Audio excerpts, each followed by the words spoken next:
In my previous life, my owl became lost in the vast expanse of the Pacific Ocean. Until the day I graduated from university, it had yet to deliver my acceptance letter to Hogwarts. In this life, however, the owl arrived punctually.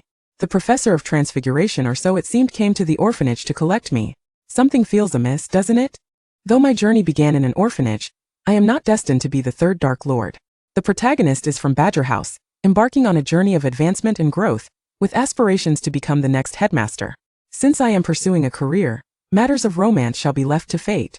Chapter 1. Mavis.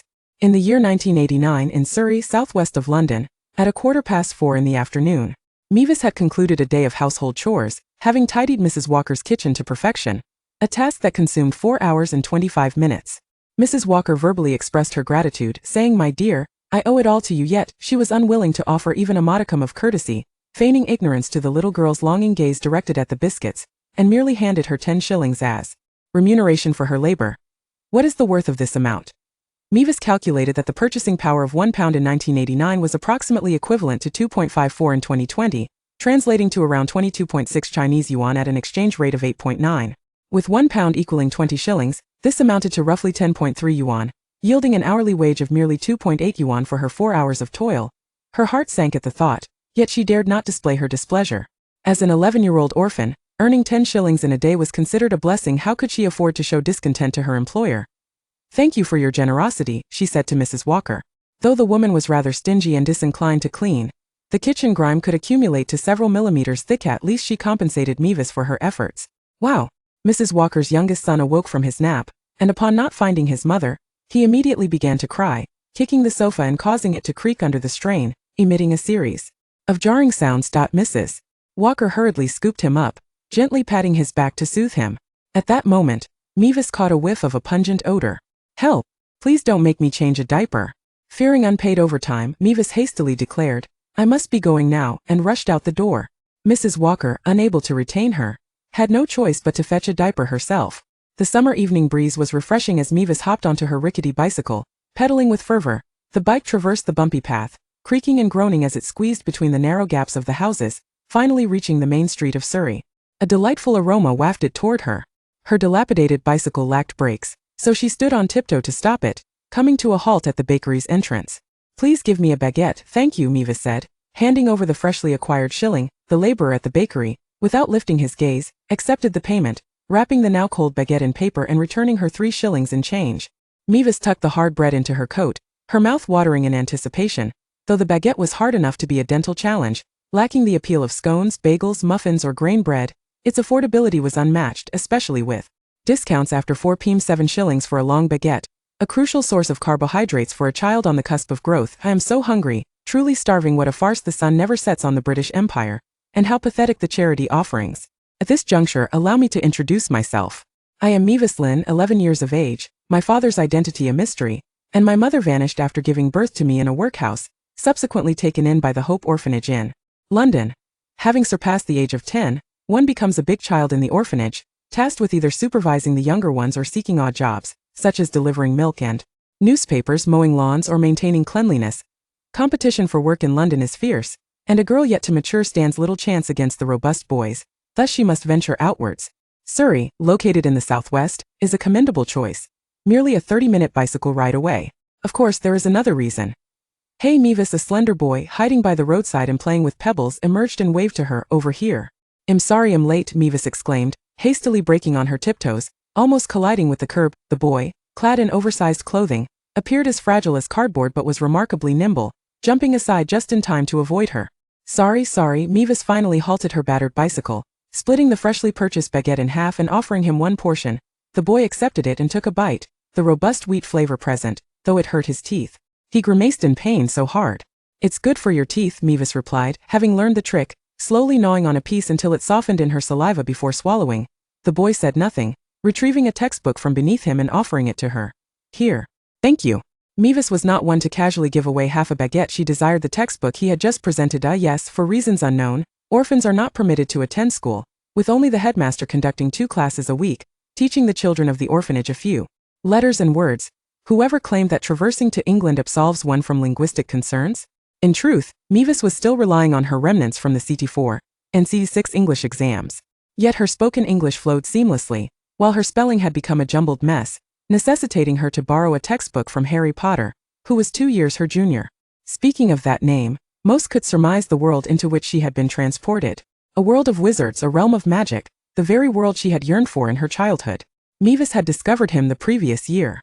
She had witnessed a chubby boy named Dudley bully a child named Harry, who bore a lightning-shaped scar on his forehead. Moreover, the gossipy ladies mentioned a family named Dursley on Privet Drive, whose matriarch was known for her nosy disposition, constantly peering into the neighbors' secrets. Thus confirming her suspicions, she had been exhilarated for an entire day, only to be met with profound disappointment. For thus far, she had not exhibited any magical prowess. No inexplicable hair growth, no shattering glass, nor any ability to cleanse dirty clothes. Despite her persistence when she shouted "Pillow, fly to me" into her pillow at night, it remained motionless. She reluctantly concluded that she had become an even more marginal background character than Dudley. However, as the old adage goes, since I am here, I might as well embrace it. Since attending Hogwarts seems unattainable, and with the protagonist so near, it would be a shame not to befriend him. If she could become friends with Harry, surely he would not begrudge her a chocolate frog. With a stroke of good fortune, perhaps she could even visit Diagon Alley. With a somewhat mercenary mindset, Mavis gradually forged a half-friendship with Harry. This was not a difficult endeavor at that time. Harry was merely a pitiful boy suffering from familial violence, and anyone willing to befriend him would elicit his joy, leaving him completely unguarded. Rather, it was Mavis who felt a twinge of guilt and a hint of shame. Others who traversed into the HP universe could, to some extent, aid Harry whether materially or emotionally, yet she was different. Harry was the one assisting her. What was this, the savior stepping into his role prematurely? "Mavis, have you found a school to attend?" Harry, treasuring his only friend, earnestly suggested. "Perhaps you could write to the headmistress of our school. She is a rather rigid woman, but she is not unkind. Meanwhile, she does not like me. She is quite amiable towards others." Mavis nodded earnestly. "Thank you, I will give it serious consideration. To lead a more fulfilling life, one must pursue education, and to embark on that journey, she must first locate a school willing to accept her. Regrettably, by her age, she should be entering middle school, yet the stark reality is that she has not even completed her elementary education. If only there were a school with free admission," she sighed. Harry finally swallowed the crusty baguette, his throat parched and dry. "If such a place existed, Aunt Petunia would surely send me there." Mavis replied, "You will undoubtedly complete your elementary schooling. Then she would progress to Hogwarts and confront the Dark Lord." "That will be my Christmas wish," Harry murmured. As twilight descended, the moon rose, a pale orb in the sky. Mavis said, "I must head back. May I return the textbooks to you in a few days?" "Don't worry about it, I won't need them anyway." Harry shrugged, nonchalant. Mavis shrugged in return and accepted her friend's gift. She mounted her rickety bicycle once more, pedaling with determination. "See you another day." The slight boy waved goodbye, bidding farewell to his companion. In the west, the sunset blazed a deep crimson, as red as blood. Chapter 2. The letter. The night was enveloped in complete darkness when Mavis returned to the orphanage. To conserve electricity, the only light in the pitch-black house emanated from the headmaster's office. She navigated her way back to her room in the dark, and encountered 2 children engrossed in a game of hide-and-seek. One was 7 years old, and the other was 5, both emaciated, their oversized heads precariously balanced on thin necks, as if they might snap at any moment. The 5-year-old girl tugged at her sleeve, asking, "What did you bring back?" "I'm so hungry. All we have for dinner tonight is mashed potatoes."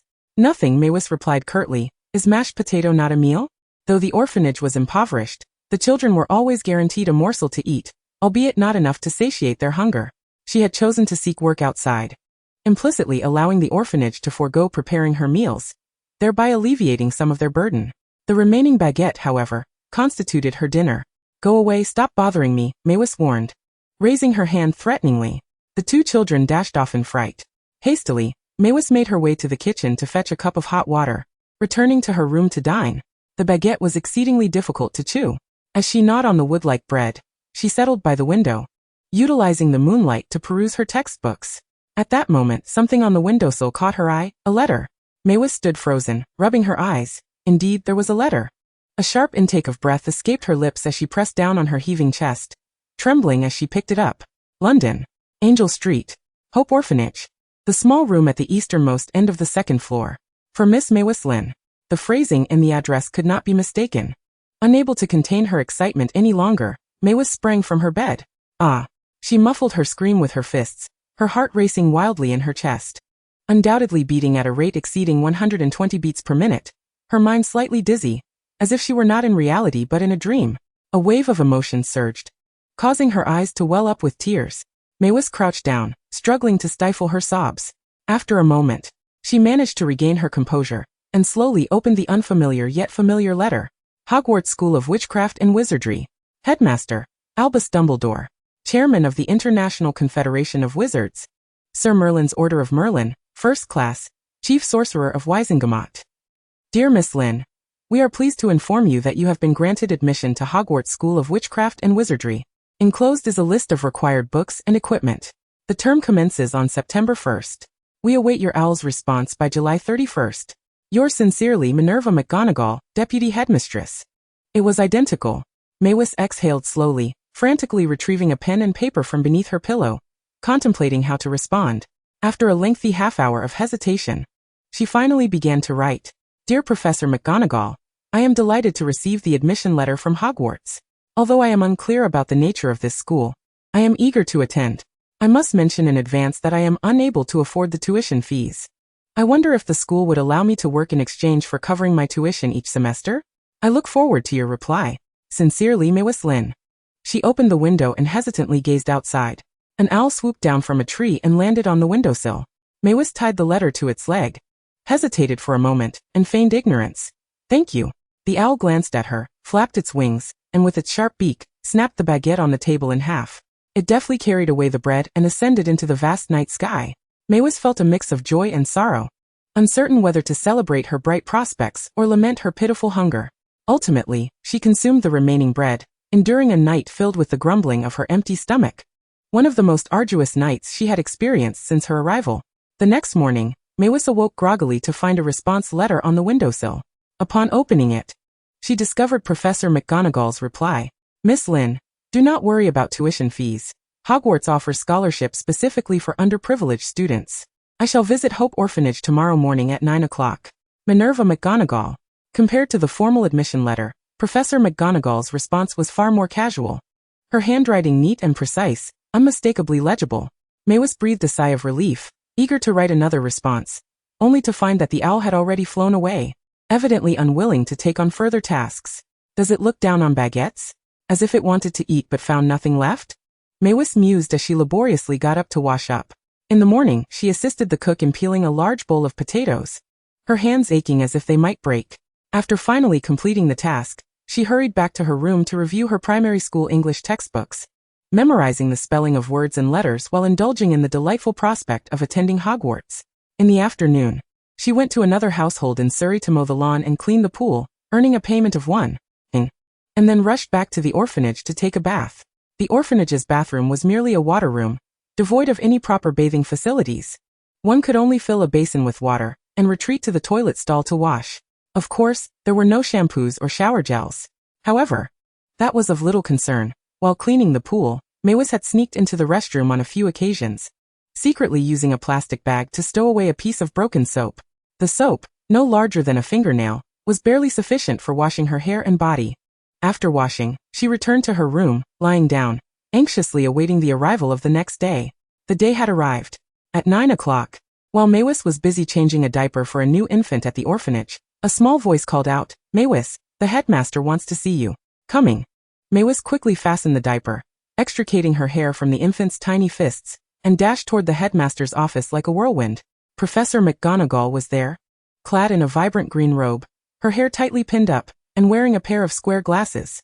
This is Professor McGonagall, the headmaster said, somewhat dazed, as though under a confounding spell. She is the deputy headmistress of a school willing to accept you. The joy of a child returning to school is something ordinary people cannot fathom. Mavis bowed sincerely. Hello, Professor. Thank you so much. Professor McGonagall adjusted her glasses, scrutinizing the muggle girl before her. Mavis appeared smaller than her peers, her face displaying distinct Asian features, flat and gentle. Her hair, which should have been black, was a dull yellow, dry and unkempt, lacking luster. She wore a faded pink puff dress that was slightly too small, perpetually creeping up, and she tugged at the hem from behind to cover her exposed belly. Her pants were oversized sweatpants that swayed in the wind, and her shoes were yellowed and blackened, the edges peeling, revealing cracks as if mocking her plight. Chapter 3. Shopping. Having completed her interaction with the headmaster, Professor McGonagall took Mavis to Diagon Alley for shopping. Counting 3 blocks up and 2 blocks across, the bricks trembled, revealing a large opening, and there lay Diagon Alley. Everything was just as described in the books. Maewis had visited Universal Studios before, but no matter how realistic the sets, they could not compare to the awe-inspiring reality of the scene before her. The bustling voices, swirling dust, and peculiar scents fully opened the door to the wizarding world. She stood in astonishment, realizing that the wizards here were no different from real muggles. Completely forgetting to speak, a faint smile flickered across Professor McGonagall's lips, quickly replaced by a serious expression. "Miss Lynn, we have much to accomplish today, so please stay close." Maewis snapped back to reality. "Oh, right, Professor." Professor McGonagall said, "First you will need a wand." Maewis's previously composed mind was once again ignited with fervor. To procure a wand, she was to visit Ollivander's wand shop, a cramped space brimming with an overwhelming multitude of wand boxes. Ollivander appeared, measuring her arms with a soft murmur, and thus commenced a prolonged series of trials. The first wand was deemed unsuitable. He didn't even mention its material. The second was also inadequate, causing half the room to collapse. The third, too, proved ineffective, feeling merely like wood in her grasp. Maewis swallowed nervously, panic rising within her. Perhaps she was not meant to be a witch? "Do not speak such nonsense," Professor McGonagall admonished sternly. "Hogwarts does not err." A discerning wizard. She pondered what she might have overlooked. After observing her intently for a while, Ollivander suddenly had an epiphany, retrieving a box from the very top shelf. "Let us try this one." It was a nondescript wand, straight, smooth, and a light brown hue, adorned with an intricate vine pattern at the handle, ancient yet substantial. Maewis waved it, and a warm current surged forth, emanating a radiant golden light from the wand's tip, utterly enchanting. "Perfect," Ollivander proclaimed as he introduced her to her newfound companion. A 12-inch wand made of cherry wood, boasting exceptional defensive properties, ideally suited for a clear-minded and pure-hearted wizard, and particularly effective in dueling. Most notably, the core of this wand was extraordinarily rare, sourced from the eastern magical creature, the Zowu. "I acquired it from a magizoologist," he murmured, a glimmer of enthusiasm in his eyes. "The wand chooses the wizard. You are destined to become a great witch." "Thank you," Maewis replied, her cheeks reddening. Though joy prevailed, the wand had chosen her, a validation that she would not be a failure, nor face the threat of expulsion. "How much?" Professor McGonagall inquired. 6 galleons and 10 sickles, Ollivander replied. After purchasing the wand, Professor McGonagall cleared her throat. "Miss Lynn, I wish for you to understand that the scholarship provided by Hogwarts is sufficient, yet not lavish." Maewis promptly responded, "Yes, Professor. I believe I can acquire the remaining items on the list secondhand." Professor McGonagall exhaled in relief and nodded. "Please follow me." On the southern side of Diagon Alley, there lay a thrift shop selling second-hand cloaks, mismatched brass scales, and wands, adjacent to a store for used robes. Here, Maewis discovered a sturdy black cloak, a dragonhide glove with a hole, and all the requisite books for first-year students. Standard spells, Level 1, History of Magic, Magical Theory, Beginner's Guide to Transfiguration. 1,000 magical herbs and fungi, magical drafts and potions, fantastic beasts and where to find them, and dark arts, a self-defense guide. Additionally, there were cauldrons, scales, telescopes, and glass potion vials. Maewis found solace in the fact that this also constituted a one-stop shopping experience. The items proved heavier than anticipated, and she pleaded with the shopkeeper to gift her a second-hand suitcase. Reluctantly, the owner acquiesced, seemingly swayed by Professor McGonagall's influence. Next door in the used robe shop, she procured a plain working robe and a pointed hat. Although the list required 3 items, her budget was insufficient, and she settled for 2. With her shopping concluded, Professor McGonagall dutifully escorted her back to the orphanage. Before parting, she stated, according to Hogwarts custom, students without guardians will receive an additional enrollment gift. Maewis exclaimed, "Oh, such a thing exists?" Professor McGonagall set down her paper bag, nodding with modesty. "The ticket is for August 31st, platform 9 3/4. I hope you do not miss the Hogwarts Express." Maewis nodded in a daze. Professor McGonagall turned and vanished into thin air. Maewis scratched her head, opening the paper bag on the floor. It bore the insignia of Madame Malkin's robes for all occasions, and inside was a brand new plain robe and a pair of everyday leather boots. That night, under a dim moonlight, Maewis lay on her bed, practicing spells with her wand. This was the only day before adulthood when she could use magic in the Muggle world. She surmised it was due to her not yet being registered at Hogwarts. Thus she must treasure this opportunity. Lumos. She attempted, following the teachings from Standard Spells Level 1. Nothing happened. Focusing more intently, she cleared her mind and tried again. Lumos. A warmth spread to her fingertips, and the wand felt more attuned to her grasp, yet still no light emerged. Was the incantation incorrect? Mavis resolved to experiment with varying rhythms and tones. As the spell was brief and would not consume much time, the tip of the wand emitted a gentle glow. From that day forth, Mavis ventured out each day sporting dark circles under her eyes. Several days later, on a Monday, Mrs. Hope, the headmistress, summoned Mavis. Mavis was slightly taken aback, hoping that the orphanage's name was indeed Mrs. Hope's surname. She was an unfortunate woman, barren and widowed, left with neither too much nor too little wealth. Originally, she could have enjoyed a comfortable retirement, yet she chose to purchase the nearly bankrupt Angel Orphanage, adopting abandoned children.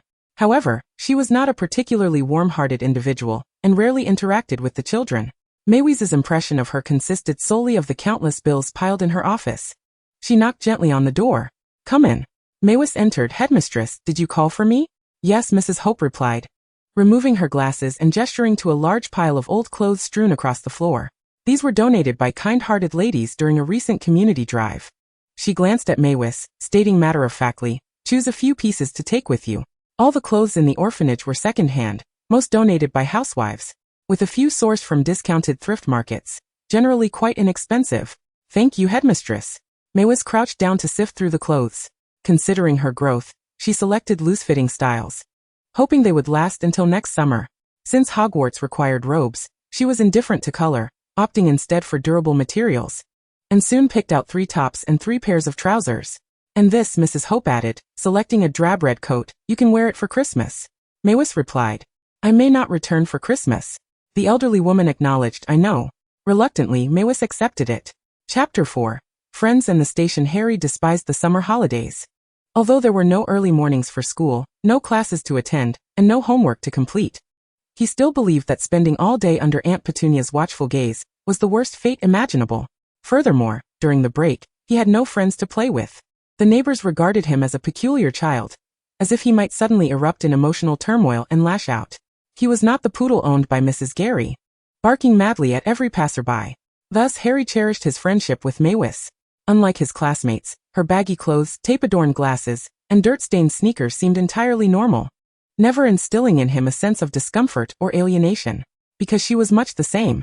In contrast to his own bullying, where he could only secretly spit at Dudley and curse Aunt Petunia in his mind, Mavis was far braver. She dared to pursue whatever she desired. Without school, she would write letters far and wide. Lacking textbooks, she would borrow. Without money, she would seek odd jobs. Harry felt a sense of admiration for her, akin to the way a child looks up to an older sibling. He eagerly anticipated Mavis's visit to Little Whinging. Even if the baguette was unpalatable, being with a friend, tossing stones was infinitely more enjoyable. Today Mavis came bearing momentous news. "A school has expressed a desire to accept me as a student, and I shall begin my studies in September." She is filled with exuberance, her eyes shimmering with delight.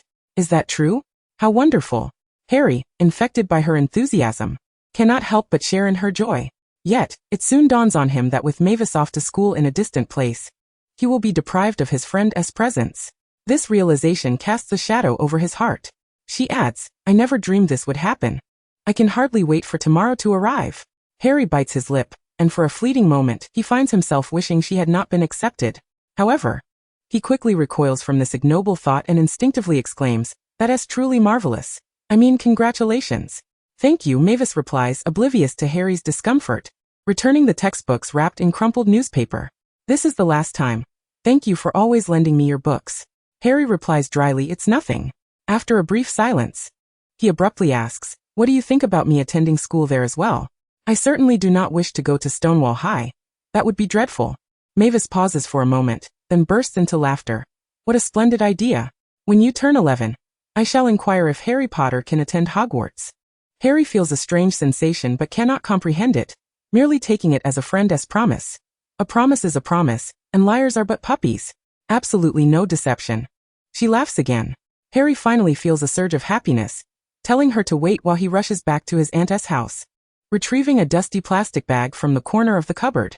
"Last week, the teacher asked me to tidy up the old classroom, and I thought you might need this." He blows the dust off the bag, only to be caught off guard by a sneeze. Mavis waves her hand through the air, opens it, and exclaims in delight, "Wow! A ballpoint pen and several blank notebooks. This is exactly what I need." She clutches the bag tightly, sincerely stating, "I do not know how to thank you." "It's nothing." Harry pretends it is of little significance, though a smile spreads across his face. I figured you would find it useful. I truly need it, Mavis says. The school I am going to is far and remote. I fear I won't be able to purchase such items. Harry suddenly recalls something and asks, will you return for Christmas? Mavis shakes her head. If I can avoid coming back, I surely will. The ticket is quite expensive. Although it seems the Hogwarts ticket is free, that does not equate to free travel to and from London. Bus fare and subway tickets cost money. Harry understands her predicament and kicks a small stone on the ground. You will write to me, right? Yes, of course, without a doubt, she assures him thrice. Harry feels satisfied. On August 31st, at 6 in the morning, Mavis departs for King's Cross Station. Her luggage was packed the night before, consisting of only a backpack and a suitcase. She spent a week learning the lightning charm to reduce the weight of her belongings. After a 30-minute walk, a tube ride, and a bus trip, by 10 o'clock, after 4 hours of travel, Mavis finally arrives at platform 9 3/4. The crowd is immense. Exhausted from 4 hours of continuous walking, she feels too fatigued to dash through the barrier, so she approaches slowly, taking advantage of a moment of inattention to step through. She is in. The Hogwarts Express awaits her, its deep red carriages exuding a nostalgic steam, the smoke irritating her throat, the heat from the coal baking the air, causing beads of sweat to form on her forehead. Mavis struggles to hoist her suitcase aboard. Feeling drained, she opens the nearest compartment door. Wonderful, nobody is inside. She silently cheers, kicks her suitcase beneath the seat, and happily takes a seat. Outside the window, people bustle by, dressed as wizards, while children chatter noisily like sparrows. The distant horizon is a pristine blue. Mavis exhales, allowing herself to thoroughly relax. Chapter 5. The Sorting. The Hogwarts Express departs at 11 o'clock, and around noon, a snack trolley begins its rounds. Mavis longs to buy a chocolate frog, but finding herself financially constrained, she pretends not to hear and nibbles on a couple of cookies she had in her bag.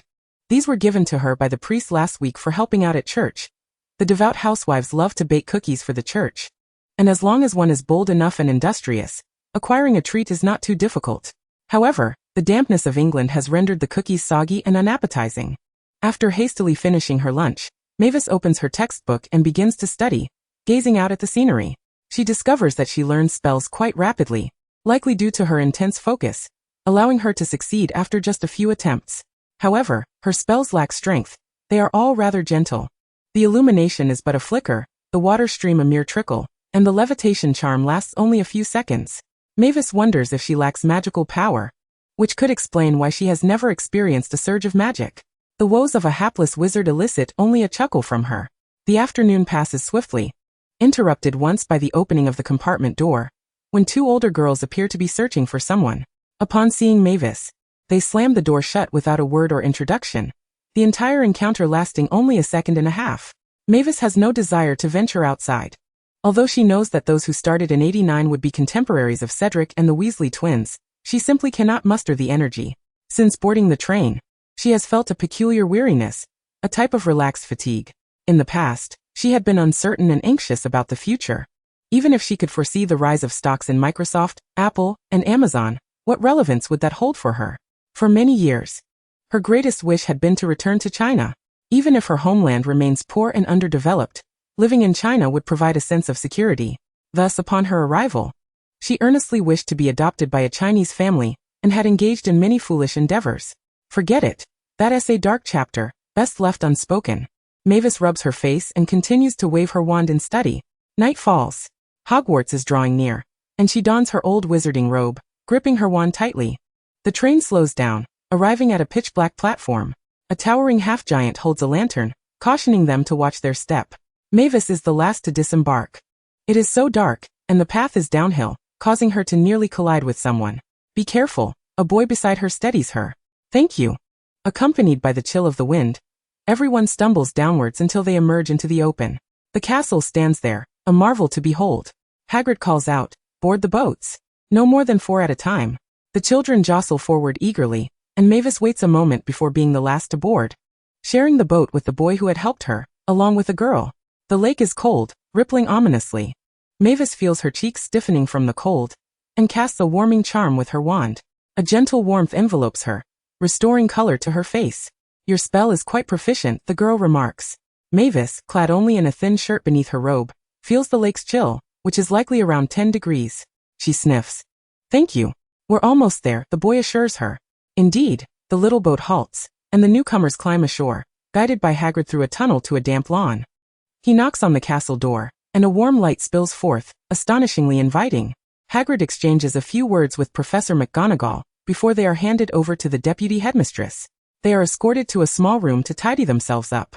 Seizing the opportunity, Mavis braids her unruly hair to avoid resembling a lion dog as she steps outside. The illumination here is quite bright, allowing her to finally discern the two individuals aboard the vessel. The boy possesses a thick mane of raven-black hair, striking gray eyes, a straight nose and fair skin.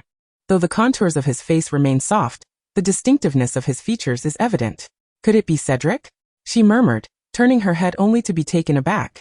The girl beside him was even more enchanting, with golden locks, azure eyes and long curled eyelashes, her cherubic cheeks completing an angelic visage. I shouldn't be here in the carriage, she thought, twisting her head to feign ignorance of their presence. After a while, Professor McGonagall approached, instructing them to line up for entry. The grand hall, a marvel of opulence, would require 1,000 words to describe adequately. The Sorting Hat commenced its song, which was indeed quite discordant. Upon concluding, the sorting began, with names called in alphabetical order by surname. The boy was among the first. And when Professor McGonagall announced his name, it was obvious. After all, he was a character authenticated by the original text as handsome. Without a doubt, he was sorted into Hufflepuff. The girl followed closely, her name announced. The sorting had almost instantaneously revealed her destined house, Slytherin. In that moment, Mavis swiftly extinguished her intentions of befriending the beautiful sister. When her turn arrived, Mavis took a small breath, held it, and sat upon the stool. The sorting hat was placed upon her head, enveloping it entirely, nearly suffocating her, prompting her to lift the brim for air. Yet, in the next heartbeat, she regretted her action. Better to have held her breath. Let me see your little mind, the sorting hat said. Ah, a principled young girl, loyal and kind, possessing great courage. Indeed, a delightful child, with a fervent thirst for knowledge. Welcome to Hogwarts, the finest school of magic in Britain. Well then, Gryffindor, Ravenclaw, and Hufflepuff all extend their greetings to you. It inquired, where shall I place you? This was no easy question. Mavis, taken aback by her own popularity, felt a brief surge of elation before declaring, Hufflepuff. Ah, an unexpected answer. I anticipated you would choose Gryffindor, replied the sorting hat. Hufflepuff, she reiterated. Very well, the sorting hat respects the wizard's choice. It proclaimed Hufflepuff. Mavis descended with exuberance. In truth, any house would have sufficed, yet a convenient dormitory was paramount for her 7 years ahead.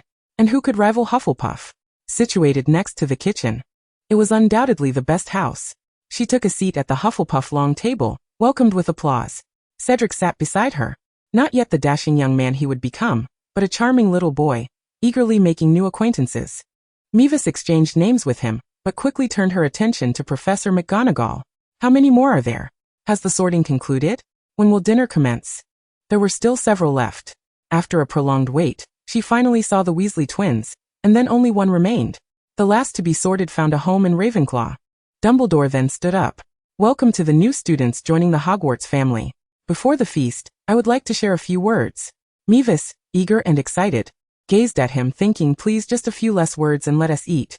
True to form, Dumbledore replied, I hope you all enjoy a wonderful student life. Thank you. And then the feast began. Chapter 6, Classes and Assignments. Miss Lynn Mavis achieved a new milestone at Hogwarts. On her very first day, she found herself lying in the infirmary. Ahem, the situation unfolded as follows. After the headmaster's speech, dinner commenced. It is well known that British cuisine is notoriously unpalatable. Yet after 10 years of insufficient meals, even pig feed tasted delectable, not to mention Hogwarts fare was quite satisfactory. Pork chops, steak, roast chicken, baked potatoes, vegetable soup. Upon seeing such a banquet, even Voldemort could not resist. Mavis fully comprehended Voldemort's obsession with Hogwarts. Transitioning from a place of hunger and cold to such a bountiful, magical school felt like heaven. Initially, she attempted restraint, but soon found herself unable to control her appetite. Her body was adamantly signaling, you need to eat meat, you need carbohydrates, you need protein, you need fruit. You are deficient in vitamins and trace elements. You lack everything. Feed me, consume voraciously. The main course was already lavish, but dessert included ice cream, donuts, and pudding. Mavis had never tasted ice cream in her life, and thus could not resist. Even when her stomach was full, she was determined to shove a scoop of ice cream into her mouth. Having just finished her meal, she felt well enough to join the throng in the underground Hufflepuff common room. locate her assigned dormitory, and quickly take a shower. However, soon after, things took a turn for the worse. Standing upright, it felt as if her stomach was weighed down by lead, causing her great discomfort. Lying down made her belly heavy, as though something were pressing against her throat, and she felt an overwhelming urge to vomit.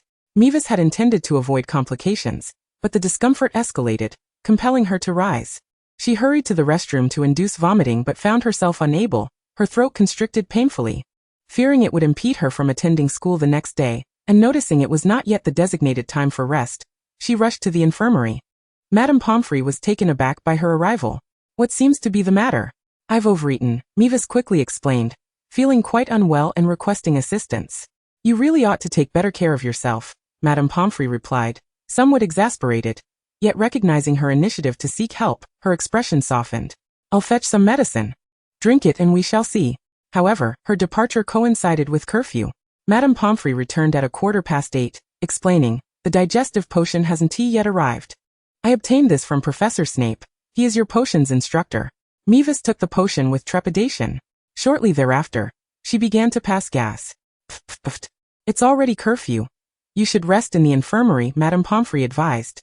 Mavis, wishing to avoid social embarrassment on her first day, quickly acquiesced. The infirmary was stark and empty, the bed quite small, far less comfortable than the Hufflepuff mattresses. Yet compared to an orphanage, at least the blankets were new and warm. Mavis was not one to be picky. She lay down to sleep. Her stomach churned, and she continued to pass gas, the room being so empty that it echoed. So this was the consequence of gluttony. She buried her face in the blankets, filled with despair. However, potions are indeed potent, far more effective than ordinary antacids. Within half an hour, Mavis felt no discomfort whatsoever and drifted into a deep sleep. The following morning, her biological clock roused her promptly. Mavis folded the infirmary blankets, thanked Madame Pomfrey and hurried off to breakfast. This time she exercised some restraint, avoiding overly greasy foods. She merely nibbled on 2 blueberry pastries, consumed a large bowl of cereal, devoured 2 fried eggs and a slice of bacon, and snatched a handful of sweets. The head student distributed the class schedule. The first lesson was charms, located on the 4th floor of Hogwarts. The staircase proved to be quite troublesome. Mavis decided to follow the crowd. Where everyone else went, she would follow, determined to be late together.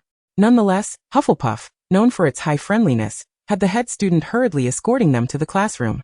"Once you get familiar, you'll learn the way," the head student advised. "This week, we 6 head students will take turns guiding you to class. If you fear getting lost, just wait in the Great Hall." "Thank you, head student." The little badgers expressed their gratitude, further feeling the warmth of their house. The charms class was shared with Slytherin. Professor Flitwick stood atop a stack of books, calling the roll and introducing himself before inquiring, "Who among you has already mastered the use of spells? Any achievements will do." Mavis glanced around, maintaining her composure. The doll-like, beautiful girl raised her hand first. "Miss Connie Harris." She brandished her wand, and a cluster of orchids erupted from its tip. "Excellent. 10 points to Slytherin," Professor Flitwick generously praised. "Anyone else?" Cedric raised his hand. "Mr. Diggory." He performed the levitation charm, causing the textbooks to hover. Mavis wondered, what is happening with our year? Wasn't it close to Halloween when Harry's year learned spells, and only Hermione succeeded? How have you all managed to learn so quickly? 5 points to Hufflepuff, Professor Flitwick responded with satisfaction. "Is there anyone else?" Trembling, Mavis raised her hand. "Miss Lynn." She lifted her wand, and a boy seated in the front row suddenly burst into laughter, completely bewildered. "A rather proficient cheerful charm," Professor Flitwick remarked with a smile. 5 points to Hufflepuff. Mavis exhaled in relief. Her most proficient spells at present were the Lumos charm, quite useful for reading at night, followed by the refreshing charm, equally handy, and lastly, the rather useless cheerful charm, which effectively silenced the cries of the orphans, a practical advantage. With 3 consecutive points awarded, the first year stirred slightly, but Professor Flitwick had already returned to the podium, clearing his throat. "Today, we shall delve into the origins of spells." The charms class spanned 2 periods, and upon its conclusion, it was time for lunch. Mavis restrained herself to a modest meal, leaving with a single sandwich. The afternoon was devoted to herbology, taught by Professor Sprout, a plump witch and head of Hufflepuff House. She presented 3 pots of herbs, asking if anyone could identify them. This lesson was shared with Ravenclaw, who answered 2 questions, while Cedric chimed in with 1. Mavis had not consulted any relevant texts and focused intently on taking notes throughout the class. After dinner, She retreated to the library to complete her assignments. The charm's homework consisted of fill-in-the-blank questions regarding the inventor of spells, the year of their invention, and the incantations themselves. Alternatively, it asked for the incantation, the inventor's identity, and the corresponding phonetic transcription. Quite straightforward. The herbology assignment required a short essay. Today's lesson focused on daisies, so she was tasked with exploring their medicinal properties and listing 3 potions that utilize daisies. Information not covered in class, necessitating a trip to the library for research. On Tuesday, the schedule included 2 flying lessons shared with Gryffindor. Cedric soared into the air effortlessly, while the Weasley twins cheered as they zoomed past, accompanied by another exceptionally talented girl. Mavis spent the 2 periods acclimatizing to her broomstick, and just before the end of class, managed to mount it, gliding slowly along the ground. A sensation akin to riding a small electric scooter. The afternoon featured history of magic. The physical exertion of the morning left her fatigued, prompting her to catch up on sleep during cultural studies. In the evening, she tackled her homework, which revolved around the origins of Hogwarts. Hence, there was no need for queries. She quickly borrowed Hogwarts, a history, and transcribed the required information. Of course, Mavis encountered her own share of difficulties. In Chinese, she could easily compose 1,000 words, but her limited English vocabulary and lack of formal grammar education rendered her essays into formidable challenges akin to exam compositions. How was an inverted sentence constructed? How was the subjunctive tense employed? Was her formulation of adverbial clauses correct? Chapter 7. Daily Classroom Routine. Wednesday began with Transfiguration class. Mavis had eagerly anticipated this moment, yet Professor McGonagall did not transform into a cat. Instead, she strode in at the designated time, surveying the first years with a stern expression. Transfiguration is a profound discipline, and I require your utmost attention, she declared with authority, transforming the podium into a dog that bared its teeth at the students in the front row. This display left everyone in stunned silence. The first years exchanged nervous glances, a mix of trepidation and excitement. However, Professor McGonagall did not allow them to practice. She commenced a lecture on theory and prohibitions. She cited several cases, emphasizing the dangers of performing transfiguration on living beings, recounting historical instances where individuals had been transformed into animals and could not revert to their original forms. Yet the students seemed even more exhilarated, asking, "Can humans truly become animals? If one were to transform into an animal, would they adopt animalistic habits? For instance, would a transformed dog enjoy eating feces?" Mavis nearly burst into laughter.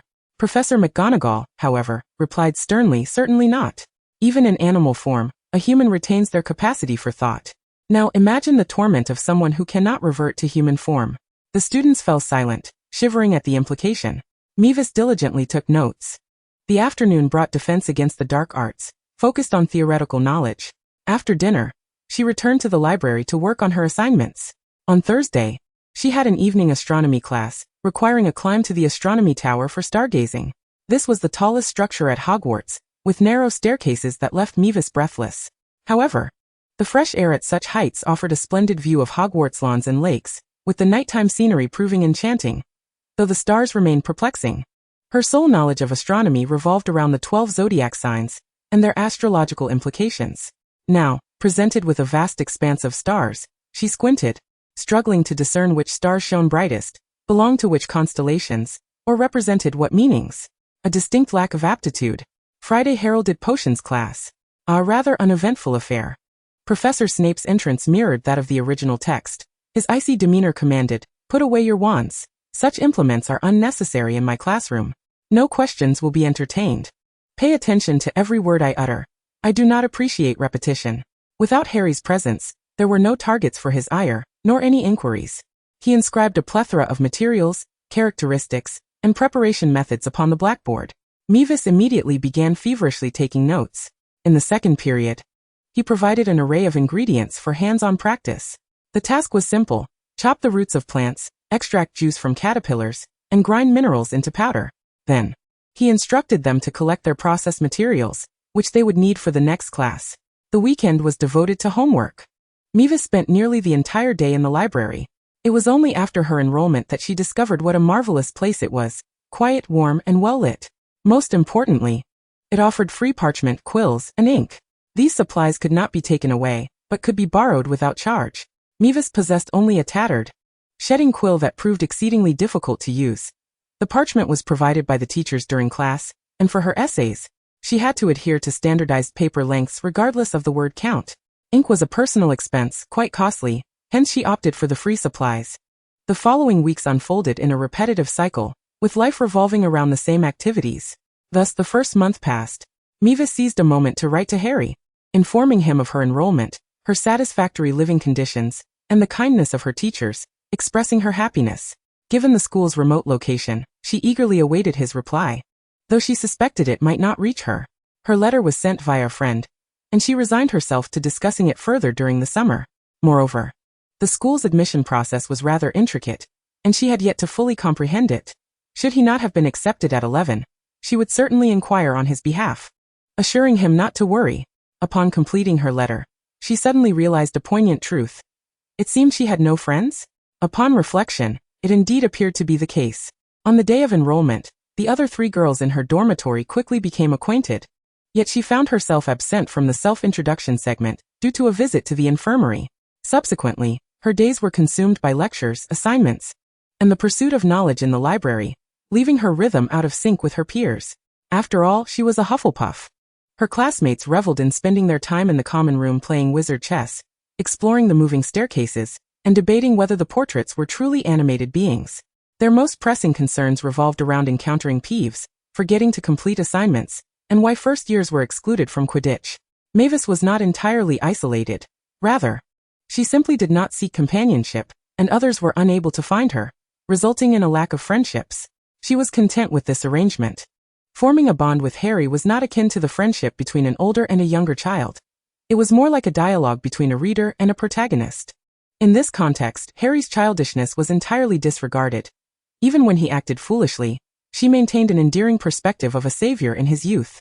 Yet she was ultimately an adult, and befriending an 11-year-old was not an imposition on them, but rather a challenge for herself. While others attended Hogwarts as elementary students, balancing academics and life, Mavis approached her studies as a graduate student, solely focused on acquiring knowledge to secure her future. Her relationships with classmates were satisfactory as long as they remained cordial, and mutual inquiries about assignments sufficed. Mavis soon cast aside these thoughts. Human energy is finite, and with numerous challenges at hand, she had no time to dwell on the intricacies of friendship. What challenges, you may ask? Her potions class had gone awry 4 times. She had only attended 4 sessions. Despite meticulously following the steps and exercising utmost caution, her concoctions consistently failed to meet expectations. What should have been a vibrant purple potion emerged as a sickly pink. It was supposed to be clear, yet hers was cloudy. It ought to exude an enticing aroma, but instead it possessed a bizarre scent. It was utterly ridiculous. Had her culinary ineptitude from a past life followed her here? Mavis felt on the verge of tears. To exacerbate her plight, her repeated failures caught the attention of the notorious Professor Snape. He loomed beside her like a specter, scrutinizing her every move. Consequently, each step she took felt clumsy, as if her fingers had lost their dexterity. Even arranging a few leaves became a daunting task. She found herself glancing at her notes for confirmation with every action. Were the measurements correct? Was her stirring technique appropriate? Was she moving in the right direction? After painstakingly completing each step correctly, the potion in her cauldron continued to bubble grotesquely. What should have been a pale, mildly foul-smelling mixture remained murky and odorous. Mavis pondered in despair. Where have I gone wrong? Why did you not check your equipment before class? Professor Snape remarked coldly. Due to your carelessness, Hufflepuff loses a point. And with that, he left. Mavis was left in a state of bewilderment. She scrutinized Snape, then her abysmal potion, and finally grasped the underlying meaning of his words, rapidly inspecting her equipment. The cauldron, although old, showed no signs of damage, so it should be fine, right? The crystal vial was also aged yet intact, merely slightly cloudy, and designed for potion storage. Her potion was faulty in the cauldron, so it certainly could not be attributed to improper storage. The stirring rod was correct. The material was crystal as well. The balance? Hadn't he, the shopkeeper, calibrated it? When empty, it balanced perfectly, and the pointer was straight. After an exhaustive search, Mavis finally identified the issue. The weights on the balance were rusted. All the potions she had measured had been inaccurate. What to do about rusted metal? Perhaps soaking it in white vinegar would help. However, such a method was not applicable to the weights. This rust was not merely superficial, likely a result of the previous owner's mishaps in potions class, reacting with some strange liquid, and it was impossible to remove. Restoration spells proved ineffective. perhaps due to her weak magical abilities. Mavis had no choice but to abandon repairs and resort to the simplest solution: borrowing equipment when needed. While she could have opted to partner with someone, Mavis preferred to manage everything independently, insisting on executing each step herself. Borrowing weights was straightforward. Her Hufflepuff classmates were generally kind. One of her roommates, Betty, came from a well-off family and possessed 2 sets of scales and weights. Generously, she lent Mavis a set of inexpensive copper weights, and in exchange, Mavis allowed her to copy assignments. While it was a fair trade, Mavis resolved to learn the copying spell as soon as possible. She sensed it would prove quite useful. With accurate weights, the mishaps in potions class vanished. Snape no longer paid her any heed. Mavis released a sigh of relief, though it was not unexpected. She had come to understand the temperaments of several professors. Professor Flitwick was humorous and appreciated clever students, while Professor McGonagall was serious and admired both intelligence and diligence. Professor Sprout was kind-hearted and lenient, allowing for chatter during herbology as long as it did not disrupt the lesson. Professor Sinistra, knowledgeable yet lacking in teaching finesse, seemed lost in her own world, believing she had communicated effectively when, in reality, she had not. Her classes were arduous, better suited for upperclassmen with foundational knowledge. Madame Hooch, who taught flying, shared a similar demeanor with Professor McGonagall, stern yet fair. She prioritized students with natural flying talent, but kept a watchful eye on those, like Mavis, who struggled. The most complex of them all was Professor Snape. First and foremost, he was genuinely fearsome. No student was unafraid of him, and his penalties were the most severe. He never offered encouragement to any student, including those from Slytherin. Simply avoiding reprimand was considered a triumph. He was undoubtedly the harshest professor, bar none. As for his teaching methods, they were undeniably proficient, albeit lacking in approach. The bizarre potions brewed by students seemed to reveal their flaws to Snape with a mere glance. He would effortlessly identify whether the order of ingredients was incorrect, the stirring direction flawed, or the brewing time inadequate, all with remarkable clarity. Upon a first mistake, Snape would coldly disdain your intelligence, using scathing remarks to highlight the issue. Sir, perhaps your brain has been overtaken by slugs, rendering you incapable of discerning what the third line on the board states. Miss, if you could divert 1/3 of the attention you dedicate to your hair toward your potion, you would realize that you have stirred for too long. Should you manage to rectify your error, he would only deduct 2 or 3 points as a penalty for not paying attention to the board. However, the vast majority of students failed to meet this standard. Snape's aura of intimidation was well known. His ominous expression and slick tone elicited a visceral fear in first years, often leaving them on the verge of tears. Utterly clueless as to what he had said, they repeatedly made mistakes, and the more they were chastised, the more prone they became to error. By the second offense, Snape could no longer contain his ire. This overwhelming rage could be likened to a parent struggling to assist their child with homework. After painstakingly teaching the basics, when the question transformed from 123 to 21, the child would boldly write a 4. Under Snape's glare, the student would timidly scrawl a 5. In his eyes, such students were utterly thoughtless, akin to trolls, and he felt no need to show them any mercy. As for the diligent students, he would award points to Slytherin while disregarding those from other houses. No deductions, no attention, no praise, merely a cold glance directed your way. Perhaps a nod towards someone particularly exceptional like Cedric. Ultimately, there is nothing. After the upheaval of the balance crisis, Mavis has become a peripheral figure in the realm of potion research. Why has this occurred? Those who have authored a thesis are well aware. Her grammar is somewhat lacking, limited to simplistic sentences, yet her structure is exemplary. Take the example of the forgetfulness potion. First, one must compose a 200-word exposition on its origins. Who invented it, when, and for what reasons? What societal impact did it have at the time? Who propagated its use? When was it recognized? And in what fields is it currently employed? Next, one must transcribe the potion's ingredients: river lethe water, mistletoe berries, valerian, standard components. Following this, elucidate where one can procure river lethe water, how to collect it, the precautions to observe during this process, and how to store it, as well as how to discern its authenticity and quality. The same applies to mistletoe berries and valerian. Then detail the processing steps, clarifying the significance of each. For instance, the mistletoe berries must be excavated with a knife. Why? Because the pits are toxic and cannot be used. Furthermore, the knife must be made of shell, not wood or silver, lest it compromise the medicinal properties of the berries. The duration of stirring is crucial for achieving optimal mixing to enhance the potion's efficacy. The first boiling is intended to diminish the potency of the river lethe water. Otherwise, one risks turning into a fool. The second boiling must be described in detail. Lastly, include the context for usage, methods of application, and contraindications. Minors should use no more than 3 drops, while the elderly must exercise caution. A concluding statement is also essential. A bit of flattery will suffice. One should extol the brilliance of the inventor, celebrate the grandeur of potion making, and express one's aspirations to diligently study in order to contribute, however modestly, to the advancement of potionology. The essays for transfiguration, charms, and herbology follow this same format, all marked with a resounding exclamation. However, there is little to demand from the potions class. Being a mere background figure is already commendable. Do not harbor illusions that Professor Snape will regard any student with special favor. It is impossible. To illustrate, in Professor McGonagall's eyes, the first years resemble a gaggle of young creatures. Mischievous, clumsy, and foolishness is to be expected, for they are still so young. Her reprimands, even deductions of points, are not punitive for the sake of punishment, but rather serve to guide them on appropriate conduct. Conversely, in Professor Snape's view, students are akin to ogres, foolishly obtuse. His sole demand is, do not inconvenience me. Mavis muses that students like herself, Cedric, and Harris ought to be the sort of ogres capable of coherent speech, barely able to communicate.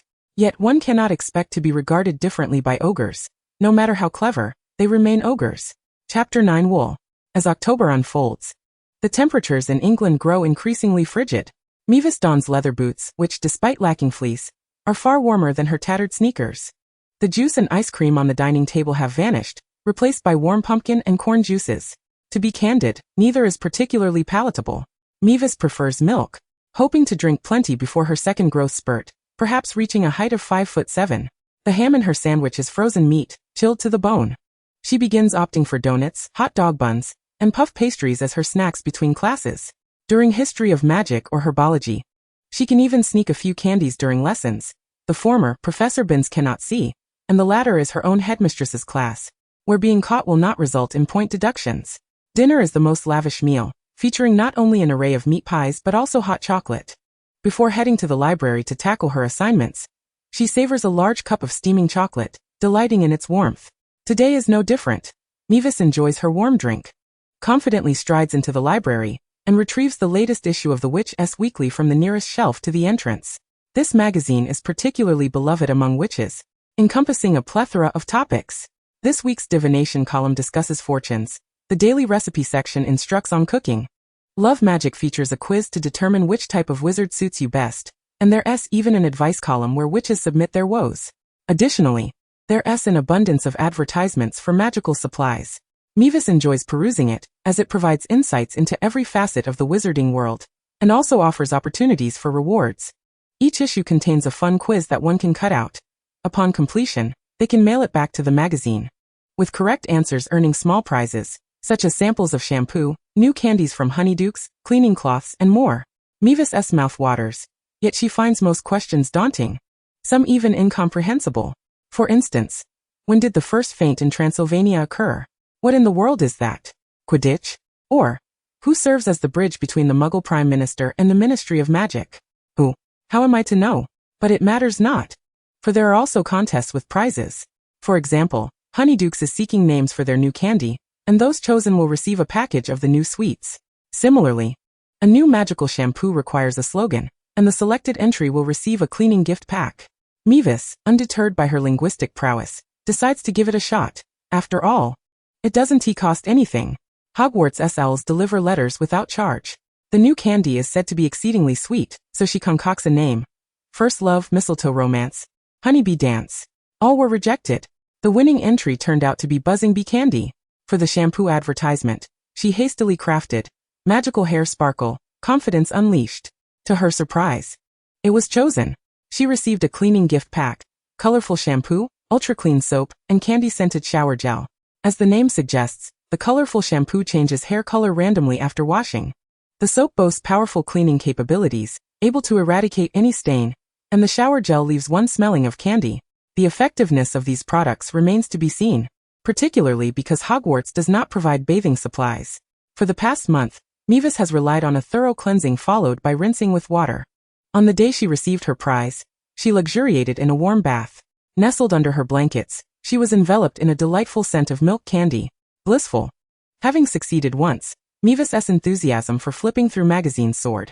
She contemplated submitting a piece to the Witch's Weekly, perhaps a short love story. Considering that the tales published therein are rather lackluster, often featuring a dashing wizard enamored with a naive witch or the trials faced by a pureblood princess and a half-blood in their quest for love. Klitsch. Yet, when she actually sat down to write, Mavis realized her error. Despite brimming with melodrama, she found herself unable to articulate it. Her sentences flat and her vocabulary limited. The magical phonetics guide borrowed from the library might aid her essays, but it was wholly inadequate for crafting a narrative. Alas. One must first fetch water before one can draw from a well. She resolved to teach herself. The textbooks were uninspiring, so she opted for Vacationing with the Banshee, authored by Gilderoy Lockhart. To be fair, Lockhart, a prominent figure in the wizarding world, possesses a commendable writing style. Many of his words are unfamiliar, and his grammar varied, rich in similes that flow in lengthy strings, all unique. Mavis copied his sentences, then modified them to suit her own writing, later incorporating them into her essays, thus elevating the literary quality of her work. I am truly a genius. In any case, this series must be read eventually. It is better to start early than late. The Pursuit of Bargains has adopted a new approach. Young witches and wizards can now procure items at school primarily through mail order. Magazines often come accompanied by shopping booklets, featuring page after page of product descriptions. What the mail-order magazines promote becomes the trend within Hogwarts. For instance, currently, upperclassmen are enamored with wearing oversized pointed hats that are a size larger than their heads, easily concealing their eyes, yet creating an illusion of a smaller face, which draws the attention of many girls. Meanwhile, younger students are keen on collecting floral brooches for the month of December, with chrysanthemums being the prized possession to wear in October. These chrysanthemums come in various forms: dahlias, chrysanthemums, wildflowers, and daisies, where the student who collects the most becomes the most admired in the school. Of course, the items requiring monetary expenditure have no connection to Maeve. After diligently practicing the duplication spell for half a month, she finally mastered the art of replication, and began borrowing booklets from others, copying and then trimming the last few pages. These pages contain the essence of the magazine, discount coupons and survey forms, completing the surveys and mailing them back, especially with thoughtful and valuable responses, could earn her small rewards, such as feather quills, bookmarks, and paper clips. Some magazines even ran promotions where collecting a year's worth of magazine stickers could be exchanged for towels, brooches, or soaps. These items were quite inexpensive and hardly worth the effort, which is why few students participated. Yet for Maeve, it was akin to a treasure trove. She began sifting through old magazines. The library had none, so she resorted to rummaging through the old classrooms. Some tattered textbooks, desks, and teaching tools were piled in empty rooms, where only Filch would pay them any mind. Maeve delighted in her search, likening it to a treasure hunt, simultaneously exploring the mysterious corners of Hogwarts while reaping benefits. A stroke of luck indeed. However, not all aspects of school life were sunlit. Chapter 10. A Clash of the Inexperienced. Many years later, both Raymond and Maeve would reflect on the afternoon they met and silently curse their misfortune. Who is Raymond? His family, the Shafiqs, is one of the sacred 28 pureblood families. In other words, there has never been a muggle in their lineage. They are all wizards. In 1989, the 9th year following the fall of the Dark Lord, he was in his second year and an exemplary student at Slytherin. That morning, during a history of magic class, a young wizard from a muggle family mentioned the Dark Lord. Professor Binns vaguely stated that he was an exceedingly malevolent wizard who was ultimately vanquished by Harry Potter, refusing to elaborate further.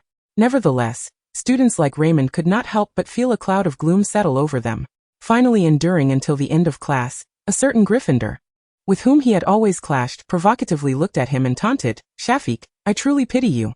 If you had been born a decade earlier, perhaps you would have had a chance to end up in Azkaban." "Get lost, Fenwick," Raymond coldly retorted. "If you find me displeasing, feel free to cast a curse." Fenwick smirked and sauntered past him.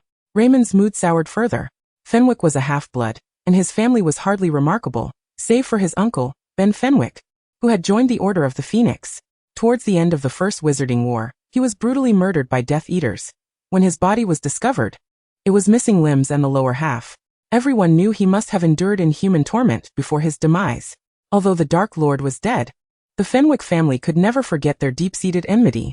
Harper Fenwick, who was already cognizant at that time, would certainly remember that one day, her uncle would never return. The smiles vanished from her parents' faces forever.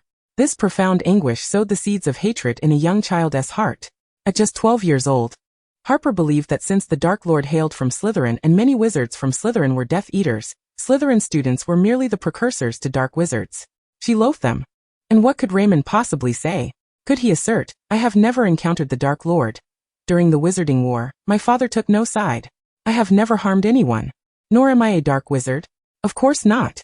He was a pureblood, and all pureblood families are interrelated, with ties to the Blacks and friendships with the Malfoys. Even if he had not joined the Death Eaters, they had not aligned with Dumbledore like the Weasley family, and thus, the taint of the Dark Lord was indelibly marked upon them. Mr. Shafik had not refrained from sending galleons to the Dark Lord. Raymond could not distance himself from his classmates. He was unwilling to be isolated due to familial ties. Yet, having done nothing, he found himself the target of Gryffindor's scorn. Who could feel good about that? He cursed Fenwick silently 100 times but ultimately did not draw his wand, maintaining a stoic expression as he made his way to the library. Gryffindors despised reading, while Ravenclaws avoided trouble, making the library the most tranquil place. He intended to borrow the latest issue of Practical Potions Master. Trouble, however, was not far behind. 10 paces from the bookshelf, a short figure hastily snatched it away. Their hands remarkably quick as they tucked the magazine away and scurried off. Hey, Raymond called out, pursuing the thief. Like most Slytherin students, he held potion classes in high regard, hoping to gain favor with the headmaster through his potion grades. With potion class the following day, he was determined not to miss this latest issue. At that moment, Raymond never envisioned that he would be unable to procure the magazine. The short figure belonged to a Hufflepuff, and every student at Hogwarts knew that Hufflepuffs were the most naive, foolish, and timid. Gryffindors were impulsive and reckless, endlessly provoking Slytherins, while Ravenclaws were prideful and aloof, usually avoiding conflict, but stealing their books was another matter. Hufflepuff? Ha! Raymond called out to the first year ahead of him. I need that magazine. Hand it over. Maeve looked perplexed. I haven't read it yet. You can borrow it next week. I need it now. Raymond emphasized. Give it to me. Who do you think you are? Maeve rolled her eyes. Why should I? Raymond's face darkened. Freshman, don't look for trouble. He was seething with frustration and felt no need to be courteous to a Hufflepuff. He drew his wand, intending to take it. Maeve immediately sensed the tension and swiftly drew her wand as well. Extortion is akin to domestic abuse. Once it happens once, it can happen countless times. If the perpetrator believes you are easy to bully, a mere scare will suffice, and they will surely return. However, if you resist even if they succeed in robbing you, the aggressor will recognize you as a tough opponent, and will think twice before acting again. Of course, this is not how one should respond in a civilized society. Normally, one would comply and report to the authorities, letting them feel the iron fist of socialism. But this was Hogwarts. With the endless animosity between Snape and James, and the immortal rivalry of Sirius and his trio, Hogwarts, for all its splendor, was hardly a utopia. Maeve felt she had done nothing wrong. Yet as she brandished her wand, Raymond found himself at an impasse, especially with 2 foolish lackeys by his side. His followers hurriedly arrived, witnessing a first-year daring to point a wand at them, and their seniority was immediately affronted, incensed. You dare to draw your wand on us? One lackey chimed in. A Hufflepuff, dare to oppose Slytherin? Raymond's countenance darkened like a soot-covered pot, and for a moment, he was at a loss as to whether to berate the first year for being irrational, or to reprimand his minions for adding fuel to the fire. All he wanted was to obtain the magazine, and quietly return to his dormitory to read. Taking a deep breath, he knew he had no choice but to take action. A Hufflepuff confronts a Slytherin, and the latter flees without a fight? He would be scorned by his peers. Moreover, as a freshman, he shows no respect towards his seniors, and it is only just that he receives a thorough lesson. He cast a leg-locking curse, thinking to himself, let her take a tumble, surely that is not excessive? A warning bell rang in Maeve's mind. Here it comes, the onset of schoolyard bullying. She immediately unleashed her sole offensive spell, Petrificus Totalis. The lackeys who rushed over to bolster their leader froze in their tracks and slipped. Raymond gritted his teeth in frustration. What nonsense!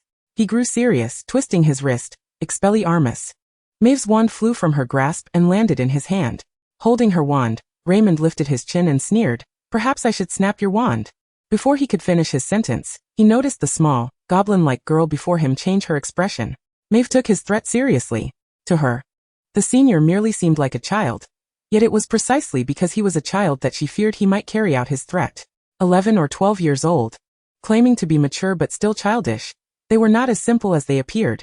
Perhaps they thought breaking a wand was trivial. Perhaps they found it amusing. Perhaps. She dared not gamble on that perhaps. Her wand was her passport into the wizarding world, her most treasured possession, the vessel that harbored all her dreams and future aspirations. No one could touch her most vital treasure. She lunged at him, gripping Raymond's neck fiercely. Taken aback, Raymond struggled to push her away, cursing under his breath. Is this goblin insane? Who wants your wand? Can't you tell I'm just trying to intimidate you? Just cry a little and apologize, and it will all be over. Losing to a second year as a first year isn't shameful. Are you out of your mind, playing with life? Chapter 11. The Serpent and the Badger. Maeve's first altercation at Hogwarts left her uncertain whether she had won or lost. Firstly, she certainly had not bested her opponent. It was not her fault. Long-term malnutrition had rendered her small and frail, lacking the innate physicality to defy the laws of Newton. Yet, Raymond bore wounds no less than hers. She struck fiercely, landing blows, poking eyes, and even delivering a headbutt. However, Raymond refrained from retaliating with full force, not out of a lack of desire, but primarily due to the loss of points. A second year beating up a first year. A boy assaulting a girl. Would he still have any shame left? Moreover, using magic to torment differed vastly from using fists. He felt frustrated. Of course, it was merely a case of two inexperienced fighters, resulting in both of them sustaining bruises before being caught by Professor McGonagall, who had heard the commotion. Raymond clumsily stood up, eager to assert dominance. She attacked me first. Maeve, sniffing for sympathy, countered. He tried to take my wand. However, Professor McGonagall was indifferent to determining who was at fault. Who knows how many reasons a bunch of young witches and wizards could have for brawling. If every dispute required a verdict, the professors would never have time for classes. With a stern expression, she reprimanded them. Fighting in the corridors. Hufflepuff and Slytherin lose 15 points each. You both require detention. Observing their external injuries, yet no magical harm, she waved her hand, sending them to Madame Pomfrey in the hospital wing. Then, she returned to her duties.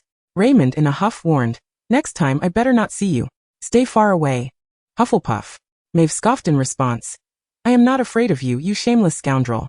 Raymond's lackeys were furious but understood the gravity of the situation, seeking their leader's counsel. Raymond, how about we teach her a lesson? Raymond, pushed to his limits, retorted. What if people find out we fought a first year? They may have no shame. But I still do. The lackeys comprehended, threatening. Next time we see you, you'll be in for it. As they spoke, they widened their eyes and brandished their fists. Maeve spat in disdain, fully grasping their intentions. Upholding the principle of not suffering losses unnecessarily, she concealed her wand and departed. The scuffle concluded.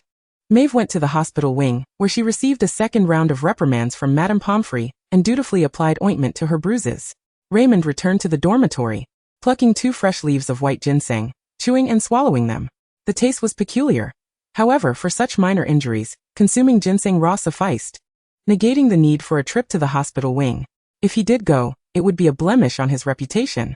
What a stroke of bad luck. Lying on his soft bed, the more he reflected, the more disheartened he became. Today was indeed unfortunate. He had encountered a lunatic. He was clearly superior to her. Being her senior, why couldn't she simply comply and hand over the magazine?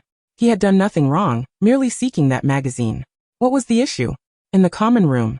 When upperclassmen arrived, the lower years were expected to yield their seats. That was simply the way of things. When they became upperclassmen, the lower years would do the same. Being a half-blood wizard did not hold the same prestige as being pureblood, thus it was wise to attach oneself to a pureblood wizard. Just as with his 2 lackeys. Once they recognized him in first year, other students ceased to ostracize them, and he would take care of them. Wasn't he that beneficial for everyone? Raymond could not comprehend Maeve's actions, and attributed it to her being mentally unhinged. Hufflepuffs were all fools. With that thought, he finally ceased to dwell on it. Meanwhile, Maeve felt she had encountered sheer stupidity today. Initially, she believed she was dealing with a bully seeking trouble, but later realized that was not the case. He did not wish for a fight, he merely desired the magazine. This made it all the more perplexing. If he truly adored it, why not purchase it himself? He certainly didn't appear to lack funds. Too busy? Then he should have gone to the library earlier to borrow it. Arriving late and snatching from others, what kind of logic was that? Even if one were to borrow, why not communicate properly? Acting as if she should just hand it over was absurd. Inexplicable. Fortunately, the potions in the magical world were effective. She emerged from the hospital wing fully restored.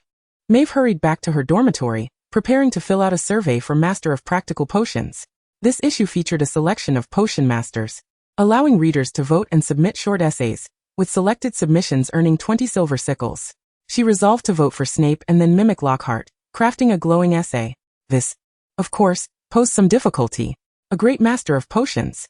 A somewhat exaggerated opening. His demeanor resembled the waters of the Black Lake at Hogwarts, calm yet foreboding. In truth, it was rather gloomy. A brave and fearless wizard. That was indeed true, though others remained unaware. A talented genius in potion making. Yes, that line was more aligned with her conscience. Skilled in employing the pinnacle of linguistic artistry. A master of sharp wit. After struggling through 200 words, her thoughts ran dry, and she reluctantly climbed into bed to sleep. The next day, during breakfast, she received a note from an owl, notifying her of her detention. Tonight at 9 o'clock. In the entrance hall with Mr. Filch. Professor Sprout. Maeve sighed and tucked the note away. Sitting beside her, Betty eyed her with astonishment. What did you do? Another roommate. Alice exclaimed, oh, my detention. Did you sneak out at night? No, I got into a fight, Maeve replied. The third roommate, Cass, gasped in horror. A fight? You have some nerve. Maeve looked at her roommates and scratched her head. Then the word spread rapidly. They quickly discovered that a student from their own house had been beaten by a second year from Slytherin. Poor Mavis. The others sympathetically advised her not to walk alone next time. Mavis replied, that is the essence of Hufflepuff. When faced with bullying, we do not seek revenge or retaliate. Instead, we choose to band together or avoid those malicious students. Thank you, she said dryly, I will. Her classmates felt reassured. One patted her shoulder and gifted her 2 chocolate frogs, while another helped carry her textbooks and shared his Birdie Bots every flavor beans with her. Surrounded by kind classmates, she commenced the first lesson of the day. After class, her roommate linked arms with her, inviting her to join a lively group. Even when Slytherin students passed by, they encircled her protectively. Once they had safely crossed, Betty exclaimed, see, nothing happened when we walked together. Exactly, don't be afraid, there's strength in numbers. Alice shouted enthusiastically. Cass remained silent, tightening her grip on Mavis's arm. For some reason, Mavis found it amusing yet touching. Being sorted into Hufflepuff truly wasn't so bad. Was it? Chapter 12. The twins that evening, Mavis was unable to sleep on time. She arrived in the common area promptly at 9 o'clock. Filch was waiting there. Menacingly threatening look, a disobedient Hufflepuff, how rare. Mavis didn't want to provoke the old squib, so she remained silent. Her compliance pleased Filch, who raised his voice further. Addressing 2 figures descending the stairs. Weasley, you're late. The 2 red-haired boys made silly faces and stood obediently grinning. Follow me. Filch led the way with a lantern. His demeanor grim. You have a heavy task ahead of you today. I have some materials that need to be organized by year. He ushered them into his cramped, filthy office, cluttered with rows of large cabinets piled high with disheveled boxes. This is of utmost importance, Filch emphasized. Weasley, you 2 must sort all the materials by year, and the first letter of the names. You, Hufflepuff, will fill out labels according to this list. Affix the labels to the boxes, and arrange them facing outward. Understand? Mavis nodded obediently. The twins exchanged glances, surprisingly compliant as well. Let us get started, Filch commanded. Fixing his gaze on them, the trio began their work. The twins were responsible for retrieving the materials and sorting them by year, while Mavis flipped through a hefty notebook, dipping her quill in ink to write labels. First entry, 1973. It was astonishing that this dated back over a decade. Had Filch begun organizing materials that long ago? Mavis couldn't help but admire the administrator's dedication. She immersed herself in the task. The room was quiet, filled with a faint scent of cat hair. After a while, seeing their focused diligence, Filch ceased his scrutiny and gently beckoned, Mrs. Norris, it's time to catch those little rascals out after curfew. Mrs. Norris emerged from a corner, following him as he vanished into the night of Hogwarts. The moment he left, the twins sprang to life, rummaging through the boxes. Filch confiscated quite a few interesting items. What's this? One picked up a rubber ball and squeezed it hard. A foul liquid sprayed out, nearly splattering Mavis's shoes. Cool, the twins exclaimed. Mavis abandoned her work to join in the fun. The twins generously offered, share with us. Do you want some? She shook her head, carefully searching through other boxes. I'm looking for something practical. Wow, they exclaimed dramatically, dear Miss Lynn, let us assist you. Mavis was puzzled, you know me? One said, of course Miss Lynn Mavis. A brave Hufflepuff. The other chimed in, a remarkable Hufflepuff. In unison, they declared, she actually laid out a Slytherin. Mavis responded, what about this? They enthusiastically took hold of an item, an old ink bottle. While there's still some left, I believe this is correction ink. What do you think, madam? Perhaps you would like it? Mavis burst into laughter. She always felt an inexplicable kinship with the characters in stories, as though they had been friends since her childhood. Thus, she was unreserved, adopting a slow, teasing tone. Let me have a look. Oh, this item seems quite splendid. I mean, it pairs perfectly with my shabby quill. It's yours, madam, the redhead said. By the way, I'm George. The other added, no, I'm George. You are Fred. Mavis introduced herself, Lynn Mavis. Though I don't believe I need further introduction. We know you, the twins replied. Honestly, there aren't many Hufflepuffs brave enough to confront Slytherin. You should have been sorted into Gryffindor. Mavis defended her house. Hufflepuff is the best house. The twins retorted, Dumbledore graduated from Gryffindor. We have Newt, she countered. And a kitchen with all of Hogwarts recipes. The twins exchanged glances. The kitchen? You know where it is? Mavis pretended not to hear and continued rummaging through items. To be fair, Filch had indeed confiscated quite a few intriguing items. Ink, quills, and a revealing eraser. Mavis took them without hesitation, slipping them into her pockets. These were relics of the 70s, and the original owners likely no longer lived. It was fine to take them. However, what she truly desired was the Marauder's map, which should be here somewhere. After sorting through several boxes, she found no special parchment, nor did the twins, who were engrossed in examining a moony mirror, oblivious to what was so captivating. Suddenly, she heard faint footsteps approaching. Filch was returning. She quickly alerted them. With little time to rummage through the boxes, she snatched a round object from the corner and hurriedly resumed her seat, pretending to diligently write. The next moment Filch entered, his expression dark. He scanned the disheveled room, his voice menacingly low as he asked, "What are you doing?" The twins replied, "There was a mouse just now. It startled us." Mavis feigned fear. "Yes. A really big one. I almost tripped." Filch glared at them, his expression filled with suspicion but lacking evidence. He had no choice but to say, "Clean this place up. The detention ends here for today." They hurriedly tidied up their things. At 11:30 p.m., the detention concluded. Mavis and the twins parted ways, returning to their dormitories. They were not easily dissuaded. "The kitchen?" she teased, making a face. "The Hufflepuff secret. I won't tell you."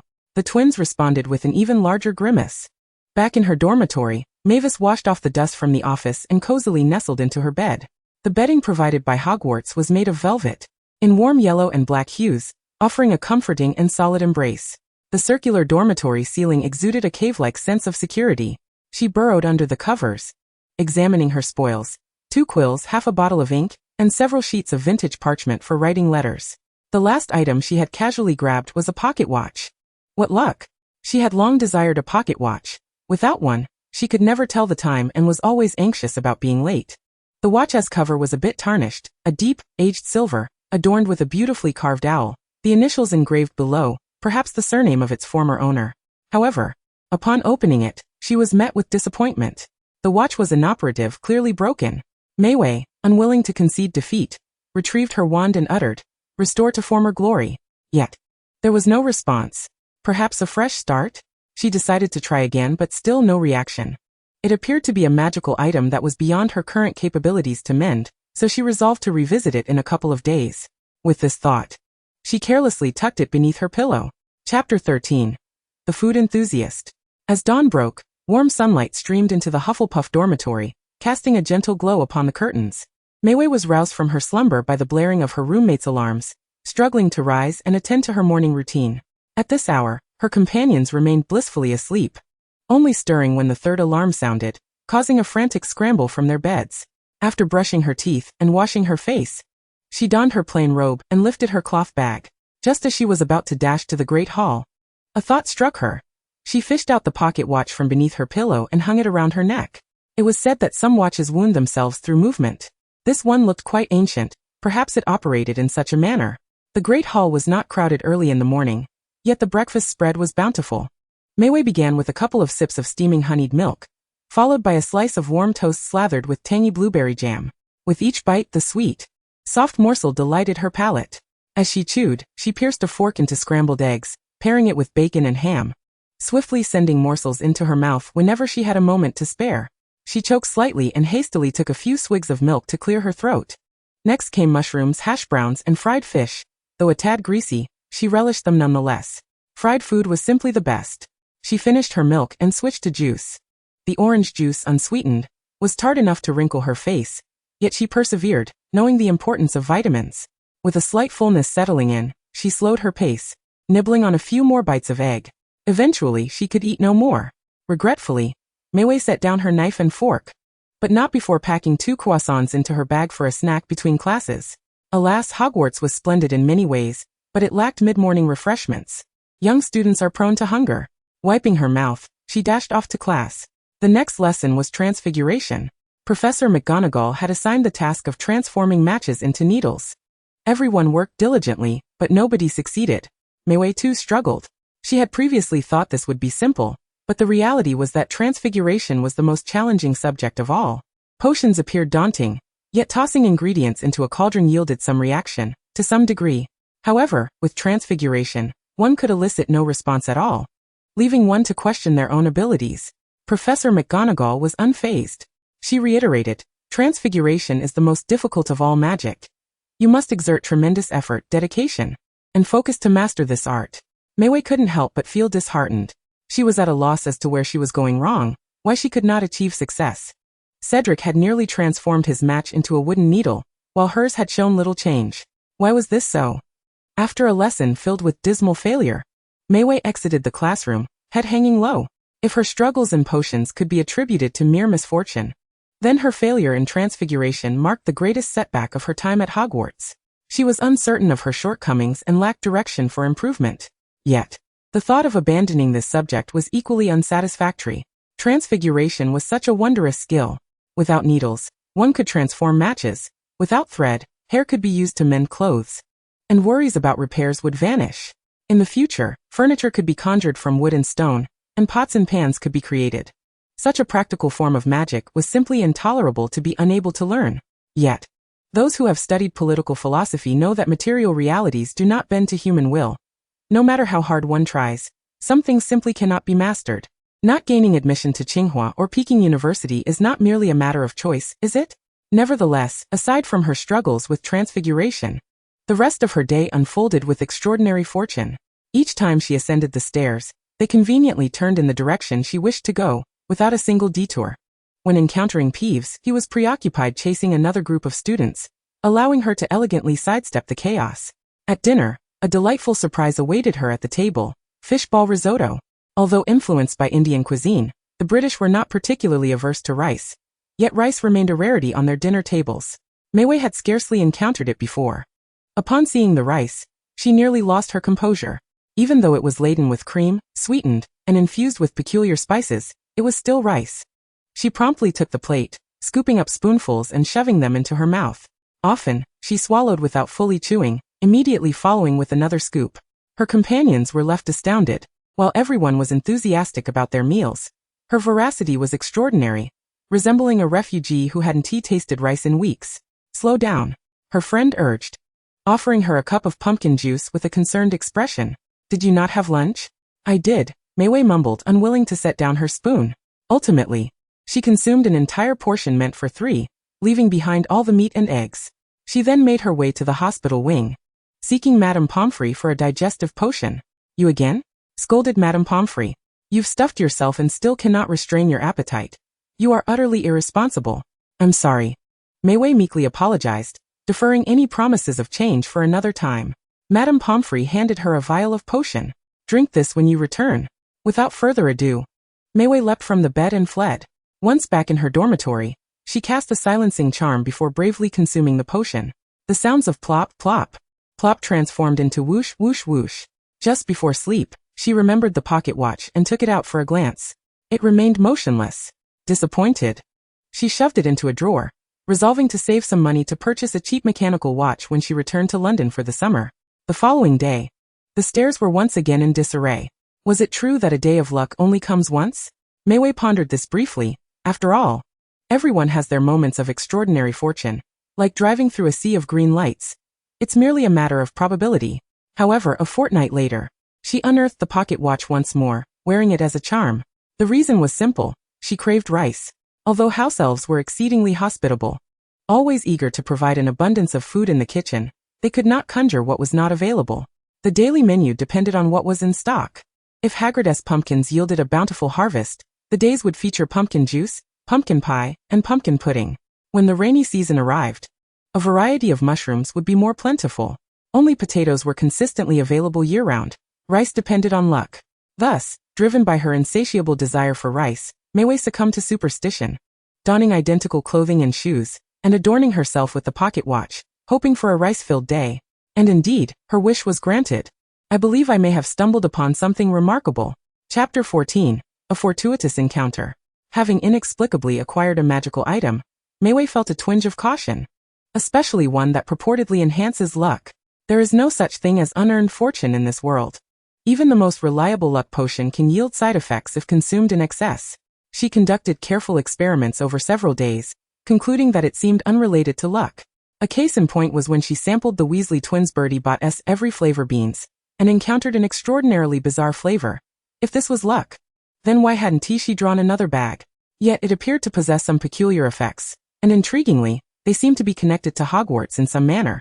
Ascending the staircase was perpetually effortless, and during flying lessons, she managed to procure the finest broomstick. At each meal, her favorite dishes invariably graced the table, and in the library, she could locate the necessary references in under 3 minutes. Yet this was merely the extent of her newfound luck. She did not become particularly clever. Her mastery of spells was superficial, her performance in potions class remained average, and she still struggled to comprehend the celestial movements in astronomy. Mavis suspected that the pocket watch must be a relic of Hogwarts, reminiscent of the Room of Requirement. She resolved to wear it for a while longer to observe its effects, planning to confess everything to the headmaster should she exhibit any erratic behavior. If Ginny could face Voldemort without consequence, surely she would be fine. This conviction somewhat illuminated Mavis's understanding of the reverence held for Dumbledore. He appeared eccentric, a mere old man, yet his presence felt as though a mountain stood before them, shielding the teachers and students of Hogwarts from danger. As for the possibility of being subjected to the Dementor's kiss, the likelihood was slim. Who would be interested in the memories of a mere child? Even if they knew she was a time traveler, so what? She bore no guilt for usurping anyone's life, and thus had nothing to fear. Embracing this mindset, Christmas swiftly approached. Most students returned home for the holidays, leaving only a handful behind. On Christmas Eve, Mavis nibbled on 2 apples, bypassing the library to practice transfiguration in the common room, with a steaming mug of hot chocolate provided by a house elf at her side. The chocolate was delightful, yet her progress in transfiguration was stagnant. She practiced intermittently, flipping through magazines, and then practiced some more. The fireplace radiated warmth, and she felt drowsy, leading her to lean against a cushion for a brief nap. Perhaps she dozed for about 10 minutes before abruptly awakening. Upon opening her eyes, she was greeted by an owl perched on the back of a chair. What is this creature? Mavis mused. The owl, undoubtedly an owl, was not real. Its body was composed of silvery mist, shimmering like the surface of a pond under the moonlight, a captivating sight. A Patronus? Whose Patronus is an owl? Are you looking for me? She inquired. The owl spread its wings and flew through the common room door. After a moment of contemplation, Mavis decided to follow. The Hufflepuff common room was the only dormitory among the 4 houses equipped with a protective enchantment, making it difficult for malevolent forces to enter. If the owl could come in, it likely wasn't a harbinger of ill will. Which professor might be calling for her? Crawling through the passage, she curiously trailed behind. The owl entered the Transfiguration classroom. Mavis's heart raced. Could it be that Professor McGonagall was going to give her special attention? She pushed open the door. The room was filled with a sea of heads, and at the front stood a dapper gentleman clad in a suit, complete with a striped shirt, wool vest, and a bow tie, an epitome of British elegance. He lounged casually at the edge of the podium. Transfiguration is a profound discipline. Unlike charms, it lacks incantations, thus requiring more from here. He gestured towards his head, his tone humorous. Very well, that concludes our lesson for today, class dismissed. Mavis was taken aback. I just arrived. And you're already dismissing class? I haven't heard a thing, she exclaimed. Please continue. Yet her classmates were already preparing to leave, seemingly oblivious to her presence as they jostled through the door, chattering excitedly. Professor Dumbledore is truly remarkable, one student remarked as they brushed past her. I've heard he is the best transfiguration professor. Perplexed, Mavis looked up just in time to see a Gryffindor girl squeeze past, anxiously asking, Professor Dumbledore, I have a question. She voiced her confusion regarding transfiguration, lamenting why she could never transform objects into the desired forms. It never turns out as I envision, she said. Disheartened, the charming gentleman replied, you need to focus more.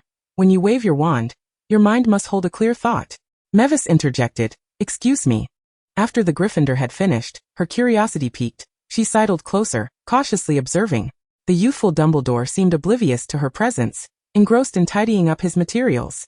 Unable to contain herself, she ventured, "Professor." Dumbledore seemed to notice her for the first time. "And you are?" "I'm a first-year Hufflepuff," Mavis stammered. May I ask about my transfiguration?" Dumbledore smiled warmly. "Of course. My transfiguration always fails, and I don't understand why. Could you demonstrate it for me?" Despite Harry's frequent encounters with the headmaster in the original text, Mavis had only seen him once at the start of the term and from a distance during class. Never having the opportunity to converse with him, let alone seek his guidance. Seizing this rare chance, she summoned all her focus and waved her wand. The feather she used as a prop shifted slightly, transforming from a soft, genuine feather to a rather fake-looking plastic one. Her expression fell as she protested. "But I've been doing well in charms." Fearing he wouldn't believe her, she immediately cast a levitation charm, causing the feather to float gracefully. The young Dumbledore smiled gently. "It's evident that you are a diligent student. Am I simply lacking talent in transfiguration?" she asked. He shook his head lightly. "Charms and transfiguration are distinct domains. While charms is undoubtedly a complex field, anyone can learn some spells as it is well established. Let us examine how it all unfolds." With a graceful flick of his wand, silver light emanated from his being, entwining around his wand before transforming into a cascade of glimmering silver that sparkled in the air. The wand gathered magical energy, the movements guiding that energy, and the incantation releasing it. He looked down at the young witch with a gentle smile. "Spells are uniform. As long as your movements are precise and your pronunciation accurate, magic can be performed. However, transfiguration is entirely different. The results vary for each individual. Thus, you need to be more focused and precise." Mavis admitted honestly, "I don't quite understand." "Close your eyes," the greatest of white wizards advised gently. "Imagine the object you wish to transform. What material is it? What color? What size? Construct a vivid image in your mind." Mavis concentrated on envisioning a knitting needle, made of bamboo, a soft yellow hue, pointed at both ends, approximately the length of her forearm. "Do you see its form clearly?" he asked. She nodded. "Keep it in your mind," Dumbledore instructed. "Now raise your wand." Holding her breath, Mavis slowly lifted her hand. "Remember, transfiguration must be executed with absolute precision," he cautioned.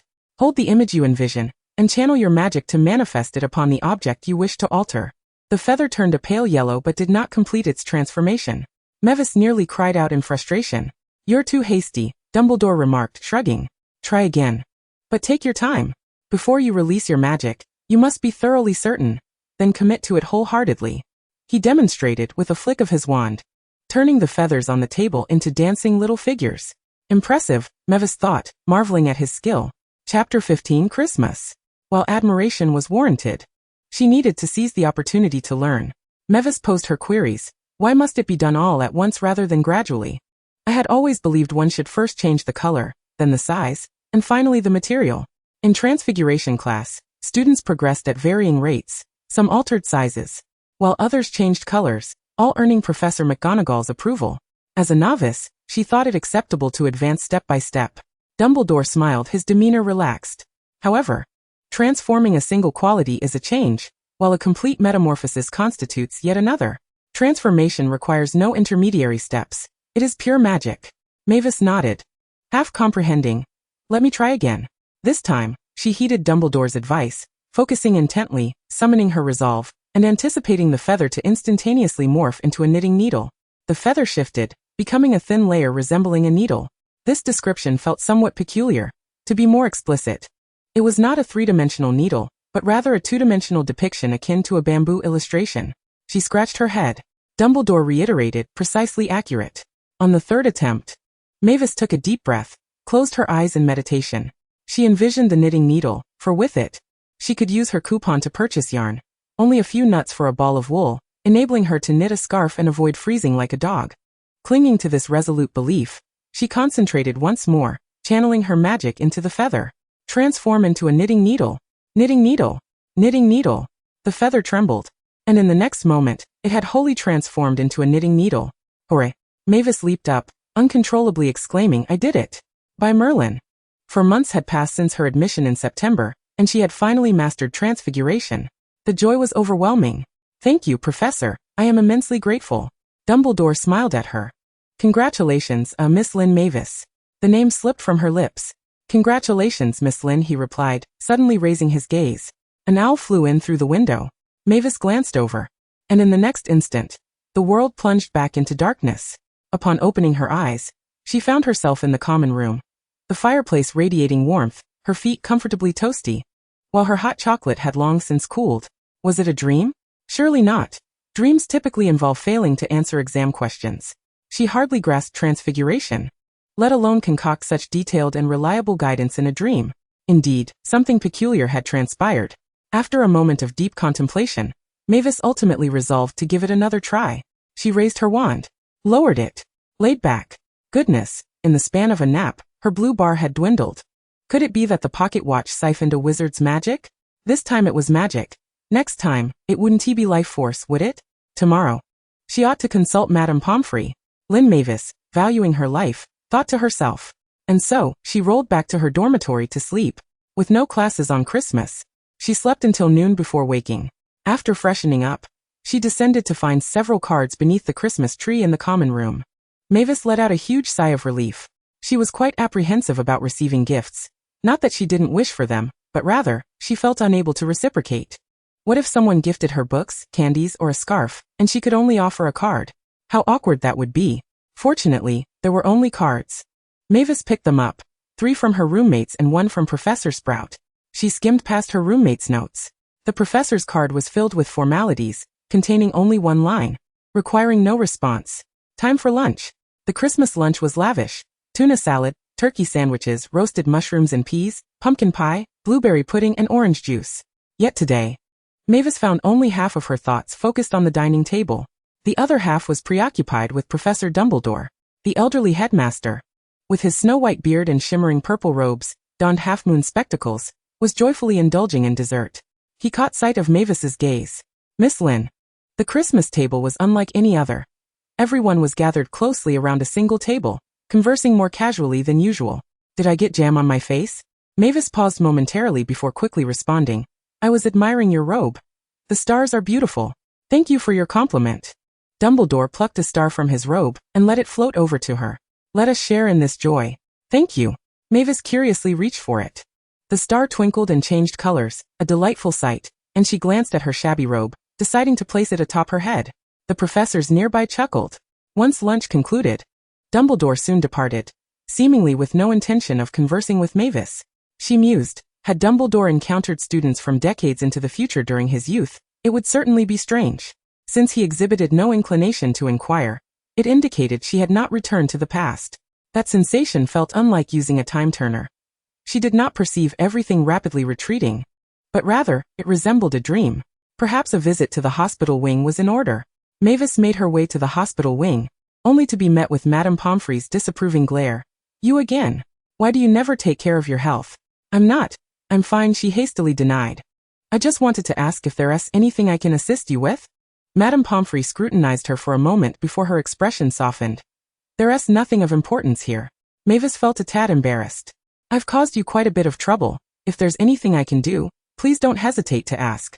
Her sincerity was genuine. Among the first years, not many frequented the hospital wing, and she suspected she was only slightly better than the Weasley twins in that regard, having troubled Madame Pomfrey more than once. Seeing her earnestness, Madame Pomfrey pondered for a moment before saying, Severus has some new potions. Could you fetch them for me? Certainly. With no one around during Christmas, exploring the Slytherin area seemed a pleasant diversion. However, she was met with slight disappointment.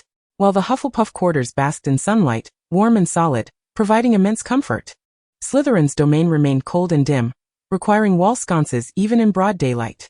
Mavis quickened her pace to Professor Snape's office. She knocked. Enter. The voice was icily detached. Upon entering, she immediately stated her purpose. Madame Pomfrey sent me to collect potions. Professor Snape glanced at her, gesturing towards a nearby cabinet. Third shelf, second from the left. Mavis approached. The storage cabinet was tall and densely lined with crystal vials. In the second compartment, at least 7 or 8 different potions awaited. She hesitated momentarily, steeling herself to ask, Is there anything I need to be cautious about? Avoid light. Avoid light? But it's a bright sunny day outside. Mavis scratched her head, retrieving the tray along with the vials. She rummaged through her pocket for a handkerchief, gauging its size. It was too small. Reluctantly, she removed her robe. folding it into a compact square, laying it flat on the tray, placing the vials atop, and gently covering the top layer. "Thank you, I shall return." She exited, kindly closing the door behind her. Snape redirected his gaze. Mavis carefully carried the tray upstairs, successfully delivering it to Madame Pomfrey. She was tidying up a cabinet when she noticed the potions obscured by the robe, and remarked with satisfaction, "The house elf just delivered new bed linens. If you don't mind, could you help me lay them on the beds? I'd be delighted to assist." Chapter 16. The Heart of the Protagonist. As long as one doesn't engage in reckless behavior that leads to illness, Madame Pomfrey is quite amiable. While Mavis spread the linens, she soon struck up a conversation with her, clarifying that she didn't neglect her health. Rather, she had never consumed such fine food before, leading her to indulge uncontrollably. Madame Pomfrey, filled with sympathy, immediately responded, "I should check your health." Mavis, taken aback, exclaimed, "Is that possible?" Eagerly, she voiced her concerns. "I always feel my magic is weak, and I've never experienced a magical surge." During the Christmas season, when there were few tasks at hand, Professor Pomfrey, having a penchant for nurturing her students, promptly waved her wand and cast several diagnostic spells upon Mavis. Mavis, filled with trepidation and anxiety, awaited the results, reminiscent of her previous health checkups after sleepless nights. Soon, Madame Pomfrey concluded her examination and remarked, "Aside from the defense against the dark arts instructors, there is no need to elaborate on the proficiency of other professors at Hogwarts. Your physical condition is quite poor. It seems your magical energy is entirely devoted to sustaining your bodily growth." Mavis meekly inquired, "But do I still have a chance?" "Do not fret," Madame Pomfrey reassured her. "The most crucial period for a wizard's magical development occurs during adolescence. Simply take care of your health during this time." However, she suddenly furrowed her brow, causing Mavis's heart to leap. "However?" Madame Pomfrey continued, "You have caught a cold." She produced a vial of revitalizing potion, and without room for argument, insisted, "Drink this and then return to rest immediately." Mavis felt a wave of relief wash over her. She had feared that her vitality was being drained. Hastily, she consumed the potion and departed. After drinking the revitalizing potion, her ears emitted wisps of smoke, transforming her into a walking chimney as she made her way back to the dormitory, where she reclined on her bed. The normally boisterous common room, filled with the chatter of girls, was eerily silent, and Mavis found it quite disconcerting without the need for a silencing charm. Thus, she busied herself with random thoughts.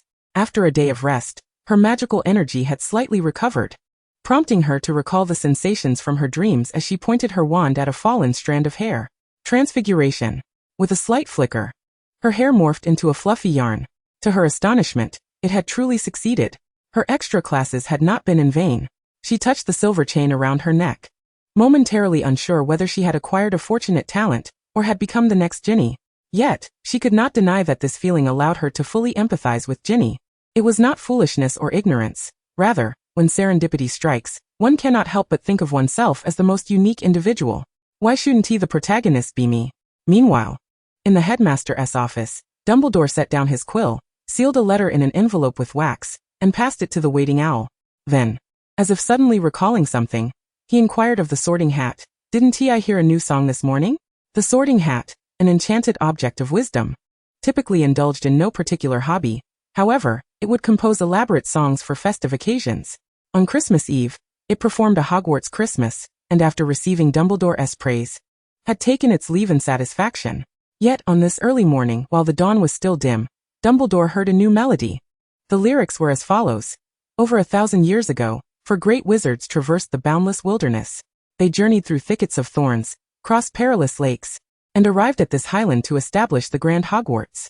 As time flows, Hogwarts welcomes new students year after year, bidding farewell to graduating classes. They either become great white wizards, renowned alchemists, or fearsome dark lords. Yet they all belong to Hogwarts. The castle remembers the distant past. The castle gazes into the not-so-distant future. The castle knows everything. The castle stands here. Brave Gryffindor, wise Ravenclaw, upright Hufflepuff, and cunning Slytherin. No matter which house you hail from, you belong to Hogwarts. If you cherish this land, if you long for this castle, perhaps you will receive Hogwarts' most precious treasure. Dumbledore found this quite intriguing. It evidently hinted at something. However, after its performance, the Sorting Hat fell into slumber, as if it had sung merely for its own delight. And once the song was concluded, it departed. He was curious about what transpired. Wizards come to Hogwarts in search of their dreams, The Sorting Hat sang in response. You found what you sought, he found what he desired, and today, another has received their own gift. Dumbledore nodded, humorously remarking, It seems the moment for revelations has yet to arrive. The Sorting Hat responded, Hogwarts is indeed the birthplace of miracles. Chapter 17. Spring arrives.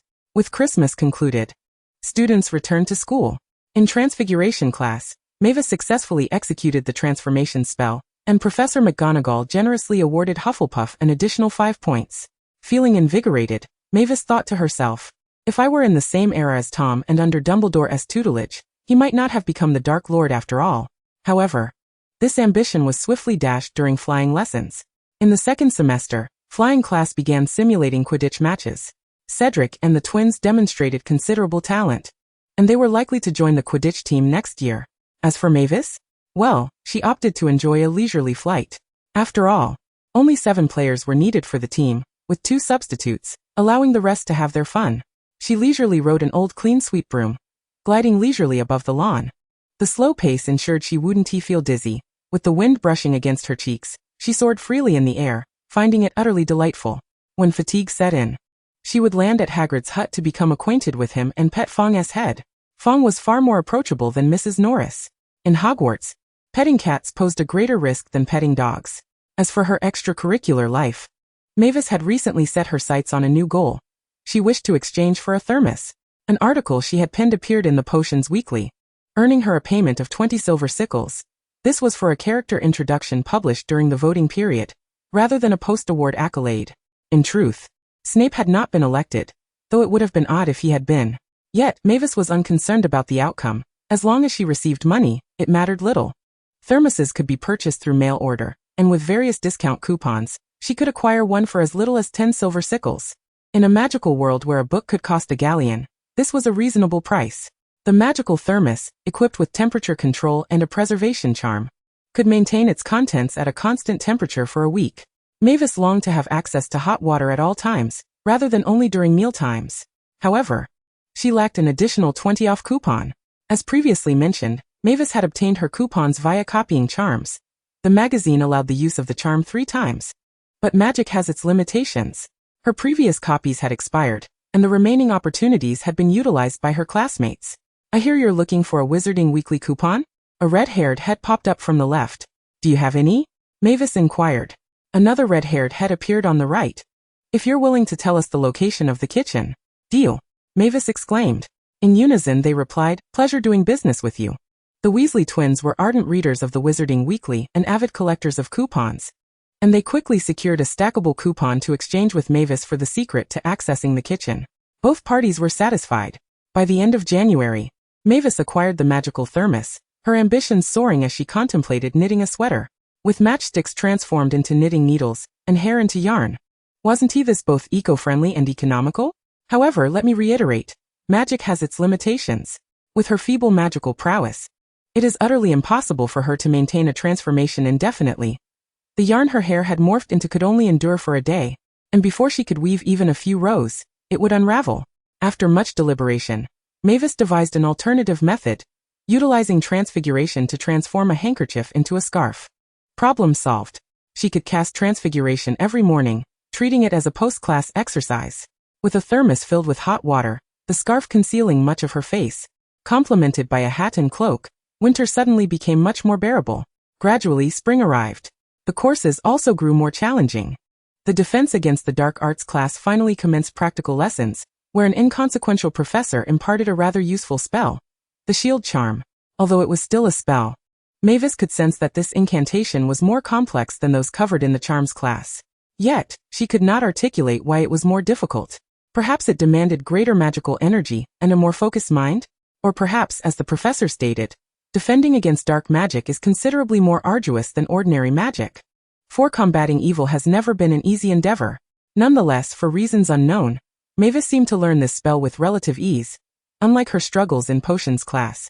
Although Snape had remarked that there was no need for unnecessary wand-waving merely to distinguish it from the Charms class, in reality, Potions did require wand movements for spellcasting. The concoctions they brewed in the early stages could not be classified as true potions, lacking any extraordinary efficacy. One could argue they were more akin to mere processing. For instance, the extract of the white Fresno plant, which could heal wounds when consumed directly, simply became more effective through extraction and brewing without generating any new effects. Muggles could achieve similar results through technology. However, true potions were beyond the reach of Muggles, for they lacked magical ability. In the magical realm, magic is the very essence of existence.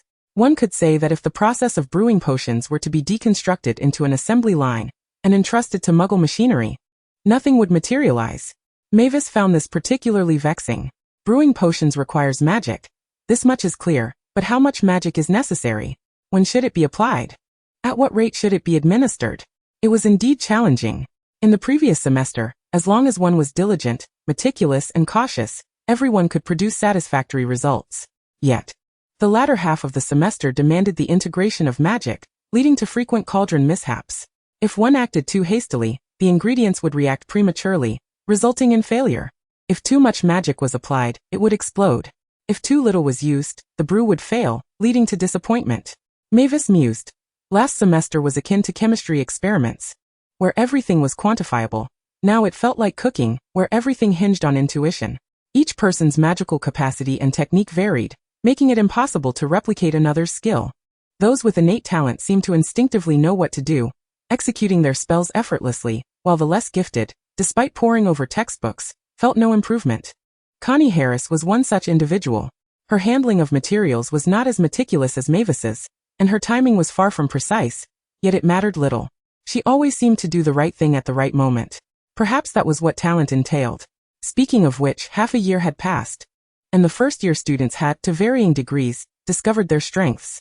Connie grasped spells quickly and possessed a wealth of incantations, likely due to her familial background. Her true prowess lay in potions, and she excelled in astronomy as well. The Weasley twins exhibited a natural aptitude for flying, working in perfect harmony, and swiftly mastering spells while showing great interest in herbology. Yet their understanding of magical history was utterly dismal. Cedric was exceptionally well-rounded, lacking any discernible weaknesses, earning the favor of all his professors. And what of Mavis? She excelled in charms, her performance in transfiguration seemed salvageable, and defense against the dark arts appeared manageable. However, she lacked talent in flying, struggled to comprehend astronomy, and found magical history akin to deciphering reading comprehension. As for potions and herbology, she barely scraped by, relying on notes and meticulousness, but truly lacked any gift. This was unacceptable. The first in their series to falter was Cedric. Although Mavis had little connection with him, she did not wish for his downfall, thus setting a modest goal for herself: to become a champion of the Triwizard Tournament in her 6th year. Looking ahead, it seemed a daunting challenge. Which subject could she salvage? Chapter 18. Physical Education. Mavis resolved to dedicate herself to flying lessons. This course was particularly practical. Brooms served as the primary mode of transportation for wizards, akin to bicycles and scooters for Muggles, essential for long-distance travel. Mavis was not particularly passionate about flying, treating it merely as a skill to acquire. However, during class, Madame Hooch primarily focused on the Quidditch players, leaving little attention for the needs of other students. Mavis could only navigate her own way, but her progress was limited. Upon reflection, it was likely due to her inability to let go. She hesitated to fly too fast, fearing dizziness and the potential for a catastrophic fall. If only she could dream of flying, for in dreams, one would not fear the risk of falling. Contemplating this, she felt an inexplicable anticipation. Then she truly did dream. As before, she groggily awoke to find an owl perched beside her, gently pecking at her hand, urging her to follow. Mavis leapt from her bed, astonished to discover she was already dressed. Following the owl outside, she encountered no one along the way, and thus arrived at the Quidditch pitch without incident. Then the sky suddenly brightened. The spring sun radiated warmth and brilliance, with clusters of students scattered across the lawn. She looked down to find a broom beneath her feet. It was a Nimbus 2000, crafted in 1993 by the broom maker Eli Grym from Portsmouth, and in 1995, someone had successfully flown across the Atlantic on it, thereby etching its name into history. Nearby, someone spoke. Mavis turned to see a professor seated upon a broom. She was uncertain if this was indeed a professor, for she had never seen this person before. Had they been mentioned in the original text, she would have surely remembered. The figure lacked legs, the robe flowing down to emptiness, yet cast a shadow. A person, not a ghost. Hello. She hesitated. May I ask who you are? Professor Psychus, replied the silver-haired instructor, your flying lesson teacher. The name sounded familiar, and Mavis felt as though she had heard it somewhere before. Professor Psychus continued. Quidditch was only played by wizards in the early 19th century, but the history of brooms predates Quidditch by far. Initially, wizards sought a means of flight, attempting to train magical creatures like winged horses. However, these beings, being sentient, could not truly heed a wizard's commands. Mavis had not heard this account before and listened intently. She continued, thus, alchemists began searching for a suitable instrument to replace flying animals, serving as an extension of the wizardess body. Initially, people experimented with carriages, but they were too cumbersome. They considered flying carpets, which though comfortable lacked agility. Brooms, before the invention of the cushioning charm in 1820, were not particularly comfortable. Yet their ordinary appearance made them easy to conceal, rendering them convenient for riding and transport, thus becoming the choice of many wizards. Mavis nodded in understanding. Professor Psychus added, to master a broom, one must not view it merely as a tool in hand, but as an extension of oneself, just as I do. As she spoke, the broom she sat upon suddenly ascended, soaring through the air, performing flips, dashes, descents, and turns, akin to a roller coaster ride, exhilarating and terrifying. Mavis felt her heart race with excitement. Yet Professor Psychus returned to her side, unfazed and calm, stating, what may seem daunting to you is no different from somersaulting for me. Mavis, wow. Now mount your broom, she commanded. Maywazy grasped the broom, which transformed into her most familiar comet series, straddling it as her body gradually ascended into the air. Fly a little higher, the professor urged. Why are you so anxious? Maywazy replied, I'm afraid of falling. The professor reassured her, this is Hogwarts. Maywazy inquired, what? The professor continued, it will protect you. No student has ever succumbed to a fall during class. Maywazy countered, but falling and being injured is still quite terrifying. The professor, sensing her trepidation, sighed and conceded, all right. It seems I must adopt a different approach. Suddenly, Maywazy felt the broom grow heavier, as someone steadied the handle from behind her. Are you ready? Professor Sykes asked. Let us go. The broom shot upward, and Maywazy felt herself plummeting back, soaring into the sky with the speed of an ascending airplane. Hogwarts instantly appeared minuscule, and the Black Lake resembled a mere puddle. Dive, Professor Sykes commanded, and they began to plunge downward. The fierce wind assaulted her face, causing her cheeks to sting and her eyes to ache, while the scenery blurred by at an alarming pace. Maywazy was momentarily dazed. Professor Sykes held her hand, instructing her on how to maneuver the broom. When the wind comes, harness its power, just like this, by adjusting the broom's direction to follow the currents. They soared into the sky. When the rain came, she advised, avoid it. What had begun as a sunny day had abruptly transformed into a tempest, with thunder and lightning cracking the night sky, and giant raindrops pummeling them, accompanied by menacing bolts chasing behind. Dodge, Professor Sykes instructed, just like this. Gently sway the broom's tail. Maywazy shouted, it's lightning. We could be struck. Yet they navigated through the storm, the wind as their ally, the rain a mischievous foe, while the lightning, though fierce, illuminated their path. Gradually, Maywazy found her fear subsiding. Her heart raced, but as the terror dissipated, it was replaced by an exhilarating thrill. It felt as though she had transformed into a bird breaking free from its cage, the vast sky offering boundless freedom. She resembled a brave seabird, soaring proudly amidst the storm. This sensation of teetering on the precipice of life and death was both an immense fear and an unparalleled ecstasy. Maywazy was covered in goosebumps. The next day, with a loud thud, her roommate was awakened by a tremendous noise. They opened their eyes in terror to see Maywazy sprawled on the floor beside her bed, having fallen in a manner that resembled a comedic disaster.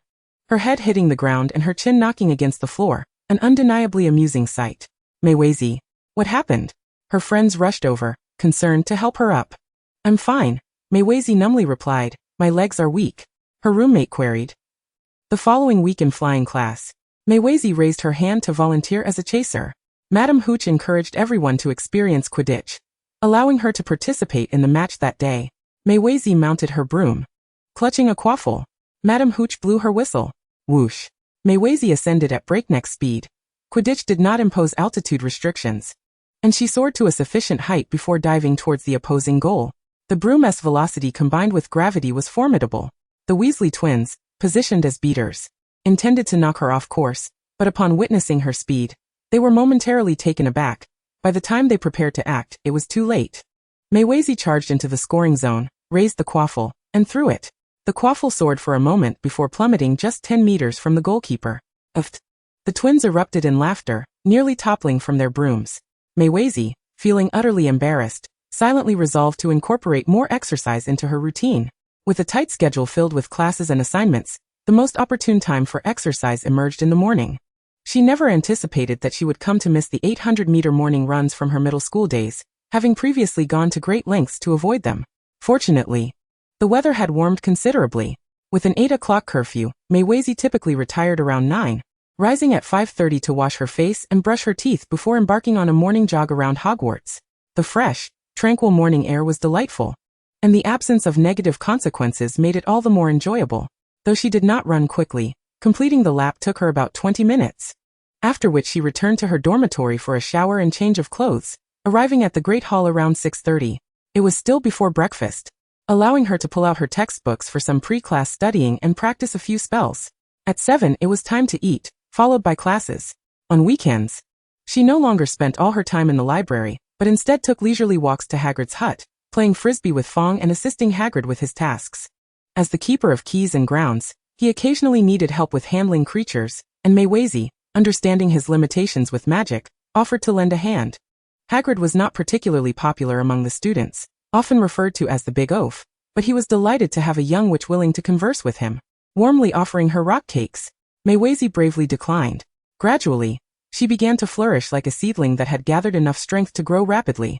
The most evident sign of her growth was that the shoes Professor McGonagall had purchased last autumn were already becoming too tight after just a few months, painfully pinching her toes with every step. Her formerly loose-fitting clothes had also become snug and constricting, leading her to anticipate that she would soon need to retire them. Maywayzee found herself troubled by this.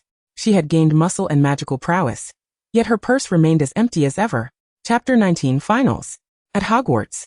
As long as one refrained from ordering items by post or visiting Hogsmeade, there were virtually no expenses. Yet humans are not plants or animals. One cannot simply survive on mere sustenance. Supplies wear out and require replacement, clothes become too small, and every necessity comes at a cost. However, earning money is no simple feat. Upperclassmen could purchase items from Hogsmeade to resell to younger students, while some crafted charms or brewed potions for a bit of profit. Yet all these ventures required initial capital. Maywayzee had only 8 silver sickles. After spending 2 on new quills and supplies, her previous ones having deteriorated beyond use, she found herself in a predicament. With the recent warm weather, she had been more diligent about bathing, depleting her shampoo and body wash considerably. Yet the most pressing issue was her shoes. During class, she would discreetly loosen them to relieve her toes, as the pain was constant. In these moments, Maywayzee would ponder the difficulty of existence. Yet, it was merely a fleeting thought. Some people merely live, others drift through life, and some endure. She was enduring, believing that perhaps one day, her perseverance would lead to brighter days. She began to empathize with Tom. The Dark Lord of yesteryears must have experienced such intense feelings, yearning for a day when he could shed his past and embrace a new life. Yet they were destined to tread different paths. Unable to wear her shoes, she resorted to enlarging them with an enlargement charm, transforming scrap paper into thick insoles, allowing her to wear them just barely. As her clothes became ill-fitting, she unraveled the seams, using strands of hair to alter the color and resew them. Of course, earning money remained imperative. The profits from magazines were negligible, and winning was never guaranteed, nor were the items necessarily essential. Forced by circumstance, Maywayzee concocted a dubious plan to write assignments for others. This was a thriving market, as young witches and wizards often procrastinated on their homework. Why write assignments when one could play wizard's chess or Quidditch?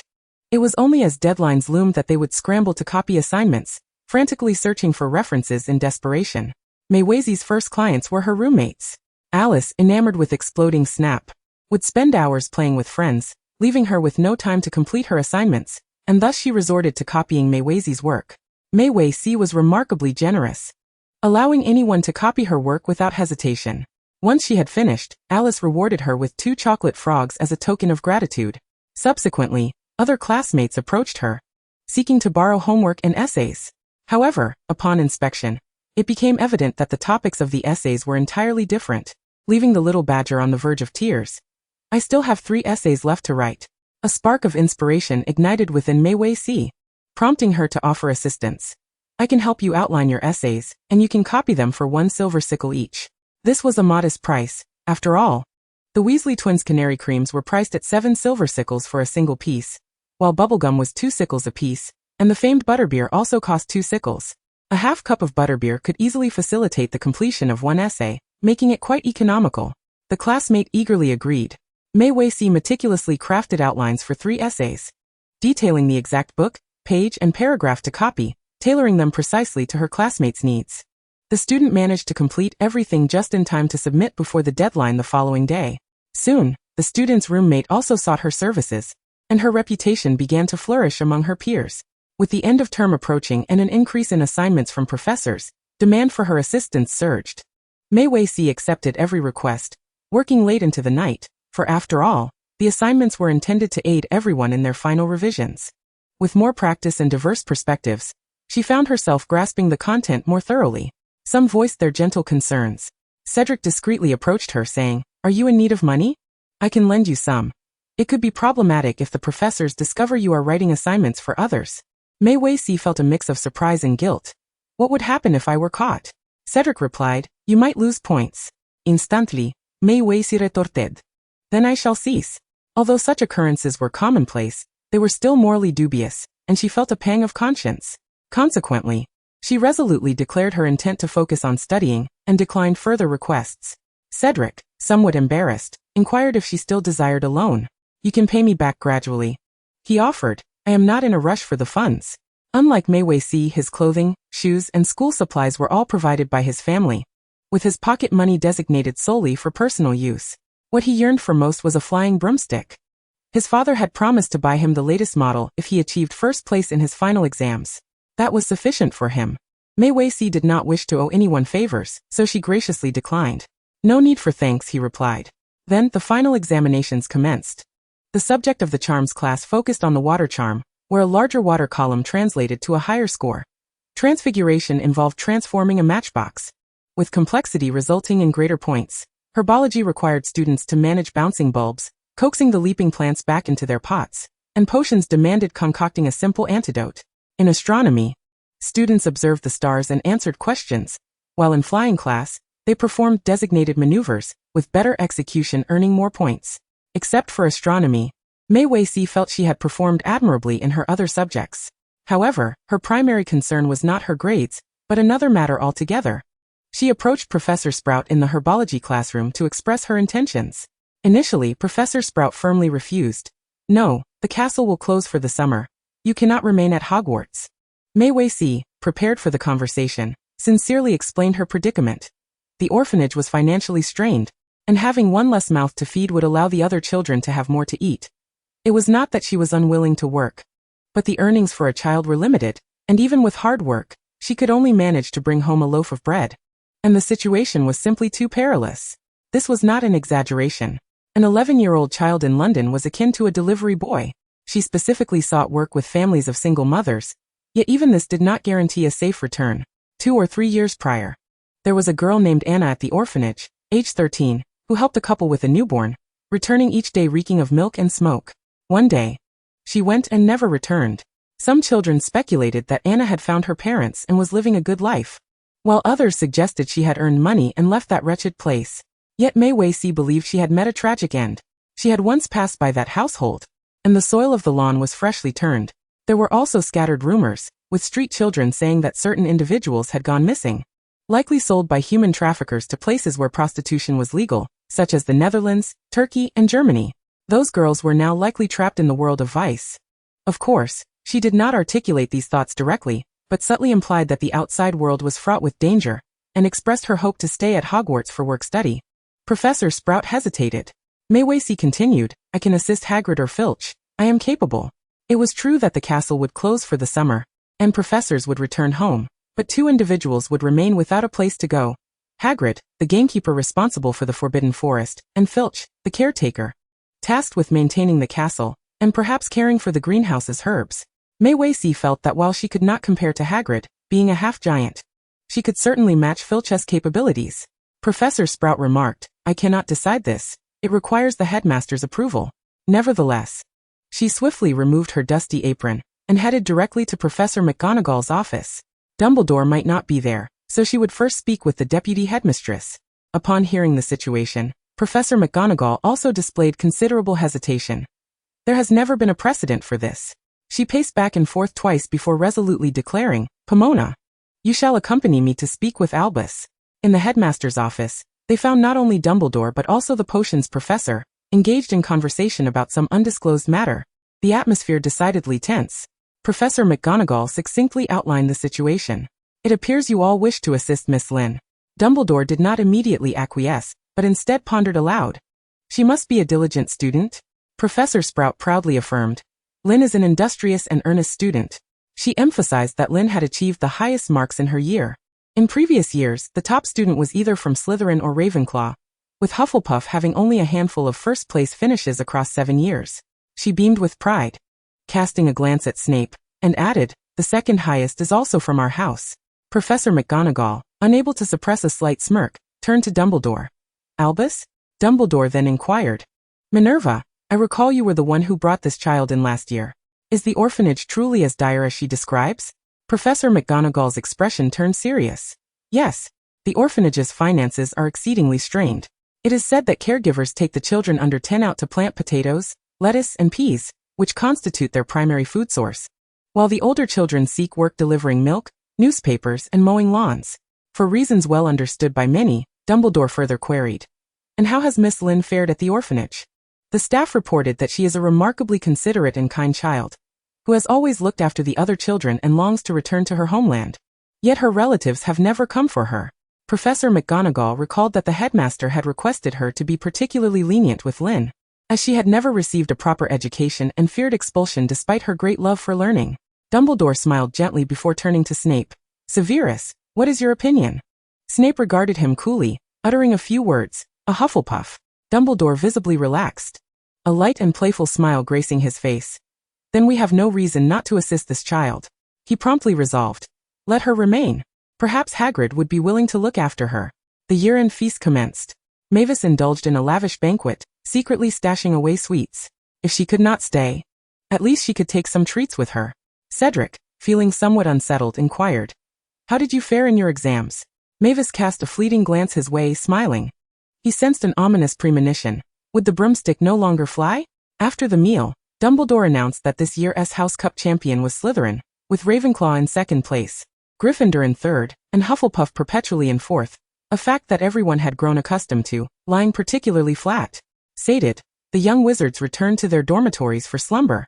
As they were to depart for home the following morning, Professor Sprout called her aside, leading her to a corner, where she informed Mavis that Dumbledore had indeed consented to her staying at school over the summer. The remainder of her words was lost on Mavis, who suddenly leaped with joy. Really? Truly? I can stay? Professor Sprout was taken aback by her exuberance and hastily patted her down. Mavis was utterly elated, her eyes sparkling. Thank you, Professor. I am immensely grateful. It was Dumbledore's approval, Sprout reminded her, adding that the castle would be closed during the holiday, and she could not reside in the dormitory. Mavis had no objections. Then where shall I stay? Sprout replied. Hagrid is willing to care for you, but Miss Lynn, I must advise you that the Forbidden Forest is far too perilous for young witches and wizards. Do not wander about carelessly, understand? Mavis nodded seriously. I will certainly heed Hagrid's advice. Return now, and get some rest. Professor Sprout urged her to head back to sleep. Yet, Mavis was far from sleepy. Upon returning to the common room, she settled by the fireplace to write a letter. Since she would not be returning home for the holiday, she felt it necessary to inform Mrs. Hope. A staff member at the school has offered to take me in. I will remain to assist, so please do not worry. I shall follow the teacher's instructions and refrain from causing any trouble. I have treats and biscuits for everyone. Rest assured, I will visit London when I have the chance. Wishing you good health. The letter was brief, as she endeavored to avoid divulging too much about the wizarding world. Yet the package was substantial, filled with food Mavis had saved for the holiday. Most of it consisted of easily preserved biscuits and sweets, all produced by the Hogwarts kitchens, devoid of magical traces. The children at the orphanage would surely be thrilled to receive such a bounty. The next morning, the report cards were released. Mavis was astonished to discover she had indeed come in first, and her joy prompted her to quickly add this news to her letter, reassuring Mrs. Hope. Then, she took her small package to the Ollery to send the letter. Upon her arrival, the owls fluttered and gathered, pecking at her hand. Mavis hastily opened her package and scattered the food. The owls, large and small, dove for the morsels. One particularly robust owl swiftly consumed the most food before lazily approaching her, tilting its head. Mavis handed over the tied package to the London Hope Orphanage. the office on the east side of the second floor, for Mrs. Hope. The owl seized the knot of the package and soared into the sky. Returning to the dormitory, her roommates had already departed, and she began to pack her belongings, preparing to move into Hagrid's abode. Hagrid had prepared a small room for her, gruffly stating, "Make yourself at home." Mavis replied, "My home could never be this messy." She rolled up her sleeves, ready to get to work. After tidying up, she waved her wand to restore everything to its former glory. Any spell that could save her money, she had mastered quite well. Fawn came over to nuzzle her, and Mavis did not hesitate, fresh water like a spring. The dog splashed mud all over her. Mavis exclaimed, "All cleaned up." For the entire morning, she busied herself with cleaning at Hagrid's house. It must be said, household magic was indeed effective, far more gratifying than manual labor. Staying in the magical world was undoubtedly the right choice. Back in the Muggle world, without her wand, Mavis felt devoid of confidence, but with her wand in hand, she grasped her future. In the afternoon, Professor Sprout summoned her for work. During the summer, the greenhouse plants required care, a task that the professor had previously managed every 3 days, but now that there was a student, she would surely delegate it to her. This is Devil's Snare. It resembles a crab cactus, but it is extremely dangerous. If you become ensnared, do not struggle. It will slowly release you, Professor Sprout cautioned, reminding her to water it daily to keep it moist, and to quickly move it out of sunlight. Mavis took notes. This is mandrake. You will study this next year. Do not touch it, just loosen the soil daily. This is white ash. You must have encountered it in potions class. Be mindful of sunlight. It requires a full 3 hours of exposure each day. She diligently recorded a page of precautions. Soon after, Mrs. Hooch arrived, handing her the key to the broom storage room, and instructing her to perform maintenance on the brooms weekly. Wipe them down with a cloth. Do not use magic. Apply maintenance oil, and if possible, let them fly for a bit, the short-haired professor advised, adding that caution was paramount, especially near the Whomping Willow and the lake, where the wind could be too strong. She provided various instructions and finally handed her a copy of the Broom Care Guide. Mavis glanced at her notebook. Understood, Professor. Chapter 21. The Caretaker. Mavis's summer was exceedingly fulfilling. Rising early, she consumed some leftover sandwiches and milk to fill her stomach, then took a shovel and bird feed to the Ollery for cleaning. Do not inquire about the amount of droppings in the aviary. Suffice it to say that it was not swept with a broom, but rather scooped with a shovel. After several buckets were filled, she levitated them with the floating charm and transported them to the Forbidden Forest for fertilization. At the edge of the Forbidden Forest, Hagrid had cultivated a patch of land to grow pumpkins, lettuce, artichokes, radishes, and potatoes, which would adequately supply the kitchen. She did not have to handle the fertilization as it was too labor-intensive. Meanwhile, Hagrid patrolled the Forbidden Forest, feeding some of his little unfortunate ones. Mavis did not request to accompany him. She had other tasks to tend to, such as taking care of the headmaster's cherished plants in the greenhouse, watering, fertilizing, loosening soil, recording, and sending a letter to Professor Sprout every 3 days to report on the situation was her routine. Once finished, it was 10 o'clock, and her stomach growled with hunger. She returned to Hagrid's house to prepare a meal. However, Mavis was not skilled in cooking. At the orphanage, she merely assisted with peeling potatoes and steaming them. Therefore, the simplest and most convenient option was to make dumplings. The filling would depend on whatever was available, sweet or savory. She conjured a mold and prepared several hundred dumplings at once, boiling them until cooked. Hagrid offered no comments on whether they were delicious or not, but he encouraged her to try, so they must have been quite unpalatable. In the afternoon, she was to assist Hagrid with magical creatures, which was not a pleasant experience by any means. We shall skip over this section for now and return to her daily routine.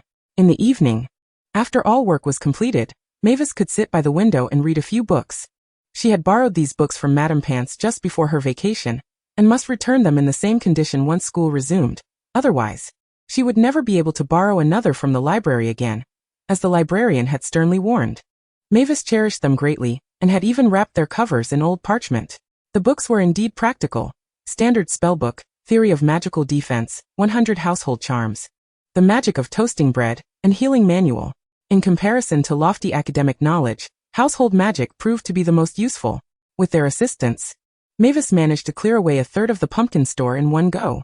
She transformed all of it into pumpkin pastries, kneading flour and pumpkin into a dough, which she then placed in the oven to bake, resulting in a delectably soft and sticky treat that remains delightful even when cold. The sole issue was the overwhelming quantity she had produced. She was entirely perplexed as to how there could be so many. Was it due to a fermentation charm? Not only could it ferment, but it could also double in both quality and volume? In any case, the pumpkin pies teetered precariously atop a long table. Hagrid? She inquired, would you mind if we ate pumpkin pastries for the next fortnight? Hagrid replied, perhaps we could share some with the other professors.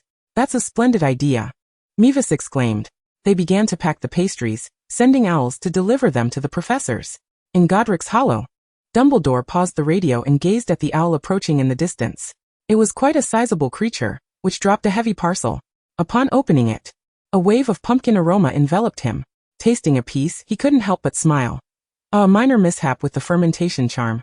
But the sweetness is quite to my liking. In Caithness, Scotland, McGonagall, dressed in her nightgown, sat by the fireplace engrossed in a book. This was her birthplace. And after the passing of her husband, she had not returned to the cottage in Hogsmeade. Instead, she spent her holidays in her old home, quietly reflecting. When the owl arrived, she was sipping afternoon tea. Pumpkin pastries, she murmured, taking a bite and grimacing at the overwhelming sweetness. In southern England, Sprout rose from her garden to catch the descending parcel. Upon inspection, she discovered it contained pumpkin pastries. Brushing the dirt from her hands, she prepared to indulge in a cup of eggnog. In Hogsmeade at the Three Broomsticks, Flitwick was enjoying drinks with friends, listening to jazz music. Madame Rosmerta announced, Phileas, you have a parcel. Flitwick stepped outside, returning shortly with a tray of pumpkin pastries, cheerfully inviting his friends, come and taste this pumpkin pie. In Knockturn Alley, an owl tapped at the window. Snape emerged from the cellar, casting a cold glare at the unexpected visitor. The owl fluffed its feathers and dropped the parcel before swiftly departing.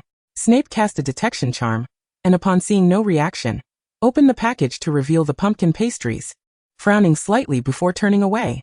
After 3 consecutive days of consuming pumpkin pastries, Hagrid contemplated feeding the remaining pumpkins to the creatures in the Forbidden Forest.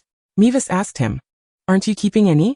Scratching his head, the giant replied, with no students around, we cannot possibly eat this much.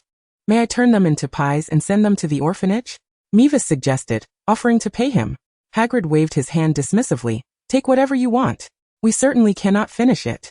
He then inquired, do you need anything else? There are still plenty of potatoes left in the cellar.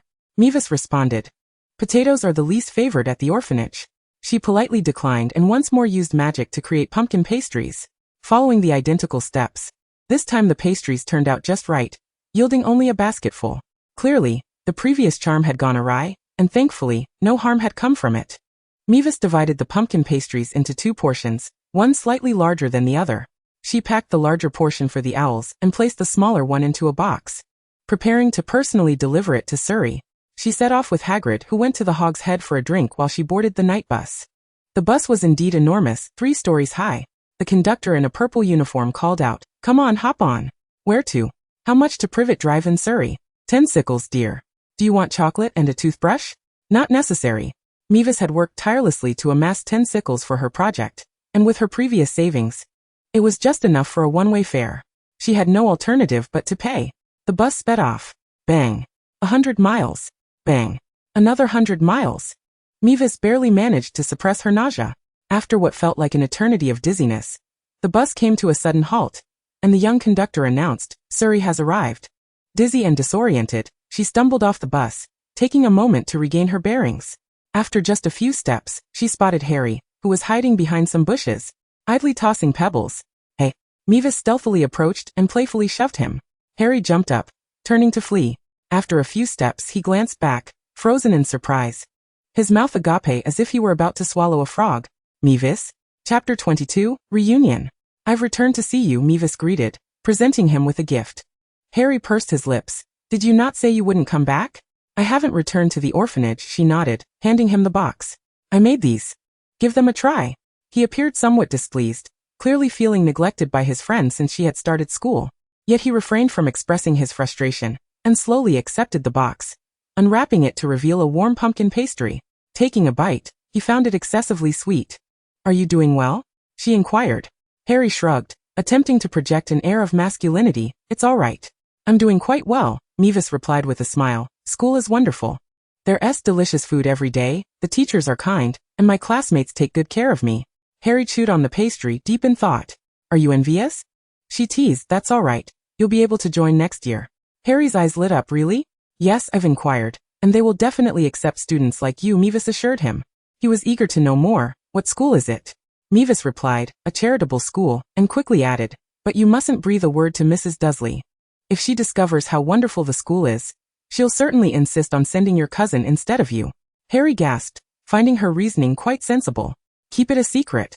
She continued, I can't tell you too much. You'll find out in due time. It's a school tradition. Harry remained skeptical, suspecting she might be deceiving him. However, the allure of his nearby friend was far more captivating than the distant school. He began to share his grievances. Aunt Petunia was always harsh with him. Dudley was cruel, often bullying him in concert with his friends and even ruining his homework, leading the teacher to believe he hadn't completed it and punishing him with detention. Mavis was at a loss for how to comfort him. Her words would likely fall short of helping him. Instead, she began to recount her own school experiences. Winter was exceptionally cold, and without gloves or a hat, her hands and feet had suffered from frostbite. There was a great deal of homework, requiring long hours to complete. And new pens were quite expensive, yet the new ones worked splendidly. She even attempted to knit a sweater, but it ended in failure. Harry listened as he ate. In truth, he vaguely understood that while his life, in the eyes of those around him, might be considered the worst, it paled in comparison to Mavis and the other children from the orphanage. Dudley quickly outgrew his clothes, but he always had old garments to wear. He endured Aunt Petunia's scolding daily and had to perform many chores, yet at mealtimes he was always given a piece of bread to fill his stomach. At times, he felt a surge of anger and injustice, questioning why he was so unfortunate. Why did he have to endure all of this? Why was he not a child with both parents? He too desired parental affection, new clothes, the chance to watch television, and to celebrate birthdays. Yet, these questions were destined to remain unanswered. He cherished the time spent with Mavis, and somewhat darkly thought that knowing others had it worse than him made him feel slightly better. But there was also a more hopeful aspect. She appeared to have a bright future. Then my future will improve as well, he longed inwardly. After a lengthy conversation, Mavis prepared to take her leave. Will you come again? Harry asked. Mavis candidly replied, I probably won't. The ticket is too expensive for me to afford next time. However, I may enlist a friend to send you something. How about not placing it in the mailbox, but instead hiding it among the privet bushes at the back of the garden? Harry replied, I will check daily. She retorted cruelly, it may take a long time. Do not hold out too much hope. Regardless, I must tend to the lawn every day. He appeared unfazed. Maeve patted his shoulder and turned to leave. Her early departure was due to her desire to visit the orphanage. It would cost 2 sickles. Though somewhat pricey, it was a safe option. The orphanage remained as it always had, with caregivers leading a gaggle of small children in weeding. Maeve received a warm welcome. Maeve, a red-haired girl bounded over, enthusiastically exclaiming, We loved your pumpkin pies. They were absolutely delicious. She eagerly inquired, Where did you get them? Which shop would consent to deliver this? Maeve rolled her eyes. I made them myself. Oh, then the person who took you in must be a kind soul, the little girl remarked. Do you know of any other places needing help? I can cook, do laundry. Take me with you. Maeve replied, You are merely 7. Do not overthink it. The girl, wise beyond her years, countered, Everyone needs to eat, regardless of age. Off you go, away with you, Maeve urged, Do not bother me. Where is Mrs. Hop? Another sniffling boy chimed in, The matron has stepped out. Maeve wandered around the courtyard, picking up a spade. What do you intend to plant? Carrots, a shabby little boy morosely replied. I do not like carrots. Maeve asked. Why not? The boy answered, Only rabbits eat carrots. Maeve coldly responded, That is a fairy tale. Rabbits do not solely consume carrots. They eat vegetables. And overindulgence in watery vegetables can be fatal. The surrounding children widened their eyes, then began to push each other, bouncing off to the back garden. Undoubtedly, they must have a rabbit. Maeve remarked, Roasted rabbit is quite delectable. Whoosh, and the bothersome little ones vanished from sight. Before long, Mrs. Hop returned and upon seeing Maeve, became immediately serious. What has transpired? Maeve replied, I was passing by and thought I would check in. Mrs. Hop scrutinized her, noting that after a year away, she had grown taller and gained a bit of weight, which allowed her to relax. Come with me. She led Maeve back to her office, inquiring in detail about her experiences over the past year.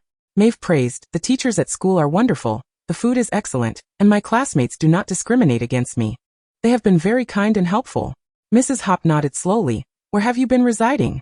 Maeve answered, At the school gatekeeper's place, right by the entrance. Mrs. Hop asked, Are you married? What is he like? Maeve broke into a sweat. No, he is a good man, a relative of the headmaster. She swiftly explained, knowing the matron's concerns. My room is the former storage room, and it is locked every day. Hagrid is not fond of little ones. He cannot even see normal women. He has his eyes set on a giantess. A giantess? You must take care of yourself, Mrs. Hop said sternly. Maeve replied, I know. The matron softened, saying, You have arrived at a fortuitous time. The child allowance has come through. Since you are no longer living here, you may take this money with you. Maeve was aware that the orphanage received subsidies, but she did not expect the headmaster to dispense cash. She quickly said, I only need a little. It is allocated per child, the headmaster succinctly explained. Last year, in 1989, the United Kingdom passed the Children Act, mandating further protection of children's rights. Consequently, the previously withheld orphanage allowances were fully disbursed this year, amounting to £5 per child per week. Naturally, this money is designated for the orphanage, collected collectively to support the care of orphans. Additionally, a new public school was established nearby. Since 1944, the UK has implemented compulsory education, providing free milk and lunch, as well as clothing and transportation subsidies, allowing the children from the orphanage to attend there.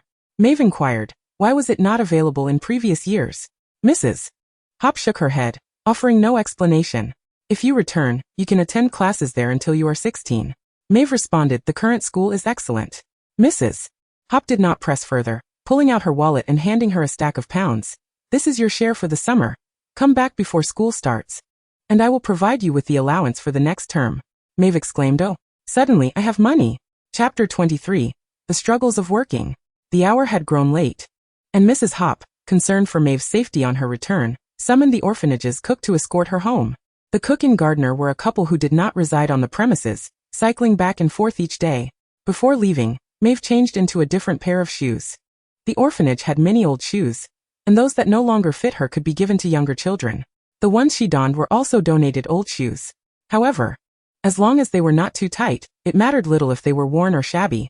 The cook's couple delivered her to Charing Cross. Maeve found a nearby public phone booth, inserted a penny, and after 3 rings hung up. This signified that she had arrived home safely. When the call did not connect, the penny was returned, which she carefully pocketed. She headed to the leaky cauldron, asking the owner for permission to use the fireplace, stating her intent to find Hagrid at the Hog's Head Inn. On Hagrid's behalf, the owner, Tom, relented, just this once. Thank you, kind sir, Maeve replied with a smile. Clutching her flue powder, she boldly declared Hog's Head Inn. A burst of flames erupted, and she dashed inside. Upon arrival at the Hog's Head Inn, she found Hagrid drunkenly sprawled beneath the table. Maeve queried, will you be able to return home today? The answer was evidently negative. She had no choice but to seek a secluded spot, sitting quietly in contemplation. Then she overheard someone say, Quirinius, over here. The individual proceeded to introduce his friend beside him. This is the Quirrell I spoke of. He has already been to America. Where is he planning to go next? The future Professor Quirrell stated, I intend to visit the Balkans next year. Maeve stole a curious glance at him. At that moment, Quirrell did not yet wear a turban adorned with garlic, appearing instead as a shy young man. He was conversing with a friend. I have heard there is a unique magic there that I wish to see. The Hog's Head Inn was notoriously easy to eavesdrop upon, so patrons typically refrained from discussing important matters. Maeve did not listen any further, continuing to huddle in her corner, rendering herself invisible. A few hours later, Hagrid stirred, taking Maeve back to Hogwarts on his motorcycle. Thus, Maeve came to understand the importance of stringent drunk driving regulations. She did not rouse until noon the following day. You are awake? Hagrid did not seem to notice her absence that morning. Rather, he appeared a tad sheepish, scratching his tousled hair. Come, have something to eat. He offered her a disheartening rock cake. Maeve pushed it away. I will go toast some bread. We cannot live off sandwiches for dinner. Hagrid had no objections. Maeve adeptly waved her wand. Presently, her finest culinary creation was not Chinese cuisine, but toasted bread, due to the myriad of spells involved in the process. Wizards have even penned numerous tomes on the art of bread making. Using magic for baking bread is quite akin to using a bread machine. Provided the spell is executed properly, the bread will not turn out poorly. In no time, the dough was in the oven. Maeve set a timing enchantment. When the time elapsed, the flames would extinguish, and the residual heat would finish the baking, resulting in softer, fluffier bread. This knowledge is derived from the magic of bread baking. After finishing lunch, Maeve found herself once again confronted with the rather arduous task of tending to the magical creatures entrusted to Hagrid. Today's assignment involved collecting the stingers of the billywig, a magical creature classified as relatively harmless, known for its swift flight and propensity to sting. A sting from this creature could cause a person to float momentarily, and its stingers are a source for numerous potion ingredients, as well as one of the key components for fizzing whiz bees. Hagrid instructed her to gather the stingers, with a portion to be dried and given to Professor Snape, while the rest could be sold. Hogwarts is a generous institution. The bounty from the Forbidden Forest not only sustains the school and its professors, but any surplus sold could be considered personal earnings. Hagrid was willing to share some pocket money with Maewis. She approached the task with diligence, albeit with considerable discomfort. Imagine yourself fully equipped, attempting to capture a nest of bees and extract their stingers. The Billywig's flight speed is exceedingly fast. Should one sting her, it would be of no use, leaving her to float in midair, dizzy and unable to stand. Hagrid suggested she use a cloth bag to cover them, but before she could do so, they swarmed and several even darted towards her face. The sensation of cold creatures flitting chaotically against her skin is something one can only fathom. By evening, she felt like a pig's head, with the world spinning and tumbling around her. Tomorrow would herald a new day and new tasks. Next on the agenda was the Horcrump, a small creature resembling a mushroom, which delights in using its tendrils to burrow underground in search of worms. They reproduce prolifically and can swiftly overrun a garden. Just imagine a garden entirely populated by these creatures. The soil would be turned upside down, and the plants would be decimated. Thus every so often, the Horcrumps in the yard must be cleared away, and Professor Sprout's greenhouse requires particular caution. To eradicate these little nuisances, one must collect the venom of the Chisperful. Maewis mused. When does the supplementary class commence? The study of magical creature protection doesn't begin until the 3rd year, and she had already lost track of time. An owl overheard her thoughts. That night, under the cover of darkness, an online class reconvened. Undoubtedly, today's instructor was none other than the foremost authority on magical creatures. The pride of Hufflepuff, Newt Scamander, who had once faced the first Dark Lord. However, to her slight surprise, Newt had never served as a professor at Hogwarts. Thus he appeared in the guise of a 5th or 6th year student. In the Forbidden Forest, amidst the chirping of the grassland, the bashful Hufflepuff crouched in a corner, mesmerized by a snake glowing with a red light. Maewis stood at a distance, tiptoeing to observe for quite some time. Perplexed, she wondered, what was so captivating about it? The Ashwinder only lived for an hour. Newt, with a gentle demeanor yet avoiding her gaze, explained that once it found a place to lay its eggs, it would quickly turn to dust. It sounded quite harmless. Maewis took a few steps closer, crouching down to witness the snake laying its eggs. To be honest, all forms of birth are fraught with pain. The Ashwinder writhed, its eggs emerging little by little, glowing red as if they contained a blazing light within. Maewis, ever frugal, pondered, could this egg be used as a lamp? No, Newt replied swiftly. If not frozen with the correct spell, the snake eggs could ignite a house within minutes. Maewis, intrigued, asked, what spell? Can you teach me? Newt turned his head, his gaze brushing against her cheek before drifting away. Do you enjoy magical creatures? Maewis hesitated. Although she felt compelled to say yes, she didn't wish to deceive him, so she honestly shook her head. I prefer fluffy animals like cats and dogs. And owls are quite nice too. Most magical creatures appear bizarre and dangerous, and she genuinely struggled to find them appealing. Newt remained silent. As for magical creatures, she reflected, I hope to learn to recognize them, discern the dangerous from the benign, and understand how to handle them without being harmed. Maewis had once enjoyed watching educational videos, eager to understand various biological habits, but that was the extent of her interest. She had no desire to coexist with them daily, nor did she find them particularly attractive. Cockroaches, spiders, caterpillars, how terrifying. If Newt's class required such an approach to gain entry, it was best to forego it. One should never force oneself. Who knew Newt would suddenly lift his head, glance at her swiftly, and say, that is sufficient, Maewis. He continued, understanding them is essential to knowing how to coexist peacefully. Chapter 24. The summer continues. While others attend summer classes to learn calligraphy, piano, or dance, Maewis' summer class is titled The Animal Kingdom. In the real world, she assists Hagrid daily in caring for the odd and wonderful magical creatures. Having begun her 3rd year lessons ahead of time, and her dreams became even more exaggerated, occasionally involving learning how to dispatch magical creatures. She belatedly recalled that early on, Wizards' fear of magical creatures was more about control than protection. In certain circumstances, the killing of magical creatures was permitted to safeguard wizarding lives. It was only through Newt and the efforts of others that understanding of magical creatures grew, gradually evolving into a protective stance. Thus, during the early 20th century, Newt's magical creature classes were somewhat bloody. However, Mavis had discovered that as long as she refrained from initiating contact, the professors would overlook her, sparing her from casting spells. Moreover, it seemed they had sensed her reluctance, and such dreams had not reappeared. More often than not, it was Newt conducting the class. Of course, being a student himself, his teaching style was not akin to that of Professor Dumbledore or Professor Flitwick. Typically, he would wander through the Forbidden Forest, commenting on whatever they encountered. Mavis became acquainted with the Bowtruckle, observed the hatching of a Niffler, and was even compelled to accompany him throughout the castle in search of a Sniffler. It was numbing. Yet overall, Newt was truly the pride of Hufflepuff. Adventuring with him was exhilarating. Initially, she had harbored a dislike for magical creatures, maintaining a respectful distance. However, when a newly hatched Puffskein began to nuzzle her palm, she found herself somewhat enchanted. Plump, fluffy, and unable to fly, it was admittedly quite adorable. There were also unpleasant moments.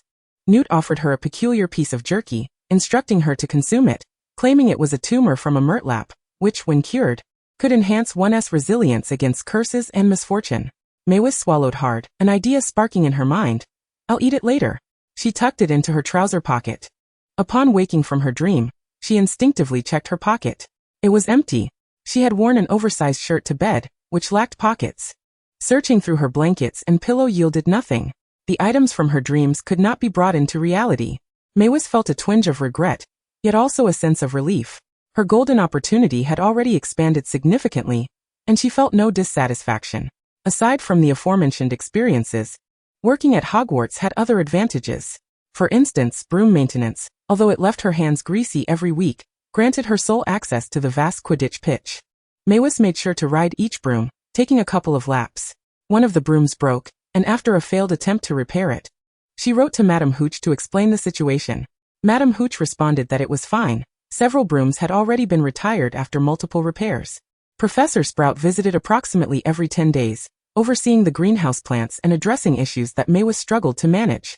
She assisted nearby, and through this back and forth, she acquired a wealth of knowledge regarding herbal studies.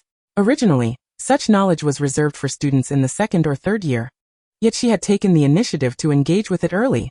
In August, as the chrysanthemums bloomed, Hagrid intended to visit Godric's Hollow, to pay a visit to Lily and James. Mavis inquired if she could accompany him.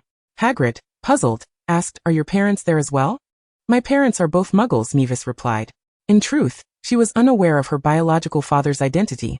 The scoundrel had vanished after causing her mother to conceive, and had left her mother unable to care for her, fleeing the orphanage shortly after giving birth.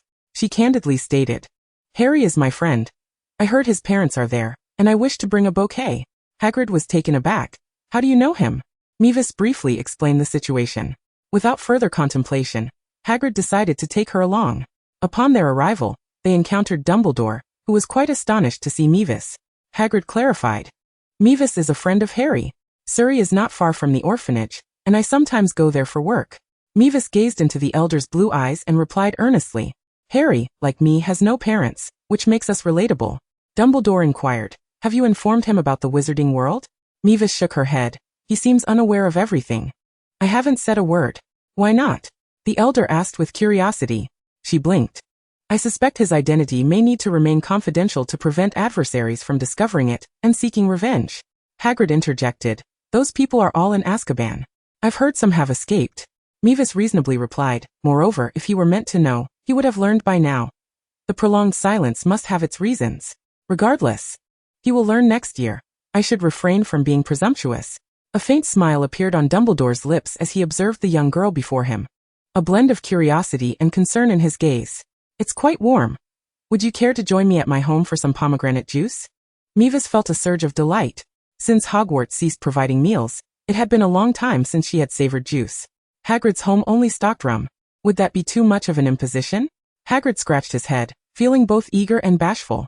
Just consider it keeping this old man company. Dumbledore sincerely invited them. "Miss Lynn, I also have some sugar mice or perhaps chocolate truffles? Cauldron cakes?" "Thank you, Headmaster," Mavis replied. Chapter 25, The End of the Holiday. Given their visit to Dumbledore's residence, the conversation naturally flowed. Mavis candidly recounted Harry's circumstances. Hagrid, visibly incensed, repeatedly exclaimed, "How could they treat him so?" He felt an overwhelming urge to rush to the Dursleys and cast a dreadful curse upon them. Dumbledore, however, merely sighed, speaking almost to himself. "I should have a word with them. Yes, this is my oversight. Mavis lowered her gaze, focusing intently on her cauldron cake. She had no desire to judge Dumbledore's actions. It was too easy to criticize, yet far more challenging to shoulder the responsibility and effect meaningful change. All seemed well at present. She hoped not only for Harry's situation to improve, but also for Dudley, the wretched child, to learn a lesson. A good thrashing would not be unwarranted, but the trauma of growing a pig's tail was excessive. Indeed, Dumbledore remarked, Hagrid, we should not be too harsh on Mrs. Dursley. He sighed gently, recalling the Muggle girl who had written to him, along with Lily, James, the Lombard couple and countless others. I will speak with her, he reiterated. This is my oversight. Hagrid, fiercely protective of the elder, declared loudly, No, Dumbledore, this is not your fault. Dumbledore shook his head, correcting him. Everyone makes mistakes. While placing Harry with the Dursleys was the only option, I could have handled it better had I considered Mrs. Dursley's feelings. He turned to Mavis, assuring her, I will address this matter. Thank you, Miss Lynn. You have given me the opportunity to rectify my errors. Mavis replied, I merely did what I could. That is already quite commendable, Dumbledore said with a slight smile, lightly waving his wand. A gift box soared toward them. Chocolate frogs, he stated, people constantly send me sweets. I can never consume them all. Perhaps you would like to share the sweet burden? Mavis hesitated slightly, but under the elder's encouraging gaze, she took a handful. Thank you, Headmaster. Oh, that's not enough. With another flick of his wand, the entire gift box shrank to the size of a matchbox and flew into her pocket.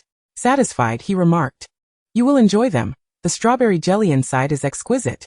Mavis commented, Oh, if not for knowing your orientation and age, I might suspect you are quite the charmer. After enjoying the chilled pomegranate juice, devouring a delightful cauldron cake, and taking home a box of chocolate frogs, their outing concluded. Mavis returned to Hagrid's home, emptied the chocolates, and filled a handkerchief-turned bag with a handful, tying it securely. Then she wrote to Harry, The headmaster sent me a plethora of chocolates. I'm sharing half with you. Wishing you joy. She then arranged for an owl to deliver it as payment for the service. In August, Professor McGonagall returned to Hogwarts. Earlier, at the end of July, she had spent a few days there, primarily responsible for sending out the Hogwarts acceptance letters, all signed by the deputy headmistress. Mavis had been summoned by her to ensure the accuracy of the book list written by the enchanted quill, which occasionally faltered. Once all the letters were dispatched, she would have half a month to prepare for the school year ahead. First, she needed to arrange for various professors to visit the Muggle world to explain the situation to the Muggle-born wizards and guide them to Diagon Alley for their purchases. Should any student have a unique family situation requiring special handling, she would need to rush over. This year, there was indeed a student with a bit of a problem. A student named Cho Chong had returned to Hong Kong for the summer, and the owl's letter was returned undelivered. Professor McGonagall had to apply at the Ministry of Magic to personally deliver the letter across borders. Such tasks were tedious yet necessary. Additionally, the defense against the dark arts teacher had to be replaced once more. The first-year teacher had fallen ill and by the end of last term, had worsened to the point of requiring care at St. Mungo's, thus unable to teach this year. The professors were accustomed to this and began searching for a successor. Once these matters were settled, Professor McGonagall opened the castle.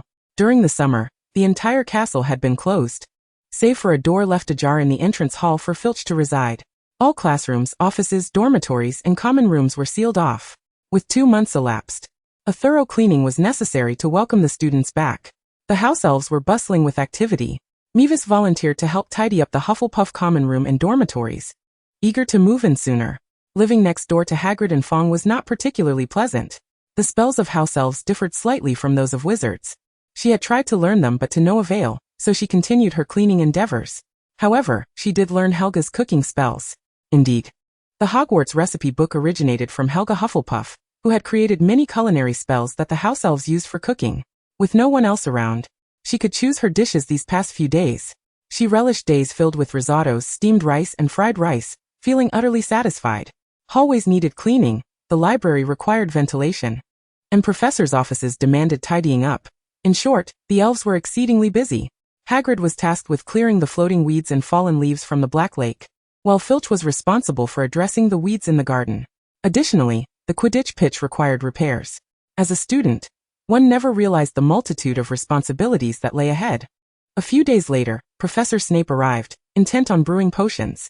There were always some students who encountered mishaps right at the start of the term, necessitating early preparations. His mood was quite evident. Regardless, Mavis had always felt apprehensive about lingering near his office. However, she was, after all, one of the few remaining hands at the school. Like all the professors, Snape enlisted Mavis to assist him. Though he was reluctant, he couldn't very well ask Hagrid or Filch for help.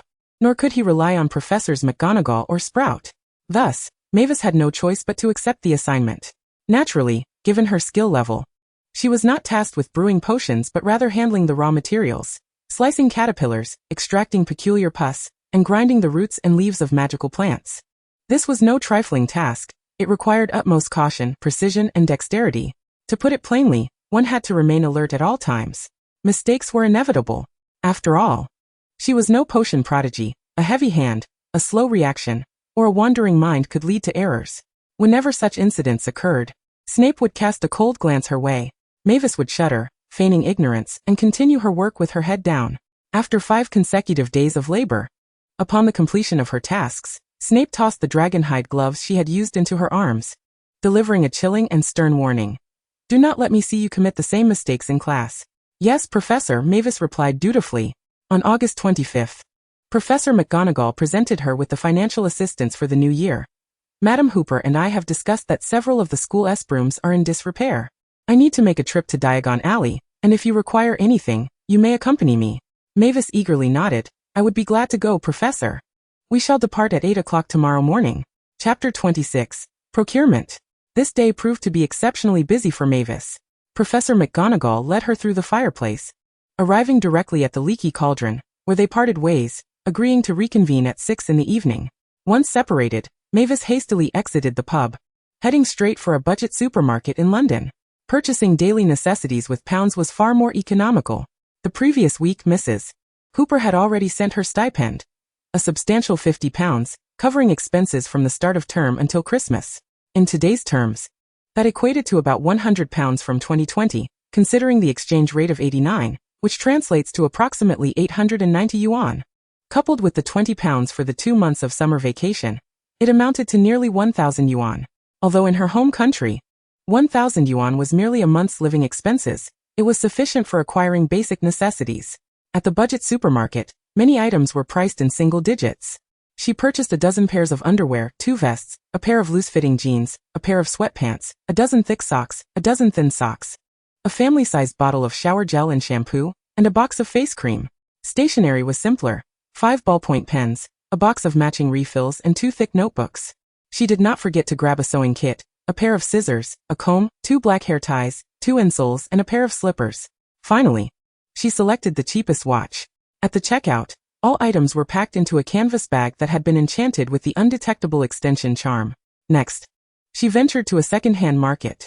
There, she found a pair of sneakers, a pair of boots, all in a size larger. She picked up an adult-sized shirt, an adult-sized sweater, a belt, and a slightly oversized children's coat. Most of the second-hand clothing was only slightly worn, still providing adequate warmth. In summary, for garments worn close to the body, new purchases were preferred, while non-body hugging items could be second-hand. Having completed these acquisitions, her living essentials were satisfactorily fulfilled.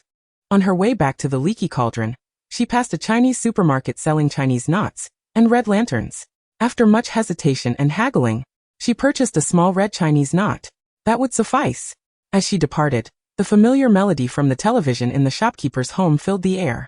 The night enveloped her surroundings, the crescent moon hanging low in the sky, memories of the past swirling like a dream, searching for the realm of dreams once more. She began to hum, her heart momentarily transported back to her distant homeland, the homeland she could never return to. Suddenly, the shopkeeper called out to her, inquiring, "Do you like Leslie Chung?" "I do," replied Mavis. The shopkeeper smiled warmly. "I adore him too," and handed her a poster as a gift. Upon unfolding it, she found it featured a Chinese ghost story, with Leslie Chung and Joey Wong at the pinnacle of their beauty. Astoundingly exquisite. "Thank you," Mavis exclaimed joyfully. "I love this film."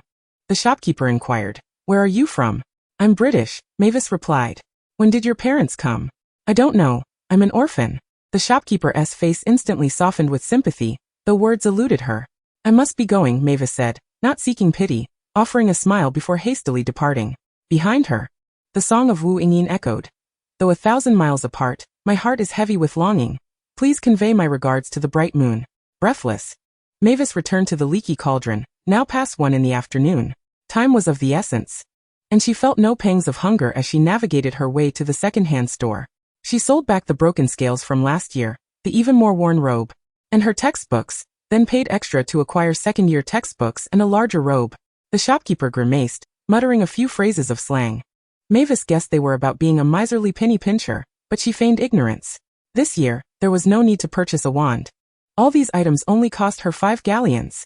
The remaining funds would need to be spent wisely, such as acquiring a new set of scales and weights. Additionally, she sought a few quills that wrote smoothly without smudging or scratching the parchment, and a bottle of ink would be prudent as well. This way, during the harsh winter, she could remain in the common room to complete her assignments without needing to trek to the library. Shopping for stationery was always a delightful experience. In the stationery shop, quills were arranged on several shelves, each distinct from the others. Mavis perused carefully, aiming to select the most durable option. However, she soon found herself overwhelmed, captivated by various choices. "I'll try this one." Someone offered her a white quill, Model 105, which boasted the smoothest ink flow and was less prone to dirtying her work. Though it could only use regular ink, as colored inks would diminish its lifespan. Mavis turned to find that her benefactor was Cedric Diggory. "Are you here shopping too?" "I had no choice. My broomstick flew away," he shrugged.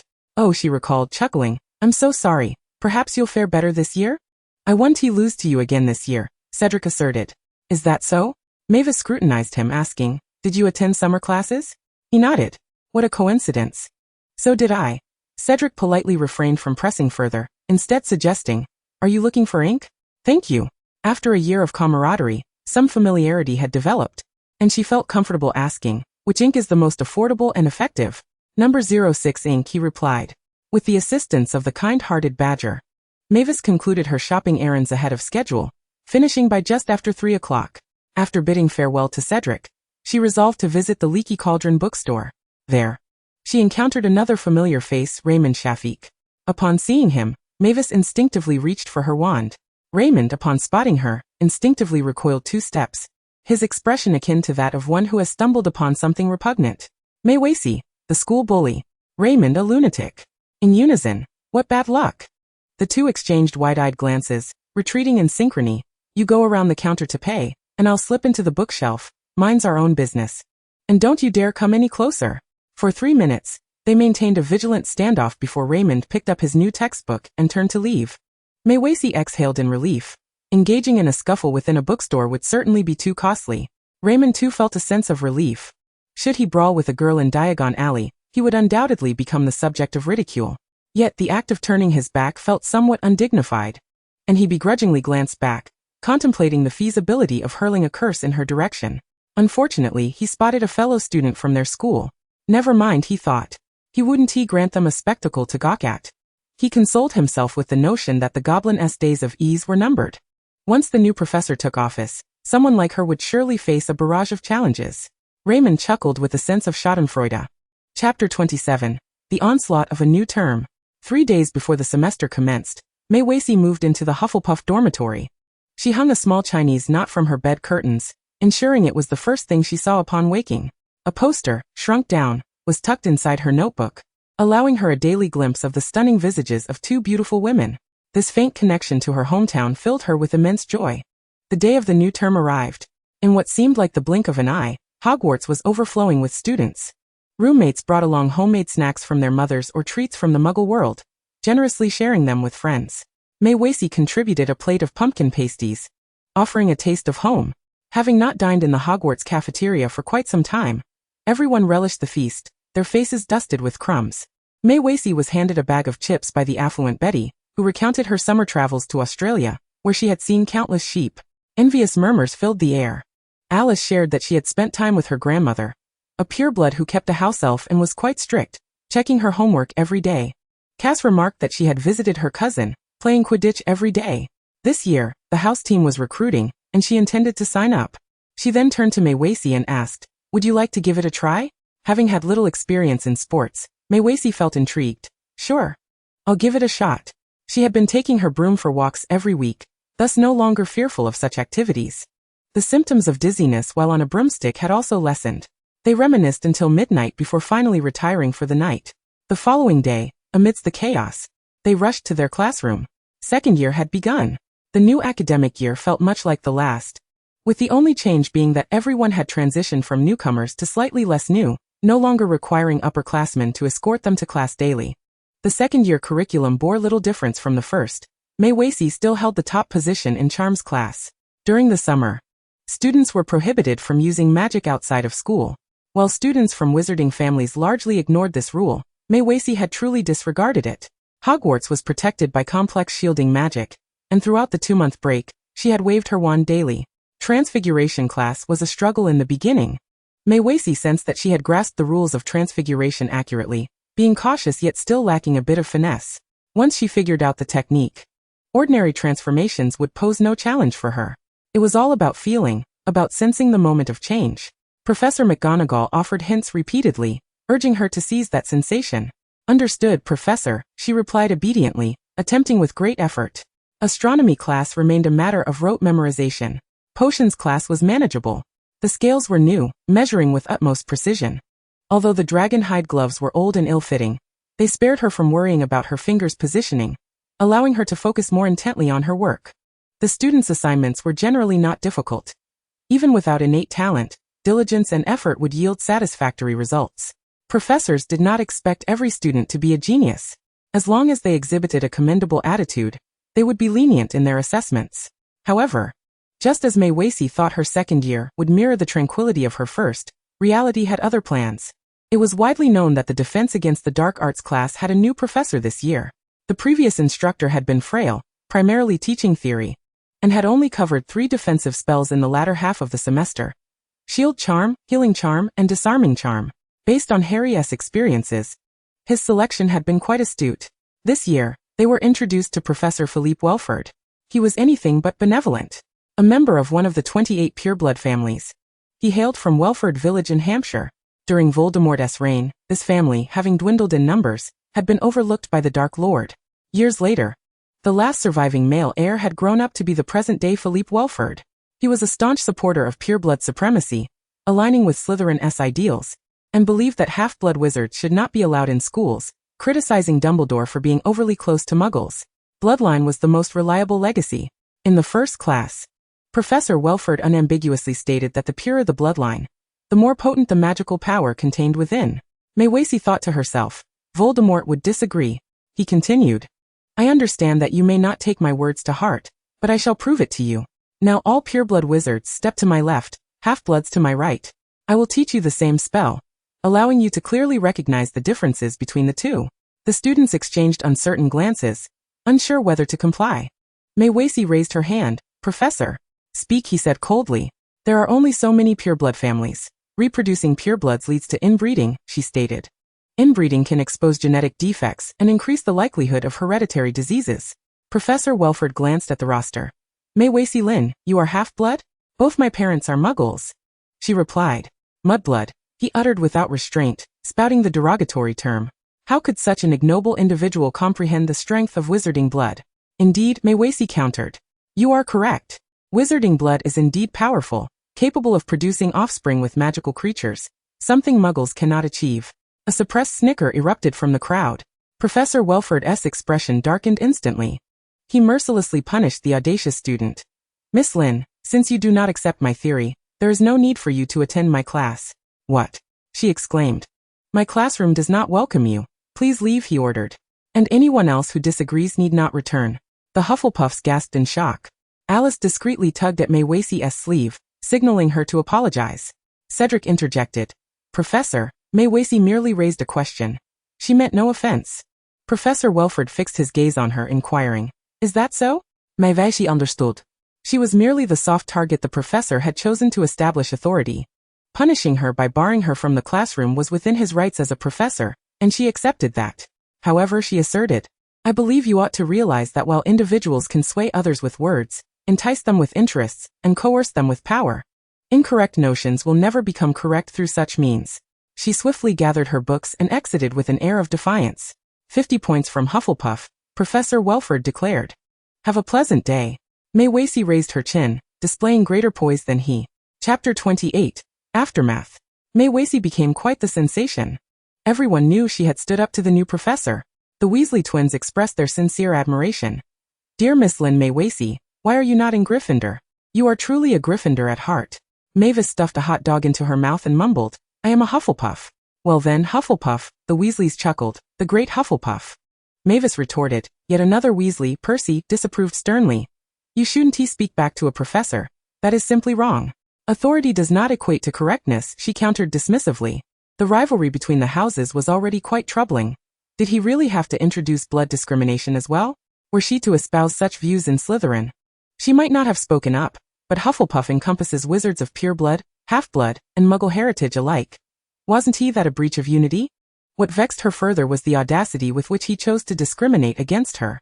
If he had the guts, let him discriminate against Voldemort. She grumbled. With 100 dog-s courage he wouldn't dare.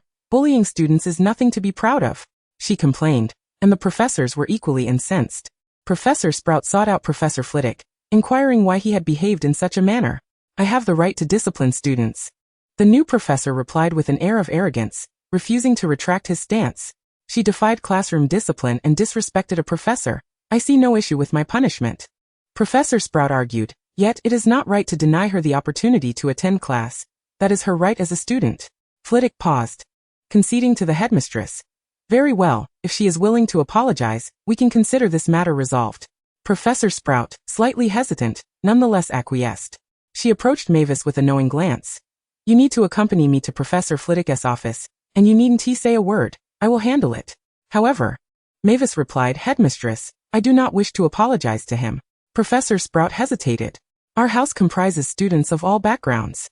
If we are to be divided into factions, we shall lose our unity. Mavis articulated her reasoning clearly. If the professors punish me in this manner, it only serves to incite anger among us. They will not take his words seriously. Professor Sprout looked at her in surprise, then placed a reassuring hand on her shoulder. Miss Lynn, that is not for you to consider. I am a member of this house. This is indeed my concern. She stood resolute. I will not apologize. If he is in the wrong, why should I be the one to apologize? Shouldn't it be the student apologizing to the professor only when they have erred? Professor Sprout was momentarily speechless. I can teach myself the course material. She had already resolved that, after all, he could only teach for a year. That is not acceptable. You are a student.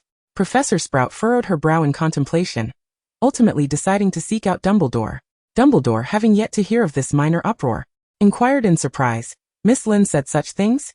Albus, you ought to speak with Professor Flitwick, Sprout asserted. He should not speak to students in such a manner. Dumbledore nodded. I will have a word with Phileas. However, Professor Flitwick was rather dismissive. He questioned Dumbledore. Must all professors at Hogwarts align with your views and forfeit their own beliefs? The answer was, of course no. He continued, as a professor, do I not have the right to discipline students? Dumbledore gently reassured him, certainly. But Miss Lynn is merely a second-year student. We ought to exercise a degree of leniency. Flitwick responded, I have not subjected her to corporal punishment, nor have I cast any spells upon her. Furthermore, I am amenable to Professor Sprout's request. Should she be willing to apologize, I can retract my previous punishment. Dumbledore sighed. I believed that was sufficiently lenient. The new professor replied coldly, if you think I am unfit to teach defense against the dark arts, you may have the board dismiss me. Dumbledore replied, Phileas, we should not discriminate between pureblood and half-blood. Flitwick countered, that is the Slytherin doctrine. And you cannot prove my conclusion to be erroneous. Dumbledore fell silent. The debate over whether pureblood lineage is superior to half-blood remains a contentious one, with both sides providing ample examples. This proposition lacks a definitive conclusion, for power itself is inherently indefinable. He found himself unable to argue against Flitwick's theories. Thus he could not hinder the pursuit of his beliefs. In truth, many wizards still adhere to bloodline theories, albeit some being more moderate, while others are more radical. If one must compel the other to concede their errors due to differing ideologies, is that not another form of tyranny? Given this, Miss Lynn is indeed no longer suited for your class, Dumbledore stated. However, Phileas, I implore you not to use that term within the school, he said sternly. We must refrain from using such language towards students. Flitwick regarded him for a moment and reluctantly nodded. If that is your request, so be it. Is there anything else? Dumbledore waved his hand dismissively. Flitwick nodded stiffly, turning to depart. Behind his desk, Dumbledore steepled his fingers, closing his eyes to reflect on the words he had just heard. People can manipulate others with words, entice them with incentives, or coerce them with power. Yet, a wrong remains wrong, regardless of the means employed. What an extraordinary child. He mused. recalling whether he had possessed such clarity of understanding at the age of 12. Certainly not. Had he possessed it, Dumbledore let out a soft sigh, a hint of sadness flickering in his eyes. After a moment of contemplation, he summoned a piece of parchment, hastily inscribing a message, and entrusted it to the owl perched at his window. The second period of defense against the dark arts arrived, and Mavis prepared to seclude herself in the library for self-study. Her classmates regarded her with sympathy and reluctance. Cedric promised, "I'll lend you my notes." "Thank you," Mavis replied gratefully. However, this scene lasted no more than 10 minutes. Professor Sprout approached with a mysterious smile gracing her lips. "Miss Lynn, please come with me. Headmaster Dumbledore wishes to see you." Mavis, bewildered, asked, "What does the headmaster want with me?" Sprout replied, "Aren't you supposed to attend Defense Against the Dark Arts class?" Mavis exclaimed. After half a second, she realized, Chapter 29, Instruction. Happiness struck her like a bolt from the blue as Mavis ascended the spiral staircase, feeling as if she were floating. The esteemed Dumbledore was to teach her defense against the dark arts? What fortune! Truly, Professor Flitwick was akin to a lucky charm. As she reached the final step of the staircase, Mavis dusted off her robes and entered cautiously. "Good day, Miss Lynn," Dumbledore greeted, standing by the window with a smile. "It is good to see you again." Mavis beamed, struggling to mask her excitement. "Professor Sprout mentioned that I am to have defense against the dark arts with you." She glanced at him shyly, as if fearing she might have misunderstood. Yet Dumbledore merely blinked, feigning innocence. "Ah, indeed. Though it has been quite some time since I taught this subject." "If you don't mind," Mavis interjected eagerly, "of course not. Please do teach me. Please. Have a seat. Would you like a cup of tea?" The elderly wizard waved his wand, summoning exquisite bone china cups and saucers. While a teapot poured steaming tea into her cup, Mavis settled into her seat, sitting up straight. "Thank you, but I have a question." "By all means," he encouraged. "Defense against the dark arts is a subject that involves spells. Why is it a separate course?" She could hardly contain her curiosity, recalling her previous professor's assertion that defense against the dark arts was far more challenging than ordinary magic, as combating evil has never been an easy endeavor. "What does that mean?" Dumbledore set down his teacup, contemplating her words. "You are more perceptive than I had anticipated." After a moment's thought, he inquired, "Are you familiar with the unforgivable curses?" "The Imperious Curse, the Cruciatus Curse, and the Killing Curse," she replied. "Excellent. 5 points to Hufflepuff. Do you understand why they are considered the unforgivable curses?" McGonagall hesitated. "Is it because they are particularly cruel?" "Indeed," Dumbledore replied, "it is not merely the danger they pose, but their inherent cruelty." He elaborated, with sufficient strength. Even the most mundane spells can become perilous. He demonstrated with a flick of his wand, conjuring a small point of light that gradually intensified from a gentle glow to a blinding white brilliance, culminating in a dazzling flash. McGonagall quickly averted her gaze.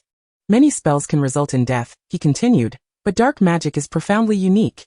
It demands an intense hatred, and those who frequently wield such magic inevitably find themselves eroded by its power." McGonagall seemed to grasp part of this concept. Hatred is a potent force, as is love. Yet, to harbor animosity towards someone is invariably simpler than to love them, which is why many succumb to the allure of dark magic, gradually descending into its abyss. Dumbledore sighed softly, remarking, "This is the insidious nature of dark magic. It compels one to forsake love and become a slave to hatred." She began to comprehend.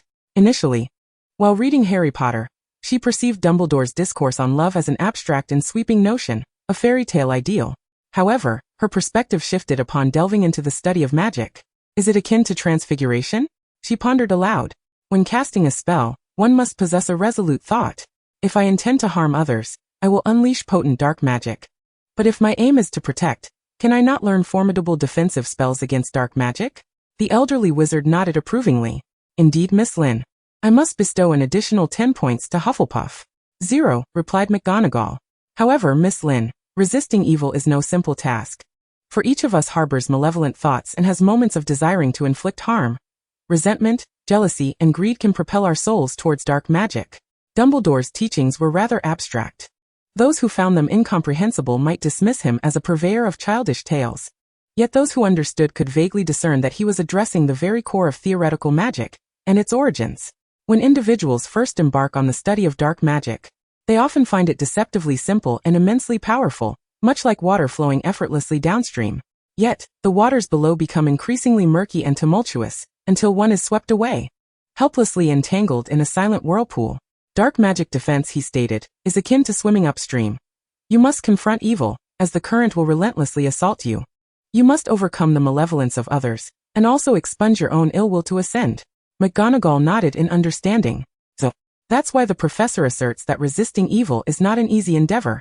Indeed, belief, Miss Lynn, is paramount, Dumbledore affirmed, lifting his cup to sip his tea. After a moment of contemplation, he feigned surprise. Oh dear, it seems I have forgotten the content of our textbook.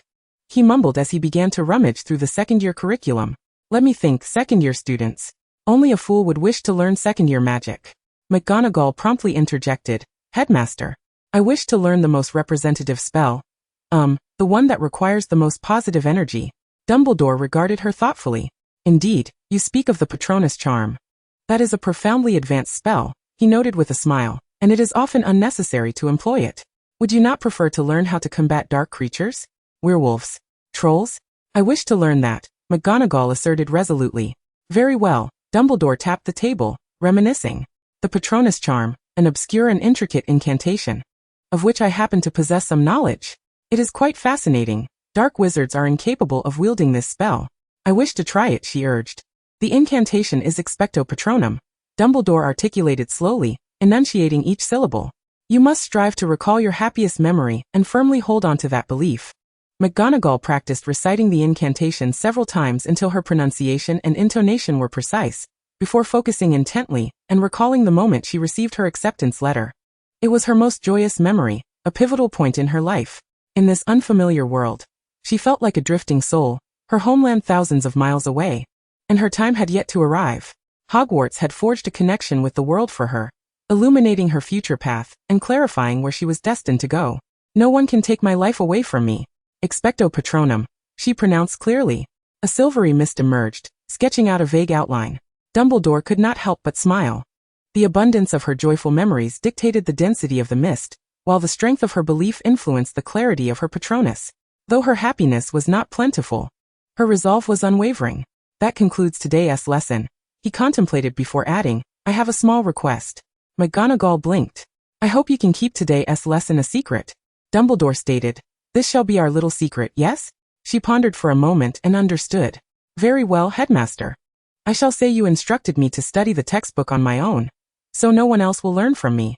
Dumbledore was taken aback but then chuckled, winking. Miss Lynn, you are more astute than I had anticipated. Hufflepuff gains another 10 points. Indeed, McGonagall made a face internally, saying, I do not view Professor Quirrell as a villain, leading everyone to stand against him, even though I do not like him.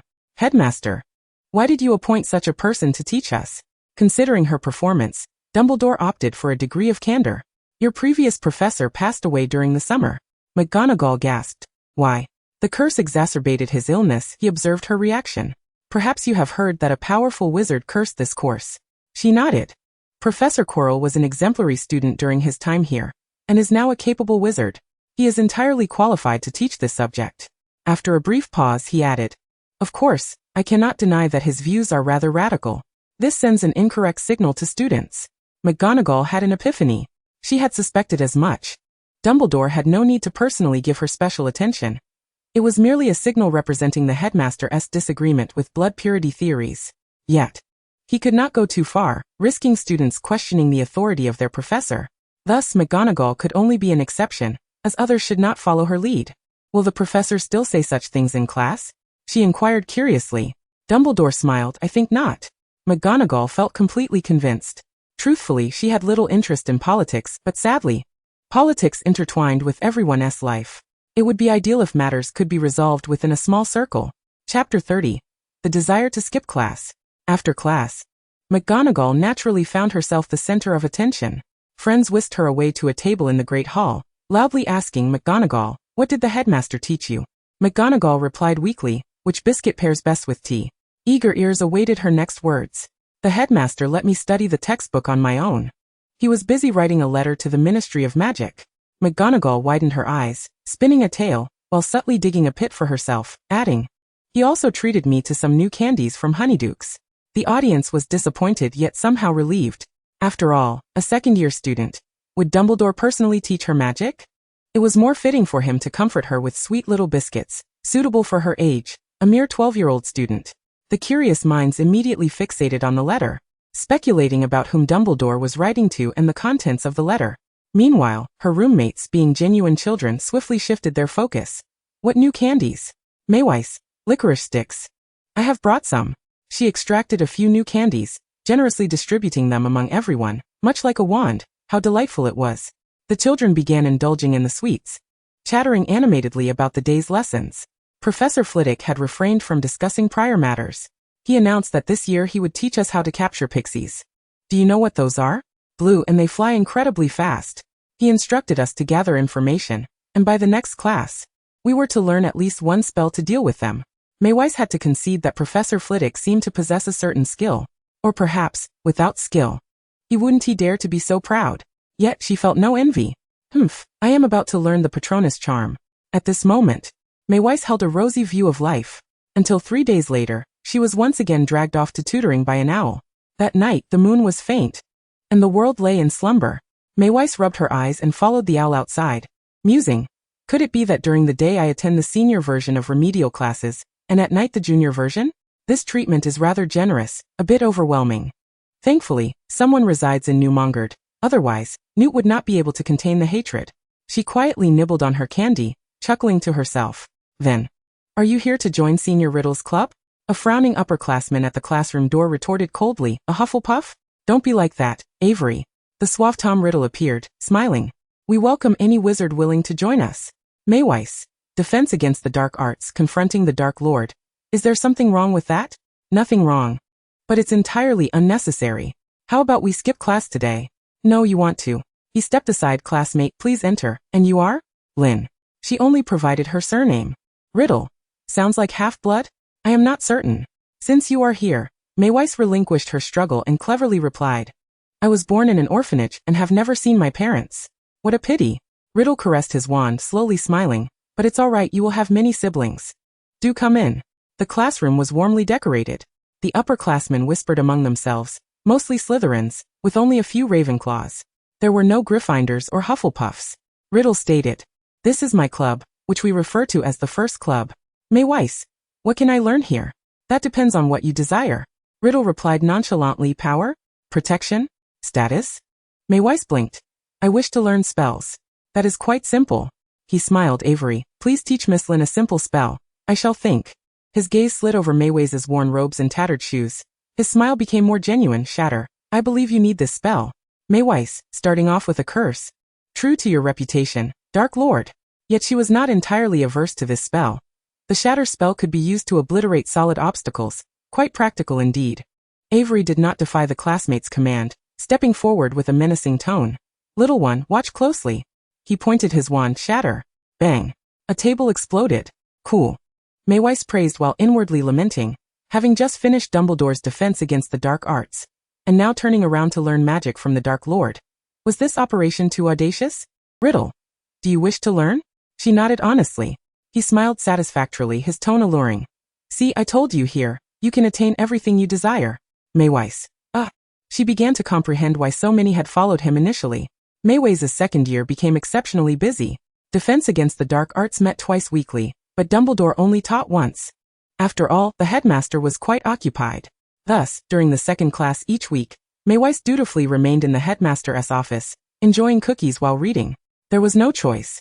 She had to prepare for the theoretical exam at the end of the term and learn how to deal with pixies. Cedric lent her his notes, which included tips on the freezing spell. From her classmates, she gradually learned that Professor Flitwick was indeed quite effective in his teaching. The Flitwick family possessed a vast library. He was knowledgeable and well-versed in many dark creatures. After Maywise's incident, he had become wiser. Do not mistake my views as discrimination against half-bloods. In fact, I acknowledge that half-blood wizards are part of the magical world. However, you must understand that purebloods are pure because of their untainted lineage, preserving the most authentic magical essence. He spoke eloquently, asserting that pure-blood families had a well-established system and a long-standing heritage that neither half-bloods nor muggle-born wizards could possess. This rhetoric garnered the approval of most Slytherins. They believed that while half-blood wizards could exist, only pure-blood wizards were fit to lead the magical world. Of course, given Dumbledore's previous actions, similar rhetoric circulated only within Slytherin, and had yet to permeate other houses. Maywise only overheard Raymond discussing with two younger peers during mealtime. This summer, Fudge came to my house and spoke with my father about some matters. The younger peer, a half-blood, foolishly inquired, "Who is Fudge?" "Fool.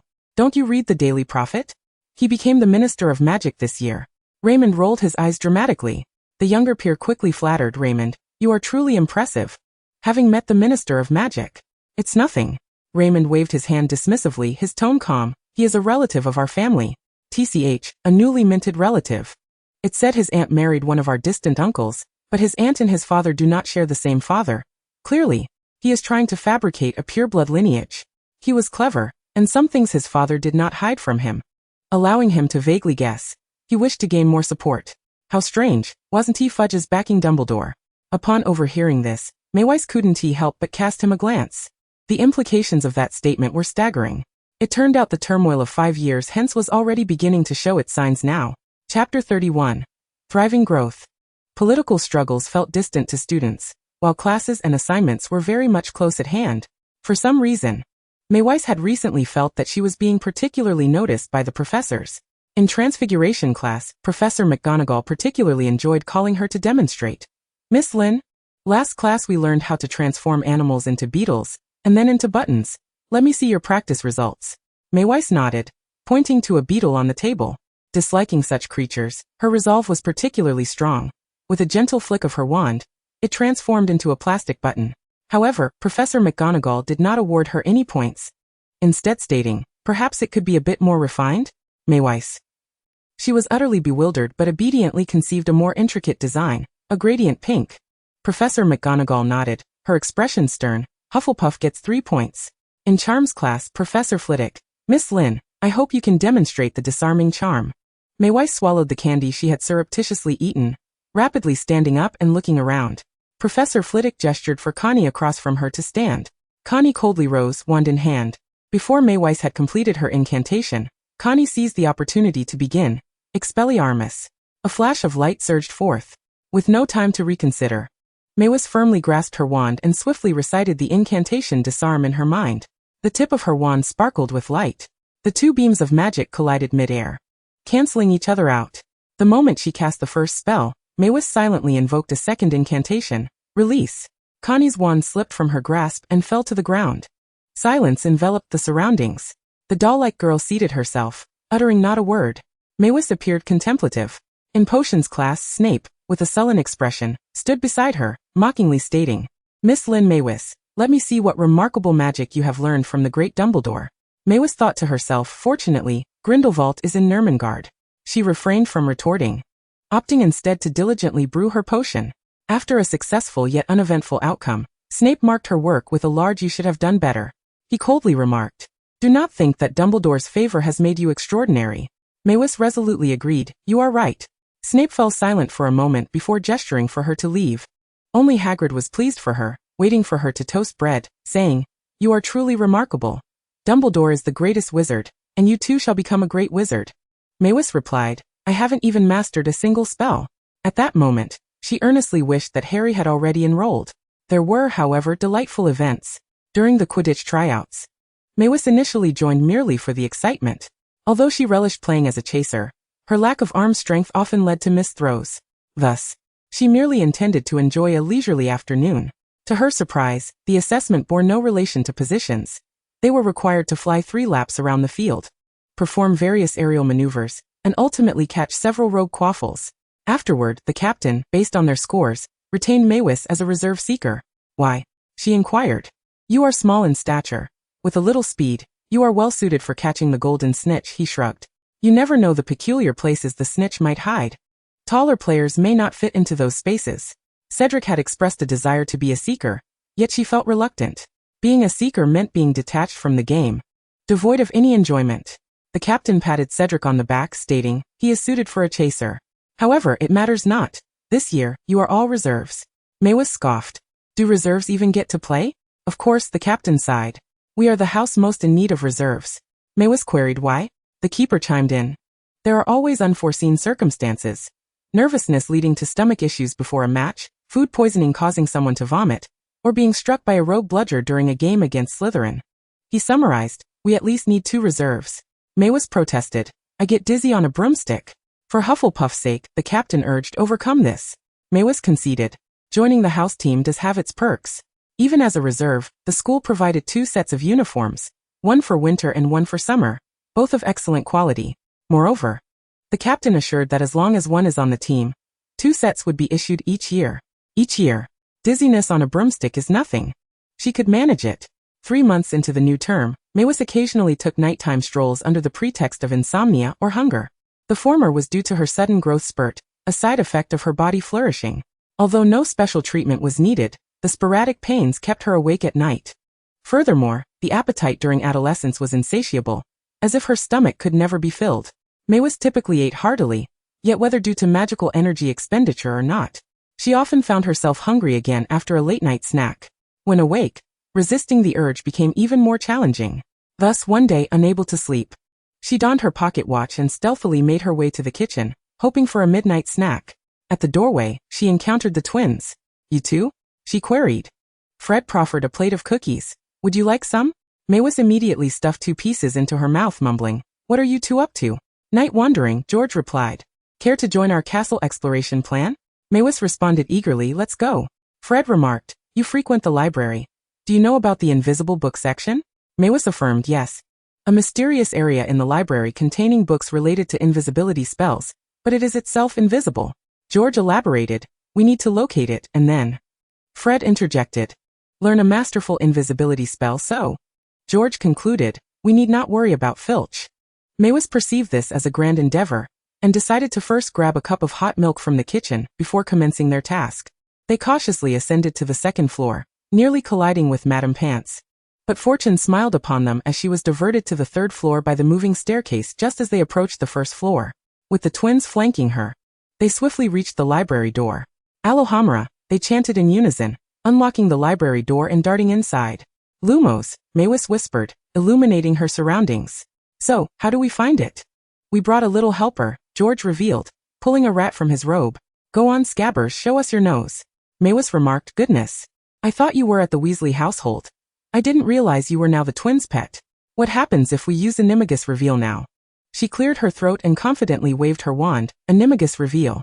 A shimmering light swept over the nearest bookshelf, revealing a row of previously unseen books. However, Scabbers remained unresponsive, clearly indicating that the spell was ineffective against Animagi. The invisible book section did not materialize either. Pondering her options, Maewis switched her incantation to reveal Animagus. Something glimmered in the corner. She approached, channeling more magical energy. Reveal Animagus. A row of hidden bookshelves appeared. Wow, advanced invisibility charms, variations of invisibility spells, how to create invisibility cloaks. The trio, brimming with enthusiasm, immediately seized the first book and began to read. The invisibility spell is divided into the invisibility charm and the disillusionment charm. The former allows living or non-living entities to vanish, while the latter enables individuals or objects to blend seamlessly with their surroundings. The 3 of them huddled together, memorizing every word. The invisibility charm is classified as an advanced spell. Any misstep could result in permanent disappearance, while the disillusionment charm, comparatively less perilous, demands exceptional execution skills. As Maewis read on, she extracted her wand. Duplicate. Failure ensued. The protective spell was evident. Yet undeterred, she rummaged through her robe's pocket, retrieving a notebook and a quill. She began to transcribe. Chapter 32, Patronus. Maewis's 2nd year felt nothing like a typical 2nd year, yet she had to admit, it was splendid. The low-level spells in her charms class no longer sufficed. Not only had she experimented with nearly all the spells in her textbook, acquiring a fair grasp of them, but even the new material, after some practice and contemplation, she could essentially master. Occasionally, Maewis found herself perplexed. Was magic truly this simple, or was she simply a prodigy? The answer lay in the simplicity of the spells. However, upon encountering advanced spells, she immediately faced challenges. For instance, during her first attempt at the Patronus charm, she successfully conjured silvery mist. Yet forming a stable Patronus proved far more difficult. A strong emotion and steadfast will were essential. Mavis consistently manages to shape the smoke, yet she struggles to solidify it. Dumbledore proposed that she try a different memory. Mavis hesitated slightly, stating, "This is my happiest memory." Dumbledore gazed at her with compassion and replied, "Very well, let us learn a new spell. This will be an exceptionally practical incantation." "Stop spell," she echoed. "Indeed." It has the power to halt all spells, from the faintest flicker of light to the mightiest curses, as long as your magical energy is abundant and your belief unwavering.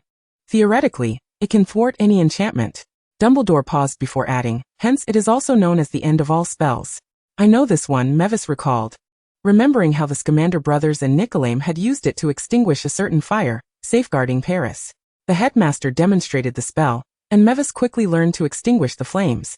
Do not be in haste to pursue formidable spells. You are still young, and time will grant you ample opportunity, Dumbledore gently advised. However, Mavis insisted.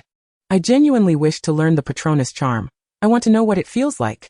Dumbledore sighed, recognizing that this was not a perilous spell, and chose not to elaborate further, simply sharing sincerely, happy memories are not always breathtaking. In fact, the ordinary moments of each day are immensely precious. Mavis was taken aback. The aroma of black tea wafted through the air, prompting Dumbledore to reminisce about many things. After his mother's passing, he was compelled to abandon his dream of traveling the world, and return home to care for his sister. Those constricted days nearly suffocated him, and he yearned to escape at every moment. Yet upon reflection today, that mundane and tedious existence was, in fact, the most blissful period of his life. Expecto Patronum. The little girl's voice jolted the old man from his reverie. He lifted his gaze to see silvery smoke coalescing, slowly taking the form of a pure white rabbit. It crouched by her feet, its body emanating a soft white glow, its tail just a small, trembling puff. You have succeeded, Dumbledore exclaimed with delight, truly remarkable. Mavis replied. It was your reminder that I indeed once possessed such memories. In her previous life, when the owl did not come, she had longed countless times for such a life. Yet now, she found herself in the Hogwarts she had always desired, while forever losing her homeland. At that time, I thought it was just ordinary. A silence enveloped the headmaster's office. After a lengthy pause, Dumbledore finally said, Hufflepuff gains 10 points. He had regained his composure, smiling slightly. Now, I can teach you another application of the Patronus charm. Beyond the unique defenses against dark magic, Mavis spent her leisure time studying the disillusionment charm with the twins. This was an advanced spell, not difficult to cast but challenging to control. They had not yet delved into such profound material. The spells they typically learned were rather straightforward. Yet the disillusionment charm required utmost precision to ensure the magic enveloped the whole body perfectly. Should it leak, it would resemble a poorly edited photograph, with strange frayed edges, immediately revealing the flaw. The three of them were thoroughly intrigued and gathered together to study whenever they could. Current progress minimal. Similarly, progress was lacking in Quidditch. The captain, Macaulay, was amiable before joining the team, but transformed into a roaring beast, sending a flock of birds to chase after her broomstick. Mavis, hurry, faster, Macaulay shouted. If I catch you, I'll burn 2 holes in your robe. Mavis responded. He waved his wand, incendio. The birds morphed into fiery creatures. Damn, she exclaimed, accelerating her speed. After an afternoon of exertion, she dismounted her broom, her legs feeling like jelly. Now let us speak of the tutoring sessions. Mavis had learned several spells at the club. Shatter, Sandstorm, and Barrage. It felt as if she could soon advance to Fiendfire and Avada Kedavra. Of course, that was far from reality. Riddle would grant everyone their desires, provided they pledged loyalty to him. Dear Lynn, milk and bread do not fall from the sky. If you seek power, I can offer it. The tall, long-legged Riddle sat in a velvet armchair, tapping his wand against his palm. But you must give me something in return. Mavis stood by the fireplace, curiously toying with the silver medal, and asked, what? Riddle smiled slightly. Your loyalty, she replied. You know I do not worship you, correct? Of course, Riddle said. You merely wish to gain something from me, but I am indifferent. Do you know why? Because Lynn, apart from me, you cannot attain what you desire elsewhere. He fixed his gaze upon her. Your classmates all have happy families, while you do not. Other girls possess brand new robes and hats, while you lack them. They live in a glamorous world, and you, on the other hand, are left to wander the dirty streets, mingling with thieving vagrants. You know you are out of place among them. They cannot accept you, just as you disdain their naivety and superficiality. Mavis was taken aback. Riddle inquired, am I correct? She hesitated before replying. It cannot be said to be incorrect. Sometimes, she did indeed find herself with nothing to discuss with her peers.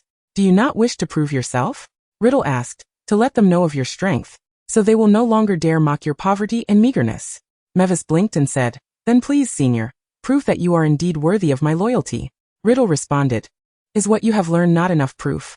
Mavis retorted, what Avery taught me are merely spells that upperclassmen know. I will grow up and learn them eventually. You must show me that you are stronger than anyone else. Riddle asked, what do you desire? Mavis replied, a spell. Riddle questioned, the killing curse? Mavis clarified, no. A spell that can revert an animagus to its original form. Chapter 33, The Gift. Another night of exploration had arrived. The twins said, although we have not yet mastered the disillusionment charm, we possess a secret weapon. Want to know what it is? Not really, Mavis replied. I want to go somewhere. Would you like to join me? The twins asked, a secret passage? A hidden door? Or the restricted section? Mavis answered, the trophy room. The two redheads shrugged. We're not interested in that. Then I shall see you in the invisibility section. Mavis lit her wand and dashed along the wall. She has a secret, Fred remarked. Let us follow her, George nodded. The two stealthily trailed behind her. However, the moving staircase led her upstairs. While they prepared to ascend, it began to descend instead. Oh, dear, Fred exclaimed, jumping down George. Meow. From a distance, Filch's voice echoed, Madame Loris? Wait, George said, clutching the Marauder's map and pulling his brother's arm here. The two slipped into a side corridor. The light and the cat gradually faded away. Phew, Fred sighed, leaning back. The ground trembled beneath them. Fred, look what you've done. George exclaimed. Do I even need to say? Fred quickly dismissed thoughts of Mavis's secret, rubbing his hands together, excited for the adventure that lay ahead. The two snuck into the secret passage, embarking on their escapade for the night. Meanwhile, Mavis, though lacking the Marauder's map, found that her pocket watch often brought her small strokes of luck. She arrived at the trophy room unscathed. The door was unlocked. A gentle push on the old wooden door produced a creaking sound. She whispered softly. The wand rapped softly against the door, and the sound diminished instantly. She groped her way into the room, the luminescence illuminating every line. Filch was an assiduous caretaker, meticulously arranging each medal by year. She swiftly located the medal from 1943, an award for special contribution, bestowed upon Tom Riddle.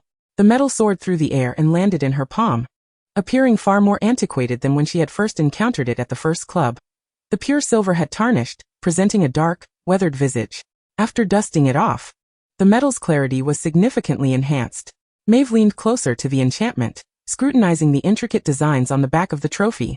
The Hogwarts Special Contribution Award bore the recipient's name on the front, while the reverse displayed the crests of the 4 houses. She recalled nicking a corner while toying with it in a dream. She had long wished to alter the past within her dreams. What might the reality yield? Although Dumbledore seemed entirely oblivious to her presence, a second confirmation would bring her peace of mind. However, Hogwarts had not ceased to host students for decades, presenting numerous unpredictable factors. Tampering elsewhere seemed far less secure. Riddle's medal was a different matter altogether. Those who knew of it dared not interfere, while those unaware remained indifferent. Yet, the medal remained unscathed. Fearing the incantation might fail, she resorted to a rather clumsy method. Yet even so, no trace was left behind. Had Riddle restored it? It didn't seem likely. The medal lay discarded in the corner, and Maeve sensed that Voldemort had no desire to behold this object engraved with his true name, making it improbable that he would notice such a subtle flaw. Was it indeed a dream? Why could she dream of the same thing repeatedly? What was the essence of it all? The days of study always flew by. Christmas had arrived once more. Maeve had pre-ordered some Wizarding World greeting cards, still resolutely determined to shamelessly blend in. However, on Christmas morning, she was horrified to discover presents beneath the tree. There was only her and Hufflepuff. Merlin. She fervently hoped they were not extravagant gifts. With trepidation, she unwrapped the parcel, sincerely wishing for mere sweets. The first small package indeed contained candy, accompanied by a card. Merry Christmas! A lollipop quill was included, as a token of gratitude for teaching her the Patronus charm, unrelated to Christmas. Cedric. Maeve gasped. Although she publicly claimed that Dumbledore had merely allowed her to peruse textbooks, Cedric had consistently lent her his notes for defense against the dark arts. Thus, when she penned her notes, she had included the Patronus charm at the back. After a moment's hesitation, she resolved to accept this gift and reply with the incantation for the disillusionment charm. The next gift was from Hagrid, a bundle of black root, with black stems and white flowers, reputed to provide resistance against dark magic. He suggested Maeve consume a few flowers daily to gradually enhance her resistance to dark arts. Given that he likely harvested it from the Forbidden Forest, Maeve also decided to accept it. To her surprise, there was a third gift. A knitted hat adorned with 2 reindeer antlers. To Miss Mavelyn, Merry Christmas. The signature was simplicity itself. The headmaster, so no return gift was necessary. Maeve exhaled in relief, happily donning the reindeer hat. Though the hat was slightly oversized, once she fastened it upon her brow, it magically resized to snugly envelop her ears. Her chilly head was instantly warmed. The headmaster truly was a benevolent soul. Eager to partake in breakfast, Maeve dashed to the great hall after unwrapping her gifts. Along the way, she encountered her house head, Professor Sprout, who handed her a handful of chocolate frogs. A few steps further, she met Professor McGonagall, who lauded Maeve's hat, declaring it exceedingly charming. Then, with a flick of her wand, she transformed Maeve's plain robe into a stylish ensemble, unexpectedly adorned with lace. Maeve, wait, Professor. She had no intention of skipping breakfast. What spell was that? Teach me. Professor McGonagall replied sternly, this is advanced transfiguration. Should you pass the exam, you may learn it in my class. Maeve dumbfounded. We can learn to transform animals in second year, yet altering the style of clothing is considered advanced transfiguration? I do not comprehend your wizarding ways. As Professor McGonagall departed, she trudged to the great hall for breakfast, while casting a color-changing charm on Mrs. Loris's bow, transforming it into a more seasonally appropriate red and green combination. Filch nodded at her, cautiously cradling a cat as he walked away. Breakfast was, as always, sumptuous. Yet after a year and a half, her body's energy needs were replenished, and while Maeve still possessed a hearty appetite, she did not overindulge. She consumed 2 cups of milk, devoured a meat pie, fried eggs, and bacon, then meandered to the hospital wing to assist Madame Pomfrey in organizing supplies. Having not entered the hospital wing for 6 months, Madame Pomfrey was immensely grateful and readily agreed to Maeve's help. Maeve organized the potion cabinet, placing nearly empty containers outside, new ones inside, and arranging them alphabetically. Working for the school staff became familiar. Professors gradually recognized her utility and began to rely on her assistance. Madame Pomfrey, assured of Maeve's carefulness and ability not to misplace items, felt secure in returning to transcribe her list. With supplies dwindling, she needed to prepare a shopping list in advance, intending to send Hagrid to procure them. Once Maeve confirmed that Madame Pomfrey was in the adjacent office, she swiftly retrieved a crystal vial from her robe pocket and extracted a half-bottle of sleeping draught from the potion cabinet, pouring it out before replacing it unaltered. Young witches and wizards in the hospital often feared pain, and Madame Pomfrey typically administered a bit of sleeping draught to ensure they rested well. The dosage was substantial, easy to produce, and classified as a common potion. A slight reduction would remain undetected. Task accomplished, she returned the vial and continued her work. Chapter 34. Some Matters. After a busy day in the hospital wing, Maeve ventured to Hagrid's home in the afternoon. She first tidied up, then lit the stove to bake bread. That was her sole skill. After all, in winter, food does not spoil easily. Baking extra would ensure Hagrid had something to eat. One could not expect this giant to care for himself adequately. He was far better at looking after animals. She did not forget to feed Fong, who affectionately licked her hand. Maeve, she extended her magical claws. In the evening, Hagrid returned, puzzled, and asked, "What's wrong with Fong? He seems so listless." "I practiced magic with him. He got a bit tired," Maeve replied with a smile. Without further thought, Hagrid complimented her. "That hat is truly splendid." It was a gift from the headmaster. Unable to resist showing off, she pointed out the little snowman with a carrot nose nestled between the 2 antlers, exclaiming, "Look! It can snow." As she bowed her head, the snowman waved its hand, and snowflakes fluttered down onto the hat. It was utterly delightful. Hagrid clapped her on the shoulder with enthusiasm. "I knew it. You're Dumbledore's favorite student." Maeve's smile faltered. She quickly redirected the conversation. "Did you visit Harry? Did you bring my card?" "Yes, poor Harry. Those muggles have been so cruel to him." Hagrid pulled out a handkerchief to wipe away a tear and blew his nose. "But this year, after Dumbledore's visit, he seems much better." "Maeve, you weren't discovered, were you?" "Of course not. I just had a quick, quiet look," Hagrid reassured her. "Dumbledore's right. We should wait until next year to tell him about his heritage. He shouldn't bear such hatred so soon." Maeve felt a wave of relief wash over her. As dusk descended, she hurriedly bid farewell to Hagrid and sprinted back to the castle. Outside, snow fell gently, and as she entered, the snowflakes that had accumulated on her hat melted, leaving distinct water stains on the floor. Filch approached, mop in hand, his irritation palpable. "Who has dirted the floor this time?" "I'm sorry," said Mavis, startled, as she quickly set about cleaning the mess. Filch shot her a glare but refrained from further reprimanding her, muttering under his breath as he returned to the staircase to continue mopping. There were evident muddy footprints, undoubtedly left by students who had neglected to clean their shoes. Yet, Mavis did not offer her assistance. Filch despised the well-meaning attempts of the young wizards. Their magical aid only served to heighten his embarrassment and frustration. In a sense, he feared being replaced in his role.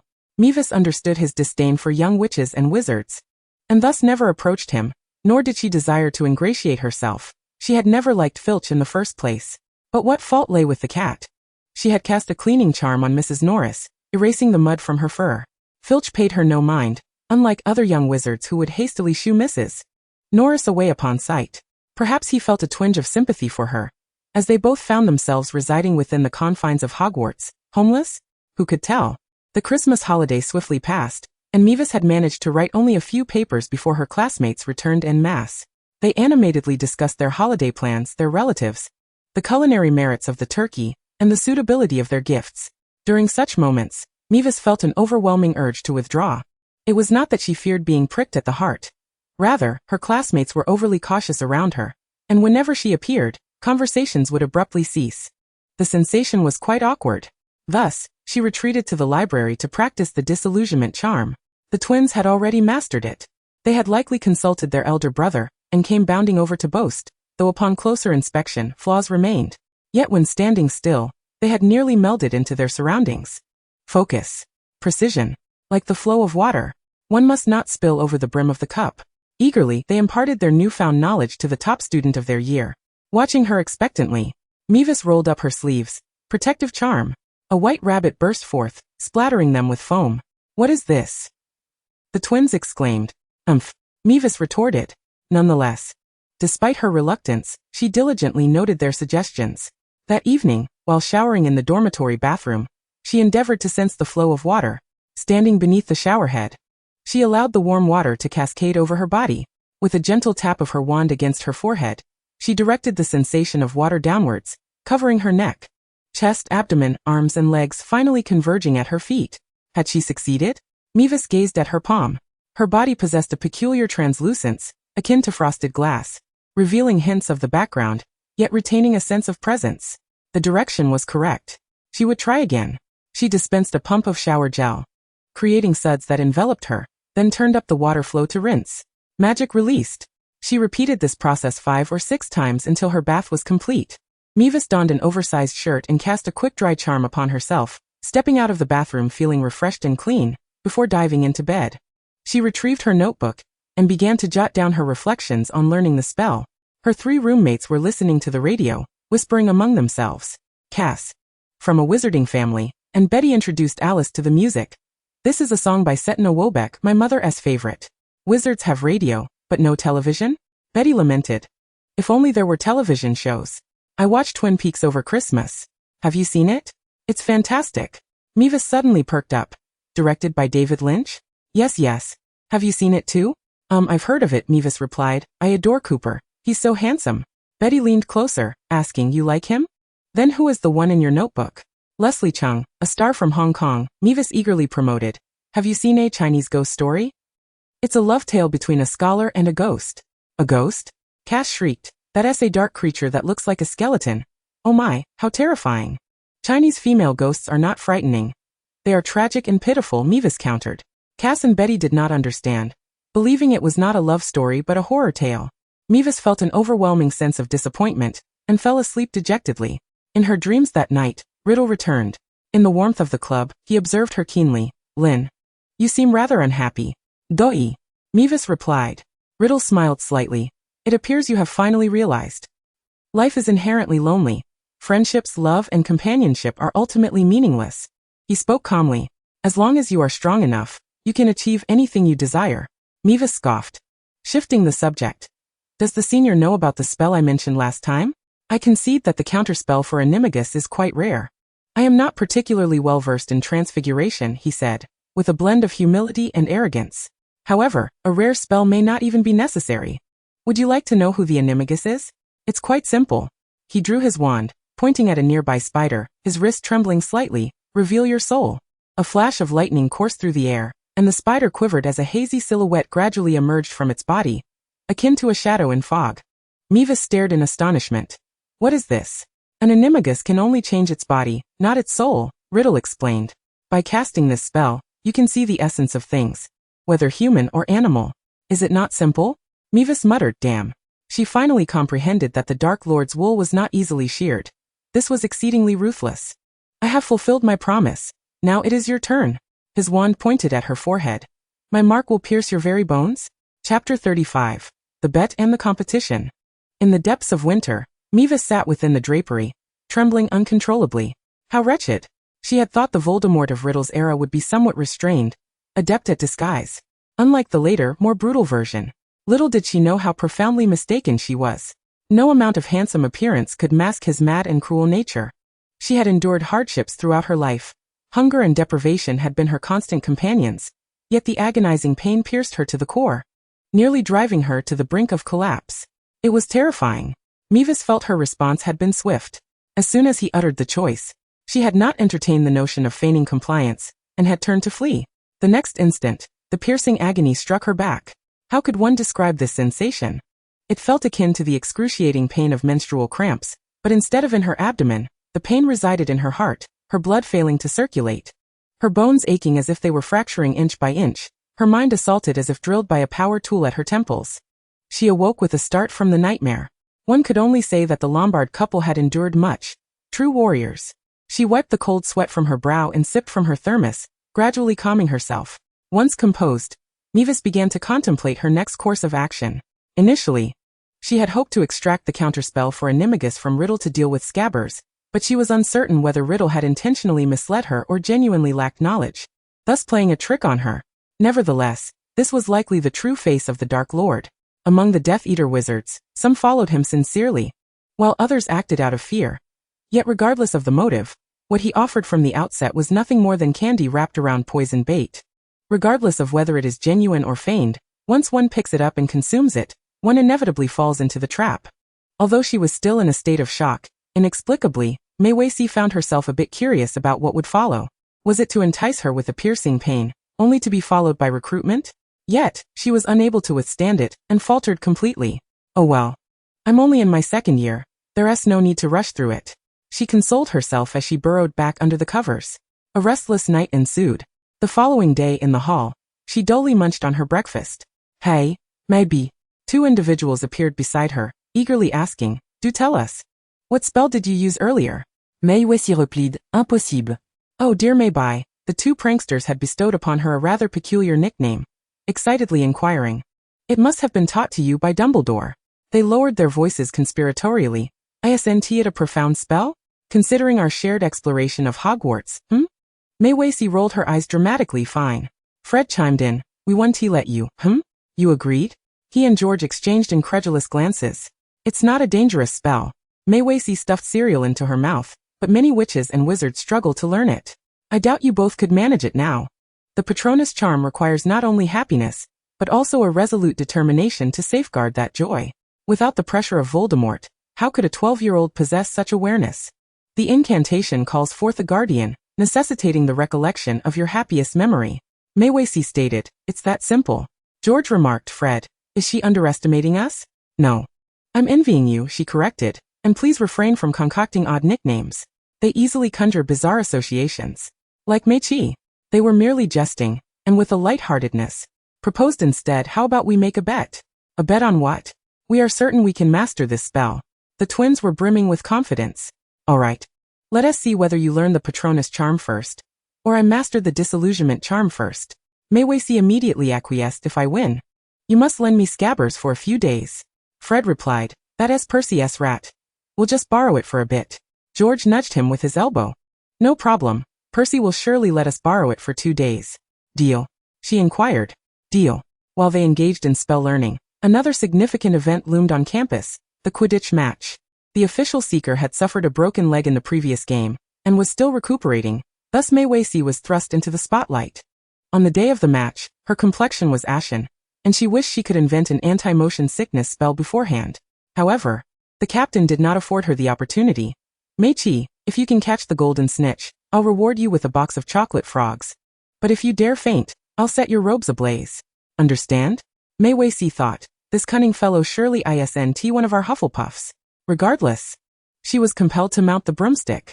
The Nimbus series, of course, was not hers. Cedric generously lent her his new broomstick. Despite his disappointing exam results last semester, after being selected for the team, Professor Diggory had finally purchased the broom he had long coveted. You can do it, he encouraged. Why don't you go instead? Mei Weiqi suggested. Cedric gave her a gentle push. The broom soared into the sky. The early spring weather was frigid, and as soon as Mei Weiqi ascended, she sneezed. It's that goblin, the Slytherin players whispered among themselves. The captain swiftly made a decision, get her down. The players exchanged glances, eager to teach this outspoken opponent of pureblood supremacy a lesson, their enthusiasm palpable. Watch me. 2 beaters mounted their brooms, wielding their bats to strike the bludger. The hefty ball came hurtling towards Mei Weiqi. She raised the broomstick, narrowly evading the onslaught. Where is the golden snitch? Though she had never been nearsighted. The snitch was fast and small, and for those with poor dynamic vision, it was easy to miss that fleeting golden flash. She scanned the surroundings, unable to spot the elusive snitch, only to find herself once more pursued by the bludger. Moreover, the 2 towering Slytherin chasers seemed to take delight in obstructing her escape from the bludger. Am I being set up? Mei Weiqi realized the harsh reality. Instantly alert, she elevated her broom while retrieving her wand. According to Quidditch rules, one cannot target opposing players, their brooms, referees, or other spectators. However, it didn't specify one couldn't manipulate the field, oneself, or one's own team, did it? She first cast a sensitivity charm on her side, enhancing her offensive state. Then snowflakes flutter away. A flurry of snowflakes erupted, drifting across the pitch. This was the snowmaking charm, an advanced spell. But Professor Flitwick had used it to adorn the Great Hall for Christmas, and Mei Weiqi had learned it under the guise of assistance.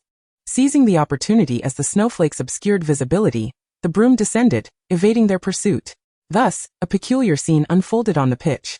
At the Hufflepuff goalpost, snowflakes danced in the air, obstructing vision, while at the Slytherin goalpost, it remained windless and overcast. A stark contrast. Mei Weiqi cast a protective charm upon her broom. Considering it a risky endeavor, it was not her broom, and she couldn't afford to damage it, so she had to be cautious. Another spell, Armor Charm. The status enhancements complete, she was ready to engage. Her voice boomed as she pointed her wand at herself, succumbing to a bad habit from her previous gaming days. Trash. Come at me. Whoever flinches is a dog. Kneel and call me daddy. This colloquially known banter filled the air. Chapter 36, A Fleeting Bloom. The match against Slytherin ended in a stalemate. In the aftermath, the twins referred to it as the most bizarre match in recent years. Mei Weiqi unleashed her taunts, inciting Slytherin's animosity, and was relentlessly pursued until she was struck on the back of the head by a bludger. She recalled, as she plummeted headfirst, enduring the agonizing pain. She deliberately dismounted the broom, her back and bottom hitting the ground hard. Yet she held the broom tightly in her embrace. Her teammates rushed to her aid.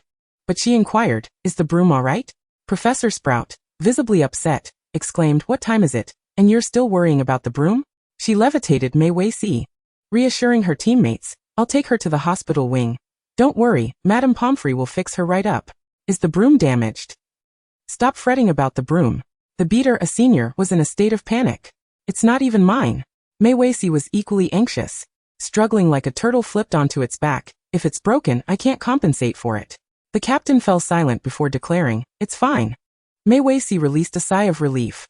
Meanwhile, Slytherin had already lost one player due to a foul, and just moments ago, the 2 beaters had committed at least 3 infractions to escort Mei Weiqi, incurring the wrath of Madame Hooch, who expelled them. 5 minutes later, the chasers, now without the protection of the beaters, were attacked by the bludger and exited the field. They were left with only a keeper, a seeker, and 1 chaser each. Hufflepuff, aside from Mei Weiqi, retained all 6 players intact. Thus, they leveraged their numerical advantage, scoring feverishly. When the match concluded, the captain approached to console Mei Weiqi. Still savoring the exhilarating experience, I've never played so thrillingly. Mei Weiqi replied, your joy is built upon my endurance of hatred. Regrettably, they had caught the snitch. The captain lamented. Hufflepuff found itself bereft of its seeker, ultimately allowing Slytherin to seize the golden snitch. However, the final score stood at 230 to 200 in favor of the Badgers, declaring them the victors. You are our hero. The captain fulfilled her promise and gifted her a box of chocolate frogs. Other classmates generously contributed, delivering a basket of snacks to the hospital wing, all provided through the kindness of fellow students. Yet, she suffered a blow to the head, resulting in a mild concussion, causing her to vomit anything she attempted to consume, leaving her to recline in solitude for recovery. Ultimately, she bore the weight of it all alone. The next day, the following match commenced, Gryffindor versus Slytherin. They had learned the Honey Badger's audacious tactics and began with a barrage of insults. However, unlike Maeve, who utilized insults as strategy, taunting them with remarks about their inadequacies and their inability to even have house elves cook better. Her opponents escalated to personal attacks, hurling insults at their families. They derided the Weasley twins as traitorous blood purists, and insulted Wood with slurs against his Muggle mother. Naturally, Gryffindor retaliated against Slytherin. Go lick the Dark Lord's boots. You shall be the next Dark Wizard. The professors were utterly astonished. After deliberation, Dumbledore decreed a ban on amplifying spells during Quidditch matches. Maeve mused. Life is devoid of meaning. After several days of illness, with nothing to occupy her, she settled into her sickbed to practice the disillusionment charm. Time and again, she envisioned herself merging seamlessly with the bed. At some point, she unexpectedly succeeded. Madame Pomfrey entered and inquired, Lynn, where are you? The still Maeve felt a flicker of hope and remained silent. Lynn. Madame Pomfrey passed by her bed, her gaze unwavering as she headed outside. Maeve glanced at her hands, which seemed to vanish into the white sheets. When she halted her magical output, her form abruptly materialized. Madam, I'm right here, she called out. Having just returned from the restroom, Madame Pomfrey rushed back, relieved to see her resting comfortably, and sternly stated, You may not leave until the earliest tomorrow. Maeve vowed she would tend to her recovery diligently. The following day, she was discharged without incident. She sought out the twins and asked, Have you mastered the Patronus charm yet? Fred replied, We've been busy practicing Quidditch lately. George added, Wood is quite the stern captain. Fred continued, So spells. George chimed in, At least we've produced some smoke. Maeve cruelly informed them, Most can conjure smoke. That is hardly impressive. Have you learned the disillusionment charm? The twins regarded her skeptically. Maeve produced her wand and promptly demonstrated what true transformation entailed. The twins exchanged doubtful glances, their faces falling. A bet is a bet, she urged. Fred replied, Of course. We still have some integrity. Maeve shrugged, as if recalling something vital. Do you happen to have a piece of parchment? In unison, the twins responded, Trade for your secret. Maeve pondered momentarily among her various secrets, snapped her fingers, and declared, Deal. To show her sincerity, she said, Follow me. She led them to the 8th floor. Locating the tapestry depicting the giant troll beating up Barnabas, signaling for them to keep their distance, and then began to concentrate. I desire a lounge filled with books. She walked repeatedly until the thought became sufficiently potent. After the third iteration, a door appeared. Come, she urged, pushing the door open. Inside was a roaring fireplace, plush cushions, steaming cups of tea, and small biscuits. Against the walls stood rows of bookshelves, brimming with an array of spellbooks. Fred, do you see this? George exclaimed, spinning in excitement. There's even a hidden room. Maeve corrected, This is not merely a hidden room. It is a room of requirement. After a moment's contemplation, she added, I believe this can serve as our secret base. How cool. Fred and George high-fived, brimming with anticipation. What do you plan to do?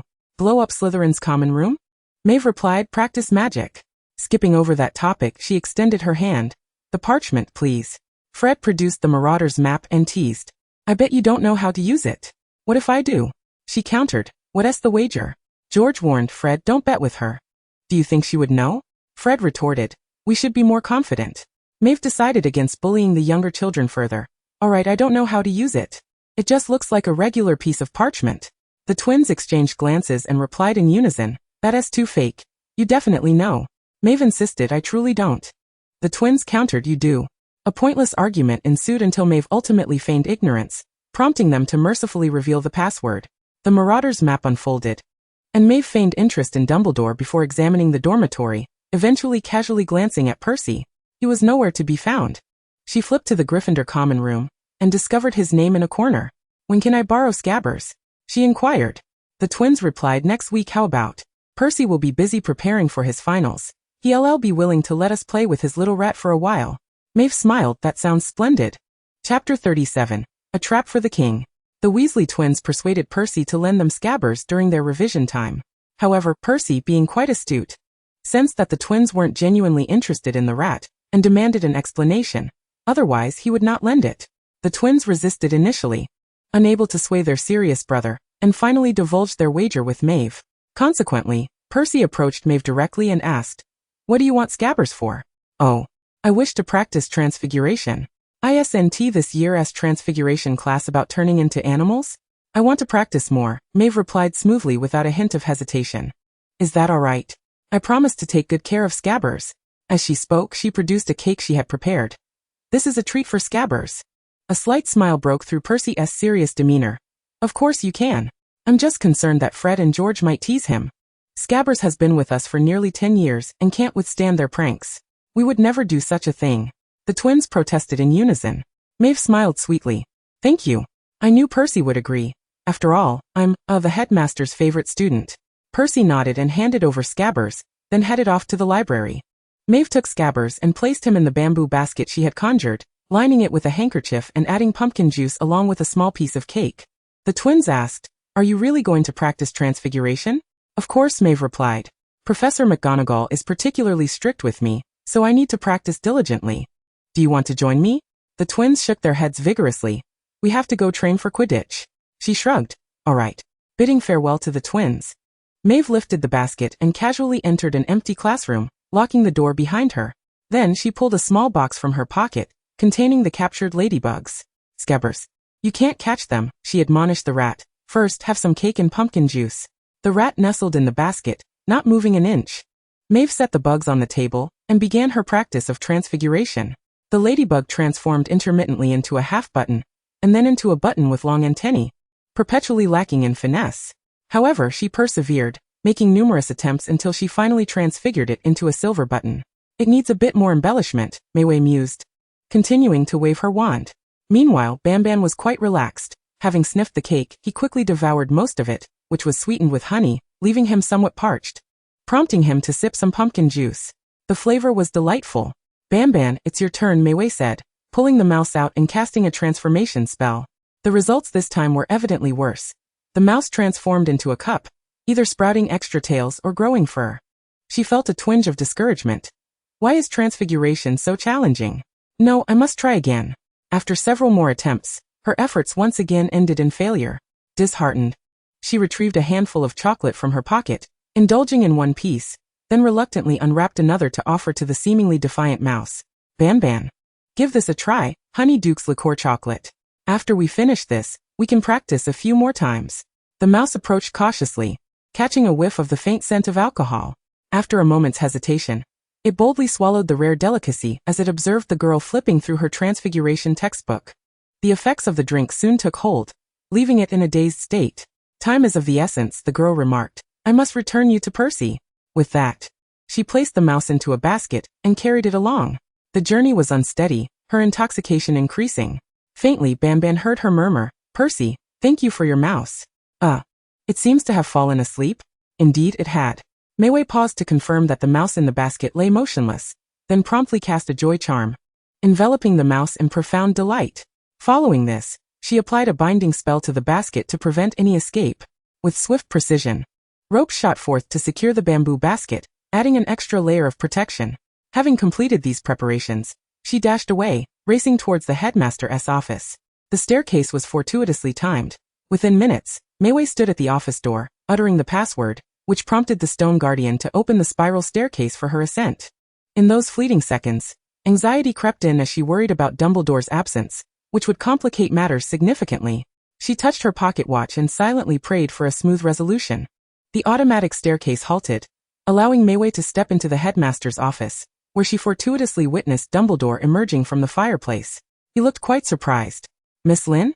It appears today is not one of our scheduled classes. You must have something quite urgent to discuss with me. Indeed, Headmaster, Maeve replied, placing the bamboo basket upon his desk and beginning to weave a tale. I have a query. Perhaps I am being overly cautious, but I hope to share it with you. Dumbledore beckoned, and 2 cups of red tea appeared on the table. Nodding, he replied, I shall. Maeve continued, you see, in our second year, we are learning to transfigure animals into objects of equivalent size, beetles into buttons, mice into cups, and so forth. My transfiguration skills are not the best, but I have been progressing steadily. However, I have failed every time when attempting to transform Banban. She paused, adding, Banban is the Weasley family's pet mouse, and he is already 10 years old. Dumbledore sipped his tea, listening patiently. Maeve felt fortunate for her cleverness. In a few years, the headmaster would likely be too preoccupied with his myriad responsibilities to spare so much time on what was evidently a fabricated story. Initially, I thought it was my magic that was insufficient to support the transformation, but I successfully transformed Fong, Hagrid's dog, into a chair without issue. She asserted, thus, I believe the problem lies with the mouse. Dumbledore nodded, graciously suggesting, Perhaps this mouse possesses the bloodline of a magical creature. With your level of magic, transfiguration on such a being is quite challenging. Mayway replied dryly yes, but it could also be that this is not merely a mouse. Dumbledore furrowed his brow. As their gazes met, Mayway, feeling disheartened, realized that deceiving him was indeed no simple task. She opted instead to reveal part of the truth. I do not wish to betray a friend, but he has been marked with a name. Marked? Dumbledore inquired, understanding that it referred to a magical object. Mayway neither confirmed nor denied. It is a person's name, Peter Pettigrew. The old man's expression finally shifted. Ahem, in any case. Perhaps you understand, she said, tapping the bamboo basket with her wand. The ropes untied, revealing the sleeping mouse. There is a significant secret here, a grand conspiracy. Dumbledore looked at the mouse missing a toe, and fell into an unusual silence. Mayway gazed at him expectantly. After a lengthy pause, Dumbledore finally stood. His tone colder than she had ever heard. Revert to human form. A flash of blue light transformed the slumbering mouse into a bald, middle-aged man. Mayway exhaled sharply, feeling a weight lift from her shoulders. Dumbledore then cast a revival spell. Peter awoke, his eyes widening as he beheld the most fearsome face he could imagine. He completely forgot to think and scream, Dumbledore. Peter, we know everything, Mayway declared. No. Why are you doing this? He pleaded, tears streaming down his face. Peter instinctively denied the accusations. I didn't, Dumbledore. You must believe me. I did not betray James. Chapter 38, Deception.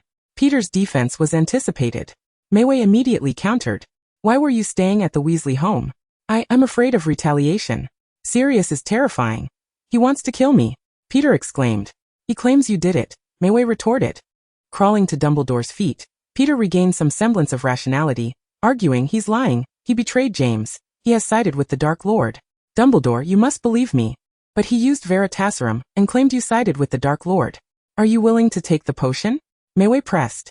Peter faltered, stuttering, I don't know. I don't know how he deceived you, but I am innocent. Everyone knows I am not the secret keeper. How could I betray James? Your mouth. You are quite cooperative, Mayway remarked boldly. Sirius said the secret keeper is you, not him. She asserted you deceived everyone. Peter, frantic, continued to plead, it wasn't me. Don't believe him. I did nothing. If you did nothing, why did you transform into a mouse to hide? Mayway challenged. I was scared. I'm sorry for James. I didn't dare to come out, Peter stammered. I was just too afraid. If Voldemort's followers found me, I would surely die. Clever villains are truly insufferable. Mayway glanced toward the headmaster for assistance. Dumbledore calmly regarded the flustered Peter, saying, Miss Lynn, could you please summon Professor Snape and bring the Veritaserum? No, Dumbledore. Peter panicked. I didn't. Mayway waved her wand, summoning a white rabbit. Please inform Professor Snape that the headmaster requests he bring the Veritaserum, and come to the headmaster's office. The rabbit twitched its ears, leaped into the air, and vanished through the stone wall. Dumbledore looked at her reproachfully. Mayway feigned innocence, adopting an expression that said, Look how well I've learned my Patronus. Dumbledore averted his gaze, sternly instructing, Peter, look up at me. His blue eyes bore into the diminutive man. Tell me, who is the secret keeper? Peter hesitated, still hoping to argue, but when his eyes met Dumbledore's, his body sagged in defeat. He was so terrified of the Dark Lord that he would betray his closest friend without a second thought. The one whom the Dark Lord feared the most was none other than the elderly man before him, his hair and beard now streaked with gray. Peter could wax eloquent in front of Sirius and Lupin, and twist the truth in Snape's presence, yet when faced with Dumbledore, all his courage evaporated. He sorrowfully realized that he was unable to utter a single coherent word. He trembled, his face ashen, struggling to articulate something. But ultimately his sanity crumbled. A cowardly soul cannot endure for long. Furthermore, he was acutely aware that if Snape administered the Veritaserum, matters would worsen. Thus, akin to his earlier submission to the Dark Lord, Peter's timidity resurfaced, and he capitulated. I did not mean to. He wept uncontrollably. Yet the thought of the Dark Lord loomed large, terrifying him to the core. He would kill me. What could he do? He never wished to betray James and Lily. He had no other choice. Through his tear-blurred vision, he beheld a dark silhouette materializing at the doorway. Seizing upon it as a lifeline, Peter blurted out, Snape, you understand me, don't you? The Dark Lord is too terrifying, too terrifying. We have no choice. I do not wish to die. Snape gripped the potion vial tightly, emanating an ominous and intimidating aura. Mavis stepped back, retreating behind Fawkes. Dumbledore. Snape rasped, his voice that of an enraged beast. Please clarify what he means. Dumbledore closed his eyes momentarily and replied, As you have heard, Peter admits that he betrayed James and Lily. Snape instinctively denied this. No. I believe the case from years ago requires a re-evaluation. Dumbledore, seasoned by the trials of time, swiftly masked his weariness and rallied. I must visit the Ministry of Magic. He resolved. Severus, please accompany me. Miss Lynn, this matter no longer concerns you. Mavis nodded vigorously but did not forget to cast a spell. Permanent sticking charm. A badge floated out from her pocket and adhered firmly to Peter's forehead. The badge began to sing. This was one of Mavis's crafty results. A singing badge from the Christmas lottery of singing contradictions. Utterly useless yet surprisingly practical. Despite the gravity of the situation, Dumbledore could not help but chuckle. Miss Lynn, I assure you, there is no need to worry about my letting him escape. He will turn into a rat. Mavis retorted. What if there are many rats at the ministry? Peter shot her a glance filled with resentment. Mavis declared, you despicable traitor, hate me all you want. I am not afraid of you. Dumbledore smiled sadly. He waved his wand, and Peter collapsed stiffly to the ground. Let us go, Severus, the old man said. Bring the Veritaserum, we shall need it. Fudge had only recently ascended to the position of Minister for Magic after 90 years. And 4 more years remained until he would refuse to acknowledge Voldemort's return, desperately suppressing Harry and Dumbledore.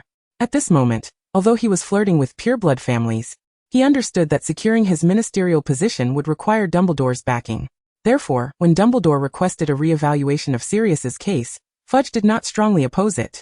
Of course, he had his own ulterior motives.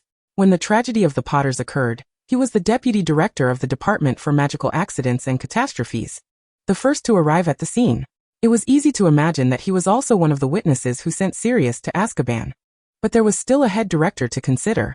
He skillfully shifted the blame entirely onto the other party, transforming himself into the illustrious minister who rectified wrongful convictions in his very first year. This would undoubtedly enhance his political achievements. Some matters, when viewed from a different temporal perspective, yield strikingly different outcomes. However, this held no relevance for Mavis. She needed to explain to Percy why his rat was missing. There seems to be a problem with your rat, Mavis explained awkwardly. Professor Dumbledore took it away. Percy and the twins were baffled. Scabbers is just an ordinary rat.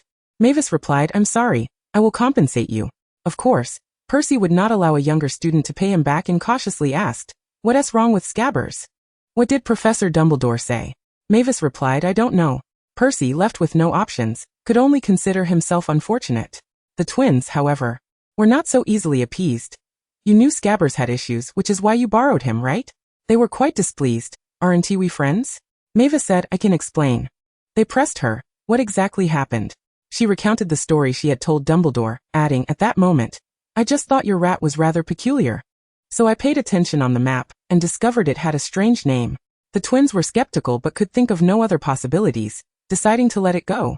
Mavis, you've disappointed us, they said. Why didn't you tell us about this sooner?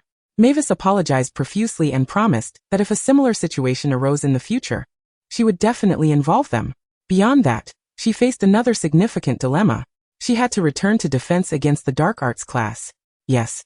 With just half a month until the exam week and the semester nearing its conclusion, Professor Flitwick had entered St. Mungo's. The day Mavis took Scabbers to see the headmaster, Dumbledore had just returned from St. Mungo's, confirming that Professor Flitwick could no longer continue teaching. She was particularly curious about what had happened to Professor Flitwick. Chapter 39, End of the Academic Year. Whispers circulated among the students regarding why Professor Flitwick had entered St. Mungo's. A younger Badger, whose cousin was a Ravenclaw and was dating a Slytherin, had brought forth the rumor. It was said that he had been cursed by a dark magical object. In the common room, everyone gathered together, gossiping mysteriously about how, during a Christmas gathering among pureblood families, someone had produced a dark magical item, and Professor Flitwick claimed he was quite skilled in that area, only to. The sentence trailed off, accompanied by a significant glance. The others responded, oh. Although they were unclear about what it meant, they understood the implication. Mavis was not particularly interested. Her concern lay in the fact that with Professor Flitwick in St. Mungo's and Snape substituting, life would be challenging. Clearly, it would be difficult. Snape had not forgotten who had brought Scabbers. On the first day of his substitute teaching, he stated, with only 10 days until the exam, I have no time for idle chatter. Now, I shall call upon a student to come up and review this year's lessons. Mavis sat in the long-awaited classroom, her heart racing. Miss Lynn, please come up. Snape said coldly. Mavis reluctantly approached the front. He opened a box and released a boggart. This was a type of demon from Russia, resembling a stone, that enjoyed following individuals and lurking in their shadows. If a person were followed for an extended period, they would be afflicted with a strange sense of exhaustion and despair, ultimately being consumed by the boggart. Dealing with them was quite simple. If one were robust, a swift kick would suffice. However, for a smaller wizard, the stunning spell would be an effective option. It sounded straightforward, did it not? Snape unleashed a swarm of boggarts. Mavis was instantly surrounded by a multitude of stones. At that moment, no matter which direction she cast the stunning spell, she would be besieged by the other stones. She immediately raised her wand and cast an elongation charm on the crystal chandelier hanging from the ceiling, causing it to swiftly stretch and descend. Then she leaped atop it, dispelled the enchantment, and extricated herself from the encirclement. Dazed, she collapsed to the ground. Her wand continued to emit red sparks, repelling the loathsome demons. 5 minutes later, the creature known as the big-headed monster retreated back into its box. Mavis, employing the same tactic once more, used the chandelier as an elevator, swaying leisurely downwards. Her Hufflepuff classmates yearned to applaud her fervently. However, a single glance from Snape silenced them into a hushed stillness. He uttered coldly, "Next." The new unfortunate soul ascended the stage with a mournful expression. The big-headed monster made its return. To speak candidly, it was evident that while self-study through notes had its merits, Snape's practical lessons were indeed invaluable. Thus, despite being called upon repeatedly, Mavis bore no substantial resentment. She merely feigned trepidation. Snape, having mocked her, realized that Miss Lynn understood the essence of fear, and thus refrained from any further actions. This challenge had been surmounted. Subsequently, the final examinations finally arrived. Due to Professor Welfare being hospitalized at St. Mungo's, the defense against the dark arts exam consisted solely of theory. Mavis thought, the first 3 are secure. The History of Magic exam required filling out 100 blanks, while Transfiguration entailed a paper and transforming a lizard into a necklace. The Astronomy exam required narrating history and predicting the future based on the evening's celestial alignments. The Charms exam was the simplest, requiring the successful casting of all spells taught throughout the year for full marks. The Herbology exam comprised 10 analytical questions on topics such as the care and handling of biting vines and the various types of geraniums, along with a brief description of each variant's distinctions. Once all exams were concluded, Dumbledore invited her for tea. What was destined to happen would indeed come to pass. At the outset, Dumbledore shared some delightful news. Sirius had been released from prison. Mavis was elated, exclaiming, "That's wonderful. A promising beginning." Dumbledore mentioned that when Peter faced judgment, he should be able to fully restore his innocence. Mavis replied, "I cannot think of anything better." Dumbledore smiled, then softened his tone. "Mavis, do you mind if I address you in such a manner?" "Not at all." "Very well, Mavis." The elderly man interlaced his fingers and sincerely inquired, "Would you be willing to share with me who or what prompted you to make this decision?" Mavis responded, "My own volition." He stated, "Everyone harbors secrets, and your willingness to keep them for the sake of a friend is a commendable virtue. I would never ask you to betray a friend. However, Mavis, Peter is concealed too deeply." Mavis glanced at him, and after a moment's reflection, she realized, "No one compelled me to do this." Dumbledore regarded her intently, awaiting her continuation. "I chose to expose him. There was no one urging or inciting me. It was my own decision. I fervently hope that the wrong may be vindicated, and that the true traitor faces punishment, and pays the necessary price." Dumbledore was candid in response, "This is indeed unexpected. I presumed you had received some form of assistance." At this moment, Mavis hesitated briefly. "Indeed, even if I claimed to have uncovered Peter's conspiracy, it would lack persuasiveness." She pondered for a long time before stating, "I am unwilling to lie. Deceit holds no value. However, I must confess to you that, yes, I have known for quite some time that Scabbers is Peter Pettigrew." Dumbledore comprehended. He spoke rationally. "You may keep your secret." Mavis was immensely grateful. If pressed to divulge something, she could only reveal the timepiece. Regarding her time travel, she did not perceive it as a taboo, but it was not something she felt inclined to share. This arrangement was most agreeable. The day before leaving school, the final exam results were released. Although Slytherin had claimed the House Cup, Mavis secured the top position once again. Hufflepuff felt an immense sense of pride. This year, Mavis also applied to remain at the school. Dumbledore raised no objections. However, on the 3rd day after the holidays commenced, he proactively invited her to accompany him to the Little Whinging area.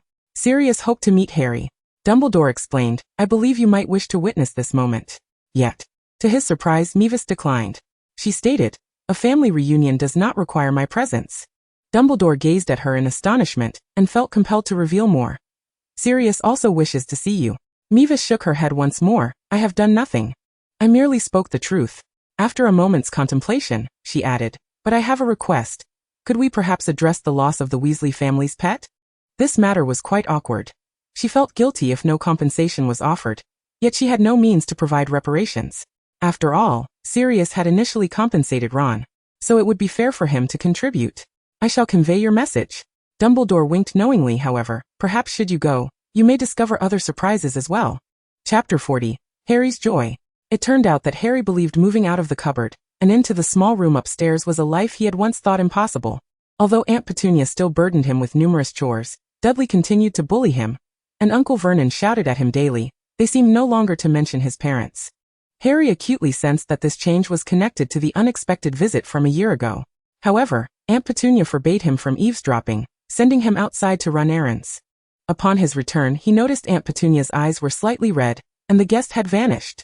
To be fair, he felt little dissatisfaction with his life.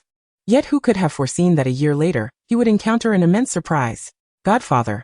He actually had a godfather. His name was Sirius, a gaunt yet handsome man. The moment they met, he eagerly lifted Harry into the air, exclaiming, "You look just like your father." In that instant, Harry's vision blurred. He could not comprehend why tears streamed down his face, yet he was powerless to restrain them. Overwhelmed with joy, he did not wish to part from the brief time they had together. Thus, Sirius invited him to stay for a while, and Harry eagerly accepted. When Aunt Petunia learned of this, she cursed him for 3 consecutive days. "You ungrateful wretch. After all we have done for you, you leave at the mere mention of someone else. Or, if you starve in the streets, we shall not come looking for you." Harry felt a flicker of guilt. He had to admit that despite the Dursleys' disdain, they had never truly expelled him from their home. "Aunt Petunia," he said awkwardly, "I'm only going to stay for a few days." Uncle Vernon bellowed, "Petunia, tell him that if he dares to bring back anything strange, we'll send him off to boarding school." Dudley, munching on his cereal, mumbled, "Maybe he won't come back at all."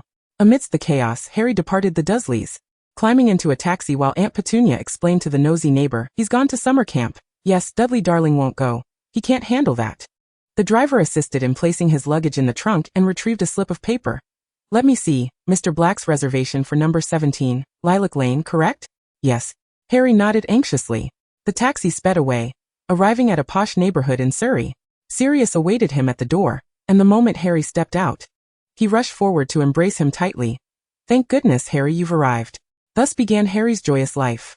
Sirius prepared an abundance of food for him, countless snacks including potato chips, cola and cake, and even permitted him to watch television at any time. Also residing with them was a friend of his godfather, who was also a close acquaintance of his parents, named Remus.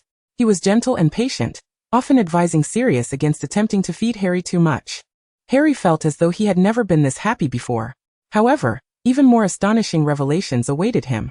His parents had not perished in a car accident. Rather, they had been killed while bravely fighting against a malevolent adversary. Moreover, he was not a muggle. He was a wizard. A wizard. It was utterly unbelievable. Throughout the summer, Harry found himself in a daze, overwhelmed by thoughts of the mysterious figure, Hogwarts, the unforgivable curses. Everything felt like a whirlwind threatening to engulf him. Remus expressed his concern, saying, "Sirius, perhaps we should not reveal so much to Harry just yet. He is only 11. "No," Harry instinctively retorted, "I am not afraid." Indeed, although they spoke of the considerable dangers he faced, he felt no fear in the presence of these 2 guardians. If enduring hardships meant he could remain with loved ones, he was willing to accept any trials. "I am not afraid, Sirius. I wish to know everything." Sirius patted his shoulder, feeling gratified. "You must be a Gryffindor." Yet he added, "Remus is right. You do not need to know so much right now. The most significant event for you this year is attending Hogwarts." Harry was already aware of Hogwarts. He merely felt a twinge of regret. "I promised a friend I would attend a distant secondary school with her. That matter could wait." Sirius grinned and said, "Let us first prepare for your birthday." This was Harry's first birthday celebration. He was thrilled, restless since the previous day, eager to discover whether there would be a cake, yet hesitant to mention it for fear of burdening them. As he anxiously awaited the dawn of the 31st, the door to his bedroom was suddenly knocked open. Sirius and Remus entered, carrying a large cake adorned with 11 lit candles. Harry scrambled up, rubbing his eyes. "Happy birthday." Harry, Remus said gently, his green eyes brimming with tears. Harry sniffled, embracing them both, his words tumbling out in a rush. I am so happy. Thank you, thank you. He devoured a sizable slice of cake and, with a full stomach, drifted off to sleep. The next day dawned bright and sunny. Harry awoke late and hastily brushed his teeth before heading downstairs. Sirius waved an envelope in his hand. Harry, a letter. He bounded over to take his letter, noticing the grand Hogwarts crest emblazoned upon it. Fumbling to open it, he read, Hogwarts School of Witchcraft and Wizardry. Headmaster, Albus Dumbledore. International Confederation of Wizards, Order of Merlin. First Class, Chief Warlock of the Wizengamot. Dear Mr. Harry Potter, we are pleased to inform you that you have been accepted to Hogwarts School of Witchcraft and Wizardry. Enclosed is a list of required books and equipment. It was a letter from Hogwarts. Harry leapt into the air, a sense of reassuring delight washing over him. Sirius clasped his shoulder. What are we waiting for? Let us head to Diagon Alley. It was a fantastical outing. Harry entered the leaky cauldron for the first time, stepped into Diagon Alley, and truly experienced the vibrant wizarding world. Sirius took him to purchase a wand, 11 inches, made of holly, with a phoenix feather. Remus gifted him a brass scale and a crystal vial. They indulged in ice cream, when suddenly, a towering figure approached, carrying a snowy white owl. I thought I would miss you, the giant grumbled. Harry, happy birthday. The last time I saw you, you were just a little tyke. Remus introduced him. This is Hagrid. A friend of your father's. Hagrid exclaimed. I was the one who brought you to the Dursleys. They treated you well, haven't they? Mavis said they've been mistreating you. That's absolutely appalling.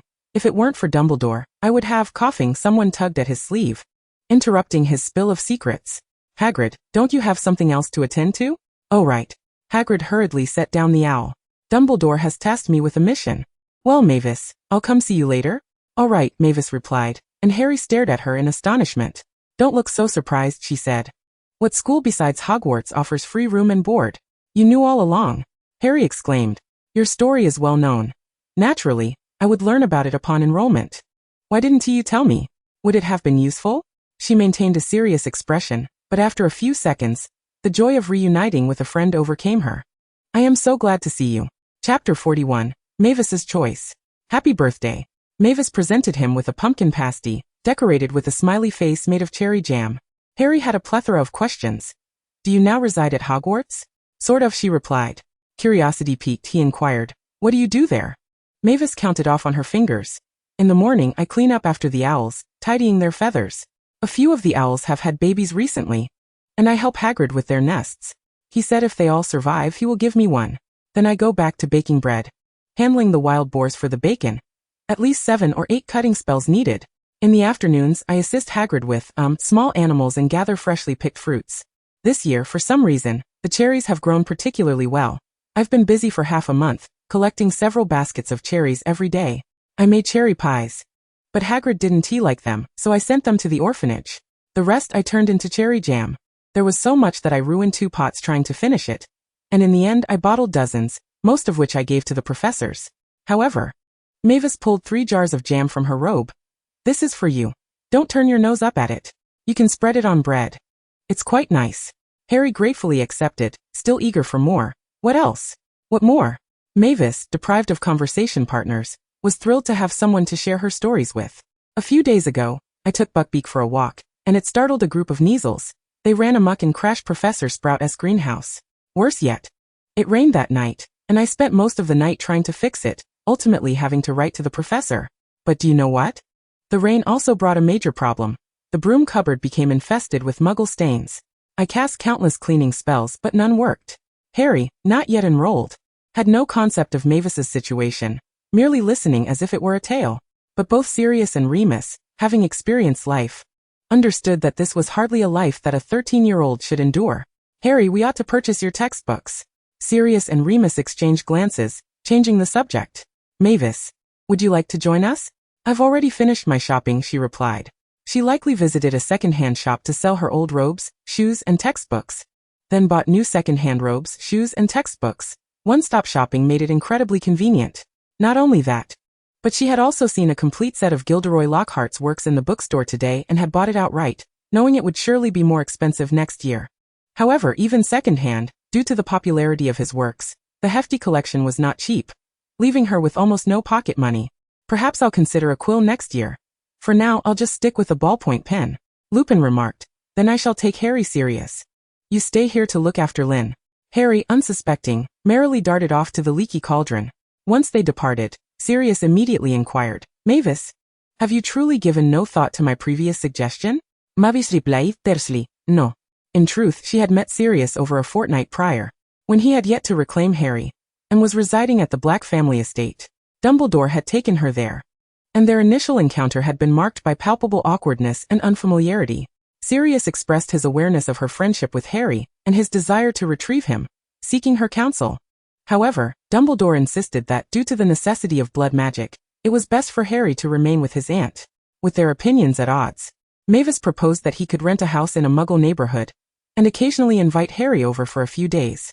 This arrangement would alleviate the burden on the Dursleys while ensuring Harry continued to benefit from the protection of blood magic. Ultimately, Sirius embraced her idea, vacating number 12, Grimmauld Place, to acquire a villa near Harry's home, casting protective spells around it. At the conclusion of their conversation, Sirius made another suggestion. Mavis, if I may call you that, I heard Dumbledore mention that your parents have expressed their regrets. I wish to say, if you would be amenable, I hope to become your guardian. His sincerity was evident. You could reside with me and Harry, and we could become a family. However, Mavis pondered for a moment before responding. When I was a child, I yearned countless times for my parents to return for me, or for some kind-hearted couple to adopt me. I did not aspire to have loving relatives.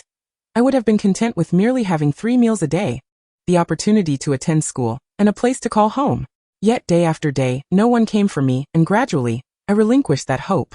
I began to learn how to fend for myself, earn some money, and my greatest dream was to find a school willing to take me in. If I could manage to attend high school and secure a job, I would be able to sustain myself. A silence enveloped them. Compared to such a future, I am presently thriving. Hogwarts is wonderful. I should be able to complete my 7 years there and subsequently find employment in the wizarding world. Sirius, I am grateful for your words, but I no longer require anyone to rescue me. Had Mavis not yet entered school at that moment, she would have welcomed the prospect of being adopted. Adult life is challenging enough. How much more so for a child? Yet she was already a witch. Grasping her wand, she held her destiny in her hands. No matter how arduous her journey, she could at least envision a bright path ahead. Therefore, why should she depend on others? Sirius and Harry, while not bound by blood, were family to one another, yet she felt differently. She could only express her gratitude. Sirius, you and Harry love each other. You do not need me, Mavis stated. Rather than being an outsider in a family, I would prefer to be a close friend. She offered her apology. Her forthrightness rendered Sirius's prepared remarks ineffectual. Dumbledore merely sighed silently, ceasing to press the matter further. Time returned to the present. Sirius was taken aback. In his recollections of adolescence, he envisioned mischief, familial disputes, and spirited Quidditch matches. An unruly existence filled with the freedom to pursue any whim. Not a life of cleaning, cooking, tending to creatures, and maintaining a greenhouse. That was the life of a house elf. Mavis, please reconsider, he implored earnestly. Even if we cannot become a close-knit family, we could at least be a supportive family unit. You have already aided me immensely. Without you, I would have been at a loss in my relationship with Harry. Mavis waved her hand dismissively. You simply do not understand what Muggle children enjoy. Harry is about to start school. This is hardly significant. Sirius hesitated. Words caught in his throat. Hagrid returned. Mavis waved to the half-giant and said, It is getting late. I must return to care for my little owl. Then, how about coming over for a visit? Sirius interjected hurriedly. Stay for a few days. We can play Quidditch together. I hear you are a seeker? Mavis hesitated. Isn't there a television? I haven't watched a show in ages. Sirius replied without hesitation, of course. Chapter 42 Pets. Mavis had initially promised Harry that she would bring her little owl along to Sirius's home. However, Sirius, riding his enchanted motorcycle to Hogsmeade, found only a small battered box. Where is your owl? He inquired. Mavis shook her head as she took her seat on the motorcycle's rear. Sirius opened his mouth to ask further but thought better of it and started the engine. The motorcycle soared into the sky, racing through the clouds with a speed surpassing that of a broomstick. Cool, Mavis exclaimed. Sirius beamed with pride. I can teach you to ride. Sounds good. Hold on tight. With that, Sirius revved the throttle, and the motorcycle roared forward into the heavy, grey clouds of England. The damp air enveloped them, infused with the scent of summer grass. Mavis soon felt queasy. Upon their arrival, she She sat down heavily on the grass, her head spinning and stomach churning. Have some water, Lupin offered, handing her a bottle of chilled water. Do you have hot water? Would tea be acceptable? Of course. After a steaming cup of tea settled in her stomach, the nausea began to subside. Mavis patted her ears, relieved to find the pressure gone. Harry poked his head out curiously. Where is your owl? Hedwig has been waiting for ages. That's a long story, Mavis replied. The saga of her owl began with the onset of summer vacation. One morning, while cleaning the owlery, she stumbled upon several nests, each containing numerous eggs. They've hatched, she exclaimed, rushing to inform Hagrid. Together, they hurried to inspect each nest. Eventually, they discovered that 3 pairs of owls had welcomed offspring, while one nest belonged to a single mother. Surely, it must be a stray. Hagrid fumed. Don't let me find out who it is. Exactly, Mavis replied. Despite their complaints, they still allowed the rogue owl access. The female owl needed the male to hunt for food while she incubated the eggs, and once the chicks hatched, both parents would be responsible for nurturing the young. Yet, the father was nowhere to be found. Although Mavis ensured the female was fed daily, providing sustenance even without the male's assistance, it was unacceptable for the father to simply vanish. She and Hagrid were incensed for over a month, and eventually, the eggs hatched, leaving them uncertain about the identity of the father.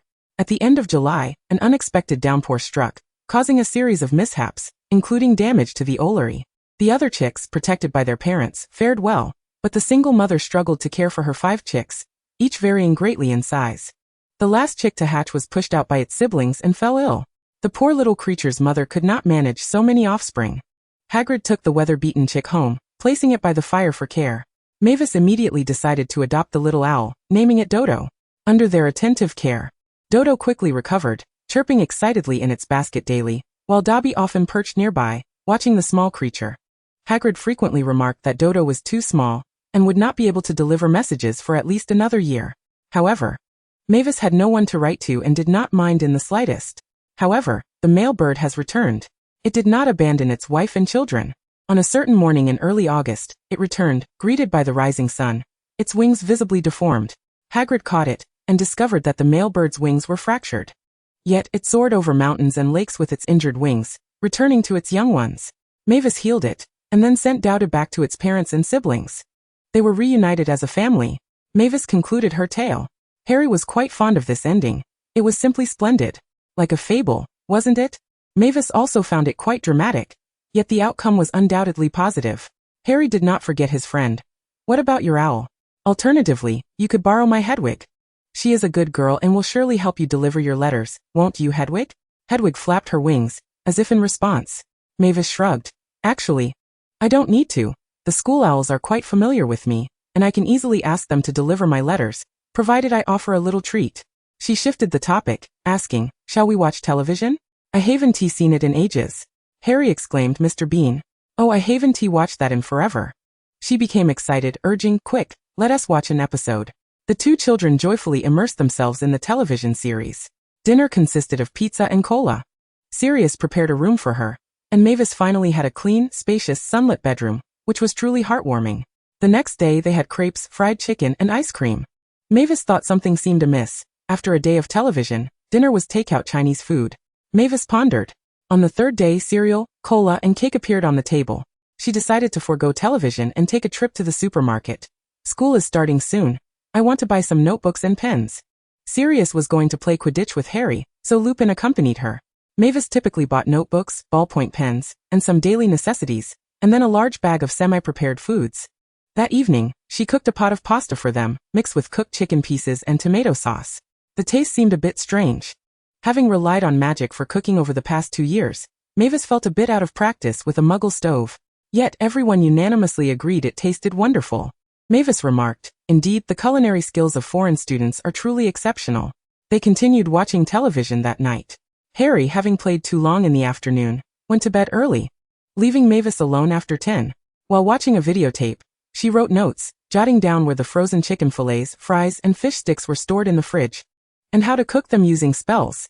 She noted that steak should be pan-fried for a few minutes and how to set the timing charm.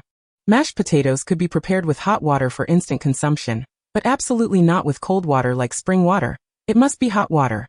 Mavis continued. Lupin came down from upstairs and, seeing her actions, was not surprised. We wish to care for you, but it seems we are not doing very well, he said. Mavis, sucking on a lollipop, replied, you are doing just fine. It's understandable that you are unfamiliar with Muggle things. We are not qualified guardians, he sighed. No one becomes a parent perfectly right away. She reassured him, don't take it to heart. Lupin sighed deeply. At first he, like Sirius, harbored immense disdain for the Dursleys, believing they had failed to care for Harry, convinced he could provide him with the utmost love. Yet, now he had to admit that everything was much more challenging than he had anticipated. Loving a child is easy, raising one is hard. Mavis looked at him and asked, did Sirius send you? No, I came of my own accord, Lupin smiled. He appeared less fatigued and troubled now, feeling a bit awkward to meet her. I'm sorry, she said, I wasn't he accusing you. Understanding, he felt he had not adequately cared for Harry. Nor could he manage to care for a second child as he had promised. Mavis remarked, Muggle life will soon come to an end. Once Harry starts school, Sirius will know how to look after a little wizard. Lupin suggested, what do you think about us moving to Hogsmeade? That would be wonderful, Mavis contemplated before asking. Have you visited the Weasley household? Lupin nodded. Mrs. Molly is a wonderful mother, she said. If you want to know how to care for children, you can certainly consult her. Their days as guests passed swiftly. Mavis had been engrossed in television for the past few days, and on the last day, she hurried to Hope Orphanage. Mrs. Hope was delighted to see her. You've grown taller. Mavis smiled but thought the director had aged. It's inconvenient for you to come here. I have prepared a card for you. Mrs. Hope handed her a bank card along with a certificate from the orphanage, stating that she would provide a monthly allowance to the card, advising her not to spend it frivolously or give it to others. She sternly cautioned, do you understand what I mean? Mavis nodded. Once you leave, don't come back, Mrs. Hope said. Mavis shook her head. I will take care of myself. And I will send you greeting cards. Mrs. Hope sighed, saying nothing further. Over the years, very few children adopted had returned. They either wished to forget everything about the orphanage, or their adoptive parents had done their utmost to conceal the child's origins. She knew that was for the best. Yet, Mavis remembering this place, returning once a year, made her feel emotional. I'm leaving. Please take care of yourself. It was very convenient to return from the orphanage to the Lilac Flower community by bus. After that, she could easily reach Hogsmeade using Floo powder. Sirius insisted on seeing her off.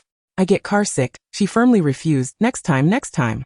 He had no choice but to take out a gift early. I originally wanted to sneak it into your robes. Harry stifled a laugh. I told Sirius he should have put it in the trunk earlier. He insisted on hiding it in your robes to surprise you. Sirius shot him a glare, and pulled out a little creature from the pocket of the robes. Mavis's eyes widened. What did she see? A cat. This was a purebred serval. Sirius particularly relished such moments, feeling he brought unparalleled joy. Be careful. It's a bit fierce but very loyal. If you get lost, it will guide you home. Mavis held her breath, cautiously observing it. This little creature resembled a leopard cat, with big ears and a lion-like tail. Soft mottled short fur adorned with many spots, closely resembling a tabby. He said you will accept this gift, right? If you refuse even this, I would be very heartbroken. Mavis smiled bashfully, hesitated, expressed her gratitude, and reached out to accept the soft little serval. She gently scratched its chin. Feline creatures cannot resist such joy. Comfortably squinting their eyes. I have a cat, she exclaimed, floating in delight. I have a cat. Sirius and Lupin exchanged glances, finally breaking into smiles. Thus, the story reached its most splendid conclusion. A kind-hearted child received a kind-hearted reward. Chapter 43. The Daily Life of a Cat Slave. Mavis was overwhelmingly happy. For the sake of her adorable little kitten, she resolutely accepted the flying motorcycle, fearing that the soot from the Floo powder might irritate it. Upon returning to Hogwarts, she could hardly wait to share the news with everyone before bed. Hagrid, I have acquired a cat. Hagrid, a delightful little creature. Let us prepare a cozy nest for her. The following day, as they passed by a mopping Filch, Filch, I have a cat now. Filch, cradling Mrs. Norris, cast several glances at her. Her name is Chestnut. Maeve eagerly engaged with someone she rarely conversed with before, explaining that she was only 3 months old, having just left her mother, yet she was remarkable, capable of understanding my words. This morning, she drank an entire basin of goddess milk, an entire basin, and she enjoys gnawing on the table legs. I baked some finger biscuits, particularly hard, just perfect for her to nibble on. She produced 2 pieces, for Mrs. Norris. Filch accepted them and offered them to the grooming feline. Another day passed, assisting with roof repairs, when she encountered Professor McGonagall and the familiar Professor Quirrell. "Professor McGonagall, I have a cat." She approached with great enthusiasm, completely forgetting the Dark Lord's true form. Professor McGonagall nodded. "A splendid cat indeed. You must take good care of her." "I shall." Draped in her wizarding robes, she had magically expanded the inner pocket to about half a square meter, allowing her to tuck a soft pillow inside for the little creature to stay beside her. Professor McGonagall then introduced, "This is Professor Quirrell. He will teach you defense against the dark arts next year." "Good day, Professor." Maeve frowned, struggling to extract herself from the collar, pushing the little cat back down as it growled at Quirrell, her expression one of confusion. "I apologize. My cat is a bit shy," Professor Quirrell stammered. "And no problem." Maeve had not anticipated that the cat would be so sensitive to ill intentions, fearing that she would be noticed. Without further ado, she hastily excused herself. "Well then, Professor, I must be off." She had never slipped away so quickly before. Curiously, once they left Professor Quirrell, Chestnut grew quiet, obediently curling up in the pocket for a nap. "You truly are a good little one." Maeve kissed her head and rubbed her large ears. Mew. Chestnut let out a gentle purr. Maeve inhaled deeply. 2 days later, with roughly 10 days until the start of school, all the professors returned to work. Hagrid remarked, "Little Maeve, something extraordinary is about to unfold this year. Is it related to your visit to Gringotts?" She inquired, "What treasure is it?" Hagrid replied mysteriously, "Although I shouldn't tell you, suffice it to say, it is a significant matter. Dumbledore has entrusted me with the most important task, knowing that I would lay down my life for him. Hagrid, rather than sacrificing yourself for me, I would prefer it if you all could live well." Dumbledore entered the hut. "Oh Maeve, you have a lovely little companion." Maeve exclaimed with enthusiasm. "Yes, Sirius gifted me this cat, and her name is Chestnut. The Kneazle is adept at discerning good from evil, and is exceedingly loyal to wizards. She is a splendid companion." Dumbledore stroked the little creature's head. Little Chestnut mewed softly. Maeve continued, "That is what I have heard as well, but curiously, Chestnut seems to despise Professor Quirrell." Dumbledore looked down. "Quirrell?" "Yes, she hisses at him constantly." She embellished. "Even Professor Snape's fierce demeanor does not faze her. Yet she becomes quite agitated around Professor Quirrell. Perhaps it is the overpowering scent of garlic that clings to him?" Dumbledore remained silent and addressed Hagrid. "It is nearly time. Let us depart." Hagrid lit his lantern. "Maeve, I must accompany Professor Dumbledore on an errand." "Maeve, is it to see the magnificent creature you keep in the Forbidden Forest? The one named Fluffy?" Hagrid was taken aback. "How did you know?" "Maeve, you've been preparing extra buckets of raw meat lately, and you keep mentioning how Fluffy must be terribly hungry. How could I not notice?" Hagrid scratched his head. "May I join you?" she asked. "I have yet to properly see him." Hagrid glanced at Dumbledore, who seemed to be lost in thought, continuing on his way. "Hey." Hagrid winked at her and strode toward the Forbidden Forest. Maeve followed closely behind. In the past 2 years, she had not truly ventured into the Forbidden Forest. Dreams do not count. Cradling Chestnut, she hastened to keep up with Hagrid, strolling beneath the moonlight in the enchanting forest. This place was both beautiful and mysterious. Faintly, she sensed that someone was watching her, a disconcerting feeling that sent shivers down her spine. Yet in her dreams, Newt had said, "We have entered their world, so we must remain vigilant and humble. As long as you harbor no ill intentions toward them, you can gradually learn to coexist. They will become your loyal friends." Thus, Maeve endeavored to tread carefully, refraining from touching anything or disturbing them, striving to be a most courteous uninvited guest. Not far along, she encountered Fluffy, Hagrid's 3-headed dog. To be honest, the visual impact was quite striking. Fluffy resembled a mountain, with heads so large they were almost monstrous, drooling and emitting a foul odor. Maeve whispered, "Hagrid, don't you ever brush your dog's teeth?" Hagrid raised a finger, making a shushing gesture, and cautiously approached to stroke Fluffy's 3 heads. The 3-headed dog nudged his palm in turn, one quickly returning to sleep, another gnawing on Hagrid's finger, while the last curiously surveyed the others. "Good boy, my sweet." Hagrid patted their heads as if they were balls, saying, "Dumbledore, Fluffy will never harm a student, I assure you." "Isn't that right, little one?" The elder observed for a moment, confirming that Fluffy showed no signs of aggression, before nodding in agreement. Hagrid sighed in relief. "All right then, let us return." The next day, Professor Sprout called upon her for assistance in repotting the plants in the greenhouse. "Thanks to that rain, the plants have thrived exceptionally well," Maeve remarked. "Indeed. Especially the Devil's Snare." The plump headmistress scrutinized it closely. The Devil's Snare had overtaken a substantial portion of the greenhouse, its dense vines entwined in a frightful manner. After a moment of contemplation, she fetched a pot, declaring, "Lynn, your task is complete." Maeve looked at the cluttered long table, noting that many plants still awaited relocation. Complete? It certainly did not appear so. Professor Sprout smiled warmly. "Yes, the rest is now in my hands." Oh. Another day passed. "Professor Snape, Miss Lynn, come with me." Maeve. Oh. She was led to the cellar, tasked with preparing ingredients for invigorating potions, antidotes, and white-root extracts. "Do not ask questions, do not touch anything randomly, just do as I instruct, understand?" The professor coldly warned her. "Should you dare to act on your own accord." Maeve. "Yes, Professor." It seemed that Dumbledore had uncovered an issue during the summer break, and had hastily decided to move the Philosopher's Stone to the school, catching all the professors off guard. Not only did Snape have to brew potions for the hospital wing, but he also had to prepare several varieties for the upcoming exams, leaving him somewhat overwhelmed. Interns, indeed, are moved where they are needed. After a busy day, she completed all the preparations. Snape came to inspect her work and appeared somewhat satisfied, stating, "Tomorrow at 10 o'clock, do not be late." Maeve understood. Thus, the next day, she was permitted to brew potions herself. Although it was merely the simplest invigorating potion, it was undeniably a remarkable achievement. Maeve, it seems that as my culinary skills improve, so too does my proficiency in potions class. Chapter 44. The License. 3 days before the school year commenced, Dumbledore suddenly sent word, requesting Maeve to wait for him at the school gate at 9 o'clock in the morning, and to bring her cat along. Maeve rose early, anxiously tidying up the ollery, hastily stuffing a couple of biscuits into her mouth before heading out. "Headmaster." She arrived, breathless and flustered. Dumbledore was dressed quite formally. With an air of seriousness, "Mavis, today we must pay a visit to the Ministry of Magic." Mavis was taken aback. "What? Today is Peter's final trial," he explained. "Moreover, a permit is required for the care of a Kneazle, and we shall attend to that matter as well." She nodded. "All right, how shall we get there?" Dumbledore extended his arm.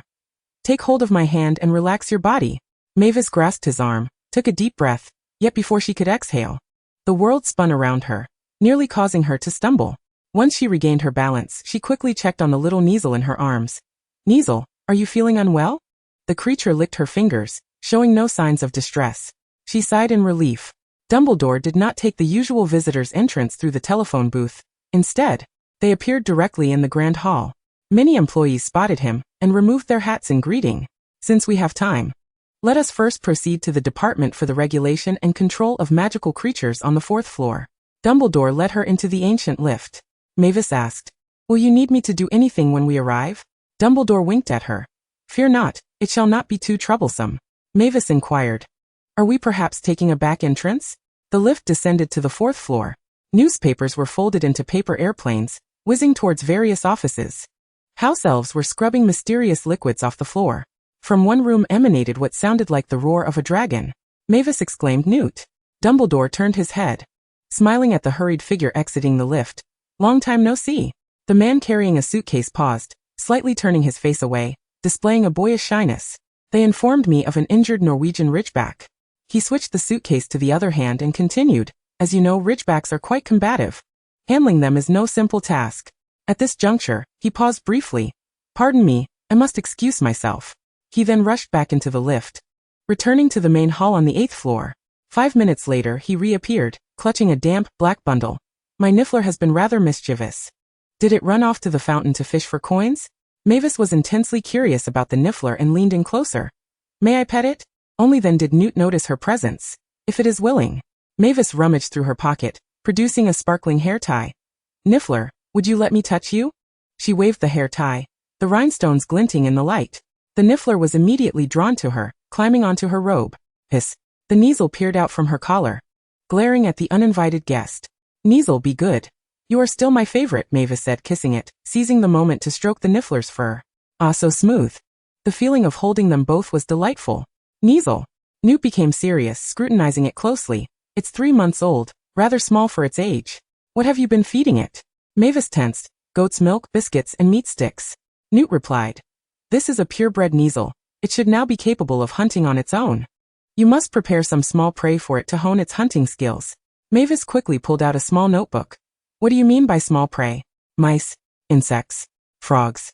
All of those are acceptable. Kneazles are omnivorous magical creatures, and can also benefit from some berries and tender leaves to aid their digestion." Mavis scribbled down notes rapidly.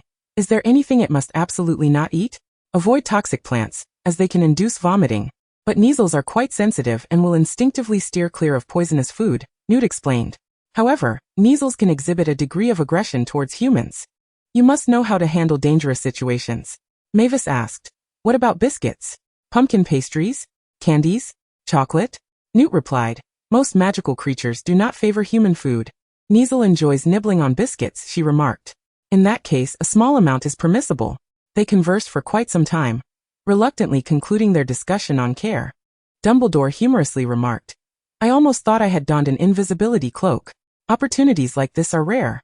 Mavis, satisfied, tucked her notebook away. This is the first time I've met you, Newt. He is the pride of our Hufflepuff house. Newt smiled shyly. I am not that remarkable. Compliments can be a daunting topic for those with social anxiety.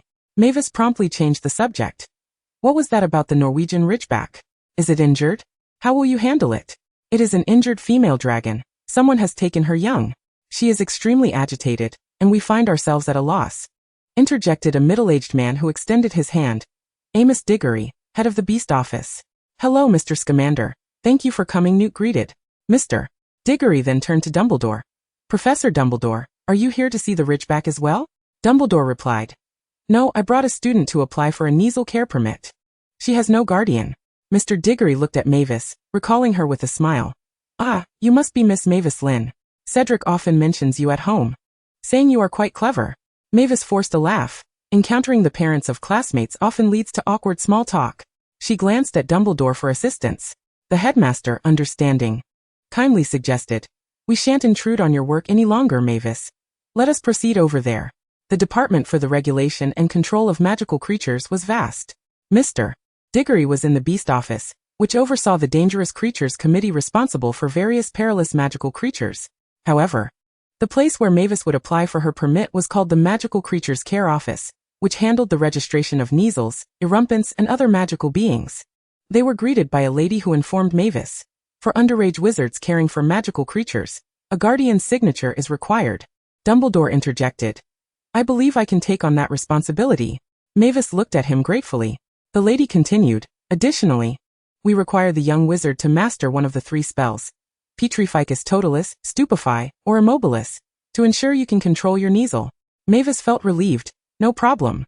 She promptly demonstrated the Immobilis spell to the lady's satisfaction. The lady handed her a form, asking for her name, age, address, and the breed of magical creature. Mavis filled in the address as number 17, Plumblossom Lane, London, while Dumbledore signed as her guardian. This is your care permit. The lady presented her with a piece of parchment. Kneazle care permit. Caretaker, Mavis Lynn. Age 14 years. Address, 17, Plumblossom Lane, London. Creature, purebred Kneazle. Classification. Number, 39862. Guardian, Albus Percival Wulfric Brian Dumbledore. Ministry of Magic opinion. Upon testing, this caretaker has demonstrated the ability to control the Kneazle, and permission is granted for care. Signed Sharon Cook. Chapter 45. The Day of School. Just after 11:15, with less than an hour remaining until the noon trial, Dumbledore suddenly received word and hurriedly departed, leaving no time to escort Mavis back to school, and trusting her to Newt's care for the day. Mavis surmised something must have happened to Peter, but dared not inquire, acquiescing to the arrangement while observing the esteemed dragon trainer. However, the spine dragon, having lost her offspring, was consumed by rage. Even Newt, after considerable effort, could only manage to administer a potion to her, but it did little to soothe her turmoil. Ultimately, Newt devised a plan enlisting Mr. Diggory to urgently procure a baby dragon, regardless of its breed. Fortuitously, the Beast Office of the Department for the Regulation and Control of Magical Creatures frequently intercepted the smuggling of magical animals, and had a Romanian longhorn egg in their possession. The fascination with longhorns had remained unwavering throughout the years. Mr. Diggory remarked that there had always been those willing to risk raising them for their horns. This is the contraband we discovered last month, Mr. Scamander. Do you think it will suffice? Newt nodded, accepting the dragon egg. The mother dragon's attention was drawn to it, and she refrained from attacking him as she had on previous occasions. With remarkable agility, Newt, who bore the grace of youth despite his age, cautiously approached the mother dragon, and gently placed the longhorn egg on the ground before stepping back slowly. The mother dragon immediately cradled the egg in her embrace, her emotions somewhat stabilizing. I cannot take it today, Newt stated, We shall wait until she has healed a bit more. Mr. Diggory looked perturbed. If it is to remain here for an extended period, our staff cannot manage. We will need to summon 2 specialized wizards from the reserve. I can stay in London for 2 days, Newt offered. That would be splendid. Once their conversation concluded, Mavis stepped forward to inquire. Can we help the mother dragon retrieve her child? The vile wizards who stole the dragon egg are undoubtedly involved in illegal dealings, and tracking their transactions will prove exceedingly difficult, Mr. Diggory explained. Mavis frowned as she turned to Newt. I will find a way, he assured her. If you succeed, could you please inform me? Mavis asked. I will ask my classmates. If anyone has a clue, I will let you know. Though Newt doubted she would uncover anything, he solemnly agreed very well.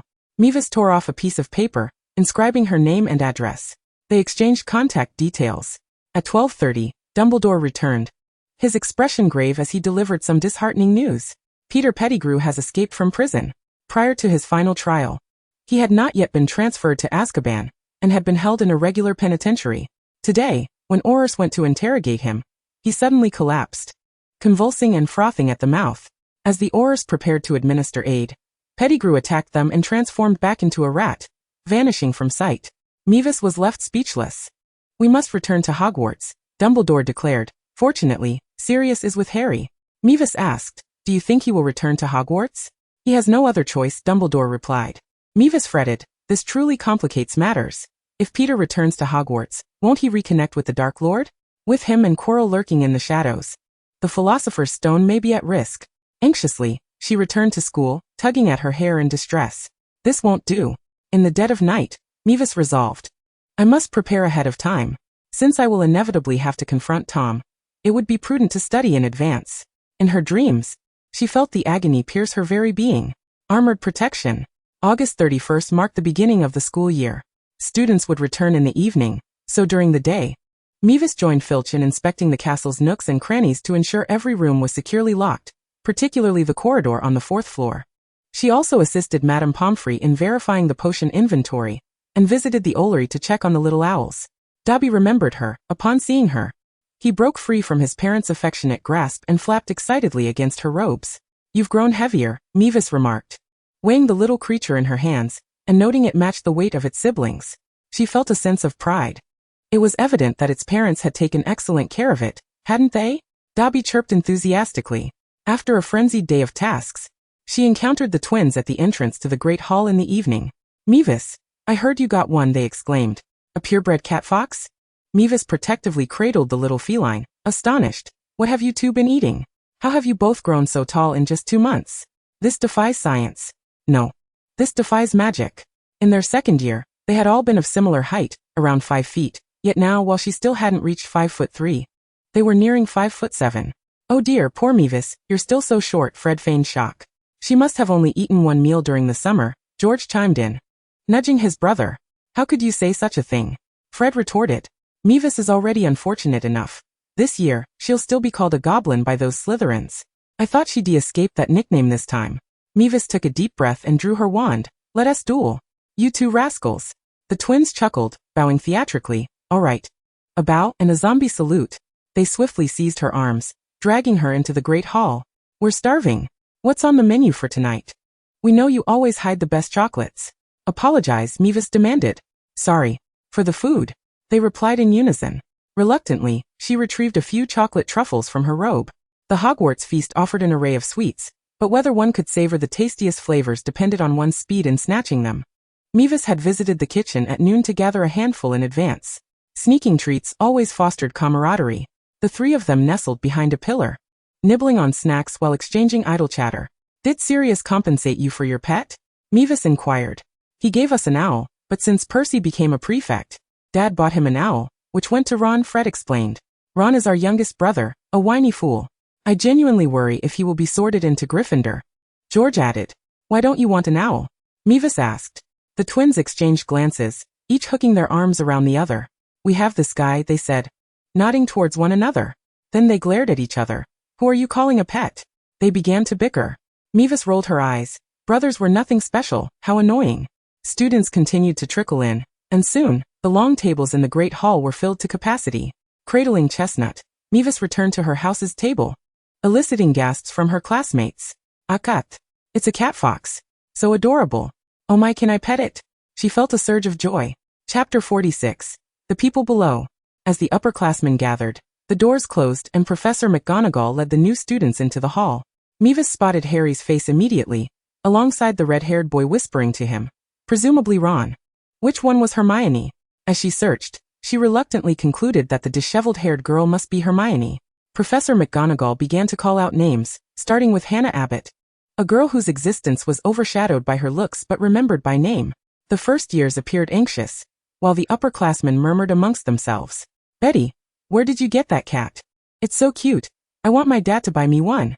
Mavis replied, without a wizarding guardian, you'll only be able to get a mixed breed. The cat fox is a magical creature. Alice, how did you manage that? Mavis explained, a kind-hearted individual helped me. Kate. By the way, have you heard? Everyone looked puzzled. Heard what? Kate exclaimed, Harry Potter has enrolled. What? Which one? Alice peered curiously, spotting a rather haughty individual. No, that hair color unmistakably belonged to the Malfoy lineage. Just as they had concluded their remark, Professor McGonagall summoned Draco Malfoy. His pallid complexion and slender frame rendered him slightly more diminutive than his contemporaries, with a habitually raised chin that exuded an air of arrogance, akin to a young rooster. A precise assessment, Kate remarked. The Malfoys are all like that. Alice added. I harbor a dislike for Mr. Malfoy. He emanates a sinister aura. However, Mrs. Malfoy is quite stunning. My grandmother remarked that she is a true black. At last year's banquet, her robes were simply exquisite. Oh my, I wager I have never encountered such lace before. Kate interjected, this year. Madame Malkin's shop has scarcely any appealing robes. Betty shrugged. Fashion in the Muggle world evolves rapidly. My mother adores Paris. And we acquire new outfits each season. There's simply no end to them. She shyly turned to Mavis and asked, Mavis? My mother extends her gratitude for your assistance with my revision. Otherwise, I would have been utterly lost. I brought along a few new garments, should you not mind? Not at all, Mavis replied. I have always worn hand-me-downs donated by kind souls. You're offering me something new? How splendid. But it feels rather awkward for me to be the only one receiving. Betty quickly reassured, no, I brought gifts for everyone. Alice adores my perfume. So I brought her a bottle of Chanel. You know her? She is the most renowned designer in the Muggle world. And Kate receives a scarf. Hermes has sent countless this year, and I've brought you 3. The 4 girls chattered animatedly about their attire. By the time Mavis regained her focus, the sorting ceremony had concluded. The Gryffindors were jubilantly celebrating their acquisition of Potter, with whistles and applause echoing, creating quite a ruckus. Meanwhile, Hufflepuffs were engrossed in discussions about rumors of a steak dinner that evening. Who said that? Mavis? Goodness, she must have pilfered some. Dumbledore uttered a few words before the feast commenced. Mavis joyfully immersed herself in the dining experience. Today's steak is simply marvelous, she exclaimed. Be sure to indulge. It was sourced from Australia, and the professors nearly devoured it a few days ago. There may not be any left tomorrow. The pork pie was also quite delightful. The Quidditch captain remarked, Mavis, just how much have you consumed in the kitchen? Mavis retorted, if you were tasked with cleaning up after wild boars daily, you'd relish a few extra meals too. The classmates grimaced in unison, exclaiming, no disgusting topics at the table. They rapidly devoured their meals while sipping drinks, and eventually, the conversation turned more serious. Which subjects have you chosen? When will you visit Hogsmeade? Is there yet another new defense against the dark arts teacher this year? Has Professor Snape failed again? After a summer apart, there was an unending stream of chatter, with Harry Potter being merely one topic amongst many. After all, there were far more pressing matters than the savior for the students. As the new term commenced, Mavis had added several elective courses to her usual curriculum. She opted for divination, arithmancy, care of magical creatures and Muggle studies, while eschewing ancient runes.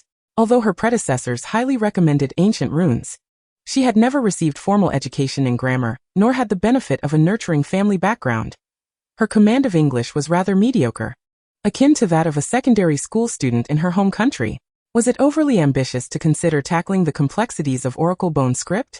Her greatest interest lay in alchemy, yet that subject was reserved for 6th and 7th years, leaving her temporarily bereft of that opportunity. In divination class, Mavis and Betty exchanged tea leaves, assisting one another with their readings. I perceive that your heart is laden with struggle. Something must be troubling you deeply of late. Betty gasped, oh my, you are absolutely correct.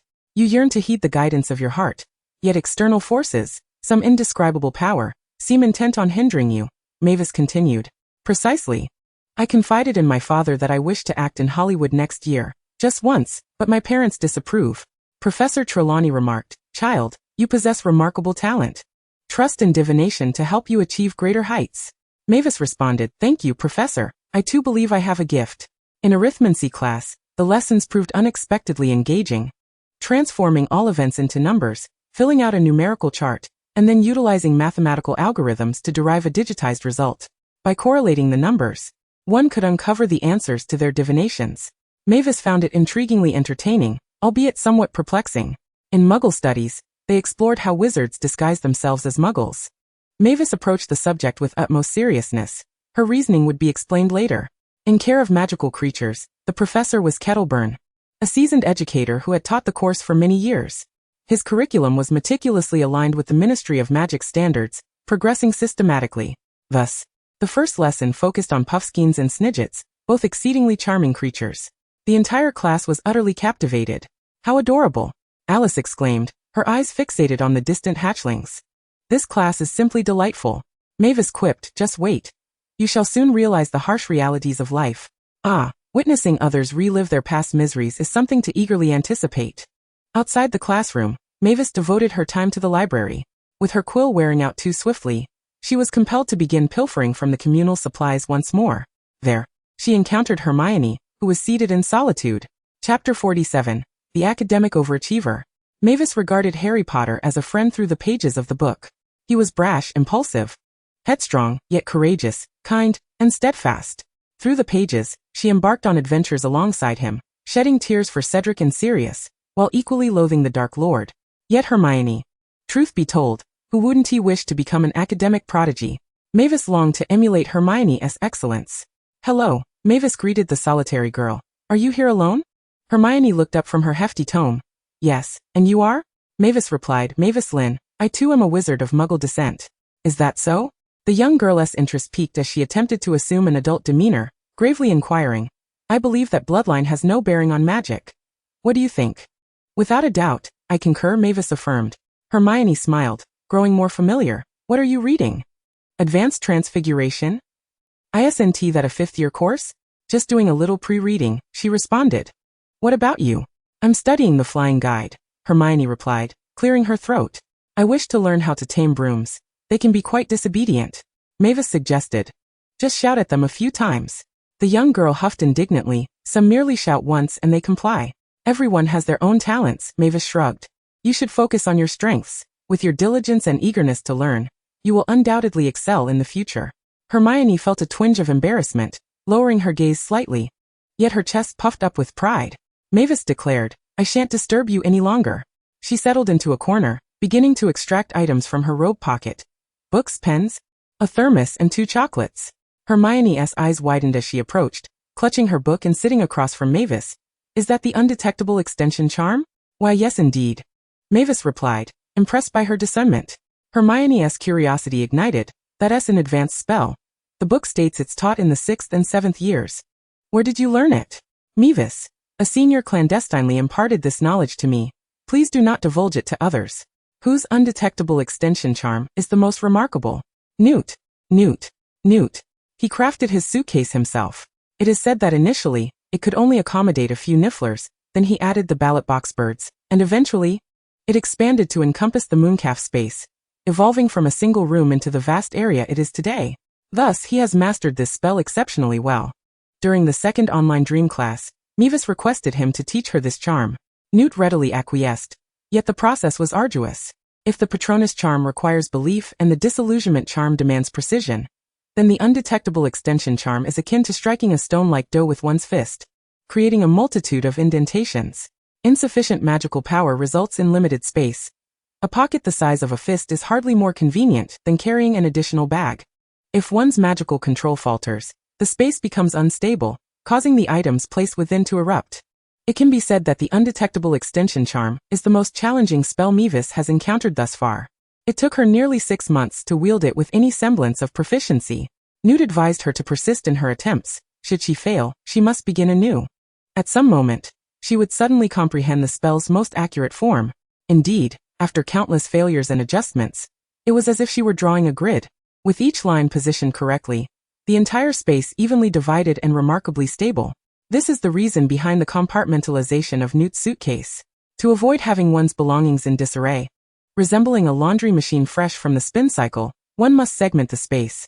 Each compartment supports one another, ensuring stability and security. Now, Mavis merely needs to expand upon the existing 9-grid layout, transforming it into a 16-grid, or even a 25-grid configuration if she so desires. Her robe's pocket could accommodate an entire suitcase. To return to the main topic, Hermione gazed at Mavis with envy, though they were not well acquainted. After a moment of longing, she leapt from her chair and returned with 2 hefty tomes. Mavis, wow. This is impressive. I must not be surpassed by the younger generation. I must endeavor even harder. She motivated herself and promptly opened her copy of the Advanced Defense Guide. In a dream, piercing agony. Stupefy. Damn it. Why can't the online class be rewound? In the Dark Arts Defense class, Professor Quirrell stammered as he began his lecture. Mavis diligently took notes. As a professor, Quirrell's teaching was relatively competent. He possessed considerable talent and had substantial knowledge of dark magic. Otherwise, he would not have aligned himself with Voldemort. However, merely attending lectures felt like a waste. In the final 5 minutes, Quirrell asked, "Does anyone have any questions?" Mavis raised her hand. Quirrell responded, "Miss Lynn. I read in a book that among the 3 unforgivable curses, while the killing curse cannot be countered, there are ways to defend against the Cruciatus curse and the Imperious curse." She inquired, "What methods can be employed to defend against these 2 curses?" Chapter 48, Disarming Charm. Quirrell did not answer Mavis's question, instead asking, "Why do you inquire about this? The 3 unforgivable curses are forbidden.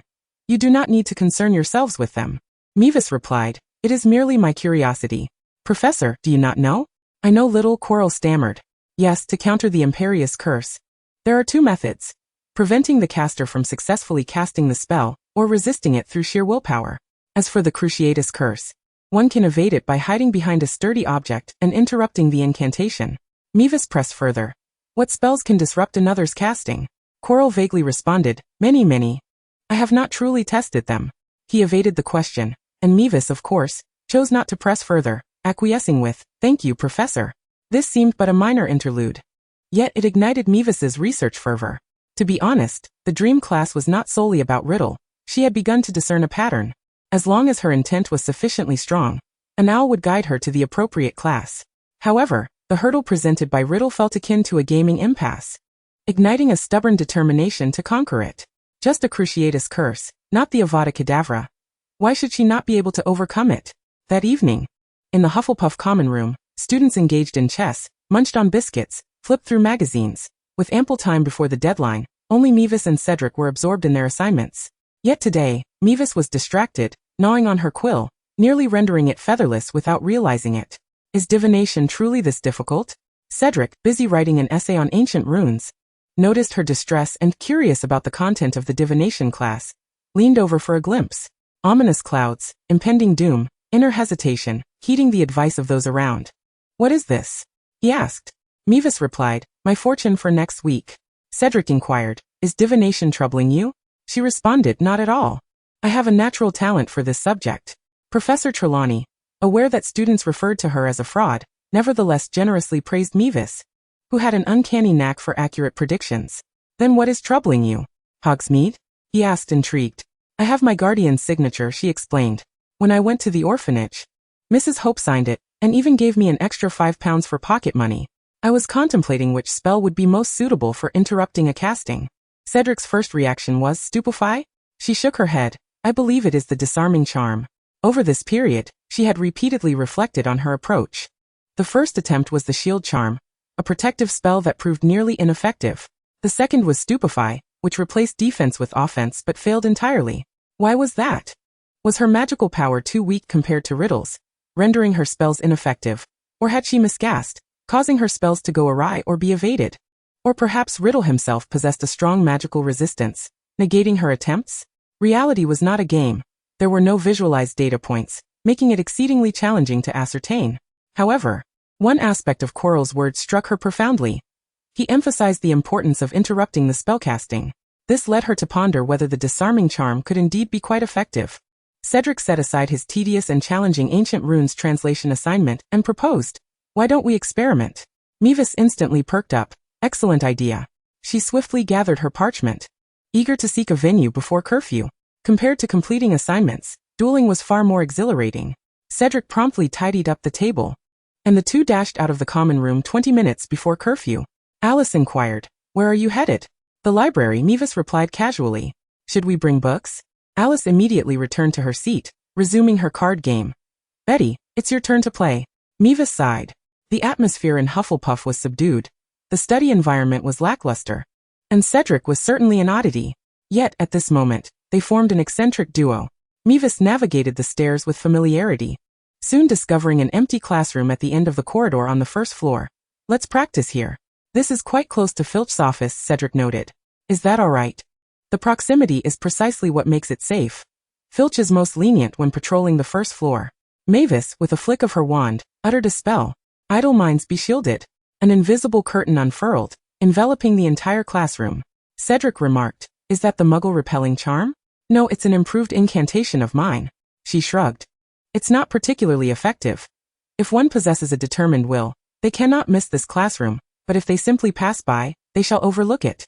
Cedric, suffering from a toothache, responded an enhancement spell. The art of enchantments is indeed fascinating. Mavis yearned to share her thoughts but restrained herself. "Shall we begin?" "If you don't mind, I'd like to try first." Cedric had no objections. He selected a swift and relatively harmless spell, Petrificus Totalis. Exclude your weapons. Riddle S checkpoint. Heart-piercing pain. Exclude your weapons. The searing agony ceased. Mavis lay sprawled on the floor, still somewhat incredulous. "Is that it?" Interrupted? "It seems the wand serves as a conduit between the wizard and their magic. Disrupt the joint, and one can achieve twice the result with half the effort? Had I known this was not merely the protagonist's halo, I would have employed it sooner. I underestimated you." With a single misfire, while Riddle did not lose his wand, the spell was disrupted, and his tone shifted subtly. "Perhaps I should re-evaluate your worth." On the weekend, Mavis initially intended to linger in the library, but upon receiving an owl letter in the morning, she had to alter her plans and head to Hogsmeade. She bypassed the sweet shop and the quill shop, making a beeline for the Three Broomsticks. Sirius awaited her. "Butterbeer?" "Very well." She cheerfully acquiesced, relishing the lack of guilt in indulging in an adult's refreshments. A warm mug of butterbeer dispelled the chill of early autumn. Sirius, a quintessential Gryffindor, could not conceal matters and swiftly broached the subject. "How is Harry?" Mavis replied. "Didn't he write to you?" Sirius sighed. "He did, but I'm quite worried. Peter is still at large." "I haven't been keeping tabs on Harry," Mavis confessed. "He has made new friends, so he should be doing well. It's said that during the allocation of dormitories, one is likely placed with their best friend. This holds true at Hogwarts as well. In a single house, year after year, those who share the same dormitory become inseparable, and if their temperaments align, it's easy to forge lifelong friendships. However, Harry and I are in different houses, different years, and even of different genders. While we exchange greetings at mealtimes, that is where it ends." Mavis believed their friendship stemmed from a mutual understanding of shared struggles and years of support for one another, which was more than sufficient. The inseparable duo, however, remained Ron and Hermione. The three of them possessed unique strengths and weaknesses, yet remarkably, their merits complemented each other, and their flaws were tolerated. Nevertheless, upon hearing this, Sirius felt a measure of relief but also a new concern. "Speaking of which, Mavis, it seems you have no friends?" Chapter 49 Halloween. Mavis was taken aback by Sirius's words. "How could I possibly have no friends?" She retorted. "I have many friends. Aren't you my friend?" "Of course," Sirius chuckled, clearly pleased, but added, "However, I meant friends with whom you play, akin to my companionship with Moony and Wormtail, friends like us." Mavis shrugged. "I find solitude liberating." Sirius struggled to comprehend. In his mind, those who walked alone and lacked friends were typically some loathsome Slytherin miscreant. Such recluses were not regarded as virtuous. "Isn't one lonely?" he inquired.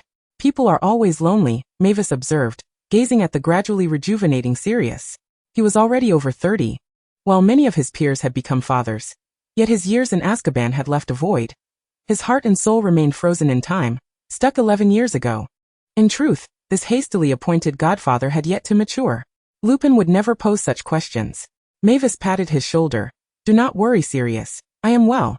Just take care of yourself. By the way, did you seek me out solely regarding Harry?"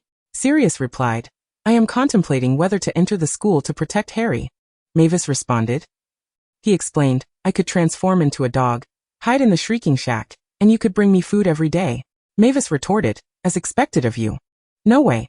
She coldly refused. Being discovered would lead to complications. Sirius attempted to plead. Harry would be ridiculed. She threatened at his age, still reliant on his godfather? Is he still a suckling infant? He appeared defeated. You could move to Hogsmeade, Mavis suggested. If anything arises, I shall write to you. Her stance was firm, and Sirius knew well that without an insider at the school, lurking would not be an easy endeavor. He had no choice but to concede. After finishing her butterbeer, Mavis quickly took her leave and veered into the quill and ink shop. I have a Halloween discount voucher. She presented the gift from the Witch Weekly survey. So it's half price, right? The shopkeeper glanced at it. Yes, but specialty quills and everlasting ink are excluded from the promotion. Mavis ordered. I would like 5 quills and a bottle of rainbow ink. The quills cost 10 sickles each, and the rainbow ink cost 3 galleons, amounting to half the original price after the discount. After purchasing her items, though it was still early, she did not linger and hurried back to school. Linda, here's your rainbow ink. She distributed her purchases. Katie, your quills. Linda and Katie were both second years, unable to go to Hogsmeade, so they had asked a senior to bring back their items. Moreover, they were not short on funds, having paid half the deposit in advance. Now that the goods were in hand, they promptly settled the remaining balance. Mavis mused, indeed, reselling is quite profitable. It seems that taking advantage of magazine offers is the best. She adored Witch Weekly. Then came Halloween. Hagrid's pumpkins were entirely hollowed out, their insides made into pumpkin pasties, the skins crafted into lanterns, floating beneath the starlit ceiling, casting ghostly shadows. Mavis spent the entire day in the library, keeping company with the despondent Hermione. However, she said nothing, largely because she did not know what to say. As dinner approached, she finally remarked, "Let us go eat." "I'm sorry, I can't eat," Hermione whispered. "I wish to return to the dormitory." Mavis insisted, "You must eat. Only when you're full will you have the strength to feel sad." She tugged at the young girl. "Today, there are splendid roasted ribs." Hermione's stomach felt heavy, and she had no desire to go, but being pulled along by her upperclassmen made her a bit shy yet slightly pleased. She pursed her lips and did not refuse. Mavis breathed a sigh of relief. She forcibly led Hermione to the Great Hall, escorting her to the Gryffindor table. Then, she turned to the Weasley twins. "Your brother has been bullying girls." "Oh, that's dreadful," Fred exclaimed, dramatically placing a hand to his forehead. "That foolish little brat." George offered Hermione a pasty. "Ron is such a fool." Though the twins were mischievous, no one could dislike them, and Hermione was no exception. She accepted the pasty, feeling a bit lighter. Ron and Harry approached together, and upon seeing Hermione, both appeared somewhat awkward. With the alarm lifted, Mavis withdrew. She returned to the Hufflepuff table, focusing on her steak. Délicieux. After a hearty meal, Quirrell arrived. The troll, in the underground classroom, stumbled over his lines, collapsing amidst the chaos. The room erupted into pandemonium. Everything unfolded as if meticulously rehearsed, as Dumbledore instructed everyone to return to their respective dormitories. Maeve obediently fell into line, yet upon exiting the Great Hall, she discreetly slipped to the wall's edge and, utilizing the disillusionment charm, stealthily made her escape. She made her way directly to the 4th floor. However, in the corridor on the 2nd floor, she encountered a trio that had similarly strayed from the group. Hermione. "Ron has something to say to you," Harry stammered. Hermione replied stiffly, "We should head back. The professors will be displeased." "Just a moment," Harry interjected, nudging Ron with his elbow and exchanging knowing glances. Ron, stuttering, began, This morning, I didn't mean to." Hermione's expression remained stern. Harry stepped on Ron's foot in urgency. Ron, blushing furiously, managed to say, Yes, I'm sorry." The young girl's demeanor softened slightly. She lifted her chin and retorted, "Weasley. I am not at all." Her terrified expression startled both Harry and Ron, who turned apprehensively to see a giant troll lumbering toward them from the end of the corridor. Maeve panicked. What had she spent the entire afternoon doing? She dispelled her disillusionment charm and drew her wand, murmuring, "Misty Veil." A wisp of gray smoke began to rise, hovering above them and effectively concealing the diminutive trio. Maeve beckoned, "Quick, up you go." Harry was the quickest to react, grabbing Ron with one hand and Hermione with the other, as they sprinted towards the nearest staircase. Confounding the creature, she cast another spell from a distance, observing as the troll began to spin in circles, allowing them to ascend to the corridor on the 4th floor. A shadowy figure stealthily pushed open a door, peering inside before quietly slipping in. 10 seconds later, Snape rushed in, cornering the figure. "Professor Quirrell, what are you doing?" I was worried someone might," Quirrell stammered, visibly anxious. Snape scrutinized him, but the three-headed dog had already been roused. Chapter 50, Behind the Stage. Snape and Professor Quirrell battled the three-headed beast, ultimately concluding with Snape seizing Quirrell by the collar, resulting in a bite from Fluffy. The two departed nonchalantly, meeting Professor McGonagall on the third floor. The troll is in the corridor on the second floor. Thank goodness no students were harmed, McGonagall reported. Quirrell, stammering, admitted, it's all my fault. I didn't expect it to come out. Snape shot him a cold glance. In any case, we must remove the troll. McGonagall clasped her hands. I'm afraid we cannot allow it to remain at Hogwarts any longer. Everyone concurred. Maeve took a different route and spotted the whispering trio. Is Maeve all right? Harry inquired. Hermione asserted. Professor McGonagall is already aware. You should trust the professor. Ron added. Harry is just worried about his friend. Hermione's face flushed slightly, yet she retorted. I worry about her too. She is my friend as well. Harry shot her a glare. She stood her ground. We study together in the library every day. Harry looked disheartened. Ron glanced between them and suggested. How about we go check on her? Where to? Maeve leaned down, peering from the staircase, resembling a fallen head. Ron jumped back, nearly screaming. Maeve laughed heartily. Don't worry, I'm fine. You all should head back. Hermione rushed forward, asking with concern. You didn't run into any professors? Did you? I was also looking for a professor. Maeve replied. They've gone to deal with the troll. You all should return before the prefect catches you and deducts points. Ah, Hermione exclaimed sharply, decisively pulling the two curious boys along, stating firmly, we should go back. Professor McGonagall almost deducted points from us just now. The boys lingered reluctantly, glancing back multiple times. However, they could not resist the pull of their new friend. Maeve waved goodbye, preparing to return to the common room, but not before stopping by the kitchen. Upon entering the common room, she was immediately surrounded. Merlin, you're finally back. The prefect was terrified. I was about to go find Professor Sprout. Maeve replied, I wasn't full. I just grabbed some pies and cookies. Does anyone want some? Me too. Alice joyfully approached. Give me one, Cat. Do you want one? I'll feed you. Betsy protested. I'm on a diet. Alice retracted her outstretched hand. Oh right, I need to diet too. Cat grinned. I want tea diet. Give me another cookie. Maeve handed her a handful and inquired of the other girls. Do you want any? The girls struggled to refuse. Maeve surveyed her overflowing tray and switched her focus. Cedric. Do you want some? Thank you. The tall boy wasted no time, taking 3 pies in one go. Cherry filling? Maeve remarked. It's a bountiful cherry harvest this year. Perhaps we should plant more blueberries next year. The Quidditch captain chimed in. I prefer chocolate filling. Maeve lamented. Cocoa trees can't be cultivated. It's too expensive to import. The prefect added. Watching you eat makes me hungry. Are there any chips left in the kitchen? There's a little bit left. Maeve replied. Get me a portion too, along with a cup of hot chocolate. The prefect signaled without pressure. Cedric. Honey milk. Maeve teased. You're already tall enough. He chuckled. Then I'll have milk too. She reconsidered. I just saw a cake in the oven. The house elves must be quite upset they didn't get to serve it. The prefect gave her an understanding look. Who else? Cat asked. Are there donuts? Betsy defected. I want donuts too. The girls chorused. Prefect. In the end, they managed to procure 3 large trays, continuing the Halloween feast for the house. After feasting, Maeve returned to her dormitory. Before lying down, she pondered. Why do you all want to diet? Betsy explained. I've gained 2 inches on my waist this year. Alice interjected. Forget about that, Betsy. Can I borrow that acne wash you have? Betsy generously waved her hand. Feel free to use it. As someone interrupted, Maeve cast aside earlier events from her mind. She nestled into her warm bed, hugging a cozy chestnut, secretly contemplating. What should be my next step? Is Peter truly at Hogwarts? Outside the bed curtains, hushed conversations among the girls could be faintly heard. I envy Mickey. She seems unable to gain weight. All Asians are short and petite. The Japanese employees at my dad's company are about my height. Shoo, Mickey is sleeping. I really envy her. She hasn't even hit puberty yet, has she? Such innocuous chatter followed. As the commotion of the troll quietly subsided, winter had officially descended upon England, blanketing the outdoors in snow. Under such conditions, the care of magical creatures class felt like a torment for Maeve. It was truly cold. Yet, this particular elective possessed a certain, how shall I put it, unique charm. Due to the small class size, students from all 4 houses attended together. A Ravenclaw boy was exceptionally talented. Before Hermione had even made her mark in first year, he resembled a living encyclopedia. His relationship with Cedric was quite poor. Why? According to Cedric himself, Our fathers both work in the Ministry of Magic. We've known each other since childhood. Maeve understood.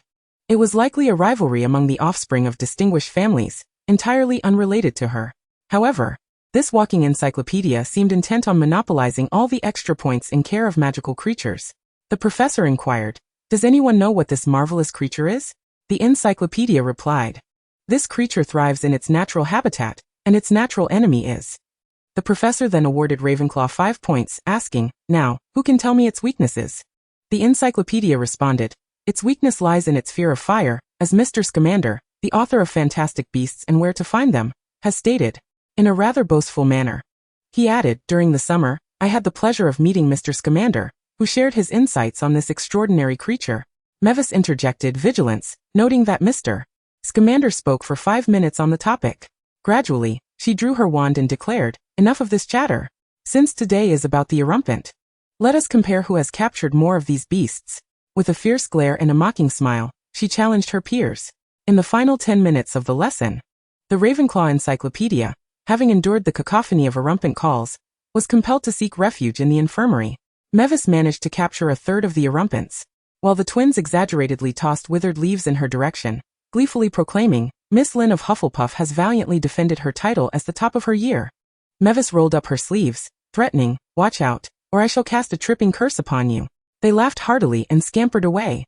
With a huff, Mavis climbed onto a prominent rock and proclaimed, "Newt Scamander is a student of Hufflepuff, our esteemed protector." The Badgers took immense pride in their triumph over Ravenclaw, cheering Hufflepuff. To the uninformed, it might have appeared as though they had won the House Cup. And then, life continued without further ado. As the weather grew colder, Quidditch training persisted unabated. As the Seeker, Mavis's routine involved soaring around on her broom, acclimatizing herself to the sensation of flying amidst the biting wind. Upon dismounting, her face and hands felt numb. Fortunately, Chestnut had rounded out considerably, allowing her to bury her face in its long, warm fur and find comfort quickly. When alone, she would also inquire of her beloved Kneazle, "Have you spotted any suspicious, nefarious rats?" Chestnut lazily flicked its lion-like tail and yawned widely. "Very well," she cooed, giving Chestnut's head a gentle pat. "You've worked hard." Chestnut nuzzled her chin affectionately. Then the Christmas holiday arrived. With Sirius and Lupin around, Harry naturally opted to return home. Most of the Hufflepuff children enjoyed the warmth of a happy family, leaving Mavis as the sole occupant of the school this year. She had grown accustomed to it. Although Sirius had extended an invitation to her, she preferred not to intrude as an outsider during such a festive occasion. Instead, remaining at the school with the professors who also chose to stay felt far more comfortable. Yet on the very first day of the holiday, before Christmas had even arrived, she encountered Professor McGonagall in the corridor. The professor called out to Mavis, her expression conveying a desire to speak, yet unsure of how to begin. Mavis, puzzled, asked, "Professor? You needn't remain at school this year," Professor McGonagall stated. "Perhaps enjoying dinner with your family would be a better choice." Understanding dawned upon Mavis, filling her with warmth. "I have no experience of spending time with family," she admitted candidly, "and now it is no longer possible." Professor McGonagall hesitated, swallowing her prepared words. "Merry Christmas," Mavis said gently. The professor regarded her for a moment, then nodded softly, "Merry Christmas." On the afternoon of the 24th, Mavis found herself before the fireplace, penning Christmas cards. This year, there was much to do. Not only did she need to write to Harry, but also to Hermione and Newt. She diligently composed her messages. "Mr. Scamander, wishing you a Merry Christmas. Chestnut has gained weight, now exceeding 700 grams. This morning, it caught a plump sparrow and swallowed it whole. I have not heard any news regarding dragon eggs, but I have not forgotten. I hope for good news next year. How is the dragon mother?" After pulling a couple of Chestnut's hairs and stamping the card, she continued. She also prepared cards for Sirius and Lupin, noting, "This month, I have yet to see Peter. Please do not worry, all is well at school. I hope your Christmas dinner is not comprised of junk food." She then wrote to her professors.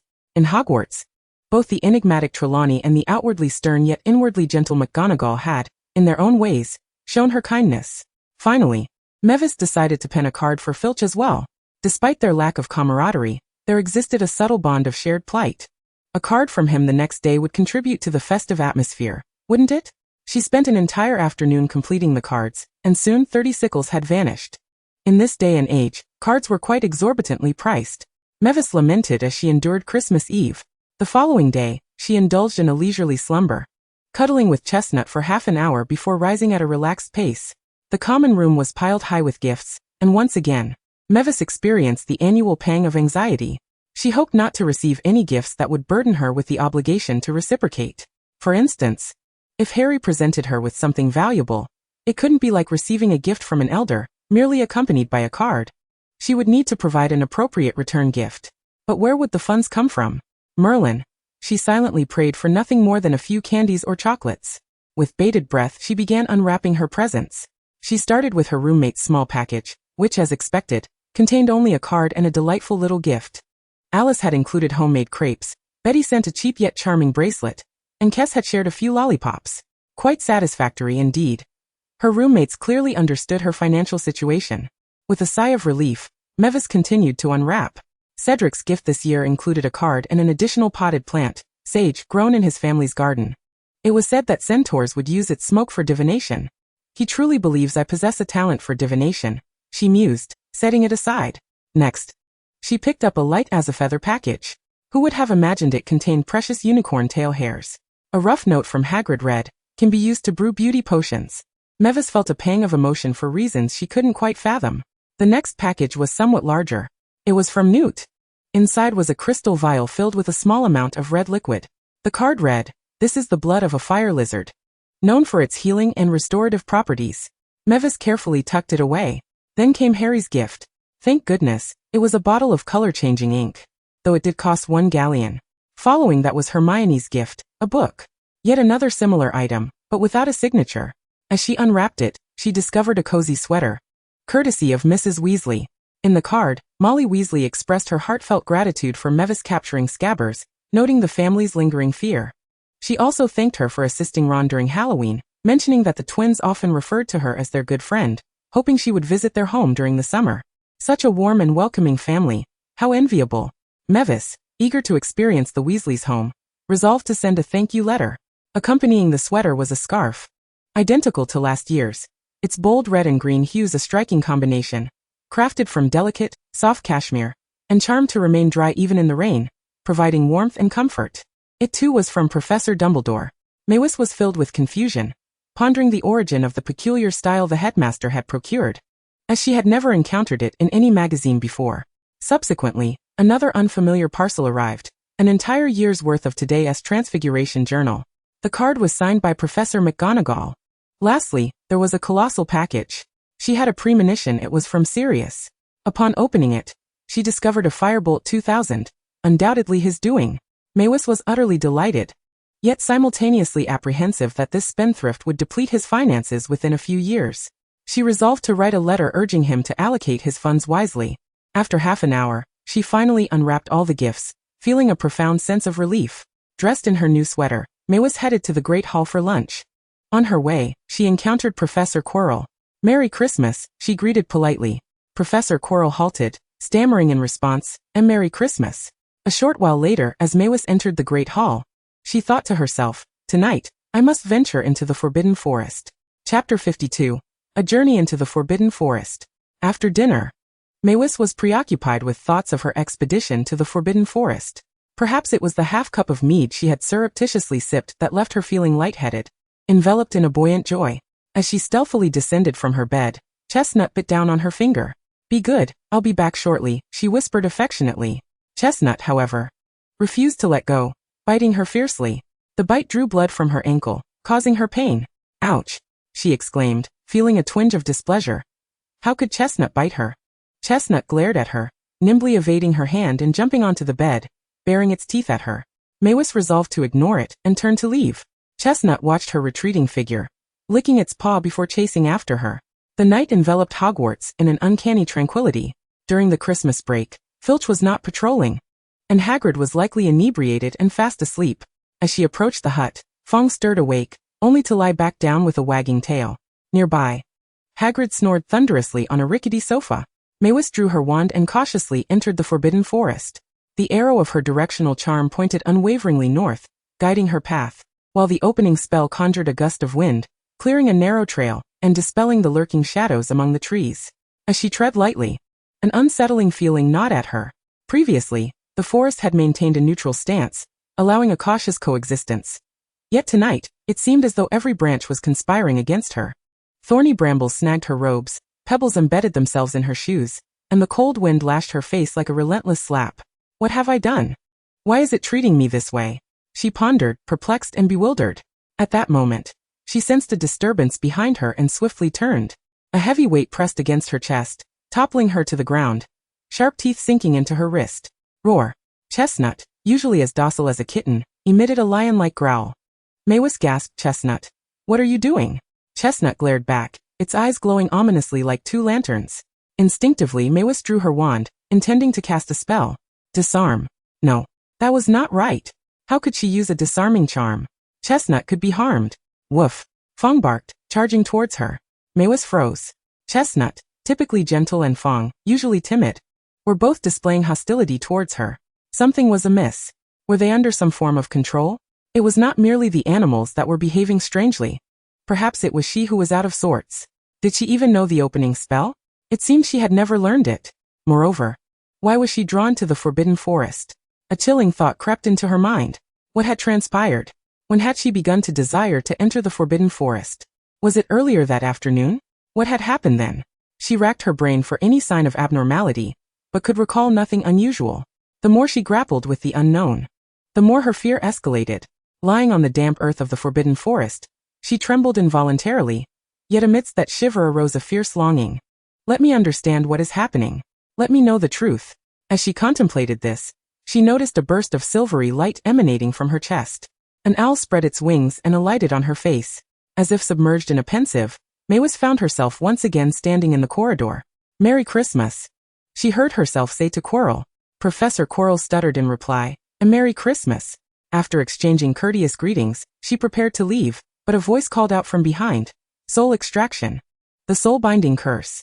Suddenly, she stood frozen in place, her expression bewildered, blinking repeatedly. Quirrell asked, what is your name? She replied, Maywis Lin. Excellent. The voice was hoarse and muffled. Tonight, I require you to venture into the forbidden forest and procure unicorn blood for me. She answered yes. Quirrell appeared uneasy. Master, I will take care of her. Are you questioning my decision? Voldemort inquired. Quirrell immediately fell silent. Eliminate her. He faded away wearily. Quirrell cast another spell, Obliviate. The memory was erased. Thus, even if the task failed, and someone discovered she had been subjected to the soul-binding curse, they would not be able to identify the spellcaster from her memories, ensuring his safety. And indeed this was the case. Maywis had no recollection of the event. Quirrell's proficiency in dark magic was undeniable, yet she had witnessed that memory through another means. Cold sweat trickled down her brow. Without a moment's hesitation, Maywis leaped to her feet, lightly tapping her wand. Misty veil. The night fog dissipated. Chestnut leaped onto her shoulder, and Fong nestled close to her leg. Maywis placed a small rabbit in the underbrush before turning and fleeing. Obstacles loomed ahead. A shadowy figure rushed forth unexpectedly. Maywis stumbled, dizzy from the fall. Gasping for air yet quickly recovering, she shouted, Professor Quirrell, no, Dark Lord, why do you not come forth? She declared, to cast the soul-binding curse on a third-year student. You have truly disappointed me. Master, Quirrell said anxiously, I will dispose of her immediately. No, Voldemort replied, to escape the soul-binding curse is worthy of my dialogue with her. Quirrell twisted his fingers nervously, but dared not defy, slowly stepping out from the shadows. Through the hazy mist, Maywis glimpsed the grotesque back of his head. She asked, do you wish to recruit me? I have been observing you for quite some time. Voldemort's voice was peculiar, akin to serpents slithering through grass. Within you lies a hidden desire unknown to others. Maywis, adept at handling him, maintained a vigilant facade. Is that so? I cannot be mistaken. Voldemort rasped. Born in a Muggle orphanage, you are more unwilling than anyone to accept mediocrity.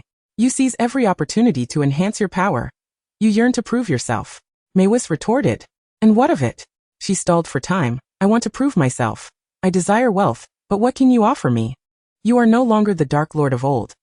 Why should I choose you? Choose. Voldemort erupted in maniacal laughter. You have no choice. He transformed into a floating specter and lunged toward Maywis. Obey me or face death. The tone and structure of these sentences cannot merely be described as similar. They are virtually identical. Thus, Maywisi cast the spell with fervor. Disarm. Yet it fell flat. Voldemort, devoid of a wand, rendered the incantation utterly ineffective against him. At that moment, Quirrell displayed the prowess befitting an adult dark wizard. He swiftly retaliated with another spell, soul-sucking curse. This time, Meiwei was somewhat prepared. Yet her mind felt a void, making it difficult to respond. A sharp claw from Lizzie pierced her thoughts. The pain jolted her back to reality, and she struggled to break free from the control. Eliminate that damned cat. Voldemort commanded coldly. Quirrell raised his wand. Avada! Meiwei's eyes widened, her blood running cold. Chapter 53. The First Battle. Meiwei felt as though she were a balloon, taut with tension, her anger soaring skyward, threatening to burst forth and transform her into a rocket. Such intense emotions were unprecedented in her life. Upon opening her eyes, she heard a nun from the chapel reveal that her birth mother had given birth yesterday and had vanished today, leaving behind only a note bearing her name, Lin, her mother's surname. As for her father, she was oblivious to his identity. The nuns had spoken to Mrs. Hope in vague terms when she was sent to the orphanage, and her grasp of English was so limited that she could only glean fragments, suspecting it was not a matter of pride. She surmised that her conception was either the result of a scoundrel's folly or worse, an unwanted pregnancy forced upon her with no option for termination. Yet Meiwei accepted it all. One cannot resist their origins. All that remains is to live well. She endeavored to eat, grow, and work diligently at the orphanage, and finally received her acceptance letter to school, securing a future of her own, along with the most adorable, obedient, and clever Lizzie. How could she allow her sole happiness to be stripped away? No, absolutely not. But with the incantation spoken so swiftly, would she have time to raise her wand again? What was the disarming spell? A flurry of thoughts raced through her mind, yet she found herself paralyzed. Tears streamed down her face. Lizzie! The shackles that had lodged in her throat vanished, and she screamed, "Run!" Bang! A powerful shockwave burst forth. Lizzie mewed, propelled backward. A green light struck the tree behind her. She had survived. Meiwei gasped, suddenly aware of her movement once more. She immediately raised her wand and declared, "Shatter." Quirrell swung his wand, deflecting her spell. Dust and debris swirled. Armor of protection. Quirrell's repeated attempts faltered, his body trembling slightly, fearing Voldemort's wrath, prompting him to unleash dark magic in a desperate bid for redemption, carving deep. Disarm. No time. How could an adult wizard cast spells so swiftly? She had clearly heard the initial syllable and reacted, yet was still too slow. The pain she felt was 100 times more intense than any nightmare. Meiwei clenched her jaw, enduring the maddening agony as she cast Inferno. Fiery flames erupted, crackling sparks flying in every direction. Voldemort's voice pierced through the dissipating smoke. "Someone is coming." Master, Quirrell stammered, "I can run." Voldemort commanded. "It's Dumbledore." Quirrell trembled in fear and turned to flee.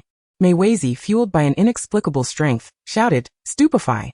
A red light struck Quirrell's back, and he fell heavily to the ground. The dark mist detached from its host, vanishing into the forbidden forest with astonishing speed. Meiwei trembled, unleashing her pent-up rage and fear as she shouted into the woods. "I will make you pay dearly for this, you fool." After venting her fury, her body succumbed to exhaustion, collapsing to the ground, tears flowing uncontrollably. What has happened? Dumbledore, clad in a purple starry robe, rushed over, his expression grave, then inhaled sharply. Meiwei, replied Quirrell. Voldemort. Her throat itched, and with two forceful coughs, she spat out blood-tinged saliva, paling in fright. "Do not speak," Dumbledore admonished, frowning as he waved his wand, levitating her into the air. Defiantly, she raised her hand. "Quirrell." "Professor Quirrell?" Hagrid approached with a lantern, his anxious fangs circling his legs. "Meiwei. Good heavens, what has happened?" Dumbledore nodded at him. "Hagrid, you have arrived just in time. I fear we need you to take Professor Quirrell back. I will escort her to the hospital wing." Hagrid, seeing Meiwei, took a gentle breath. "Yes, leave it to me, Dumbledore." Meiwei finally felt a sense of relief. She was floated to the hospital wing, where Madame Pomfrey was horrified. The professors remaining at the school were alerted, gathering in their pajamas in the medical room. Madame Pomfrey, resembling an enraged lion, waved her wand incessantly to check on Meiwei. Incredible. The soul-sucking curse. The Cruciatus curse. She's merely a 14-year-old child. Who did this? Professor Quirrell. Meiwei managed to say through the automatic bandages. He was recruited by Voldemort. They want me to procure unicorn blood. Child, do not speak, Madame Pomfrey insisted. Immediately. Meiwei despised those who fell unconscious before finishing their words. She felt compelled to clarify that Voldemort had no body, that he was possessing Quirrell, seeking to steal the Philosopher's Stone. If she did not expose this now, all her suffering would be in vain. He is devising a way to return. He knows Harry. Snape's face turned pale. Dumbledore remarked, We are all aware now, Mei, you should rest. It's merely superficial wounds. I am fine. Mei glanced at Lizzie by her bedside. Warmth swelling in her heart, knowing it was a result of her own spell. Dust and flames, both advanced spells, easily misfired. Her body bore not only Lizzie's claw marks but also abrasions from the flying sparks and stones. Otherwise, she was unharmed. Even the blood she had coughed up was merely from biting her lip, an oral injury. Yet everyone present regarded her with concern, including Dumbledore. He solemnly asked, Poppy, do we need to send her to St. Mungo's? Madame Pomfrey unhesitatingly replied, of course, that was the Cruciatus curse. Chapter 54, Hospitalization. In her 14th year, Mei achieved several milestones. Her first encounter with the soul-sucking curse. Her first experience with the Cruciatus curse. Her first confrontation with Voldemort. Her first magical outburst. None of these were trivial matters. She was urgently transported to St. Mungo's, surrounded by several healers examining her. Yet, barely beginning, she succumbed to exhaustion and fell into a deep sleep. No dreams came, but her slumber was shallow. The slightest rustle would send chills down her spine, jolting her awake. The next day she developed a fever. Her body oscillated between chills and heat, her mind foggy, suffering from diarrhea and a nosebleed. The healers administered a different potion each day, all exceedingly bitter, with bizarre side effects. Smoke emanating from her ears, green saliva, and bubbles forming as she exhaled. The repercussions of the Cruciatus curse began to manifest. Muscle aches, mental tension, and heightened sensitivity made her jumpy at the slightest disturbance, textbook symptoms of nervous exhaustion. However, the healers remained optimistic, assuring her that the Cruciatus curse she endured was not particularly severe, as Quirrell was an ordinary man. He wished to torment Maeve, but not to the extent of madness. Unlike the Death Eaters who derived pleasure from inflicting pain, the curse he cast was exceedingly powerful, capable of driving an individual to the brink of insanity with ease. Maeve was indeed fortunate. She lay in St. Mungo's for a week, treated by a skilled healer who performed spells thrice daily, combined with a variety of potions, gradually alleviating the aftereffects of the curses she endured. During this time, Sirius and Lupin visited her, and were visibly shaken upon learning that she had been subjected to both the soul-sucking curse and the Cruciatus curse. Maeve reflected on her situation. Being sent to Azkaban with the unforgivable curses would equate to being shot for murder. As a mere schoolgirl, being shot twice was rather serious. To reassure the adults, she swore under the heavens that she would diligently take her medication and follow the healer's instructions. You needn't worry about me, she earnestly implored. Sirius swallowed the multitude of words he had prepared for her. Changing the subject, Maeve inquired, did you have turkey for Christmas? Indeed, Lupin replied. We went to the amusement park with Harry. That sounds delightful, she said. In the past, she had longed to visit Universal Studios to witness the wizarding world of Hogwarts in the snow. Now, however, she felt genuinely satisfied, harboring no envy. Lupin sighed quietly and produced a box of Honeyduke sweets. Is this a Christmas gift?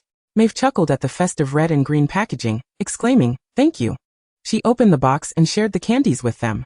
Sirius revisited an old concern, expressing his reluctance to leave Harry at school, and his desire to transform into a large dog to accompany him. Remembering his poor financial planning, Maeve quickly suggested, I have an idea. What is it? Sirius asked. You could donate a sum to the Ministry of Magic to secure a position that doesn't require you to work. Without a second thought, Sirius scoffed, Maeve, you have no idea about those people at the ministry. Oh, I do, she replied, unwrapping a lemon-flavored sweet and hastily popping it into her mouth. Consider this. Voldemort will inevitably return. Do you and Lupin intend to take them all on alone? Sirius patiently explained, rest assured, we have allies. Voldemort has followers too, she interjected with a playful grimace, proposing a hypothetical scenario where, during the summer, Death Eaters found Harry and attempted to attack him. He would brandish his wand to disarm them, and then the ministry would expel him for using magic off school grounds, violating some regulation. Tilting her head with a smile, she asked, Dear Sirius, what would you do then? Sirius's face flushed. Are you suggesting a flight with Harry? She inquired, only to hear Sirius counter, why not? Of course not. Lupin interjected. He pondered Maeve's words, hesitating. I believe Maeve has a point. We cannot rely solely on ourselves to confront the Dark Lord. He has numerous followers. If he returns, you know there are those who have been waiting for this day. Sirius's heroism waned, the harsh realities of Azkaban having tempered his temperament. Why the ministry? He questioned. Do we really need them? Just look at Dumbledore's attitude towards Fudge. We certainly need the ministry. Even if they cannot overtly support us, they must not stand in opposition, Maeve replied. Why would they oppose us? Sirius asked incredulously. Do you think they would support Voldemort? Because many do not believe he will return. At that moment, Dumbledore entered the room, a bouquet of flowers in hand. Hagrid asked me to bring these to you. Maeve joyfully accepted them, placing them in the water bottle at her bedside. Please thank Hagrid for me, she said. Sirius and Dumbledore exchanged a concerned glance. Dumbledore remarked, Sirius, you must understand that, rather than accept the truth of his return, people would prefer to believe he is dead. No one wishes to revisit the nightmare of 11 years ago. Sirius paused, then fell silent, the weight of his past settling heavily upon him. Yes. It was indeed a nightmare. He had lost his best friend, been imprisoned, and endured the agony of betrayal and endless regret. Who would wish for a nightmare to replay? In comparison to a brutal reality, self-deception seemed far more palatable. The room fell into a momentary silence. Maeve stroked her round belly and shifted the conversation. Quirrell. There's good news. Dumbledore smiled slightly. We discovered a dragon egg in Quirrell's luggage. Hagrid will temporarily care for it until Newt returns. Really? You found it? Maeve exclaimed incredulously. Indeed, the elder replied, winking. I believe it will soon meet its mother. Maeve felt as though she had just sipped a cup of hot water. A wave of comfort washed over her. That's wonderful. After a brief pause, she repeated, That is truly wonderful. Chapter 55, Reunion. Dumbledore visited St. Mungo's bearing good news about Norbert. Maeve was elated and fervently insisted on witnessing the moment of reunion. Dumbledore readily agreed. A couple of days later, he came to escort Maeve out of the hospital. Then they disapparated to the outskirts of London. There, a protective barrier of muggle-repelling, protective, and alerting charms shimmered in a vibrant halo, securely enveloping the dragon mother. Dumbledore handed the dragon egg to Maeve, but she hesitated, shaking her head. I'm a bit frightened. Newt gently stroked the dragon mother's wings, encouraging her. Do not worry, Jenny will not harm you. Maeve embarrassedly smiled, hesitating before cradling the heavy egg, and taking small steps forward. The dragon mother extended her head, fixating on the egg in Maeve's arms. Jenny, we promised. Newt gently reassured the fierce dragon. We have found your child, and we will return it to you. Please be patient. Maeve cautiously approached, slowly crouching down, intending to set the egg down when suddenly, as if the little one sensed its mother's presence, it began to move. The shell cracked. She quickly placed the dragon egg down and turned to flee, while the dragon mother eagerly moved closer, her warm breath enveloping the egg. The shell shattered piece by piece, and the hatchling struggled to poke its head out. The dragon mother lowered her massive body, folding her wings protectively around her newly hatched child. Her lantern-like eyes fixated on the little one, completely oblivious to the humans nearby. Seizing the moment, Newt changed her bandages, a smile gracing his lips as he reveled in the joy of the moment. Maeve stood at a distance, watching as the hatchling dragon flapped its wings and eagerly lunged into its mother's embrace. The mother dragon squinted her eyes, savoring the uncontrollable bursts of warmth from her offspring, as if receiving kisses from a baby. What a mischievous little girl, Newt remarked. Maeve gasped. The girl? Indeed, Newt confirmed. Perhaps you would like to name her?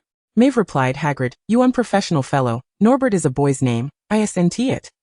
She thought to herself but then asked, can Hagrid name her? He has been caring for the egg during this time, and is exceedingly fond of dragons. Of course it's just a name. They need to be registered. Newt opened the case and took out a camera to capture photos of the mother and daughter. The photographs would be submitted to the Ministry of Magic as records of this operation. Maeve leaned in to take a look. Why don't you take a picture together? Dumbledore suggested with a twinkle in his blue eyes and a smile. I believe Tina would love to hear about your adventures over the past few months. Newt chuckled shyly, handing the camera over to Dumbledore. Yes, I always share stories with her. Maeve interjected. Ugh, such a mouthful of love. Yet, she stood there obediently, welcoming her very first photograph. Newt's camera, a magical instant device from the wizarding world, produced an image that materialized immediately on the delicate slip of paper. Two Hufflepuffs stood side by side, with the joyful figures of a mother dragon and her offspring in the background, the mother dragon even exhaling sparks for festive cheer. I shall cherish this dearly. Mavis gazed at the animated photograph with delight, feeling as if a moment in her life had been eternally captured. Tonight, I will seek out Hagrid to ask him for a name, and I shall write to you tomorrow. Newt remarked. I shall remain in London for a few days before sending them off to Romania. Fearing that Mavis might be unaware, he explained. That is where the world's largest sanctuary for fire dragons is located. They will be well cared for. She nodded happily. With you around, I shan't worry about anything. Newt chuckled, albeit with a hint of distress. Dumbledore, seemingly amused, deliberately sighed. What an enviable trust you have. Ahem. Newt coughed awkwardly a couple of times, attempting to clarify. I have not accomplished anything remarkable. It is not your achievements that make you admirable, Mavis thought, and then said. Some claim that Hufflepuffs are foolish and only worthy of taking in students rejected by other houses. Yet you make it seem that being a Hufflepuff is a matter of pride. We are indeed such individuals, deserving of pride. Before the emergence of the Fantastic Beasts series, Gryffindor basked in the glow of protagonist status, Slytherin exuded villainous charm, and Ravenclaw's intellectual prowess carried an inherent superiority. Only Hufflepuff remained utterly invisible. Then came Newt. He single-handedly transformed the perception of Hufflepuffs, revealing that they are steadfastly loyal to themselves and committed to doing what they believe is right. Newt pursed his lips and, after a moment, said, "It seems I must accept this trust." He gazed earnestly at Mavis' face and declared, "I am proud to be a Hufflepuff as well." Mavis replied, "Indeed." Chapter 56. A Conversation in the Headmaster's Office. On the third day after the new term commenced, Mavis finally made her appearance at the dining table in the Great Hall. Her roommates inquired, "The professor said you were unwell? Are you all right?" "I'm fine. Just a magical surge." Mavis had concocted her excuse, claiming it was rather severe, necessitating a stay at St. Mungo's for a few days. "Oh. Do you still experience magical surges?" Everyone was taken aback, as they believed such occurrences were a thing of childhood. "I was 5, she replied. Alice was enthusiastically devouring pudding. Betty chimed in, "I was 7. On my birthday, I accidentally popped all the balloons in the house, and the neighbors thought there had been a gunfight and called the police." Cass added, "I was a late bloomer, nearly 10. Because my father wouldn't take me to Diagon Alley." The topic shifted as they began sharing their own stories of magical surges to comfort 14-year-old Mavis, urging her not to worry too much. Mavis had no choice but to accept their goodwill. After dinner, Harry, Hermione, and Ron approached once more, posing the same question. She responded in kind, "Just a magical surge." They seemed relieved, exchanging glances and playfully nudging one another. Finally, Hermione, unable to bear it any longer, pushed the boys aside and asked, "Do you know who Nicodemus is?" "Dumbledore's good friend." Mavis answered smoothly, "Why do you ask?" "Is Hagrid here?" Harry began, but then swallowed his words. "By the way, where has Professor Quirrell gone?" Mavis sensed an unexpected tension and feigned ignorance. "Wasn't he? It said that he was ill and on leave?" "No, actually," Harry lowered his voice, "the night before last.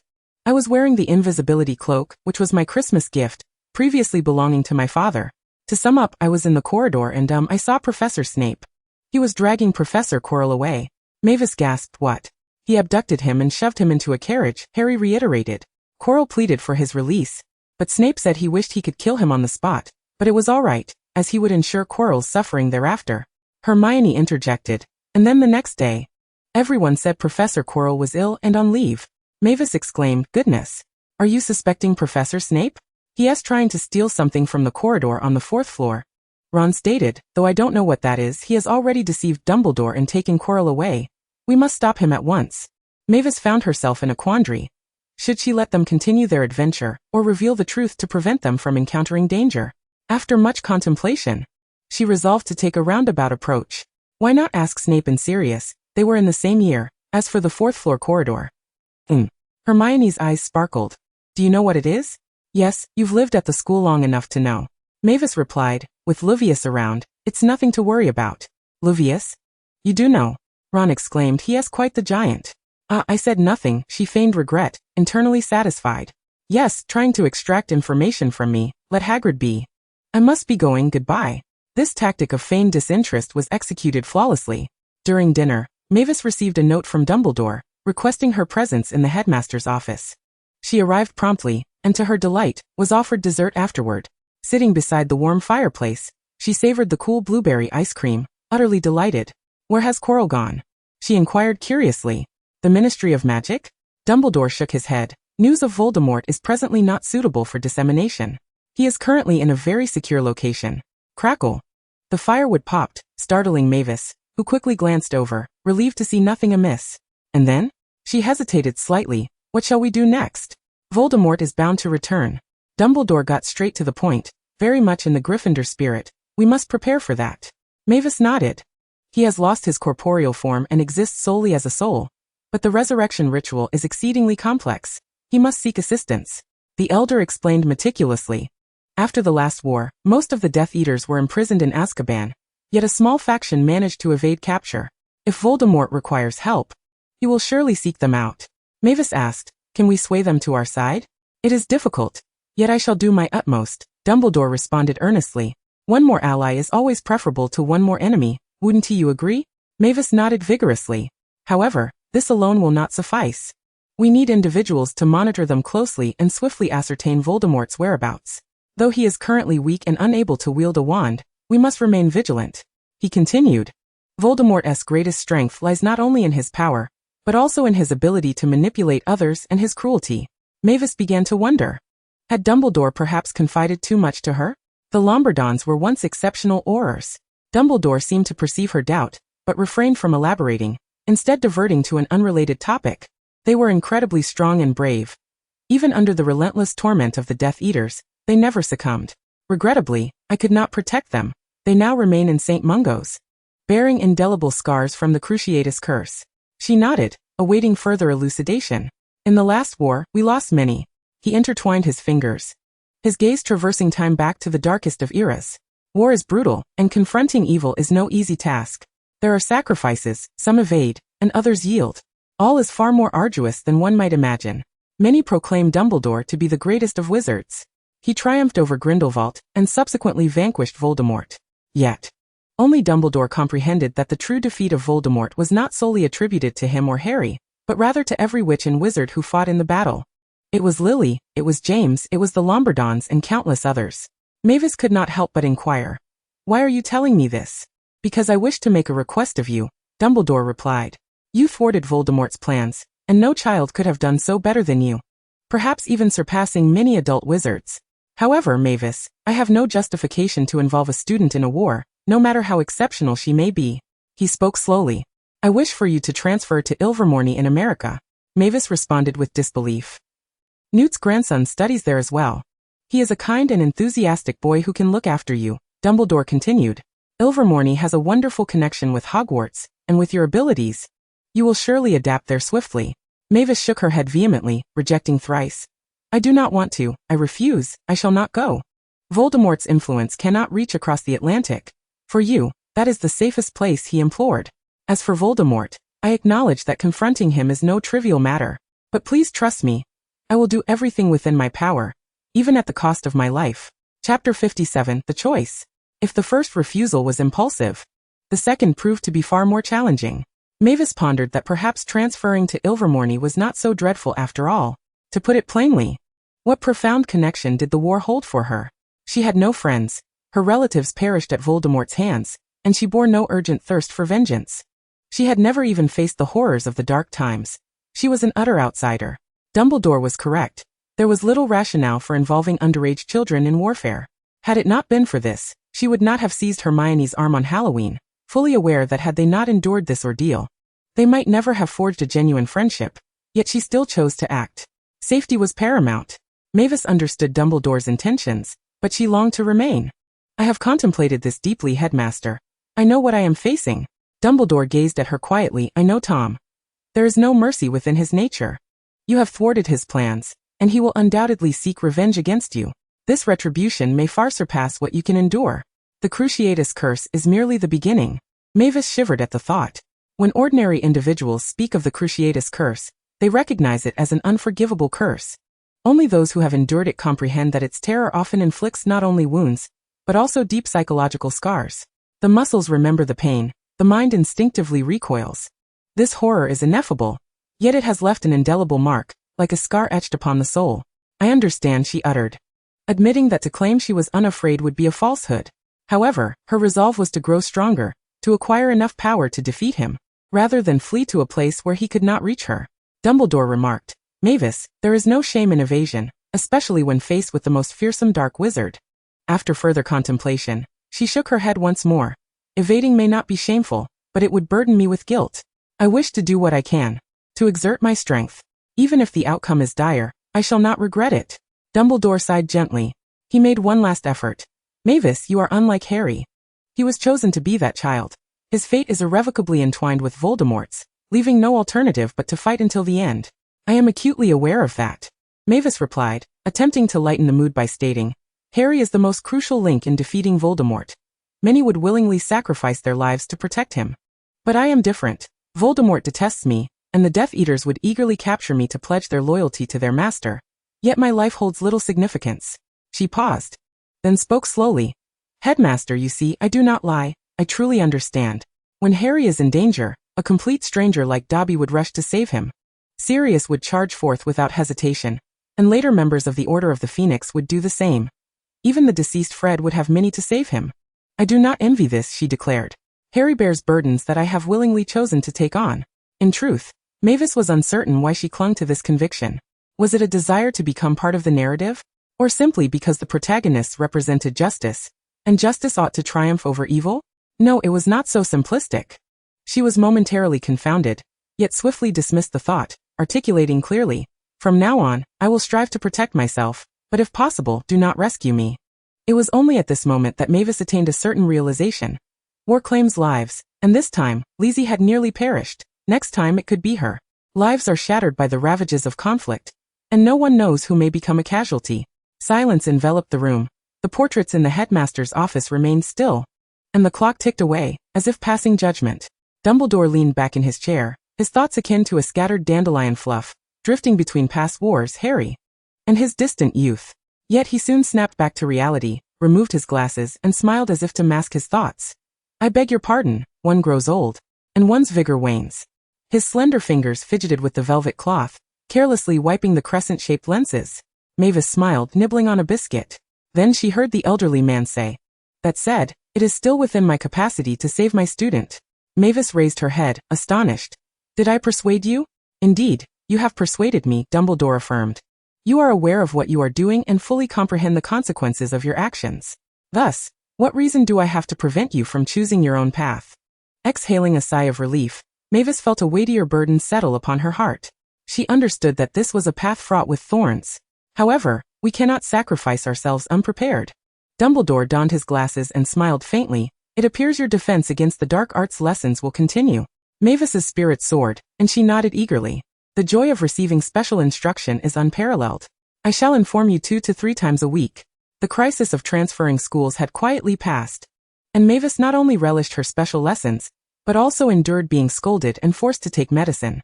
That day was a Saturday, due to her health. She could not participate in Quidditch this year, evading the weekly practices, and planned to stroll through Hogsmeade instead. Ultimately, she was apprehended by Snape.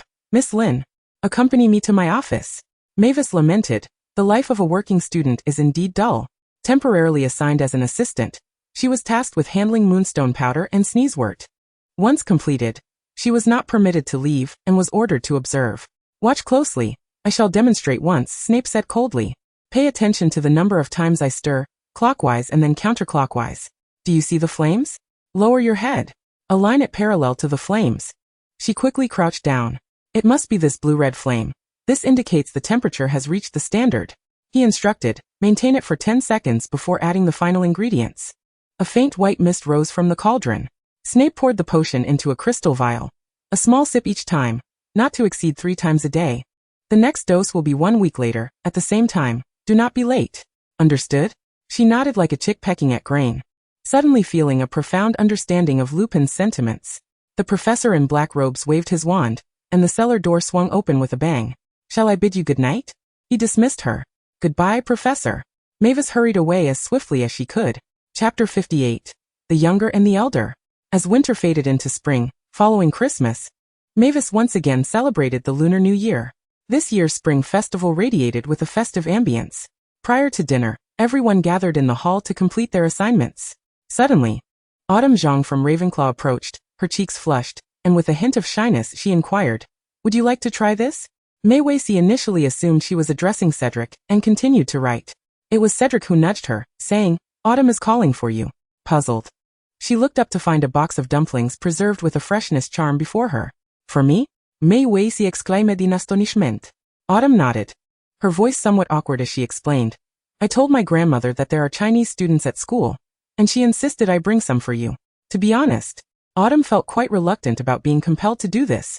She felt foolish, wondering if dumplings were a requisite for the spring festival. Having lived in Britain for so many years, perhaps Lynn had already embraced the local customs. This seemingly silly act felt rather dreadful to her. Embarrassed, she bit her lip, saying if you don't like them, then forget it. I love them. Mei Weici responded with palpable excitement. exclaiming in Chinese, "I adore them. You're so kind. I haven't had dumplings in over a decade." She stood up to embrace her younger compatriot, saying, "I don't know how to thank you." Autumn exhaled a sigh of relief. Mei Weiqi assured her, "I will eat them all. Please extend my gratitude to your grandmother. I'm just glad you like them." Autumn said shyly, her dimples appearing as she smiled. "You're truly adorable," Mei Weiqi remarked, making Autumn even more bashful as she waved her hand and hurried back to the long table of Ravenclaw, looking back to smile at her. Truly, she was a delightful junior. Mei Weiqi turned to Cedric, expressing her thoughts. "Isn't she lovely?" Cedric, however, was preoccupied with the box, asking, "What's this?" "Dumplings. A traditional food for the Chinese New Year," Mei Weiqi explained as she opened the box, revealing packets of vinegar, instantly making her mouth water. While she added a warning, "Don't look too closely. I won't share a single one with you." Seeing that they were dumplings, Cedric lost interest, shifting the topic. "You don't seem to have a close relationship with Autumn, do you?" Mei Weiqi shook her head. "We haven't exchanged many words." After a pause she added, "I envy her. No one could incite envy quite like Autumn. She held the heritage of her homeland, and was able to study at Hogwarts, occasionally visiting Hong Kong to hear familiar dialects and savor beloved foods. Look, her family still upholds Chinese traditions. She even celebrates the Spring Festival." This stark contrast in life experiences made Mei Weiqi reluctant to draw near. Meanwhile, Autumn conversed with her friends about Mei Weiqi. With a relieved pat on her chest, she said, "Lin said she really likes them. Thank goodness. I was worried she wouldn't know what they were." "You can breathe easy, Autumn. Lin isn't exactly easy to get along with," one of her Ravenclaw roommates interjected indignantly. "You know, she sent Stephen to the hospital wing during Care of Magical Creatures class. Stephen was the encyclopedia of Ravenclaw, and in their house, showing off knowledge was not a transgression. Quite the contrary, those willing to share their knowledge were well regarded." Mei Weiqi had once kicked him into the hospital wing over a dispute regarding a senior, which stirred considerable dissatisfaction among the Ravenclaws. Their sense of house pride was quite strong. Another third-year girl chimed in, "Lin actually has a decent temperament, but she lacks friends and tends to keep to herself, appearing rather enigmatic. The professors like her though. Professors tend to favor the top of the class," another added. "She loses the fewest points. Professor McGonagall often awards her extra points, even when we all have our hands up." Such rivalries among students were tiresome and rather mundane. As spring blossomed and the snow melted away, the first Quidditch match arrived as scheduled. Mei Weiqi chose not to attend, reasoning that with Quirrell absent, Harry would likely be fine. Unable to tolerate the overwhelming noise of the match, she opted for a nap in her dormitory, simultaneously attending an online class. In her studies regarding the Dementor's Kiss, she discovered that one need not be asleep to use the time turner. Possessing a sufficiently strong intention sufficed. The reason she had only encountered it in dreams might be that dreams allowed for a more relaxed state, free from distractions. In any case, it was now considerably more convenient to catch up on her studies. Mei Weiqi decided to revisit the time when Snape brewed the calming draft and carefully scrutinized the procedure once more. The experience was fascinating, as Snape brewed potions. She assisted him, while her current self observed with an extended neck. She attempted to converse with Snape, but he showed no reaction, completely unaware of her presence. The same went for her. She could not engage in dialogue with herself. When she reached out to touch the potion, her hand passed through the object, reminiscent of her experience with the pensieve. At this point, she could entirely dismiss the notions of parallel worlds and the past. However, it could not be deemed merely a grand pensieve, as memories could not be exchanged. They could only be observed, while the scenes provided by the time turner possessed interactive capabilities. It resembled a combination of pensive images. Yet, rather than deciphering what it was, she was far more concerned with how to utilize it effectively. After pondering for a moment, an idea struck her. Focusing her mind, she concentrated her thoughts. The scene of the cellar unfurled like mist, transforming into a shimmering silver owl. It preened its feathers, then spread its wings, shaking off strands of pearly light. A new scene emerged, the potions classroom. The bald, rotund professor announced, "Today, we shall learn about the calming draft." "Is that Slughorn? Did he go bald this early?" Mei Weiqi mused, then turned to survey her surroundings. In the Slytherin corner, a student with greasy hair and a sullen expression quietly sorted through the ingredients on his desk, methodically and efficiently, exuding a menacing aura, as if the atmospheric pressure around him was lower than that of others. She redirected her gaze toward Gryffindor's section. Sirius was particularly recognizable, with his handsome features and an air of aristocratic arrogance, casually draping his arm around a friend's shoulders, his eyes twinkling with mischief. James's hair was as disheveled as Harry's. The two indeed bore a striking resemblance. They whispered to each other, their hands moving with unhurried precision. Lupin was absent from class, while Peter Pettigrew partnered with another student, timid and skittish, resembling a mouse. Mayway knew exactly who to approach. She slipped to a nearby table and asked Lily, "May I join your group?" The red-haired girl with green eyes looked up and replied graciously, "Of course. You're so kind, Senior," Mayway remarked. In a world of unreliable young boys, no one was more dependable than Lily. Chapter 59, The Order of the Phoenix. Having mastered the new application of the OWL classroom, catching up on lessons became a more joyous endeavor. Missed a knowledge point in class? Instantly replay it, and completing notes is no longer a dream. Want to enhance your skills? Schedule advanced courses with upperclassmen, and practical experience is at your fingertips. It felt incredibly fulfilling. Mayway briefly fell into the torment of not knowing what to study, hesitating for a long time, before deciding to learn about the mental blocking spell. Dumbledore would not invade her mind, but Voldemort undoubtedly would. Although her knowledge was limited, she could not allow the plot to unravel on her watch. Yet, this course proved challenging, even with Dumbledore as the instructor and Snape as a classmate. Before the prophecy emerged, Snape was a thorough Death Eater. He craved power, and was drawn to the seemingly appealing Voldemort until Lily gave birth to Harry, becoming one of the fated children. The timing of the class fell just after Snape chose to become a spy. He appeared utterly disheveled, a specter of despair, struggling to fend off Dumbledore's enchantments. Yet, he faltered once more. "Severus," Dumbledore intoned gravely, "you must muster your spirits.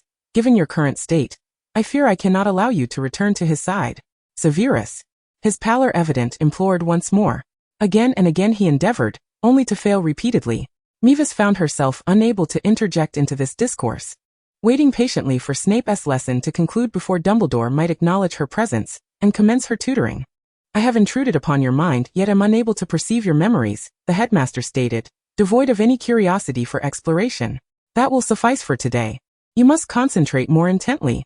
Intention is the cornerstone of the mind's occlusion technique." Another abstract notion. Mavis grimaced, though she had grown accustomed to such intricacies. Magic has always been thus, revolving around love, intention, faith, and courage. An overzealous fixation on logic, analysis, and deconstruction could lead to folly. "Do you believe in magic?" "I do not." "Very well, your acceptance letter has vanished." Mavis mused that her ability to master magic, despite being an adult, stemmed chiefly from her unwavering belief. The owl had lost its way, and the absence of a summer camp was why she had not been chosen. She merely lacked a pokeball. Returning to the matter at hand, once supplementary lessons commenced, the days passed with remarkable swiftness. Mavis typically attended third-year classes, yet periodically found herself summoned by Snape for labor, during which she learned potion brewing. Every Friday and Saturday night, Dumbledore would provide her with individualized instruction in defense against the dark arts. During the daylight hours on Sundays, she would linger in the library, penning essays accompanied by Hermione. In the evenings, she would return to the common room to write, this time in the company of Cedric. There exists a breed of dog, known as the student dog. Woof. The endeavor to exploit the situation was abruptly halted by the accursed Dark Lord. The novel she intended to submit existed only in outline. Not a single word had been penned. Each day's amusement lay solely in gathering chestnuts and corresponding with Newt. Newt was truly a kind-hearted soul. Upon learning of Mavis's plight, he sincerely shared his experiences with her. "As you may know, I was indeed the first to capture Grindelwald. Prior to that, I had merely heard of his brutality and ambition. In truth, when I first confronted him, I felt little fear, for even the most terrifying of beings possess weaknesses."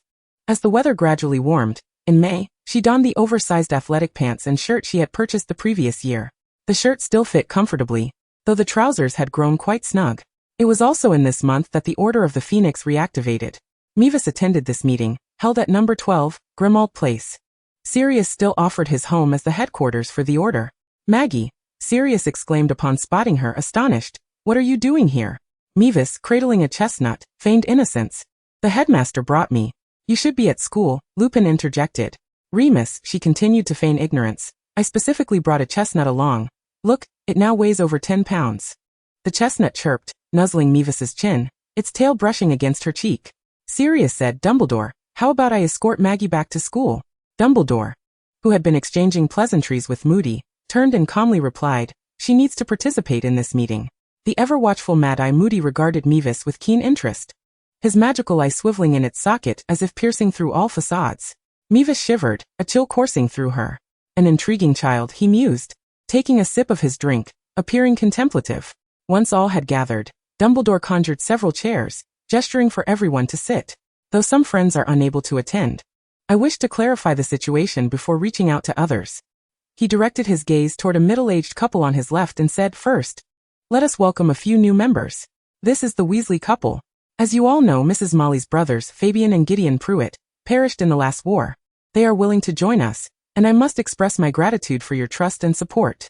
Mavis observed the well-known couple. Mr. Weasley, with his shock of red hair, embodied the essence of a good-natured man, while Mrs. Weasley exuded a blend of gentleness and strength, radiating warmth. "Albus, we had no choice," Mrs. Weasley spoke up. "I have 4 children at Hogwarts, and next year there will be 5. Dumbledore nodded in acknowledgement before introducing another girl with pink hair. Nymphadora Tonks, whom Moody has recommended. Moody interjected, "Tonks is a metamorphmagus. I believe she will be of great assistance." Sirius added, "In fact, Nymphadora is my niece. Do not call me Nymphadora." Tonks glared at him. Sirius shrugged. Dumbledore smiled slightly and continued, "And Mavis Lynn, who may be the youngest member among us." Mavis sat up straight. "Mrs. Weasley expressed her discontent. "We should not involve children in these matters." "I concur," Sirius chimed in. Dumbledore replied, "Generally yes. But I see no reason to prevent Maggie from joining. She has already faced Voldemort alone this Christmas." Tonks blinked, her hair shifting to purple, clearly intrigued. "Maggie, perhaps you would like to recount your experience." Chapter 60 Meeting 2. Mavis omitted the part about her extraordinary abilities, focusing instead on how Chestnut and Yaya had sensed her distress and desperately tried to prevent her from entering the Forbidden Forest, leading her to recognize her own anomaly. When she attempted to flee, she encountered Quirrell, who was possessed. Moody remarked, "A rather rare occurrence." Mavis inquired what? Lupin elaborated. "A person under the influence of the Cruciatus Curse typically has a blank mind and struggles to think independently. Your retention of rationality is exceedingly unusual." Mavis thought. Could the aura of a time traveler be manifesting? Yet he continued, "It demonstrates that your will is remarkably strong, far superior to that of an ordinary young witch." Mavis pondered further. After listening to the account, Dumbledore asked, "What are your thoughts?" Mrs. Weasley spoke up, "This is outrageous. Casting the Cruciatus Curse on a minor, which is unconscionable." She reproached Dumbledore, questioning how such a person could be hired as a professor at the school. Sirius defended him. "Mrs. Weasley, this is not Dumbledore's fault. The Defense Against the Dark Arts position has been cursed by the Dark Lord. Over the years, more than 10 professors have perished." He then shifted his tone, proactively stating, "Perhaps next year, I could give it a try." Yet Dumbledore admitted, "I am sorry. This was indeed my oversight. I will be more meticulous in selecting the Defense Against the Dark Arts professor next year. Harry and the others must learn these things." Mavis remarked. "At least Lockhart isn't a Death Eater in disguise." He redirected the conversation to Mr. Weasley, stating, "Voldemort's resurrection will necessitate the aid of Death Eaters. But we cannot ascertain his choices. We require your assistance." Mr. Weasley cautiously replied, "You want me to find an excuse to visit a few Death Eater homes to investigate?" "Yes," Dumbledore nodded. "If anyone has once again allied with Voldemort, his actions will surely differ." Mr. Weasley promptly agreed, "No problem, leave it to me." Dumbledore then turned his gaze to Moody. Moody, with a discerning expression, adjusted his magical eye, declaring, "I shall keep them under constant surveillance. Should anyone acquire an additional appendage, I shall undoubtedly detect it." Tonks gestured animatedly, her excitement palpable. Sirius, unable to contain himself, queried anxiously, "Dumbledore, what of Remus and myself?" Dumbledore pondered briefly before inquiring, "What about the Department of International Magical Cooperation?" Sirius appeared perplexed. "What? That's a rather leisurely department," Mr. Weasley elucidated. "Primarily responsible for fostering diplomacy and collaboration between wizards and muggles." Sirius, with a look of disdain, retorted, "Why not the Auror office?" Moody replied, "Then you would scarcely have time to attend to your offspring, Sirius." Mavis interjected, "With fewer tasks and more personnel, it equates to merely mingling for information and establishing rapport with other wizards, and when necessary, advocating for us. Given your surname, Black, with relatives aplenty, who could be more suitable?" Sirius countered, "The Weasleys are also of pure blood. He has 7 children to raise. I wager the salary in that department is meager." She huffed in discontent. Mr. Weasley found this amusing, exclaiming, "Absolutely. The Department of International Magical Cooperation has very few who actually work, most merely exist. Left with no alternative. Sirius conceded, if Dumbledore sends me, then I shall go. Lupin, having remained silent until now, slowly interjected, perhaps I could handle communications. Not at this time, Dumbledore interrupted. We need an emergency contact, and none are more fitting than you. Relieved, Lupin promptly agreed. As long as you require me, I shall deliver. Dumbledore then queried. Does anyone else wish to contribute? Mavis raised her hand. Miss Lynn, the headmaster, called. Mavis carefully formulated her thoughts, tentatively stating, I believe monitoring the Death Eaters is not paramount. Those who have not entered Azkaban may not necessarily wish for the Dark Lord's return. Only those captured, on the run, or mentally unstable would desire his resurgence to reclaim their former status. Are you referring to Peter? Sirius responded swiftly regarding this matter. Mavis nodded, explaining that Peter had exhausted all options, leaving him no choice but to align with Voldemort. Conversely, the Malfoy family, should Voldemort return, would have to pay the price to regain trust. However, that is not my point. The Death Eaters are not the crux of the issue. Without them, there will still be others. The most pressing matter is to prevent Voldemort's resurrection, and to ascertain why he did not perish, she stated, adding, perhaps it is merely my intuition, but I have always found Voldemort's condition peculiar. Dumbledore instinctively straightened, his gaze sharpening. Is that so? When he emerged from Quirrell, there was a fleeting manifestation. Unlike Harry, who was affected by the scar in Horcrux, Mavis had genuinely perceived Voldemort's form, a mist exceedingly frail, yet profoundly malevolent and fragmented. Dumbledore repeated, fragmented? Indeed fragmented. No personal biases at this moment. When is it appropriate for personal biases? Mavis was quite certain he conveyed a sense of incompleteness. Dumbledore lapsed into contemplation. The Order of the Phoenix meeting continued until past 9 o'clock, after which Mavis returned to the school alongside Dumbledore. Famished, she opted to forego her dormitory in favor of the kitchen. However, upon reaching the castle's first floor, Chestnut unexpectedly darted from her pocket, racing upstairs. Mavis, she hurriedly pursued, an ominous premonition washing over her. The premonition materialized. The door at the end of the fourth-floor corridor stood ajar, revealing Ron soundly asleep. The trapdoor wide open. Oh dear, she sighed, placing her hand to her forehead. Let the rabbit go, Chestnut. I shall go investigate. You remain here and await the professor. Do not allow any other students to enter. Chestnut flicked her tail in response. Mavis cautiously descended. The devil's snare bore traces of flames. Further inside, keys were scattered haphazardly, and a broom lay discarded. The scene undeniably suggested that Harry and his friends had ventured in. What on earth had transpired? Chapter 61. Curious Developments. Within Professor McGonagall's chessboard, Mavis located the limping Ron. Thank goodness, he grimaced, relief washing over his doughy face. Whoever you are, it's about time someone arrived. Hermione, ever the bossy one, scolded him. Don't move. And anxiously informed Mavis, Harry has already gone in. Do you know what's inside? Mavis replied, Could you first tell me who is inside? A Slytherin student. Hermione's rapid-fire explanation unfolded. Here's the deal. To gather information about the Philosopher's Stone, we decided to explore the restricted section at night. Along the way, we spotted a senior student sneaking towards the fourth floor. After much debate, we decided to follow and discovered that Ron was already asleep, and the trapdoor was open. Fearing the Philosopher's Stone was at risk, we resolved to pursue him. Then, as you can see, this is the result. Ron grimaced. And the professor? Did you notify the professor? This was Hermione's inquiry. Hermione's mouth opened and then snapped shut, glaring at him. Mavis responded, I've informed the headmaster. She drew her wand and cast a healing charm on Ron's leg, applying a makeshift splint. The magically conjured bandages and splint secured his injured leg. I'll find Harry. You two stay put, Mavis instructed. Hermione interjected, there's fire inside. Only by drinking the potion can one enter. Understood, leave it to me. She entered Snape's examination chamber, where a door of purple flames barred her retreat. Ahead lay a door of black flames. Mavis raised her wand, declaring, Stupefy.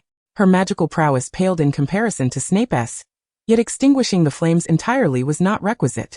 At the moment the spell was cast, the black flames hesitated, allowing her to leap through. Inside the room stood two individuals, a dusty Harry enraged and a familiar face. You again? Mavis exclaimed incredulously. Shafik, do you seek to oppose me at every turn? Raymond turned, bracing himself for confrontation, only to find his old adversary. Old grievances stirred. He tightened his grip on his wand. Once more, what are you doing here? Mavis, wand raised, confronted him. What are your intentions? Who sent you? Mind your own business, Goblin, he snarled. This is a trial belonging to Slytherin. The two of you should clear out. Harry interjected. This is a place established by Dumbledore to protect magic and safeguard the stone. You wish to steal it? I can attest. Mavis, filled with suspicion, retorted. The contents within have no connection to Slytherin. Who informed you that there was anything to take? Enough chatter. Whenever it's a crucial moment, it's always the inept allies who hold us back. A hissing voice echoed chillingly. Kill them, Shafik, kill them. Raymond hesitated. To kill? Muggleborns have no place in Hogwarts. The voice replied. This is Slytherin's doctrine. You know this. Mavis interrupted. What are you lurking for? Voldemort, come forth. You have thwarted my plans twice. A vibrant green serpent slithered from Raymond's pocket, coiling around his neck, but this time, it was not so simple. Ugh. Raymond was caught off guard. The serpent constricting around his throat, rendering him breathless. Release me. The serpent commanded. Harry Potter. Hand over the Philosopher's Stone, or I shall take his life. Harry was taken aback. The enemy had suddenly turned into a hostage? What was to be done? Instinctively he glanced at Mavis. She took 2 steps forward and positioned herself in front of Harry. Senior, I am quite curious. Can the killing curse of Avada Kedavra kill you a second time? Voldemort let out a cold, sinister laugh. You may attempt it. I assure you that my supple serpent form will constrict tightly, suffocating the boy before he can draw his last breath. I have no regard for the demise of a Slytherin. Mavis waved her wand, but the incantation she uttered was soul reveal. A beam of light struck the serpent's body, and a misty black soul emerged, resembling a floating specter. It surged towards her like a frenzied beast. Why do you wield my spell? It demanded. Accept your weapon. She retorted, casting a spell that pierced through the soul and struck Raymond behind it. His wand slipped from his grasp, only to be swiftly snatched by the astute Harry. Mavis declared, I assure you, Dumbledore is on his way. Ah. The mist returned to the serpent, which flicked its forked tongue while speaking in a ghastly human language. Then let us see you try. It collapsed to the ground. Mavis concentrated on casting spells, while the serpent nimbly evaded her, heading straight for the door. With so many students at Hogwarts, do I not matter? Does Dumbledore not care? It cackled. Ron. Hermione. We cannot let it escape. Harry exclaimed, hastening after it. Mavis, worried for the guardian at the entrance, followed suit. The serpent slithered swiftly, navigating the twisting vines of the devil's snare. Those below were left dumbfounded. Descending was easy, but ascending was a different challenge altogether. I'll get a broom. Harry shouted, racing back to Flitwick's room to retrieve one. Mavis did not stop him but pointed towards the trapdoor above, forcefully waving her hand downwards. The trapdoor extended downward, transforming into a wooden ladder. She climbed rapidly, using both hands and feet, as the serpent's tail flicked past her. Get out of the way, Chestnut, she shouted. Chestnut obediently leaped to her side. The serpent descended along the shifting staircase. The stairs changed form, yet the serpent required no guidance, effortlessly latching onto another ladder and gliding down the banister's ornate patterns. Fortunately, Mavis possessed the good fortune of a timepiece. The stairs always moved to meet her feet at the most opportune moments. However, the thrilling chase depicted in films was far less glamorous in reality. Within mere minutes, her energy waned, her heart thundered, and she gasped for breath. Such was the consequence of neglecting her morning runs. Mavis panted heavily, finally spotting the serpent slip into a room. She encouraged herself and pushed through her aching legs to follow. A damp mist enveloped her, and the restroom stalls exuded an unpleasant odor. The sink was ajar, revealing a thick pipe. Wait a moment.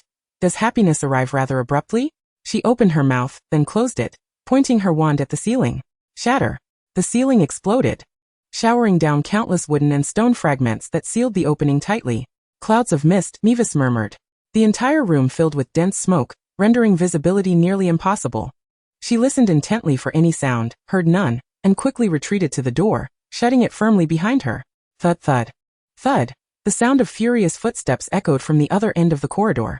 A gust of wind accompanied a black robe, emanating an aura of thunderous power. Snape's wand glowed with a ghastly white light, illuminating his face, which bore an expression of deep displeasure. You had better provide me with an explanation. Voldemort is inside, Mavis stated. The air fell silent. Chapter 62, The Prelude.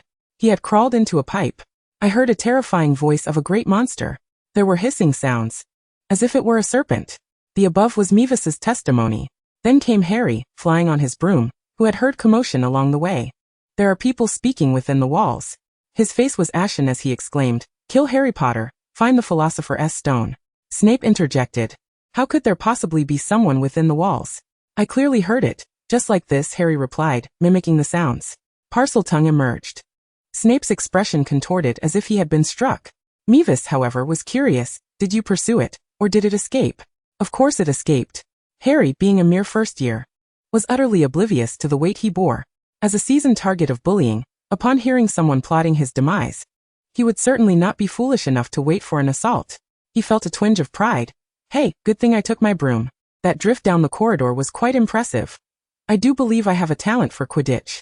However, Dumbledore's expression remained serious, and he remained silent for an extended period. Eventually he addressed Snape, saying, "Severus, Mr. Weasley, Miss Granger, and Mr. Shafik are in the hospital wing. Please escort Harry there as well." Snape furrowed his brow. "What has transpired?" "I shall explain later," Dumbledore replied. "Mavis, you should return to sleep now." Mavis replied dryly, "I suppose I shall sleep in the hospital wing." Dumbledore nodded. "Thank you, Severus." Snape recognized it was time to depart, pursed his lips, and grasped Harry by the collar. "Come along, Potter." Mavis instinctively followed. In the hospital wing, Madame Pomfrey was tending to others' injuries.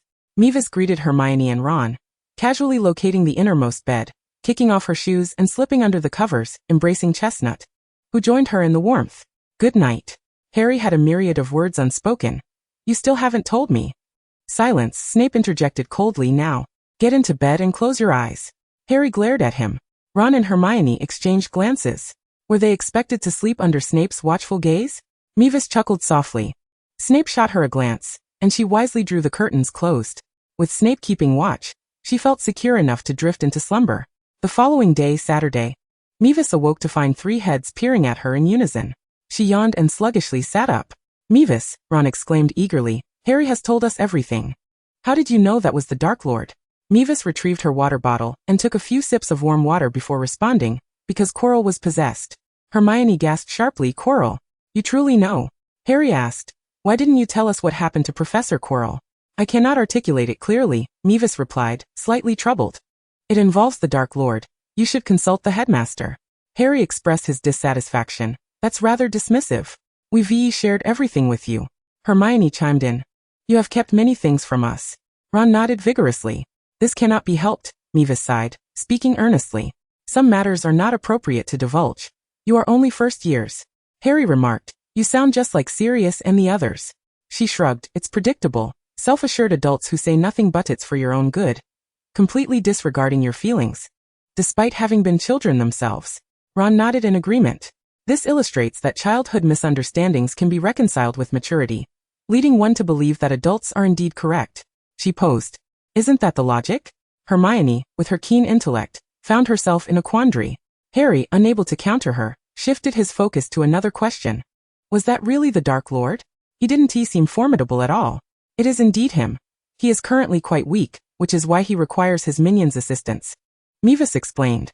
"Quirrell and Shafik must have been beguiled by him. Speaking of which, where is Shafik?" "Hermione, Professor Snape took him away early this morning." "Ah."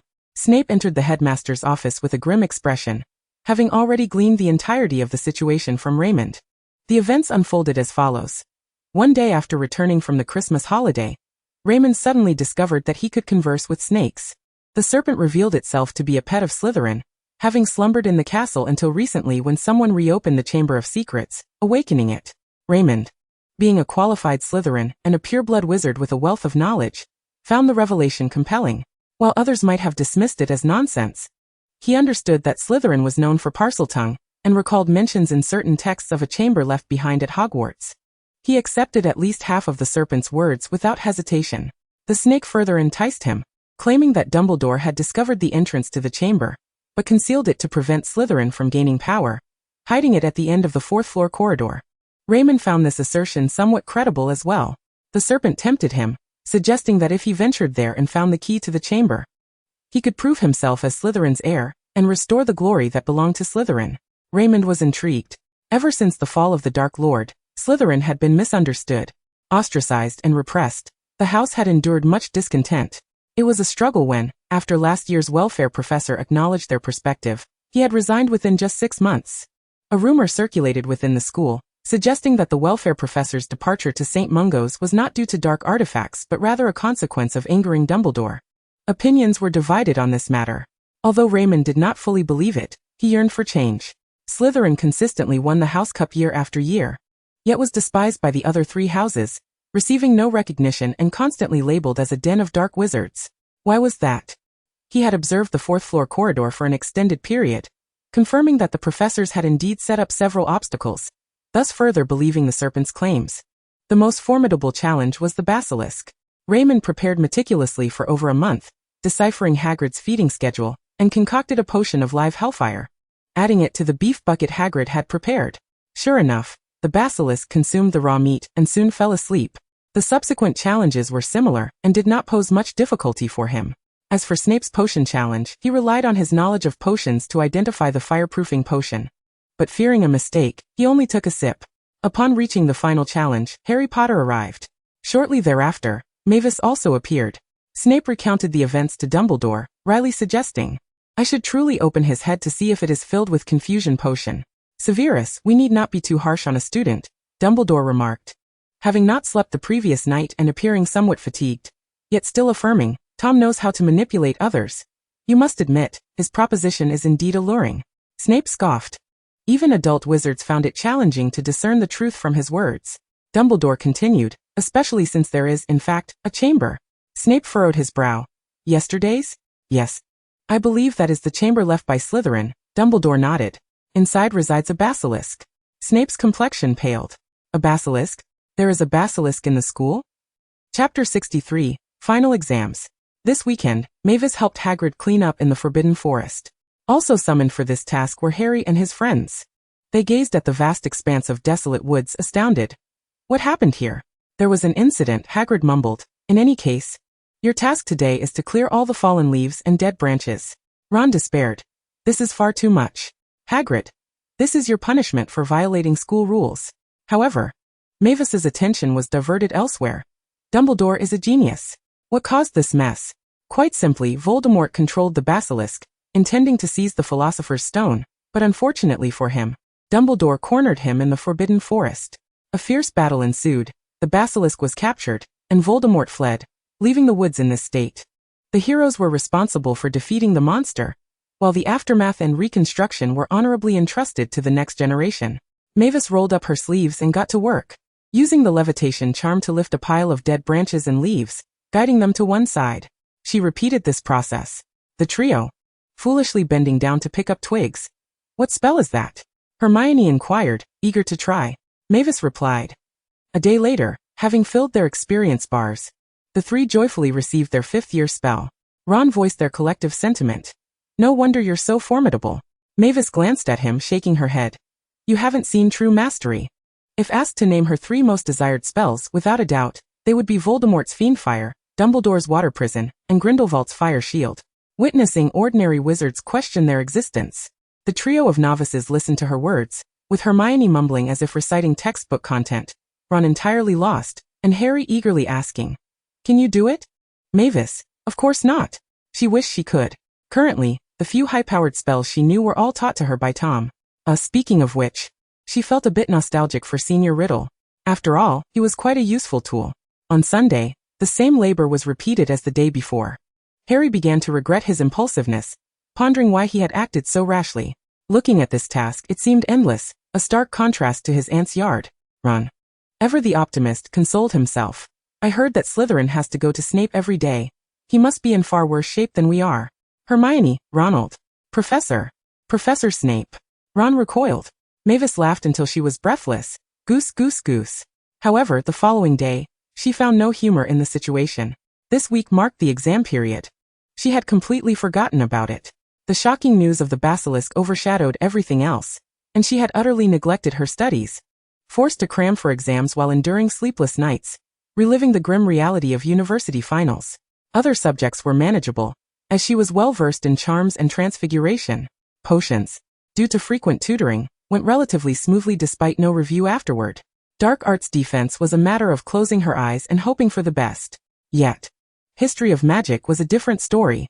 That night, in the Hufflepuff common room, Mavis curled up in a corner armchair, her head buried in her knees. Cedric asked, What's wrong? She had been in this position for 3 hours. Betty munched on chips, mumbling, I flunked the exam. Alice added, history of magic. She hasn't spoken a word since coming out of the exam room. Cass looked intrigued. This is monumental news. Mavis actually failed an exam. Unbelievable. The classmates nodded, happily sharing snacks. Mavis, this is disheartening. It was merely one subject she had failed. Cedric comforted her. I didn't do well in potions either. My flame temperature was slightly off. Mavis. Cedric. What did you get wrong? The timeline of the Goblin Rebellion? The history of trolls? The Vampire Civil War? Mavis. I mixed up all the timelines and misspelled several important figures. I wrote their surnames incorrectly. I'm doomed. She cradled her head in agony. Foreign names were excessively long, and their spellings were peculiar. For instance, who established Mongolia? One would typically answer Genghis Khan. But history of magic required the full name, Borjigen Temjin. Too difficult. She crammed frantically, studying throughout the night, only to end up misspelling words. The surname of the fairies was rather peculiar, and they belonged to various clans, each with its own variations. In contrast, the vampires had a long-standing tradition. Their surnames were compound names, accompanied by a middle name, and there was a need for clarity in distinguishing between father and son. What on earth? Exclaimed the Hufflepuff students. Indeed, it's quite difficult to remember. I didn't write anything down. Some, resigned to their fate, decided to give up entirely, reasoning that a couple of smacks were preferable to an entire night of study. Mei-Chi, no one is going to hit you. Why are you so upset? No one understood. Mei Wei-Si had retreated into her shell. The following 2 days were filled with exams for herbology and care of magical creatures. Mei Wei-Si tried her best to avoid thinking about history of magic, but with all 4 houses taking exams together, Ravenclaw was keen on comparing answers. The question about the fairies, the contract of the sprites, and the history of centaurs left her feeling she hadn't performed well in the latter 2 subjects either. She descended further into her gloom. After the exams concluded, it was once again time for farewells. This year, the captain of the Hufflepuff Quidditch team was graduating. I have received a letter of acceptance from the Puddlemere United, he joyfully announced, inviting everyone to come watch his matches in the future. His classmates congratulated him in droves. Next year in Quidditch, everyone needs to step up. The captain encouraged each of them individually. Eric, you will be the captain next. Be patient with everyone. Michelle, don't let yourself gain weight over the summer. You need to remain agile. Angela, be bolder and believe in yourself. You are an excellent chaser. Sid, you don't need me to tell you anything. You've always been great, Mei-Chi. He looked at the petite girl, squatting down to her level. Forgive me for always threatening to set your robes on fire. I must have frightened you. Mei Wei-Si replied glumly, it's all right. I'm not angry. You just say it for fun. You've never actually tried. Sometimes, you truly don't seem like a child. The captain laughed. I'll leave my maintenance box with you, so you can take care of your broom. Huh. She responded. You need to do your best. Gryffindor has Potter. An exceptional seeker. You cannot lose to him. The captain embraced her, adding, but I believe you will also be a source of pride for Hufflepuff. Oh please. Don't be so sentimental, Mei Wei-Si retorted. I might just cry. I've never seen you cry, the captain teased. Go ahead, we won't laugh at you. The teammates chuckled kindly. All right, enough of the sentimentality. The captain clapped his hands together, declaring, let us go. I'm off to enjoy the final feast of the year. I must indulge in some fried pork chops. I'm already starting to miss the house elf's cooking. The hall was adorned with green decorations. This year's house cup standings were Gryffindor 312, Hufflepuff 352, Ravenclaw 426, and Slytherin 472. Mei Wei-Si couldn't quite recall if those were the correct scores, but she was certain Gryffindor had been penalized a few times. I bet Gryffindor will receive more points, the captain lamented. Potter protected the Philosopher's Stone. Alas, Hufflepuff barely made it into the top 3. You all know? Mei Wei-Si asked. It has spread everywhere. Cedric said, only you care about history of magic. Another jab struck her. Compared to Hufflepuff dropping out of the top 3, losing the top spot in the year was far more disheartening for her. Damn Tom. Chapter 64. Points and bonuses. They took their seats and the headmaster began his speech. Dumbledore said, I am pleased to have spent another year with you all. Some of you are about to leave Hogwarts and become true wizards. This was the moment to commend the graduates. Tomorrow morning, the results of the final examinations will be delivered to you. Mei Wei-Si buried her head in her arms, feeling little anticipation. After the usual pleasantries, he got to the point. Now, we will proceed to the awarding of the House Cup. Before that, allow me to mention something. Last Friday Mr. Harry Potter, Ms. Hermione Granger and Mr. Ron Weasley, with great courage, thwarted an attempt to steal the Philosopher's Stone. He continued, I must thank them for protecting Hogwarts property. Thunderous applause erupted at the long table. Dumbledore made a quieting gesture. Originally, I intended to award each of them 50 points, but considering they violated school rules, I must regrettably withdraw the points to prevent any misunderstanding regarding the school's prohibitions. Disappointed hisses emanated from the Gryffindor table. He elongated his words, speaking slowly instead. As a reward for their guardianship of Hogwarts property, the school will grant each of them 100 galleons. Ron was dumbfounded.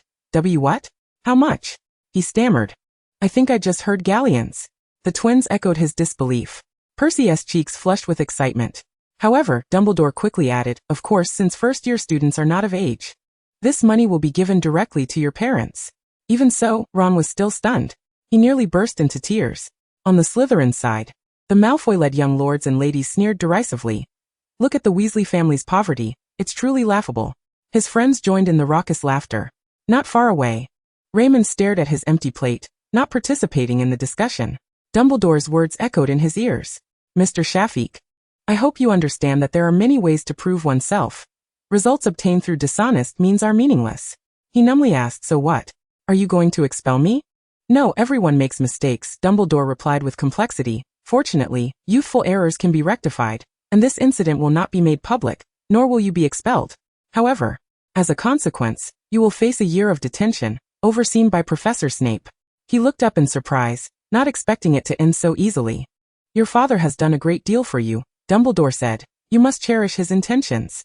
Raymond did not comprehend this at the time, but now he understood entirely. Hogwarts could not possibly produce so many galleons. It was his father's money. A hush money. His father clenched his fists, suddenly filled with regret. Ding ding. Dumbledore tapped his silver cup. Quiet, I am not finished. The cheers finally subsided somewhat.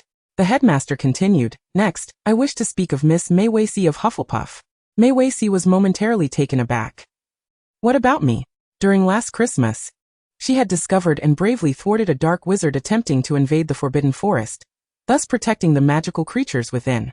Just days ago, she had also participated in the protection of the Philosopher's Stone, saving innocent classmates. Oh my gosh, Meichi, why didn't you tell us? Her roommate exclaimed. May Wacy stammered. Well. Most importantly, with her assistance, they discovered the Chamber of Secrets at Hogwarts and found some exceedingly valuable items. Dumbledore smiled slightly, adding deliberately, please forgive me for not being able to disclose this at present, but it must surely relate to the 4 founders. Hufflepuff. Did you find Helga's cookbook? Everyone clamored with excitement. May Wacy, please headmaster, don't say any more, I'm going to lose my mind. For this, I must award Hufflepuff an additional 100 points. Dumbledore cleared his throat, and also present her with a special commendation. May Wacy. Having decided to remain in the trophy display room alongside Senior Riddle, Mayway pondered, why not share some coins with Tiantian? She too desires a little wealth. Furthermore, the reward of 200 galleons was a significant sum. Dumbledore promptly addressed this pivotal point. Mayway straightened up in astonishment, exclaiming, how much? Betty replied, 200 galleons. Enough to purchase several fine robes. With a gleeful demeanor, she added, I know a few splendid robe shops. I shall introduce you to them later. However, Mayway was unable to absorb any of this information, as her mind was consumed by a singular thought. How many pounds could 200 galleons convert to? Would it suffice for a plane ticket home? The head of Hufflepuff expressed his disappointment, saying, we were so close to securing the house cup. Being second was commendable, nonetheless. While classmates claimed they were not disheartened, that was undoubtedly a falsehood. Yet second place was still a remarkable achievement worthy of joy. Only the Slytherin students seemed to exhale a barely perceptible sigh of relief. Someone muttered, I thought we were doomed this year. We worked so hard for those points. We cannot let them go. They declared loudly, casting a provocative glance at Dumbledore above. Ignoring their antics, Dumbledore cheerfully announced, now, let us commence our feast. Following the opening banquet, the final exam results were released. As anticipated, Mayway had lost over 10 points in History of Magic, thereby missing out on a 3rd consecutive crown. The pain was unbearable, rendering her withdrawn. Her roommates packed their belongings, paying her no mind, and remarked to others, Meichi is being unreasonable. She claims she did poorly. Yet she's second in the year. For the top student, second place was tantamount to failure. Regardless, first place still belonged to Hufflepuff, as it should. Congratulations to Cedric. He had worked diligently throughout the year. Cedric beamed as he accepted the accolades from everyone. Only Mei felt an overwhelming bitterness, angrily stating, "Cherish this. For it is your first and assuredly your last time claiming the top spot." The head of house jested, if only third place were also from Hufflepuff. The third place belonged to Connie Havers from Slytherin. It seemed fated that the three companions from a small boat would sweep the top 3 spots. Thus another semester concluded. For most students, the narrative paused momentarily, yet for Mei, the excitement was merely beginning. On the first day of summer vacation, they gathered to observe the basilisk. Chapter 65, The Phoenix Cottage. Who is the most adept at handling magical creatures? Newt. Newt. Newt. Upon receiving a letter from Dumbledore regarding the basilisk's emergence at Hogwarts, he wasted no time in altering his flight plans and swiftly returned from Romania. He also brought back several photographs of Norberta for Hagrid. Hagrid's eyes glistened. And although he had only cared for Norberta for a few days, he had developed a profound affection for the dragon. However, with Norberta beside her mother, he felt no particular worry, he simply missed her. Mei had her own gift, a vial of dragon blood, a specialty from the Romanian dragon sanctuary. It's the blood of a young dragon, Newt explained. It is milder and can be consumed directly, enhancing one's resistance to spells. Mei hesitated before tentatively asking, "So, if I drink it?" Newt nodded. She uncorked the bottle and gulped it down in one go. It was foul, cold, and viscous, utterly revolting. Yet she persevered, feeling a burning sensation ignite within her stomach. After reminiscing, they gathered to observe the basilisk, alongside Professors McGonagall, Flitwick, Sprout, and the ever-intriguing Professor Snape. The basilisk lay confined in a cave within the Forbidden Forest, blindfolded with a black eye mask, coiled into a massive form towering several stories high. Its scales shimmered in a tragic and eerie green, its girth wide enough for 2 people to embrace. Mei exclaimed, "Goodness! Is Harry not far more formidable than the Dark Lord?" It was her first encounter with a basilisk. Newt shook his head. It is a creature born of wizardry. Yet it has not been treated kindly. Curious, Mei inquired, "Should it be killed?" Dumbledore replied, "Voldemort has drained its life. It is already quite weak and will not survive much longer. This, of course, is relative to the basilisk's lifespan, as it may still outlive any of us." Professor McGonagall interlocked her fingers, stating, "Albus, keeping it at the school is exceedingly perilous. We must prioritize the safety of the students." Dumbledore responded, "Indeed. I summoned Newt for this very purpose." After observing for a time, Newt remarked, "Aside from Parseltongue, the basilisk cannot be tamed. This particular creature may be rather unique. It was created by Slytherin and may have lived for 1,000 years." A heavy silence enveloped the room. This was Slytherin's legacy, and no one wished to hastily condemn it to death, yet its danger was undeniable, and it could not remain in the school. Newt furrowed his brow. "I will contemplate a solution. Can it stay here temporarily?" Dumbledore replied, "It may remain until the new term commences." Newt nodded, deep in thought. Mei began to brainstorm. Should she have Harry attempt to communicate, or perhaps leverage her golden opportunity for a lesson? The tutoring service was ever obliging. That night, just before sleep, she grasped her time-turner, earnestly wishing to explore the lessons of Slytherin himself. However, the dream unfolded poorly, hindered by a poor connection and abysmal visuals. The entire scene resembled a black-and-white silent film. She could perceive Slytherin's silhouette and the Grand Basilisk, but everything was indistinct, the dialogue inaudible, and the frames dropped sporadically. Before long it concluded. Was it that time was too distant for a proper recall? Mei sighed in disappointment, realizing her efforts were in vain. The golden opportunity was not infallible. The following day, professors began to pack their belongings in preparation to return home. Mei was ready to move to Hagrid's as usual when Dumbledore summoned her, stating, "The basilisk is in the Forbidden Forest. This year, you cannot remain." Taken aback, she asked, "Shall I consult Sirius?" Although caught off guard, she was no longer the same. She knew that Sirius and Lupin would surely take her in for 2 months. "I mean," Dumbledore smiled, "perhaps you might consider Godric's Hollow?" Mei queried. He continued, "In fact, I have arranged summer courses for you, making it more convenient for us both." "Summer courses?" Mei perked up, responding eagerly, "If it would not be an inconvenience, I would be most willing. Trust me. You cannot create any trouble." Dumbledore winked, donning his coat. "Now let us go. We can share raspberry ice cream this evening," Mei exclaimed. Dumbledore's home in Godric's Hollow was known as the Phoenix Cottage, aptly named for its realistic phoenix weather vane atop the roof. The Phoenix Cottage was a striking example of Tudor architecture, featuring red bricks, black tiles, and white walls, spanning 3 stories with a pointed attic and wooden barred windows. The garden's fence was beautifully crafted, entwined with clusters of blue and purple wildflowers. The lush green meadow felt soft underfoot, akin to an immense carpet, with dewdrops clinging to her ankles. The modest courtyard was lush with raspberry, strawberry, blackcurrant, zucchini and lettuce plants, flourishing in a vibrant yet unrefined manner, exuding a sense of life as though the owner could pluck a fruit at any moment during a walk and eat it on the spot. Beneath the eaves, a porch featured 2 chairs and a round table, graced with a pure silver tea set, capable of pouring tea autonomously, while forks, knives, and spoons would gently tap against the cups, singing joyous melodies during the wait. In the living room hung a clock that chimed the hour, and at each full hour, a golden oriole would emerge, flitting about the room to announce the time. On the day following Meiwei's arrival at the Phoenix cottage, it was this very clock that roused her from slumber. She resided in a guest room on the 2nd floor, furnished with a small velvet bed adorned with red drapes. The walls were embellished with vibrant tapestries, and by the window stood a petite writing desk of cherry wood, its surface smooth and polished, with drawer handles shaped like brass violets.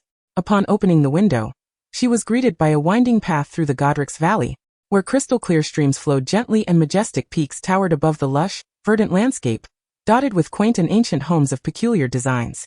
At 7 o'clock in the morning, while she still lingered in the realm of dreams, a golden oriole flew in, chirping insistently, "It's 7 o'clock. It's 7 o'clock. Good children should rise." In a fit of annoyance, Chestnut leaped up and swatted it to the ground, causing the oriole to dissipate into a wisp of smoke that spiraled back into the clock. Meiwei remained nestled in her blankets, still somewhat dazed. Chapter 66, Meals of the Day. Breakfast at the Phoenix cottage consisted of toasted bread, courtesy of Dumbledore's magical, fully automatic toaster, which kneaded the flour into dough that, when finished, emerged as a fragrant, fluffy loaf.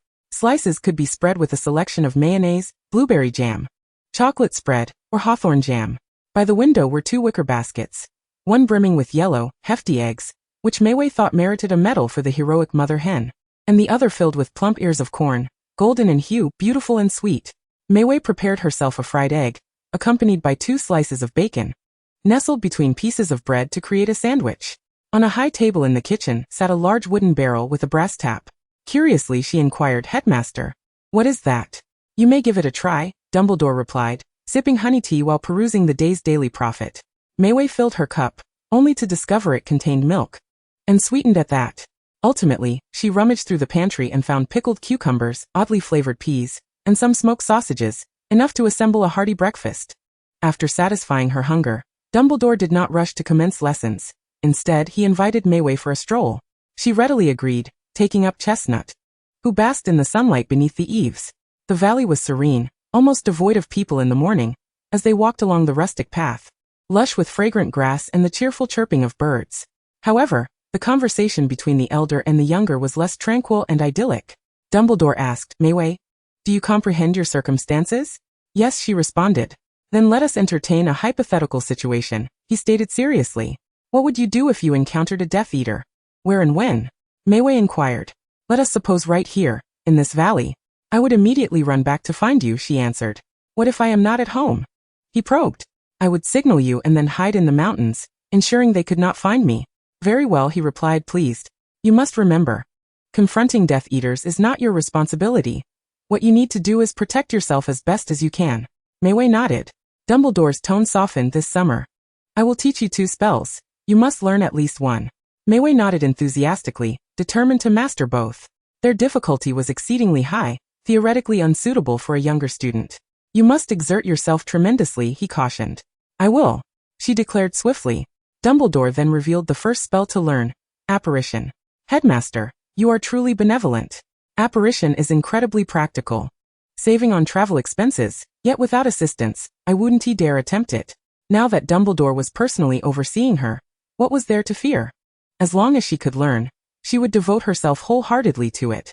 Dumbledore established a practice area in the backyard of the Phoenix cottage to ensure that her magical attempts would not be detected by the Ministry of Magic. Thus began an extensive regimen of practice. "Remember your target, determination, and composure," Dumbledore instructed. "Do not fear." With Dumbledore present, how could Meiwei be afraid? Yet perhaps she was too relaxed. Her resolve seemed insufficiently strong, and she unceremoniously found herself gazing at her own lower half, immobile. Experiencing the sensation of being bisected was bewildering. "Has my spine broken?" she exclaimed. With a flick of his wand, Dumbledore promptly returned her to her original position. She quickly checked her waist and behind. All was intact. Well, she stammered, acknowledging that it was indeed rather challenging. However, Dumbledore showed no inclination to offer comfort, sternly insisting, try again. Before she could collect herself, she was compelled to attempt a second time, with the anticipated outcome. Anxiety rendered her unable to banish the gruesome image from her mind, and this time her arms vanished. Once more Dumbledore urged. After 2 consecutive failures, Mayway found it difficult to maintain her focus. She did not feel wronged, nor did she believe Dumbledore was unsympathetic to her feelings, but such comprehensive failure was undeniably shameful, leaving her feeling as though she had squandered his generosity. This mindset was clearly far from the calmness required. On the 3rd attempt she failed again, remaining steadfast in her spot, unable to move. Dumbledore gently shook his head. That will be sufficient for the morning. We shall resume in the afternoon. Mayway felt disheartened, yet the necessity of sustenance prevailed. Lunch featured creamy mashed potatoes crafted from freshly harvested potatoes, washed with spring water, boiled, then mashed with a spoon and layered atop a mixture of sautéed onions and ground beef, before being baked in the oven, and seasoned with pepper and other spices. The leftover beef was simmered with tomatoes to create a soup, enriched with carrots, mushrooms, and sugar snap peas until tender, finished with a squeeze of lemon. A salad was prepared from lettuce, kale, cucumbers, and cherry tomatoes from the garden, garnished with halved hard-boiled eggs and drizzled generously with dressing. For dessert, they indulged in ice cream, served in a crystal dish. The sunlight refracted through the crystal, casting a kaleidoscope of colors. Mayway poured blueberry sauce atop her serving, and added a few crumbled chocolate wafers, while Dumbledore opted for honey-flavored. The afternoon resumed with further practice. After a satisfying meal, her brain felt sluggish from the lack of blood flow, and she was lethargic. Mayway, feeling less anxious, performed several deep breaths to guide her body into a state of relaxation, while remaining prepared. This time she only lost 2 fingers. To be honest, filling every corner of her being with determination was no easy feat. Mayway found her mind willing, yet her limbs reluctant to comply. Frustrated, she sat on the lawn, beginning to question her magical aptitude. Meow. Chestnut gently called, nuzzling against her cheek. Thank you, Chestnut. She inhaled the scent of her feline companion, revitalizing her spirit for another attempt. However, by the time dinner arrived, she had still not achieved complete success. Let us eat dinner first. Dinner consisted of chicken wraps filled with fried chicken pieces, lettuce and cherry tomatoes, spread with a hint of spicy sauce, yielding a unique flavor. Their neighbor, Bashida Bahat, had delivered a jar of German sauerkraut, which was used to create a main dish alongside smoked ham. To be honest, the sauerkraut was indeed quite sour. The soup was also based on sauerkraut, incorporating the leftover vegetables from lunch, simmered into a pot of sour soup. For dessert, they enjoyed caramel pudding, exceedingly sweet. Chapter 67 Gifts. Mayway spent a total of 3 days before she could even begin to grasp the intricacies of apparition. Although this progress may seem slow, especially considering that the 6th grade curriculum spans 12 weeks with only 1 lesson each week, she devoted herself to daily practice. While she was adept at sensing the magic, she struggled to regulate her emotions. Frustration and anxiety often led to further failures in her attempts. It was imperative for her to maintain emotional stability, which perhaps explains Dumbledore's insistence and even stern admonishments. You must perform this magic in moments of utmost tension and fear, he advised, emphasizing that composure, steadfastness, and confidence are paramount to escaping peril. Mayway felt a pang of understanding. I ought to grant Hufflepuff an additional 50 points, she mused. Dumbledore winked, but for now, let us choose a different way to celebrate. How about 2 scoops of ice cream? Mayway suggested. The old man cheerfully concurred. After dinner, the two engaged in a game of wizard's chess. Mayway was fidgeting with her hair while Dumbledore played, casually flipping through a magazine, asking, "What do you find more appealing? The stars or the pocket watch?" A glance revealed a vibrant array of wizarding robes. The headmaster's taste remained as flamboyant as ever. "The stars," she replied. Dumbledore happily checked off the item on the magazine's order form. 2 days later, a parcel arrived at the Phoenix cottage. The robes Dumbledore had ordered had arrived. Deep purple silk adorned with various pocket watches, all genuinely ticking, each displaying different calendars and time zones. Quite impressive. Yet beneath the purple robes lay a ginger-colored female wizard's robe, featuring a charming cape style at the shoulders, embellished with fluffy little stars. It was accompanied by a matching pointed wizard's hat, also adorned with twinkling stars. Utterly adorable. "This is your reward for mastering apparition," Dumbledore declared. "And I require you to wear this, for tomorrow we shall visit a friend." Mayway exclaimed, "But Hasn't everyone forgotten that I just received 200 galleons? The golden coins rested in her wallet, crafted from the skin of a transfigured lizard given by Sirius, capable of shrinking when strangers approached to thwart theft. Mei Wei had once used it to tease Newt-S Niffler, which couldn't he extract even a single galleon from it. Truly remarkable. Dumbledore sensed her internal conflict and said, "This robe will be of great assistance to you." She inquired, "How so?" "It possesses a unique magic that allows it to adjust its size according to the wearer's physique," he explained. "The uniforms at the Japanese Magical Academy are designed this way." "Thank you, Headmaster. This is incredibly practical." The following day, Dumbledore insisted she don the new wizardess robe, and they used a portkey to fly directly to Paris. Upon arrival, Mei Wei encountered a gravely weakened Nicholas Flamel. He appeared to be on the brink of death. "Albus, it's a joy to see you," he rasped, a spectral figure resembling a pale skeleton, his movements accompanied by the unsettling sound of bones creaking. A flicker of sorrow crossed Dumbledore's eyes. "If you change your mind," he offered, producing a red philosopher's stone to present to his old friend. "It's not too late." "No," Nicholas shook his head, "this is the best outcome. Perrin and I have awaited this day." Dumbledore sighed softly. "And this young lady is?" Nicholas inquired, his visage fearsome yet his tone gentle and amiable. "This is my student, Mei Wei Lin," Dumbledore introduced. "She reminds me of someone," Nicholas mused. "Newt is quite fond of her," Dumbledore added with a smile. "No," Nicholas corrected. "She reminds me of a dear friend of Newt's, a muggle, who consistently brings to mind the aroma of freshly baked croissants from a bakery. You can smell the scent of butter."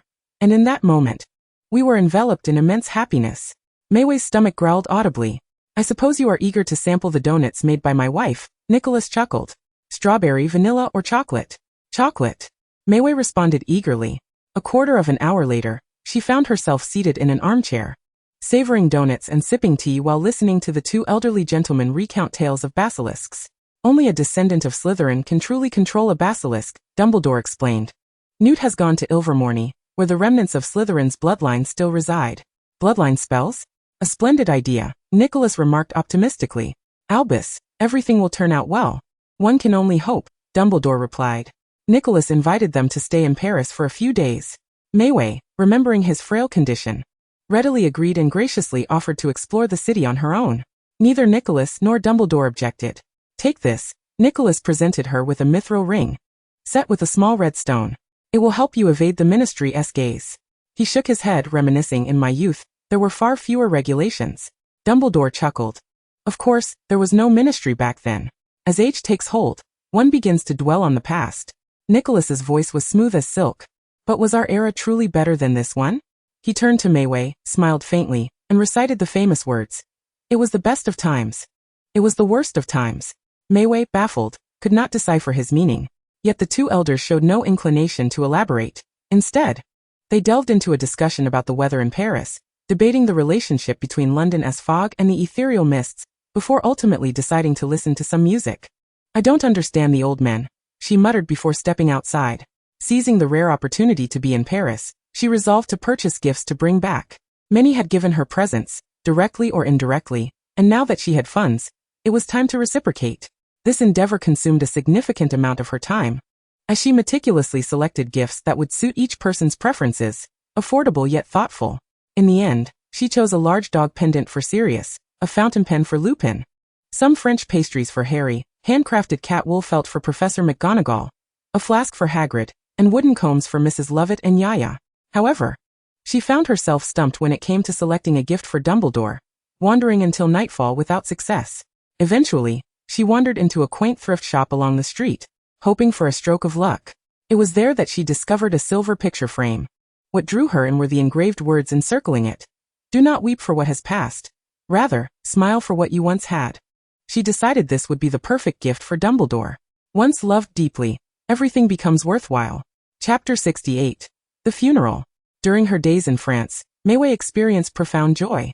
This was one of her rare holidays free from obligations. Mornings spent perusing newspapers and magazines, strolling about, and visiting various landmarks like a muggle. The conversion rate for galleons was surprisingly generous, allowing her to indulge in CRPS from a street vendor, which she brought back to Nicholas's home to share with everyone. A sweet version of a pancake roll. Nicholas and his wife were warm and hospitable, providing different exquisite French meals daily, keeping her stomach in constant digestion. Evenings were spent listening to music and flipping through old photo albums. This idyllic existence lasted for a total of 7 days. On the morning of the 7th day, the sky was shrouded in mist as she dressed and made her way downstairs, finding Dumbledore seated at a desk, writing. "Mayway, please summon an owl," he said.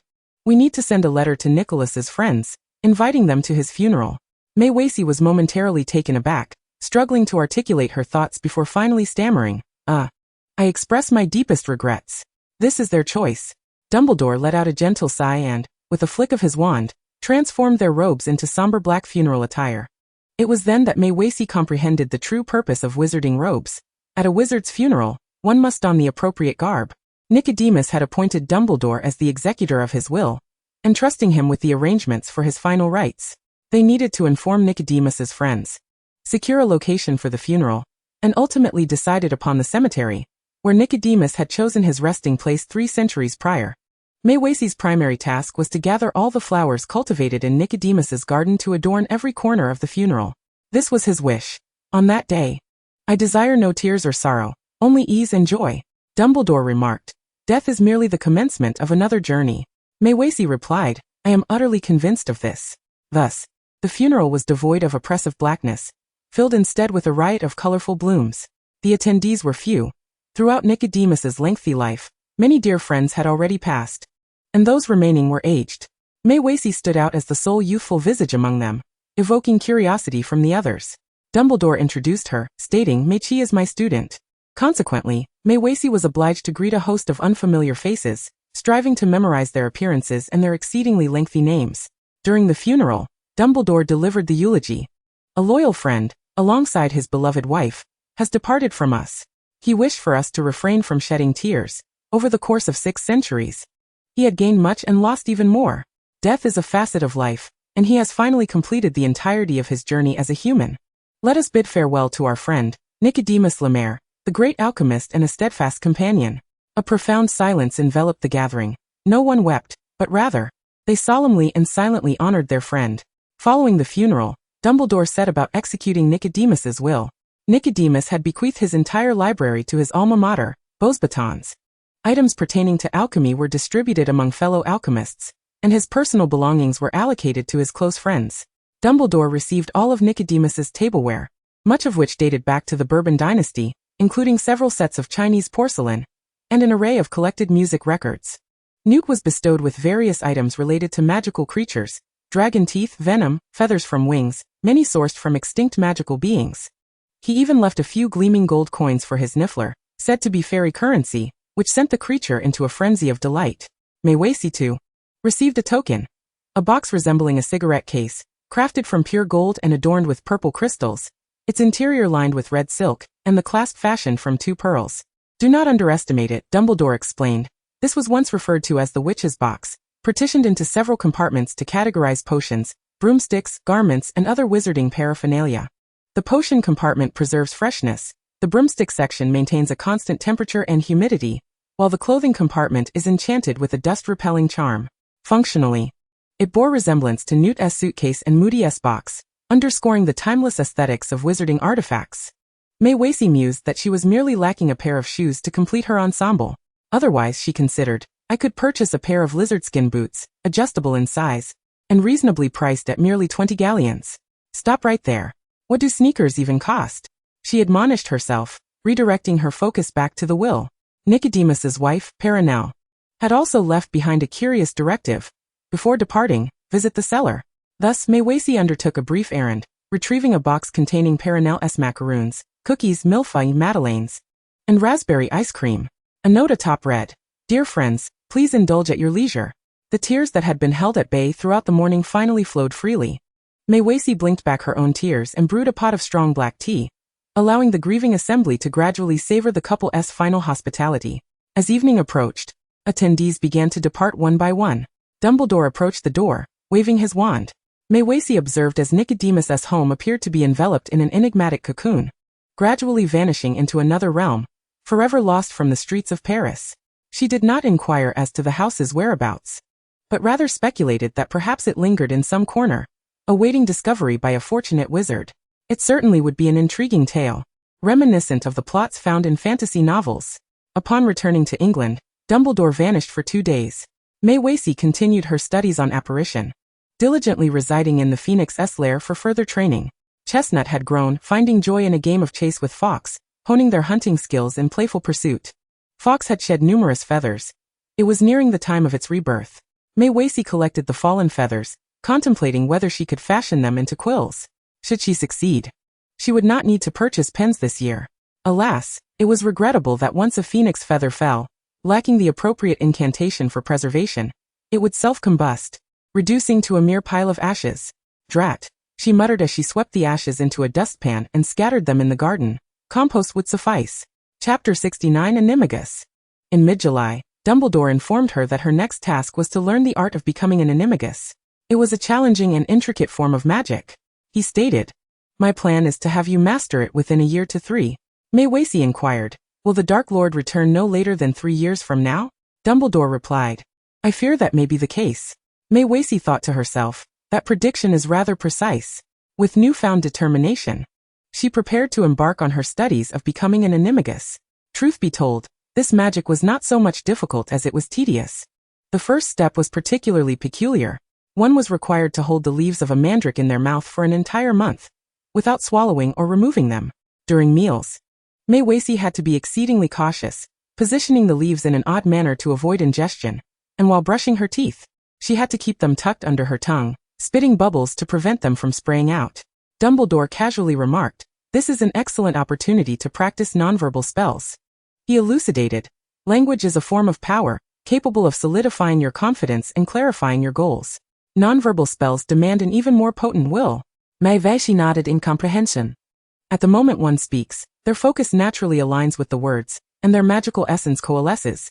However, nonverbal spells stem from a thought within the mind, easily disrupted by extraneous distractions, making them more challenging to cast.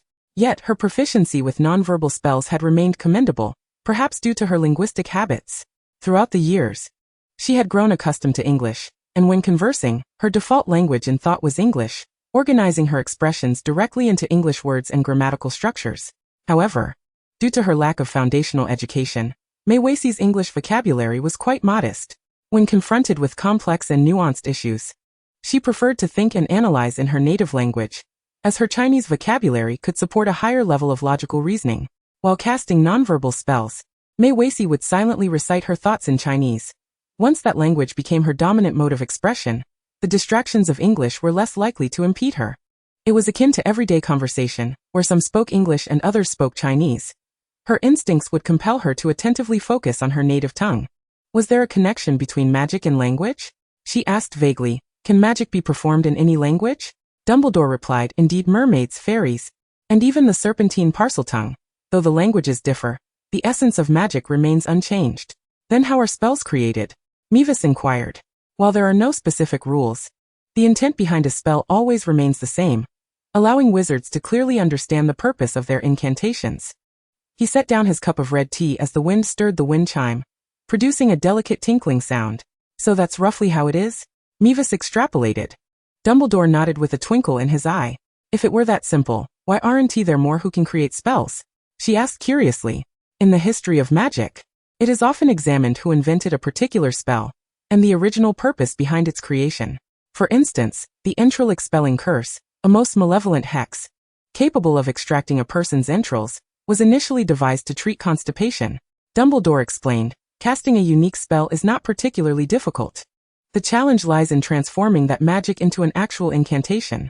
Do you know why your textbooks are titled standard spells?" She shook her head honestly. "Standard spells do not harm the caster. Incantations that fail testing may be effective, but they are unstable, hard to replicate, difficult to control, and can even endanger the wizard themselves." Dumbledore cautioned her, "Mevis, at your age, it is still too early for you to create your own spells." "I do not wish to create my own spells," Mevis replied earnestly, refilling his cup of honeyed tea with a spell. "I want to learn one of your original spells." Dumbledore looked momentarily surprised and chuckled, shaking his head. "I see. Is that possible?" she asked eagerly. "Of course, no teacher can refuse a student's request for knowledge." Dumbledore winked. "I suppose you wish to learn a particularly powerful spell, am I correct?" Mevis nodded vigorously. "Water prison. Water prison." She chanted silently in her mind. Dumbledore pondered for a moment before saying, "Yes, I have thought of a suitable incantation that may assist you in critical moments." "The cage spell," he stated. though I have given it a more intriguing name. What is it? Mavis inquired. Dumbledore demonstrated, pointing his wand at the lawn outside. With a flick of his wrist, the fine blades of grass broke free from the ground, rolling together like a snowball to form a green cocoon. The old man guided the rolling ball of grass, ensnaring the dozing squirrel within. Then with a wave of his hand, he yanked the bewildered creature into the house. The magic dissipated, and the squirrel tumbled through the air, landing cautiously. Wow. The water prison is part of a series? Mavis exclaimed, that's amazing. Teach me. She tugged at Dumbledore's robe excitedly. I want to learn this. Outside of Hogwarts, her magical prowess was limited, but Dumbledore's vast reservoir of knowledge ensured she could effortlessly acquire fascinating spells. For the next half-month, Mavis's primary focus was on learning Animagus transformation and the newly acquired cage spell. Dumbledore's original incantation proved to be highly adaptable, utilizing water when available, grass if present, and even wind when nothing else was around. The spell's lethality was minimal. Its primary purpose was control, preventing the wizard from acting or uttering spells. However, it had its drawbacks. The wizard must continuously channel their magical energy, as ceasing would render the spell ineffective. In simpler terms, it was best suited for supportive roles when working alongside allies. The days of learning flew by, and come the full moon, leaves were placed in a crystal vial filled with saliva, followed by hair, dew, and pupae. Mavis's daily routine became one of anticipation, as at dawn and dusk, she would point her wand at her heart and recite the incantation. Amida, Animo, Animata Animagus. Do you understand what this means? It meant rising before the sun every day. No lazy summer days for me, huh? Mavis grumbled. Chapter 70. Another trip to Diagon Alley. In the early morning, at an indeterminate hour as dawn broke, Mavis was roused by the pecking of a yellow oriole. With hair that resembled a bird's nest, she struggled to emerge from her cocoon of blankets. The crystal ball on her desk still emitted a faint rainbow glow. It was not a memory orb, but a solar compass, capable of casting light at sunrise and sunset, reminding certain unfortunate students that it was time to rise and shine. Mavis sat on the edge of her bed, half asleep, murmuring incantations while feeling the rhythm of her heartbeat. She didn't yet feel the urge to transform, merely occasionally hearing an odd thumping sound from her chest. After completing her practice, she crawled back into bed for more sleep. At 7 o'clock, the squirrel nudged her hand, deftly unlatched the window, and leaped outside to roll on the soft grass. An owl arrived with the daily prophet, but upon spotting the large cat, it dropped the paper and fled, leaving behind 2 feathers. After warming up, the squirrel licked its paws and gracefully ventured into the bushes. Breakfast time arrived. At 7:30, Mavis, having completed her morning routine, descended to the kitchen to prepare breakfast. The bread had been baked the day before. After slicing it, she warmed it in the pan, creating a hollow in the center to crack in an egg and stuff with ham. She heated oil in a pan and added pre-prepared fries and fish from the Muggle supermarket. After preparing instant coffee, she placed the toasted sandwich on a white porcelain plate, opened a jar of pickles, tossed in a couple of small cucumbers, and scooped out a spoonful of Spanish hot sauce. The fries and fish were arranged on another small plate, crowned with a dollop of ketchup. She tore open the plastic wrapper of the yogurt and grabbed a small box of it. It was time to eat. At 8 o'clock, she tidied up the kitchen mess and went to the garden to water the seedlings. Water prison, watering technique, she murmured, beginning to cast her spell. Alas, using grass felt like a disservice to the lawn, and using wind seemed disrespectful to all plants. Thus, the water prison was the most practical choice. Struggling to control the flow of water, she often ended up spilling some, which fortuitously watered the peas, green beans, and broad beans, all thriving beautifully. After happily practicing several times, the watering task was complete, though Fox ruffled his feathers, looking rather displeased. Mavis contemplated capturing him for a playful tussle, only to turn and find Dumbledore standing at the door, seemingly lost in thought as he gazed into the distance, as if recalling someone from the past. Did I remind you of someone? She inquired curiously. Dumbledore snapped back to the present, smiling as he regarded the girl before him. At 14, she had grown considerably since June. Her dark brown hair was tousled and held back with a rubber band, her eyes bright, her magic radiating like the sun rising in the east, vibrant and striving to flourish in the garden. The old man looked at the child with a silent sense of satisfaction, as if glimpsing the future. You remind me of my younger self, he remarked. His mother, Kendra, was an extraordinary woman. Despite her husband being imprisoned, she had to care for her ailing daughter alone, yet she still managed to keep the household in meticulous order. Every summer upon returning home, he would see a beautiful, flourishing garden. This created an illusion for him. as if all troubles could be resolved and everything would turn out well. However, you know how it is.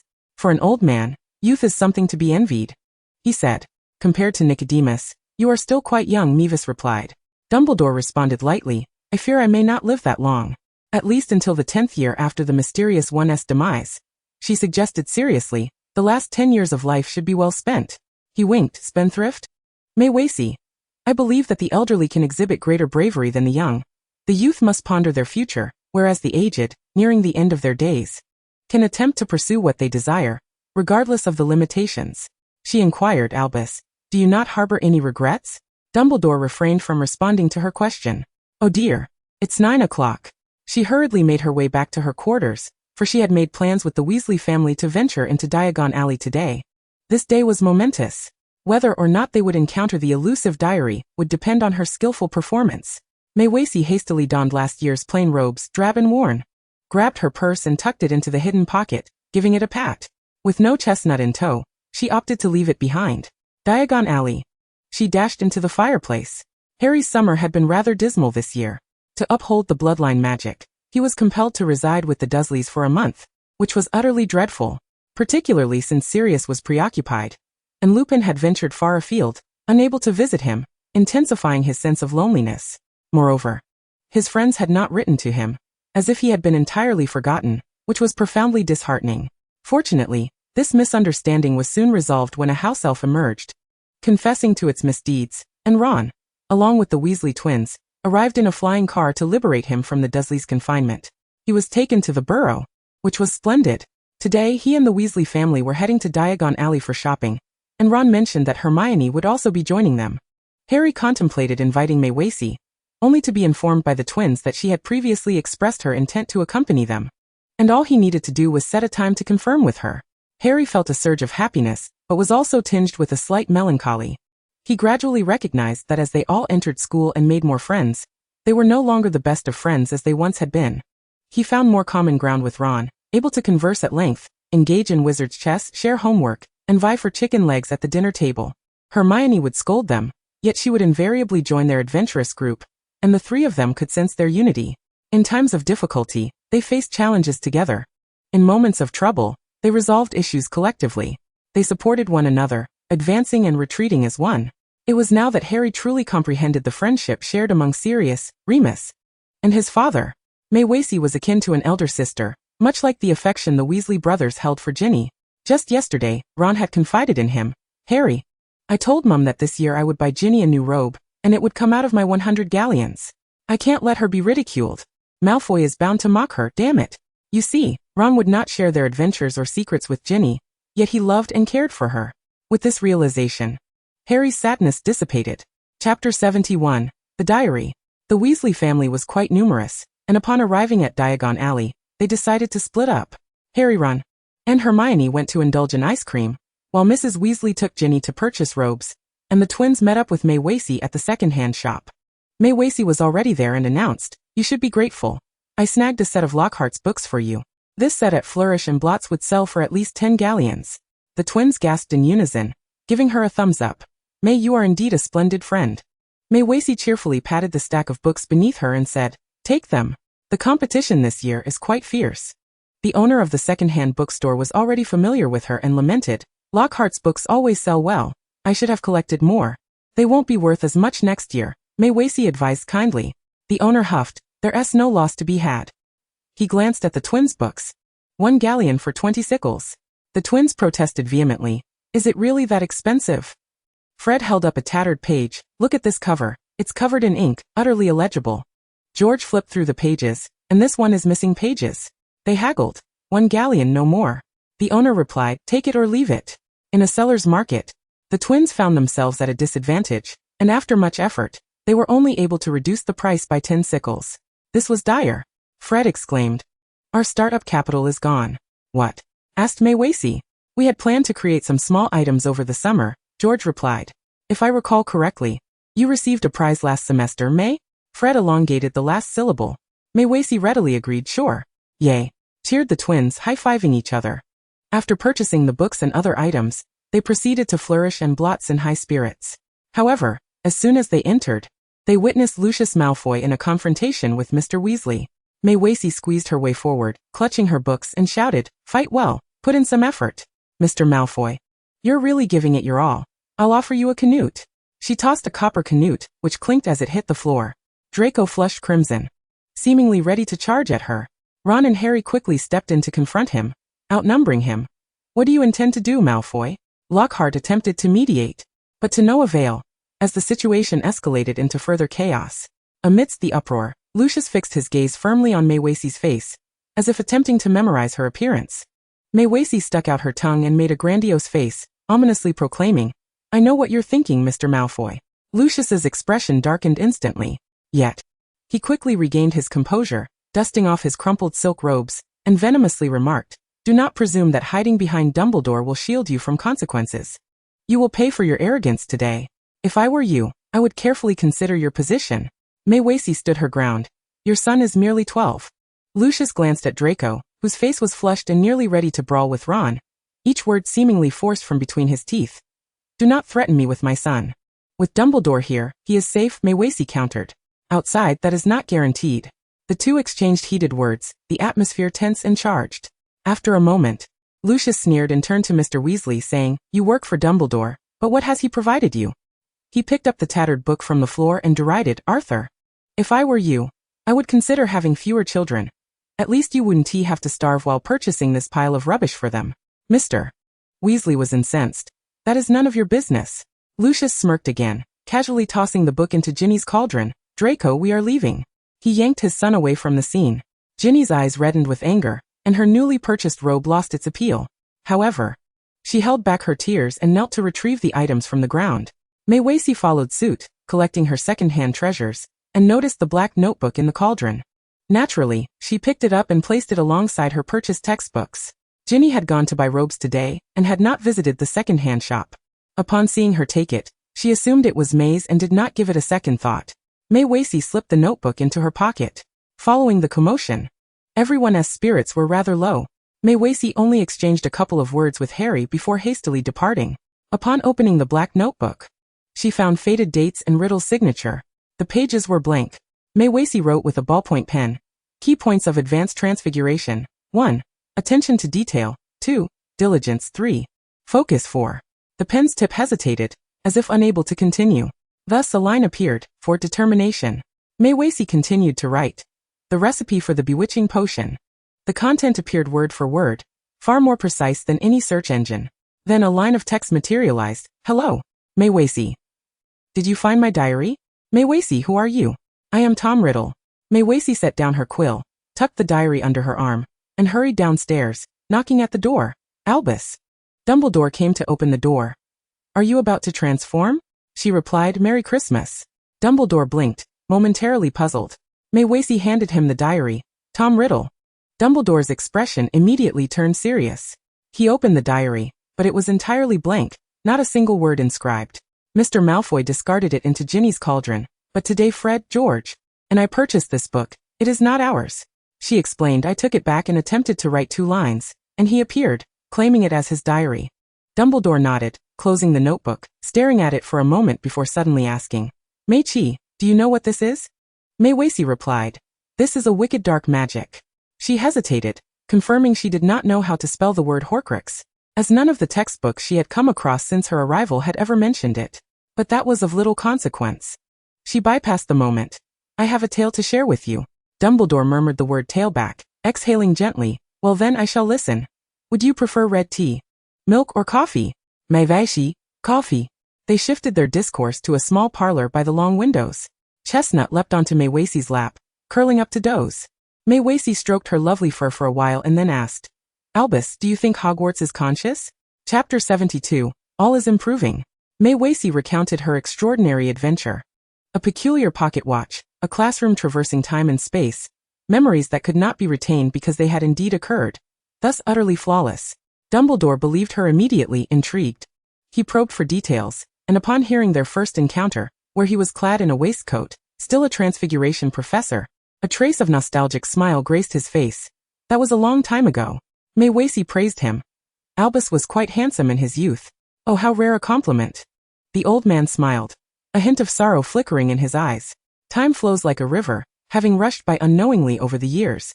He shook his head, his expression gradually turning serious. So you have met Tom as well? Mei Weiqi nodded, beginning to weave in her intelligence. He is searching for a dark magic. The exact name eludes me, but it undoubtedly pertains to the soul. The soul. Dumbledore raised his teacup, as if to sip the red tea, yet remained motionless for a long while. Eventually, roused from his reverie, he pinched the bridge of his nose. I seem to have drifted off. Mei Weiqi, perhaps we could discuss this tomorrow? No. He rose, pacing the parlor. Meiqi, you have shared something profoundly significant with me. I believe I may know what it is, but it isn't enough. If it is indeed what I suspect, it remains insufficient. Mei Weiqi, do you need numbers? Would it seem too contrived to mention them now? No matter, I already have some ideas. He pointed his long, thin fingers to his temple. Let me ponder this thoroughly. Another lengthy contemplation ensued. Mei Weiqi had finished her coffee and began unwrapping potato crisps. Chestnut crept over to sniff, showing little interest, yawning, and resumed her slumber. Meiqi, Dumbledore spoke again, but on a different matter. I think you guessed correctly. What you witnessed is indeed a fascinating memory of Hogwarts. Having resided in this castle for a century, this is my first awareness of such a thing. Mei Weiqi blinked. He continued. This is not difficult to comprehend. The Sorting Hat serves as the finest example. It is a magical object, yet possesses its own consciousness. Though it cannot be deemed alive, it indeed holds memories. Mei Weiqi shifted uneasily, tentatively asking, do I, need to surrender it? Certainly not. Dumbledore, discerning her struggle, replied cheerfully, this is a gift from Hogwarts to its students. I believe it only manifests at specific times to assist those who truly cherish it. He recalled the Christmas 2 years prior, when the Sorting Hat sang its song. If you love this land, if you yearn for this castle, you shall receive Hogwarts' precious gift. To be honest, I feel splendid at this moment. No matter how powerful a wizard may be, one cannot escape the toll of physical aging. Dumbledore was over 100. His vigor could never match that of his youth. Yet at this moment, an inexplicable energy surged within him, illuminating his path ahead, and fostering a more optimistic outlook for the future. This is a splendid Christmas gift. He approached the liquor cabinet, deciding to reward himself with a cup of mead. Mei Weiqi watched eagerly. Dumbledore waved his wand, pouring her a glass of sweet milk. Please do not divulge this to anyone. Dumbledore drank, yet his mind felt even clearer. Once the semester resumes, I may need your assistance. Mei Weiqi shrugged. I would be more than willing. Mei Weiqi was not particularly curious about the fate of the diary. Well, may it lead a happy life. On the 31st, the Hogwarts Express departed. After 2 years, Mei Weiqi once again boarded this train. This year she was affluent. She arrived early, commandeering a compartment, and then meticulously purchased a few snacks, retreating into the compartment, casting a modified repelling charm, eager to begin. Before long, the train set in motion, and she retrieved a thermos filled with icy juice, preparing to indulge. The door creaked open. Mei Weiqi looked up in shock. Indeed it was you, Cedric. Upon spotting the snacks on the table, burst into laughter. Are you stealing some? Such a miser. Mei Weiqi hurriedly waved her wand, swiftly shutting the compartment door. Feeling a tad embarrassed. Ahem, who said I was stealing? Cedric did not argue with her, sitting down and pulling out a book by Lockhart. Rest assured, everyone on the train has long grown weary of the snacks. No one wants to share. As if you were implying I am quite stingy. Mei Weiqi vehemently denied it. Shifting the topic. How did you discover my magic? That seems unreasonable. Cedric, your spell only conceals passers-by. If the target is specific, it remains unaffected. She inquired. Puzzled. Did I occupy your compartment? He raised an eyebrow, speaking leisurely. The divination book indicated that my lucky number today is 17. So I have been searching for compartment 17. Consequently, everyone passing by 17 led me to deduce that someone had cast a spell. Mei Weiqi. She endeavored to redeem herself. I am not that stingy. I brought something for all of you. She retrieved a large cloth bag from her pocket, filled with little round boxes. Feel free to pick one. In truth, the boxes were identical, a result of her transfiguration. Yet Cedric, following the divination book's guidance, chose the lucky color blue today. Unscrewing the box, he discovered it neatly contained handmade peanut candies. Fortunate indeed, the last of them all fit into this box. Mei Weiqi swallowed a chocolate frog in one bite. She pulled out the card. Hooray, it's the headmaster's. Cedric, I have already collected all of them. Mei Weiqi ignored him, stuffing the card into her pocket, intending to use it as a bookmark. At that moment, the compartment door swung open once more. Instinctively, she grabbed Cedric's book. Covering her snacks. Who is it now? Hai Qiuzhang, dressed in a sky-blue dress shirt, quite the refined Ravenclaw attire. She stood at the doorway, awkwardly glancing around before hesitantly saying, "All the other compartments are full. May I come in?" Mei Weiqi casually returned the textbook, generously asking, "Care for some snacks?" Qiuzhang hesitated for a moment. Although she had lost interest in chocolate frogs, refusing them seemed impolite. Thus, she feigned delight and expressed her gratitude. "Thank you." Mei Weiqi remarked, "Consider it a treat." Qiuzhang responded, "It's quite sweet. Chocolate frogs are certainly no match for honeydukes." Chapter 73, Various Matters. Sharing a compartment with acquaintances always creates an odd atmosphere. The irony was that, despite her unfamiliarity with them, Qiuzhang forced herself into awkward conversation. Mei Weiqi glanced around, perceptively preparing to make space. I'll step outside for some fresh air. Eager to escape, she was taken aback when Qiuzhang, with a look of relief, cheerfully declared, "I shall join you." Mei Weiqi was perplexed. Cedric understood immediately. "I'll go find Richard." He departed. Qiuzhang exhaled, slowly retrieving a crumpled paper bag she had clutched in her hand. "Ahem, Lin, my grandmother, the elder, has heard that you enjoy dumplings. So she sent this from our home." With great difficulty, she produced a box of chicken feet. Mei Weiqi's eyes widened. If one were to dislike Qiuzhang, they might not wish to unveil such peculiar food in front of Cedric, but now she found herself in a rather awkward predicament. The mere thought of consuming chicken feet felt strange. "I love it," exclaimed Mei Weiqi. "Oh my, chicken feet, steamed with black bean sauce, a delicacy hard to come by." She rolled up her sleeves. "If you don't mind, I shall dig in." Qiuzhang quickly shook her head. As Mei Weiqi began to eat, she mumbled her compliments. "Your grandmother is truly amazing. You are so fortunate. She always enjoys cooking for me." Qiuzhang touched her cheek, aware that her summer at her grandmother's would undoubtedly lead to weight gain. "I'm so glad you like it." She had expected to be mocked for indulging in such unusual parts. Mei Weiqi smiled, her spirits dampening. This was perhaps the most disheartening situation in the world. Someone possessed everything she desired, yet she found herself unable to harbor any resentment. After all, Qiuzhang, though not well acquainted, had brought her food. With a determined effort, she continued to eat, reciprocating with some peanut candy. Qiuzhang completed her task and left with a cheerful demeanor. The train gradually made its way to Hogwarts, heralding the commencement of a new term. This year, the focal point of attention was undoubtedly Gilderoy Lockhart, in stark contrast to the much-discussed Harry from the previous year. He was indeed quite handsome, with lustrous blonde hair and well-defined features, enhanced by the aura of a celebrated author, attracting numerous glances at the banquet. The girls whispered amongst themselves, "This year's defense against the dark arts class should be quite good, right? Lockhart is impressive. My mother adores him." "Pretty boy," someone muttered, eliciting a chorus of eye rolls. With little happening this year, Mei Weiqi felt relaxed and joined in the commentary. "The stories he writes are rather engaging." "Meichi, when shall we ask him for an autograph?" Betty inquired eagerly. Mei Weiqi replied, "There will be opportunities in class." Sated and content, they returned to their dormitories for rest. The following day commenced with the sunrise, a routine of incantations, grooming, and heading to the great hall for breakfast. Rising so early left her fatigued, nearly dozing off when the screeching of the howler jolted her awake. Glancing up, she saw Ron wishing he could hide beneath the table. "All right. I see that Dobby is once again on duty." She wiped her mouth and proceeded to class. Her elective courses mirrored those of the previous year, but Cedric had swapped Muggle studies for divination. "What makes you think this is a good idea?" Mei Weiqi queried. "Divination is quite useful," Cedric replied. "Let us see if you can predict how long you'll live," she challenged. Cedric peered into the tea leaves in his cup, solemnly declaring, "It resembles a robust tree, so it should live long." He leaned over to inspect her cup, puzzled. "What does that mean?" Mei Weiqi retorted, "I wish I knew." However, when Professor Trelawney called upon her during roll call, she surprisingly responded with conviction. "My vision is clouded. A troubling event shrouded in chaos is imminent, and I shall face a tremendous challenge." "Very good," Professor Trelawney beamed, awarding Hufflepuff 5 points. Cedric fell into contemplation. In the defense against the dark arts class, they tackled 100 questions based on Lockhart's preferences. Mei Weiqi, having meticulously studied the grammar in his books, managed to score 98, earning praise from Lockhart and another 5 points.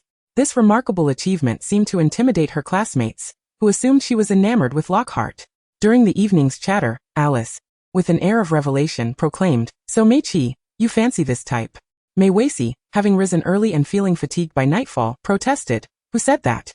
"You were nearly correct," came the retort from seasoned fan Cassie, My mother adores him, yet she doesn't even know his favorite color.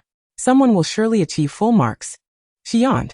Betty, applying a face mask, curiously inquired, "Who do you like then?"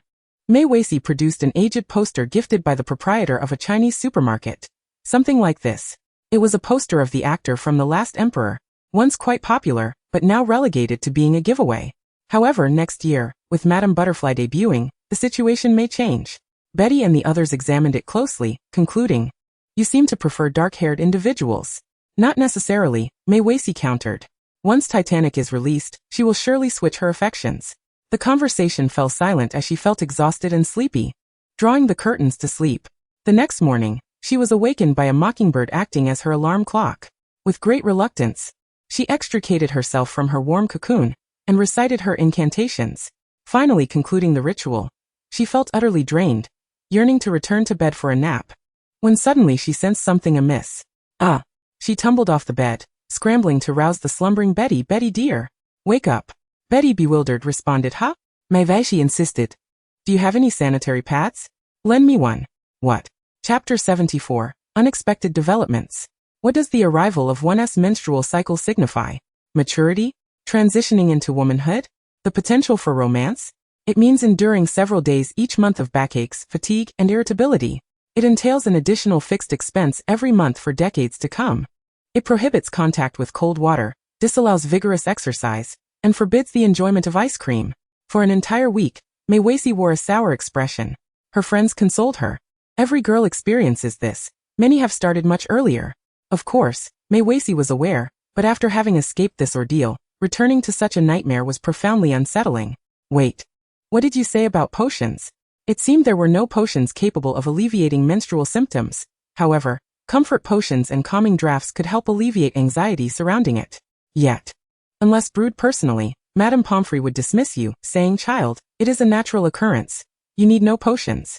Witches had magical versions of sanitary pads, but they merely offered better absorption, easier cleaning, a more tailored fit, and were exorbitantly priced. Mei Weiqi discovered a concealed compartment in the witch's box, opening it to find a calendar marked in red on specific days, inscribed with a series of ancient runes. Considering it was not a full moon and unrelated to werewolves, the positioning of the boxes was rather private, just large enough to conceal small items. She entertained a bold hypothesis. Could it be a long-lost potion? She transcribed the runes, seeking Cedric's assistance in translating them. He remarked, "It translates to die." Mei Weiqi felt a wave of disappointment, yet a sense of camaraderie washed over her. Wasn't it true? Go die, cursed relatives. As she vented her frustrations, her first period gracefully exited, bidding her farewell. Mei Weiqi felt rejuvenated, ready to tackle her tasks anew. This year, she has several significant tasks. Assisting Dumbledore in resolving the matter of the Horcruxes, completing her long-overdue short story for publication and remuneration, and embarking on a venture to earn money with the twins. The progress of the first task is beyond her control, so we shall set it aside for now. The second task is currently underway, and she plans to seek out Lockhart to enhance her rapport with him. The third task is the subject of fervent discussion. We want to create some unique snacks, Fred declares. Of course, they will come with little surprises. Cookies and candies, suggests Mavis. Why? Inquires George. I'll make those. Bread is too troublesome. We can accomplish these in the room of requirement. I concur, Fred agrees. Smaller sizes are more convenient. Thus, the trio divides the responsibilities. The twins brainstorm ideas while Mavis provides technical support. She borrows some tools from the kitchen, stealthily acquires some syrup, and concocts a semi-solid mixture. What do you wish to add? She asks. May, you should be the one asking, Fred responds. What do we have? George adds. The fourth-year students possess only a rudimentary understanding of potion making, and with limited resources, the only potential experimental candidates are classroom results. The options include laughing potion, calming draft, babbling beverage, hair-raising potion, and swelling solution. Mavis feels the laughing potion would be delightful, evoking uncontrollable laughter. But the twins reject the idea. We need something more entertaining, more extraordinary, something unforgettable. They decide to personally test whether the uproarious laughter, nonsensical babble, or the shocking growth of hair would be more amusing. To their surprise, the swelling solution proves to be the most effective. The tongue swells upon contact with the candy, obstructing the mouth and causing one to drool unattractively while being utterly speechless. Hilarious indeed. This is it. They exclaim in unison. We shall bring joy to everyone. Embarking on this entrepreneurial journey with the twins is arduous yet filled with hope. Mavis sincerely exclaims, "May we prosper. Gold galore to fill the vaults of Gringotts." This is the life they deserve, so joyful and brimming with promise. Nearly a month into the school term, Dumbledore finally finds Mavis and regretfully informs her, "I have located an old friend, but unfortunately, he is unwilling to disclose the truth. What can I do for you?" Mavis asks. "Let us return to the past and allow Hogwarts to reveal what transpired." Dumbledore hands her a note, stating that if she is correct, at this time and place, they shall obtain the answers they seek. "No problem," Mavis replies. Although she remembers the answer, out of caution that night, she clutches the time-turner, hoping to witness that memory. Hogwarts responds to her request. At 11 o'clock in the potions classroom office, a group of students is exiting. Mavis does not engage with them. It is as though she does not exist, and they cannot perceive her presence. She boldly enters the room. Hearing Riddle inquire, "Sir, may I ask if you know about Horcruxes?" Slughorn answers his question. Riddle continues to probe until he articulates the pivotal line. "For instance, is 7 a word of power?"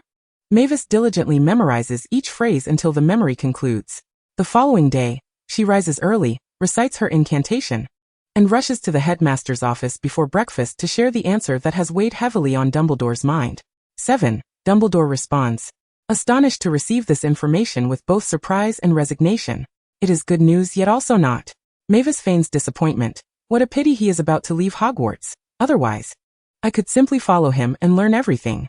Dumbledore chuckles at her jest. "Mavis, we have been fortunate enough. Has he returned since?" She seamlessly continues. "Perhaps I could extract some information from him." Dumbledore ponders this but does not dissuade her. He currently has no leads on the 7 Horcruxes. Yes. He returned to Hogwarts after graduation, seeking to apply for the position of defense against the dark arts professor. "I shall endeavor," Mavis states, even without clues. Knowing how to break the curse would be advantageous, allowing Lupin to teach next year. That is a splendid idea, Dumbledore agrees, and Mavis departs contentedly. Next, they must search for Ravenclaw's diadem, addressing the lurking dangers within the school. Luckily, with her unique advantage, she cannot precisely recall the diadem's location. This takes her some time. Tom has returned to the school several times, having initially chosen the wrong moments and discovering nothing. It is only on his third visit that she follows him to the room of requirement, confirming the exact location. The next day, during curfew, she utilizes the disillusionment charm and quietly infiltrates the room of requirement's collection chamber, turning it upside down. However, the diadem is nowhere to be found. Chapter 75, Investigations. Life often takes unexpected turns. Mavis had envisioned successfully securing the diadem in the first half of the year, spending Christmas at Sirius's home, and disposing of Slytherin's locket. Yet, the diadem is missing.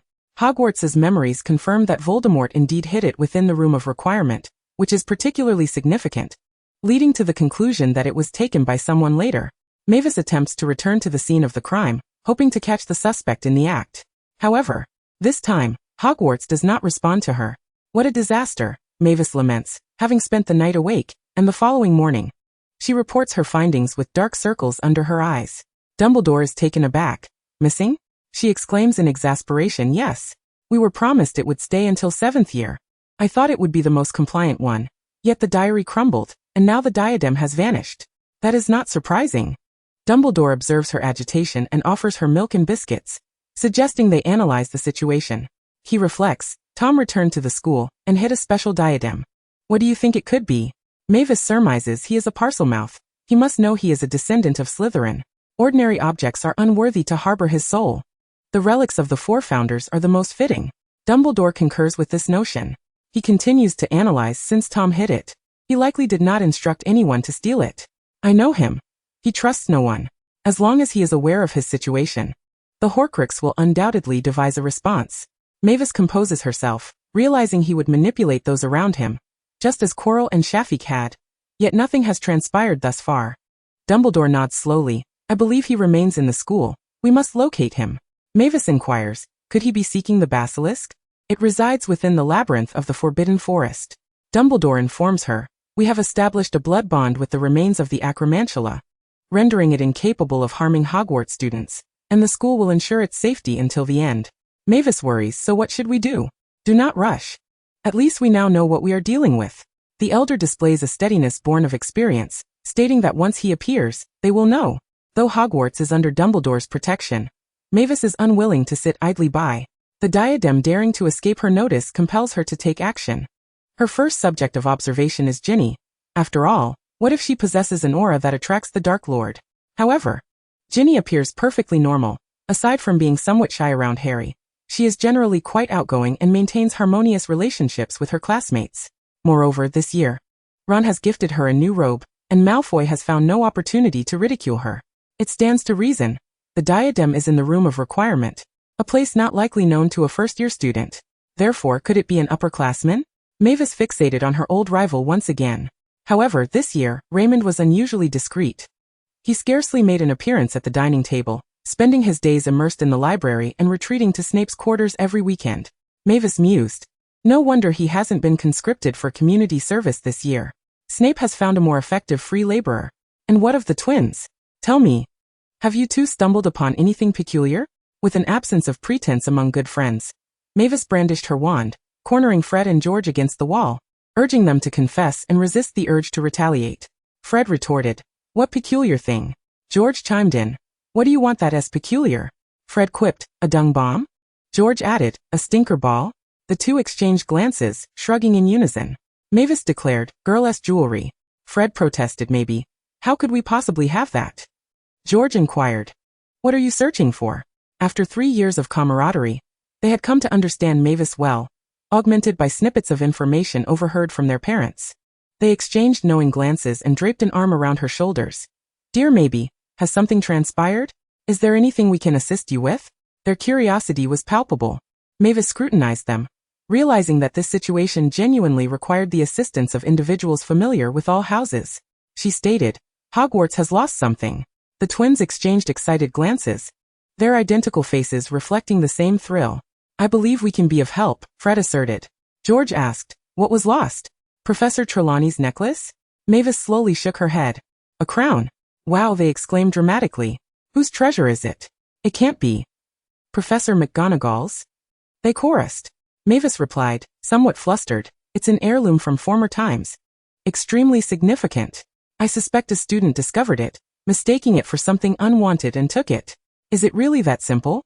Believe it or not." "Don't be angry," Fred said, wrapping an arm around her neck and lowering his voice. "We can help you, but in exchange, you must reveal something to us." Mavis queried, "What?" George leaned in conspiratorially. "The Order of the Phoenix." Mavis replied, "All right. Deal." They exchanged high fives. Chapter 76. The Spotlight. The twins were highly motivated, enthusiastically probing for information for quite some time. Yet they uncovered not a single clue. They concluded, it definitely wasn't in Gryffindor. Mavis troubled for a while, resolved to take a blind shot at the defense against the dark arts professor. "Lockhart, it shall be you." She picked up her freshly penned manuscript and approached Lockhart. "Professor, I am particularly fond of your books, and I even wrote a short story of my own. Should you find the time?" Lockhart exclaimed, "Really? That is quite astonishing." He flicked his golden hair and added cheerfully, "Your trust in me is heartwarming. I certainly cannot let you down." Mavis hastily presented her assignment, seizing the opportunity to survey his office. "As you can see, I receive a multitude of letters daily. Some charming ladies consistently seek my advice," Lockhart remarked casually as he perused the correspondence. "I must say, Miss Lynn, your choice of words feels remarkably familiar. It seems you are indeed a devoted fan." Mavis responded, "Yes, I greatly admire your ability to craft such captivating tales." Lockhart, sensitive to the compliment, raised his head and smiled. "My dear, it's not mere writing. These are my genuine experiences. I believe that is precisely what makes them so riveting." Mavis replied, "I think that is your gift. Such a splendid compliment. I relish it." Lockhart beamed, thoroughly enjoying the read-through of her story, which depicted two wizards who fancied themselves enamored with muggles, and had to feign being muggles to keep it a secret. "Fascinating," he critiqued. "The Wizarding Weekly would likely appreciate such a narrative, but truth be told, it lacks a touch of thrilling adventure. You seem quite oblivious to the life of adult wizards." Mavis suggested, "If you would be so kind as to offer me a bit of advice." "That is a gift," Lockhart regretfully shook his head. "Perhaps it would be better for you to try on your own. My experiences may not apply to yours." Mavis pressed, "Then the editor of the Wizarding Weekly?" This time Lockhart generously replied, "No problem." He jotted down an address and name. "This is the editor of the Wizarding Weekly. You may inform him that you have my endorsement." Mavis thanked him for his generosity, swiftly departing while deep in thought. There was an evident spell error in her story, yet Lockhart had failed to notice. If he had obtained the crown, he would surely have been eager to point out the mistake, enhancing his credibility. But now, even the professor of defense against the dark arts was at a loss. Mavis, feeling helpless, could only await the Horcrux to reveal itself. As October unfolded, the weather was neither too cold nor too warm, making it an ideal time for Quidditch. The previous captain had stepped down, and Slytherin had acquired a plethora of Nimbus 2000 brooms. The new captain was anxious, urging everyone to expedite their training. Mavis was in utter agony. This year, not only did she have to rise early each day, but she also had to search for the Horcrux, and managing Quidditch was proving to be overwhelming. She contemplated quitting the team, but the captain clung to her, crying, "Maki, you cannot abandon us." Mavis sighed, "Until a new player is found, I have no choice but to continue." Before training, a person. After training, a dog. She hung onto the beater, Michelle's arm, being dragged along by her teammates. "I'm so exhausted," she mumbled. "I feel like I'm dying." The captain encouraged, "Dinner is waiting in the common room. I made sure to ask the house elf to set aside an extra portion for us, so we can eat right after." Mavis lamented, "Wah." Michelle also felt like crying. "Maki, you've gained weight. Walk on your own." Mavis protested, "My legs are weak." Cedric pulled out his wand, teasingly asking, "Want to try the zombie float?" She snapped, "Get lost." As the group hurried back, Cedric suddenly halted. "Strange, who is that?" Mavis looked up to see the North Tower ahead, where they typically had divination class. A figure sat perched on the half-moon window ledge, seemingly engaged in some activity. Couples strolling in front of the castle, students buried in their books, and Harry and his companions, who had just finished dinner and were headed to find Hagrid, all noticed the unusual sight at the tower. Just then the figure plummeted. "Ah!" Michelle screamed. Cedric, wand in hand, immediately aimed at the figure. The levitation charm was successfully cast, but it merely slowed the descent slightly. The distance was too great, and the weight too heavy. With the magical prowess of a fourth-year student, halting the fall of a human was beyond their capabilities. Mavis's mind went blank. There was no time to ponder who it was or to assess the magic she was about to invoke. In a split second, she had drawn her wand and unleashed the most powerful spell she knew. "Arise!" she shouted. A tempest swirled from the ground, a howling wind spiraling upwards, enveloping the falling figure within a vast vortex. Mavis extended her arms, feeling her magical energy swiftly deplete with the tumult. She fought to maintain her composure, gradually reducing the wind's speed, wrapping it like a blanket rather than shredding it like a blender. Then she softly commanded, "Slowly now," gently lowering her wrist to bring the wind down. With a thud, just 10 inches from the ground, her magic was drained completely. The wind dissipated like smoke, and the falling figure landed softly on the grassy meadow below. Mavis collapsed onto the ground, her back drenched in cold sweat. Chapter 77. A series of peculiar events. The commotion attracted the professor swiftly, who hurried to transport the fallen student to the infirmary. Shortly thereafter, Dumbledore arrived. His brow furrowed as he gazed contemplatively at the towering North Tower.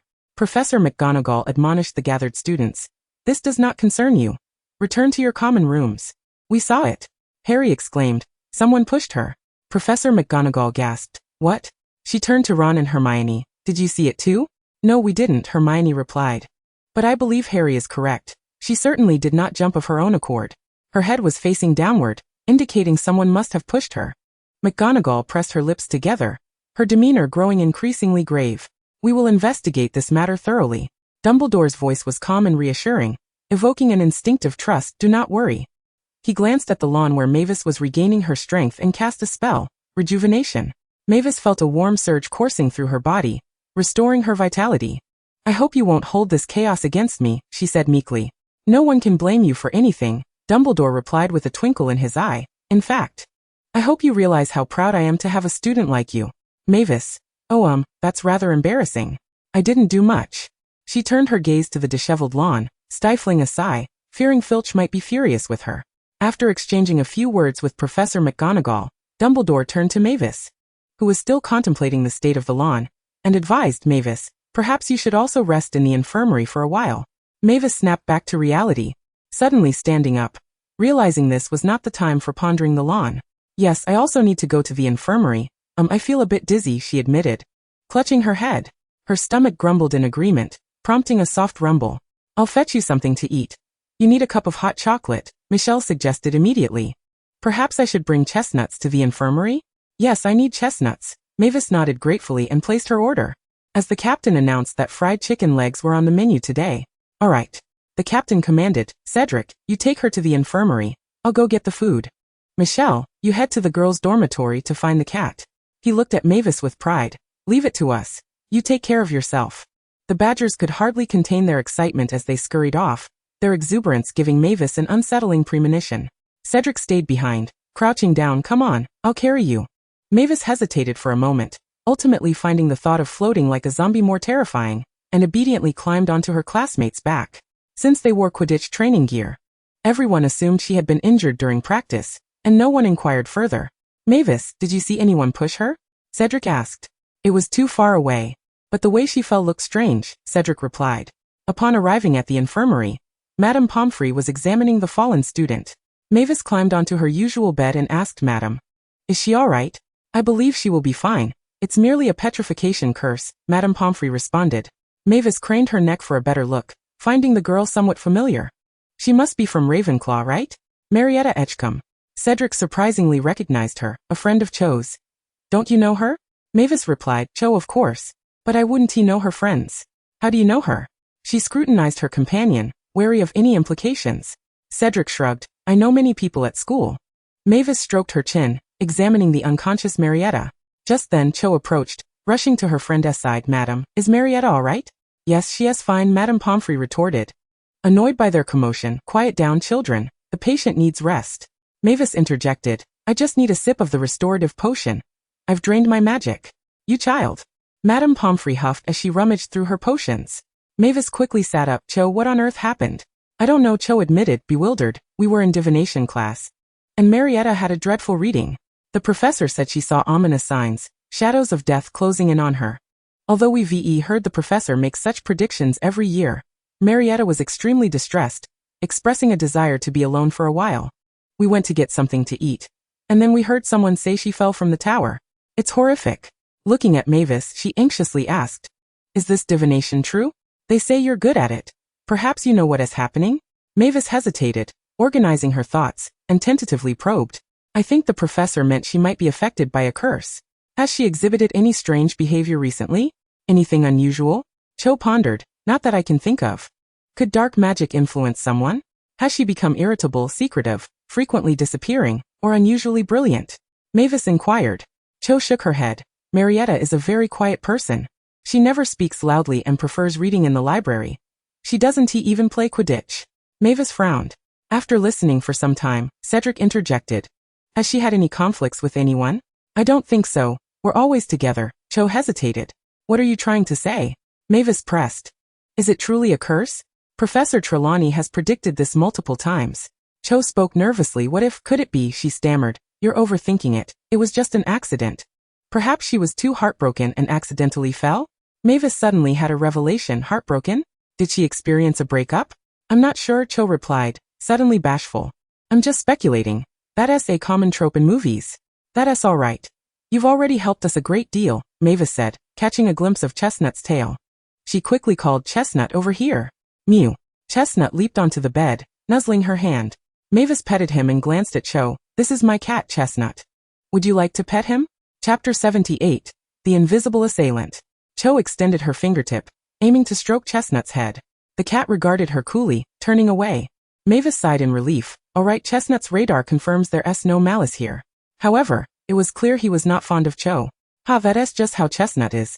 Mavis remarked, apologizing without a hint of embarrassment, but rather with pride. He only likes me. She cradled Chestnut, showering him with affection.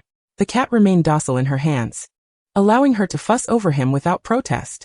Cedric consoled Cho, don't mind her. She brags about her cat to everyone. Mavis retorted, humph. You're just jealous of me.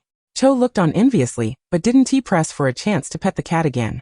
After confirming her friend was merely in a deep sleep, she soon departed the infirmary. Hufflepuff students began to arrive in succession, their faces alight with excitement. Oh my goodness. Mavis, we've all heard. They exclaimed. You saved a student who jumped off. How did you manage that? Slytherin claims you blew her down. Their voices rose in a cacophony of chatter. Mavis remained focused, gnawing on a chicken leg. Then the overly excited Badgers attracted the attention of Madame Pomfrey, who, with her hands on her hips, promptly expelled them from the hospital wing. Mavis obediently took her medicine and went to bed. biding her time. As the night passed, no one came to visit her. The following morning, Dumbledore and Professor Flitwick arrived to inquire about the conscious Marietta.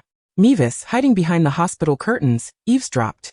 She felt somewhat dazed, unable to recall why she found herself in the hospital, vaguely remembering just finishing divination class before her mind went blank. Dumbledore employed 2 detection spells, yet yielded no results. There were no traces of dark magic upon her. It was merely an unfortunate accident.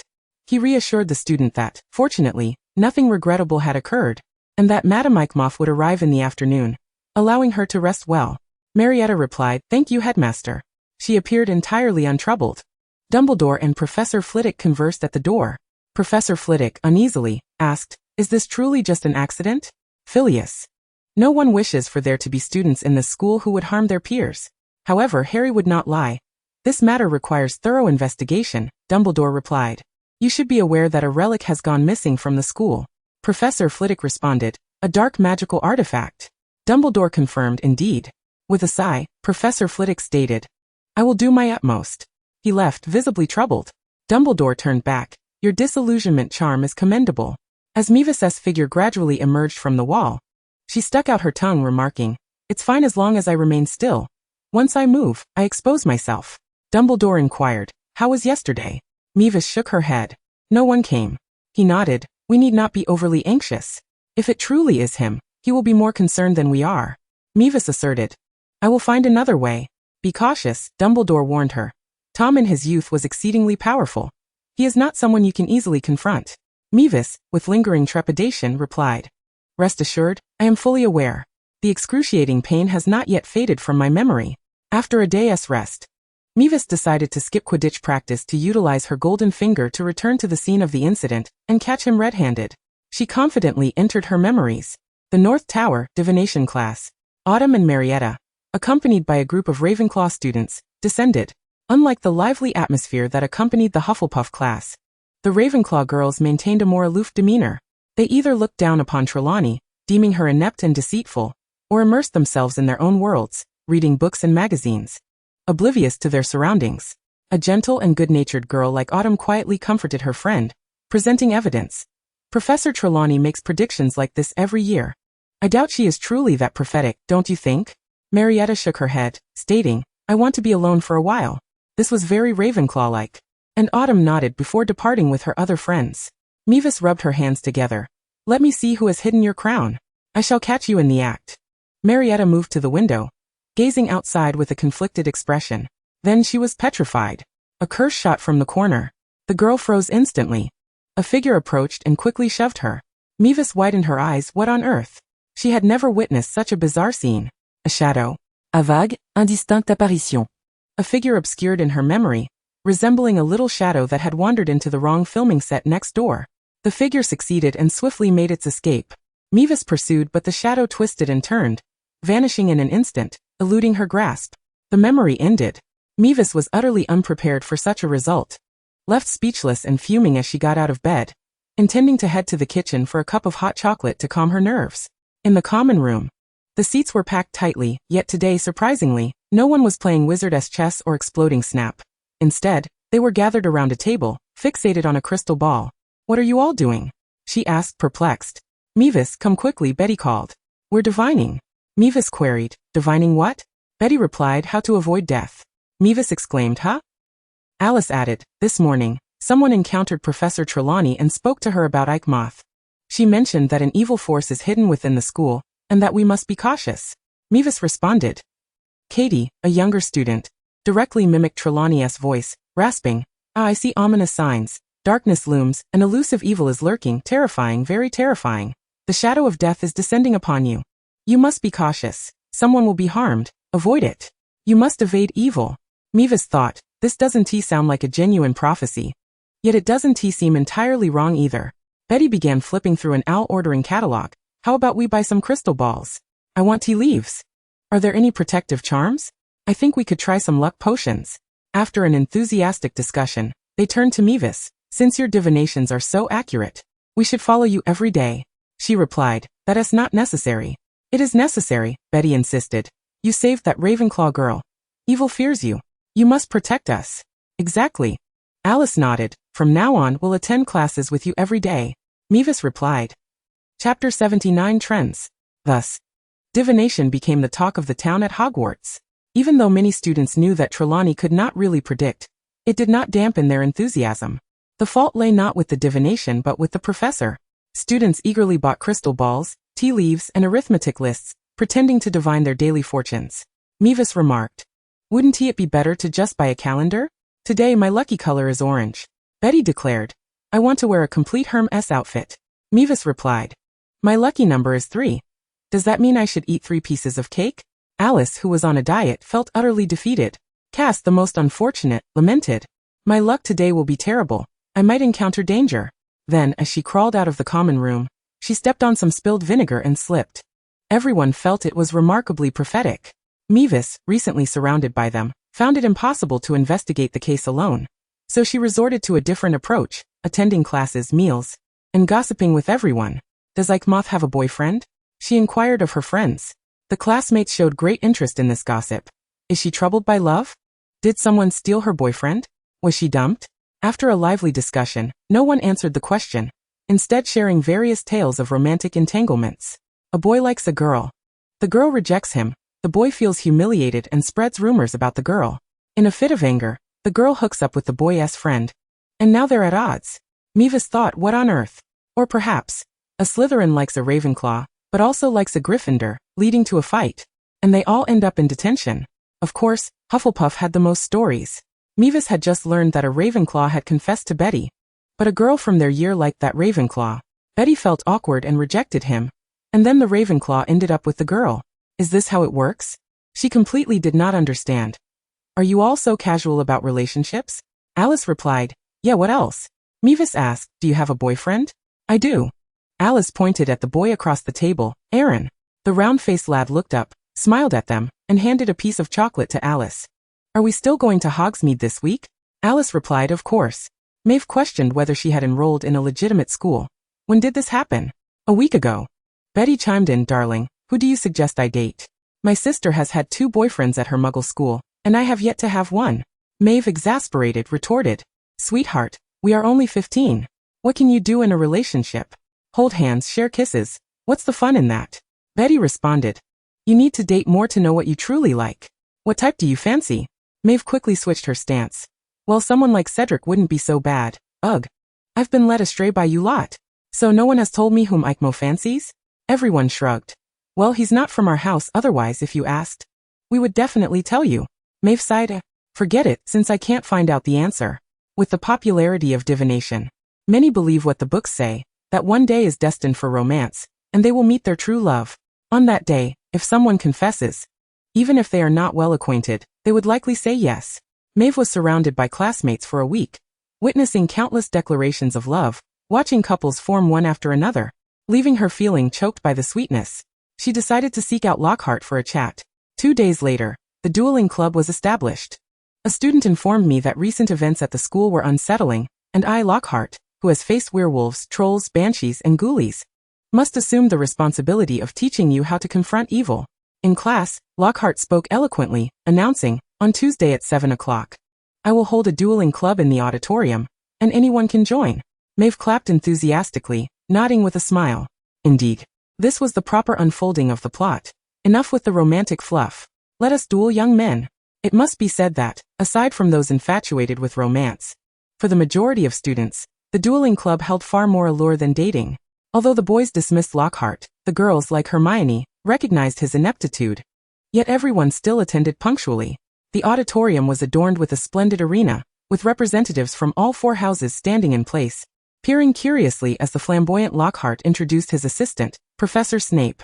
Maeve clapped vigorously. Well done. Ron and Harry whispered, Doesn't Lynn also fancy this guy? It's Professor Lockhart. Hermione corrected through gritted teeth. Snape, draped in his black robes, cast a cold glare at the trio, then fixed his gaze upon Maeve. Well then, Professor Snape. Shall we begin? Lockhart explained the etiquette of dueling. Like so, bow, grasp your wands, and when I count to 3, we shall commence. Ready? 1, 2, 3. He launched his spell. Maeve applauded. The professor has perfectly demonstrated the consequences of underestimating your opponent. Yes, of course, thank you, Miss Lynn, Lockhart said, scrambling to his feet, revealing his pearly white teeth. You understand my good intentions. Now, Professor Snape, perhaps it is time for a snap, exuding menace. Interrupted. Let us find a pair of students to demonstrate. Harry Potter? Harry wore a look of despair. Snape also called out, Malfoy. The childish brawl commenced. Malfoy shouted, Serpent emerge. A snake materialized. Snape waved his wand, dispersing the black serpent, impatiently retorting, Malfoy, no more theatrics. Disarmament spell, do you understand? Malfoy, begrudgingly turning away, continued to fixate on Harry. The two exchanged a flurry of curses, both ending up on the floor. Lockhart tried to encourage them, but the crowd was unresponsive, attempting to salvage the situation. Well then, next pair, Miss Lynn? The Hufflepuffs were energized. Go Mechi, take them down. Maeve agreed, but said Slytherin and Gryffindor have already dueled. This time, let it be Hufflepuff against Ravenclaw, shall we? Chapter 80. The Provocation. Compared to the fierce rivalry between Slytherin and Gryffindor, Maeve's suggestion was rather mild. Even Ravenclaw felt that the lions and snakes had had their moment in the spotlight, and it was their turn now, whispering amongst themselves as to who would face her. The upperclassmen were reluctant to participate, fearing that a victory would bring no glory while a loss would be embarrassing. The younger students were either uninterested or felt they had no chance, thus remained silent. Maeve had already ascended to the arena, urging them. Have you all made your decision? This is a splendid opportunity to bring honor to our house. Isn't Ravenclaw all about the pursuit of knowledge? This is a rare chance. She scanned the crowd, prodding. At this rate, everyone will look down upon you. Slytherin responded with mocking laughter. The twins helped rally, Ravenclaw, Ravenclaw. Finally, a bespectacled girl stepped forward. She proudly proclaimed, Ravenclaw does not yield to anyone. I shall compete. Maeve asked, and you are? Carter. The girl drew her wand. Let us begin. The two bowed and saluted. Miss Carter, disarm. As she recited her incantation, Maeve swiftly dodged to the side, simultaneously casting her own spell. Stupefy. Miss Carter was struck and fell to the ground. Maeve remarked, no wonder you needed assistance. That was rather lacking. Quick, revive her. She woke the girl. You have proven Ravenclaw's bravery, but I still wish to see someone who is confident enough to defeat me. Maeve gazed at the Ravenclaw students.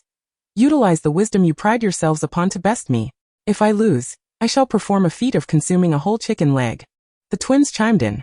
What if Ravenclaw loses again? The Hufflepuffs added, yes, what then? Admit that you have failed to uphold Ravenclaw's glory, Maeve said slowly. Will anyone step forward? If not, I shall consider you all defeated. The Ravenclaw students were somewhat incensed. What does she mean by that? It happened last time too. Is she deliberately opposing us? We cannot allow her to be so smug. Yes. Teach her a lesson. Lockhart attempted to mediate. It does not necessarily have to be Ravenclaw. Anyone willing may step up. This only enraged Ravenclaw further. She is one of us. How embarrassing. The students huddled together, adopting a serious demeanor as they discussed strategy. Who will go? Her spellcasting speed was impressive. Who has the best grades in charms? They glanced at Maeve on the arena. To be fair, she did not exude an overwhelming presence, small in stature, slender, and this year seemed to have gained a bit of weight, her cheeks plump and round, rendering her surprisingly cute. The issue was that her temperament was quite nasty, and her proficiency in charms was indeed commendable. I will go, someone finally spoke up. The crowd turned to see Stephen Smith, the walking encyclopedia of Ravenclaw, the unfortunate soul from the Battle of the Wicked Sorceress in his third year. Everyone trusted his knowledge. But they also knew that knowledge alone did not equate to power. Smith looked around, and finally stepped back, allowing him to take the stage. Maeve spotted him and applauded. Wow, it's you. Are you here to redeem yourself today? Smith smirked coldly. You will find out shortly. Lockhart wiped his brow, striving to whip up the atmosphere. All right, back to back, bow salute, 1, 2, 3. The two launched their spells almost simultaneously. Disarm. Maeve swiftly cast a red spell. Smith's lips moved protego. The curse converged upon him, only to be deflected. He swiftly countered with an arrow spell, a flurry of arrows shooting forth from his wand, hurtling towards Mavis. Mavis, flock of birds. A swarm of birds burst forth, flapping their wings as they soared towards the arrows. Bang! They collided midair, resulting in mutual destruction, dissipating into wisps of smoke. Smith continued to cast spells. Sandstorm. Blue flames flickered, and the arena erupted in an explosion, wood and sparks flying in all directions. Snape's eyes glinted as he waved his wand, the shockwave of the explosion seemingly halted by an invisible barrier, all of it bouncing back into the confines of the arena. Lockhart exclaimed, "Oh, I wanted to use that spell too." Ignored, he remained anxious, eyes glued to the stage. Mavis emerged unscathed, her ironclad charm having thwarted the attack. She glanced at the scattered wood on the ground, deftly tracing half a circle with her wand, a hail of bullets. The shattered wood transformed into a flock of small birds, fiercely taking flight and rushing toward Smith. Yet this was insufficient. She quickly followed up with a freezing charm. Frost spread across the arena. Smith shouted, "Shatter to pieces." He obliterated the flock conjured by the transfiguration. Then, pointing at Mavis, a flicker of hatred passed through his eyes. In the next instant, a vibrant red light erupted from the tip of his wand, slowly expanding like a great crimson net, descending upon her. Mavis dodged swiftly but underestimated the net's reach, grazing her arm. An intense, sharp pain surged through her. The sleeve on her arm shredded into tattered strips, revealing crimson gashes on her skin, blood trickling down. Snape's expression twisted in fury. The blood net curse. This was not one of the 3 unforgivable curses. It was a spell devised by the Dark Lord, a fragmented version of dark magic. The victim, struck by the spell, felt as if severed by an exceptionally sharp thread. Bleeding profusely, and in the hands of someone like the Dark Lord, it could result in dismemberment. However, the Dark Lord preferred the Avada Kedavra curse. This spell, taught to his Death Eaters, was often utilized for torture, deliberately inflicting numerous cuts to cause incessant bleeding until the victim succumbed. He wished to call for a halt, but Mavis suddenly turned her head to glance at him. Ignoring her bleeding arm, she silently cast a spell at Smith. His arm felt as though it had been sliced by an invisible blade, blood gushing forth in an instant. The smugness on his face froze. Enough! Snape could no longer contain himself. A torrent of magical energy surged forth as he waved his wand, forcibly separating the 2 who were exchanging dark spells, declaring, "I believe it is time to conclude this for today." Lockhart, taken aback, stammered, Yes, it was quite spectacular. In any case, let us call it a day." He craned his neck to look at Mavis, clearing his throat. "Miss Lynn, allow me to tend to your injuries. I believe, as a potions professor, I am more qualified than you." Snape tossed Mavis a vial of Skeelgrow, then pointed his wand at Smith, muttering a counter-curse to the blood net. Mavis poured the potion onto her arm, glancing at the brooding Smith, chuckling softly. "Gotcha." Chapter 81. Seizing the moment. The dueling club came to a close. Perhaps due to the excitement of the 2 battles, Lockhart struck while the iron was hot, announcing that the club would reconvene at the same time next week. Judging by the expressions of the students, it seemed many were eager to return. Mavis's bleeding had ceased. She advised her classmates to hurry back to rest. As curfew was approaching, "I'll just take a nap in the hospital wing." The Badgers were concerned, but faced with Snape's cold gaze, they reluctantly acquiesced. However, while Snape turned to confront Smith, Mavis had vanished. He silently cursed under his breath, angrily dragging Smith to the hospital wing, tossing him to Madame Pomfrey. "He requires Skeelgrow and blood-replenishing potions." Smith opened his mouth. "Professor, Silence, Mr. Smith, I have no interest in your sweet nothings." Snape retorted coldly. "Now lie down on the bed, if you wish to sleep tonight." The potions professor's formidable reputation silenced Smith, who obediently complied. Meanwhile, Mavis slipped away and intercepted the trio. Hermione was chastising Harry. "If it weren't for Snape, your Parseltongue would have been exposed." Ron chimed in, "Lynn and Smith's spells were so cool." Harry agreed, "Yeah, totally." The girl huffed in frustration, "You too." Mavis grabbed Harry by the collar of his robe. "Come, we need to discuss something." "Harry, lend me your invisibility cloak," she requested, adding, "and tell the Weasley twins to meet at the Gryffindor Tower entrance at 9. Hermione, anxious, queried, "What do you plan to do?" "You need to rest. Just a minor wound. The Skeelgrow has already healed it." Mavis patted Harry's shoulder. "Thanks in advance." Harry looked at her suspiciously, wanting to ask but feeling she wouldn't divulge anything. He could only mutter, "So secretive. You tell Fred and George but not me." "That's because you're younger." Mavis replied without sympathy. "This doesn't concern you. You should focus on practicing your spells to at least defeat Malfoy." "Harry, your spell." "Mavis, disarming charm would suit you better." Harry. He sulkily returned to the dormitory, retrieved the invisibility cloak, and knocked on the twins' door to relay the message. Fred, pretending to be asleep, sprang up at the news. "Wow, sounds like fun today." George, not bothering to change clothes, quickly donned his outerwear. "She finally remembered us. Let us go." Harry envied the sight of them slipping out of the common room. When would he, Ron, and Hermione be able to partake in such grand adventures? The tower, Gryffindor common room entrance. The fat lady muttered a few words and opened the door. "Mavis." George whispered. "Here." Mavis crouched in the corner, beckoning. "Where's the invisibility cloak?" Fred handed over a silvery cloak, eagerly asking, What are we doing tonight? The Marauder's map? George pulled out a folded map from his pocket. Mavis unfolded the map, confirming that Smith was comfortably resting in the hospital wing while Snape had rushed to the headmaster's office. Perfect. She donned the cloak and instructed. Listen closely. Tonight I am heading to the Ravenclaw boys' dormitory. You two are to keep watch, understood? Ravenclaw? Boys' dormitory? The twins exchanged incredulous glances, dramatically inhaling. Mavis. Who do you fancy? No, who do you want to fight? Mavis replied. I have my eye on a rather handsome upperclassman and plan to confront him. The twins gasped in horror. The Ravenclaw common room was also located in the tower, and the key to entering was solving the riddle of the door knocker. Which letter can be drunk? The door swung open. Mavis, along with the two others, stealthily entered the common room, greeted by a dreamlike domed ceiling studded with twinkling stars.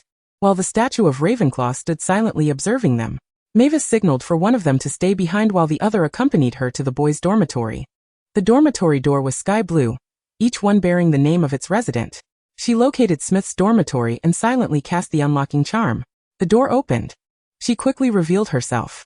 Mavis murmured the spell, carefully observing as silver patterns illuminated the floor. Truly it was Ravenclaw.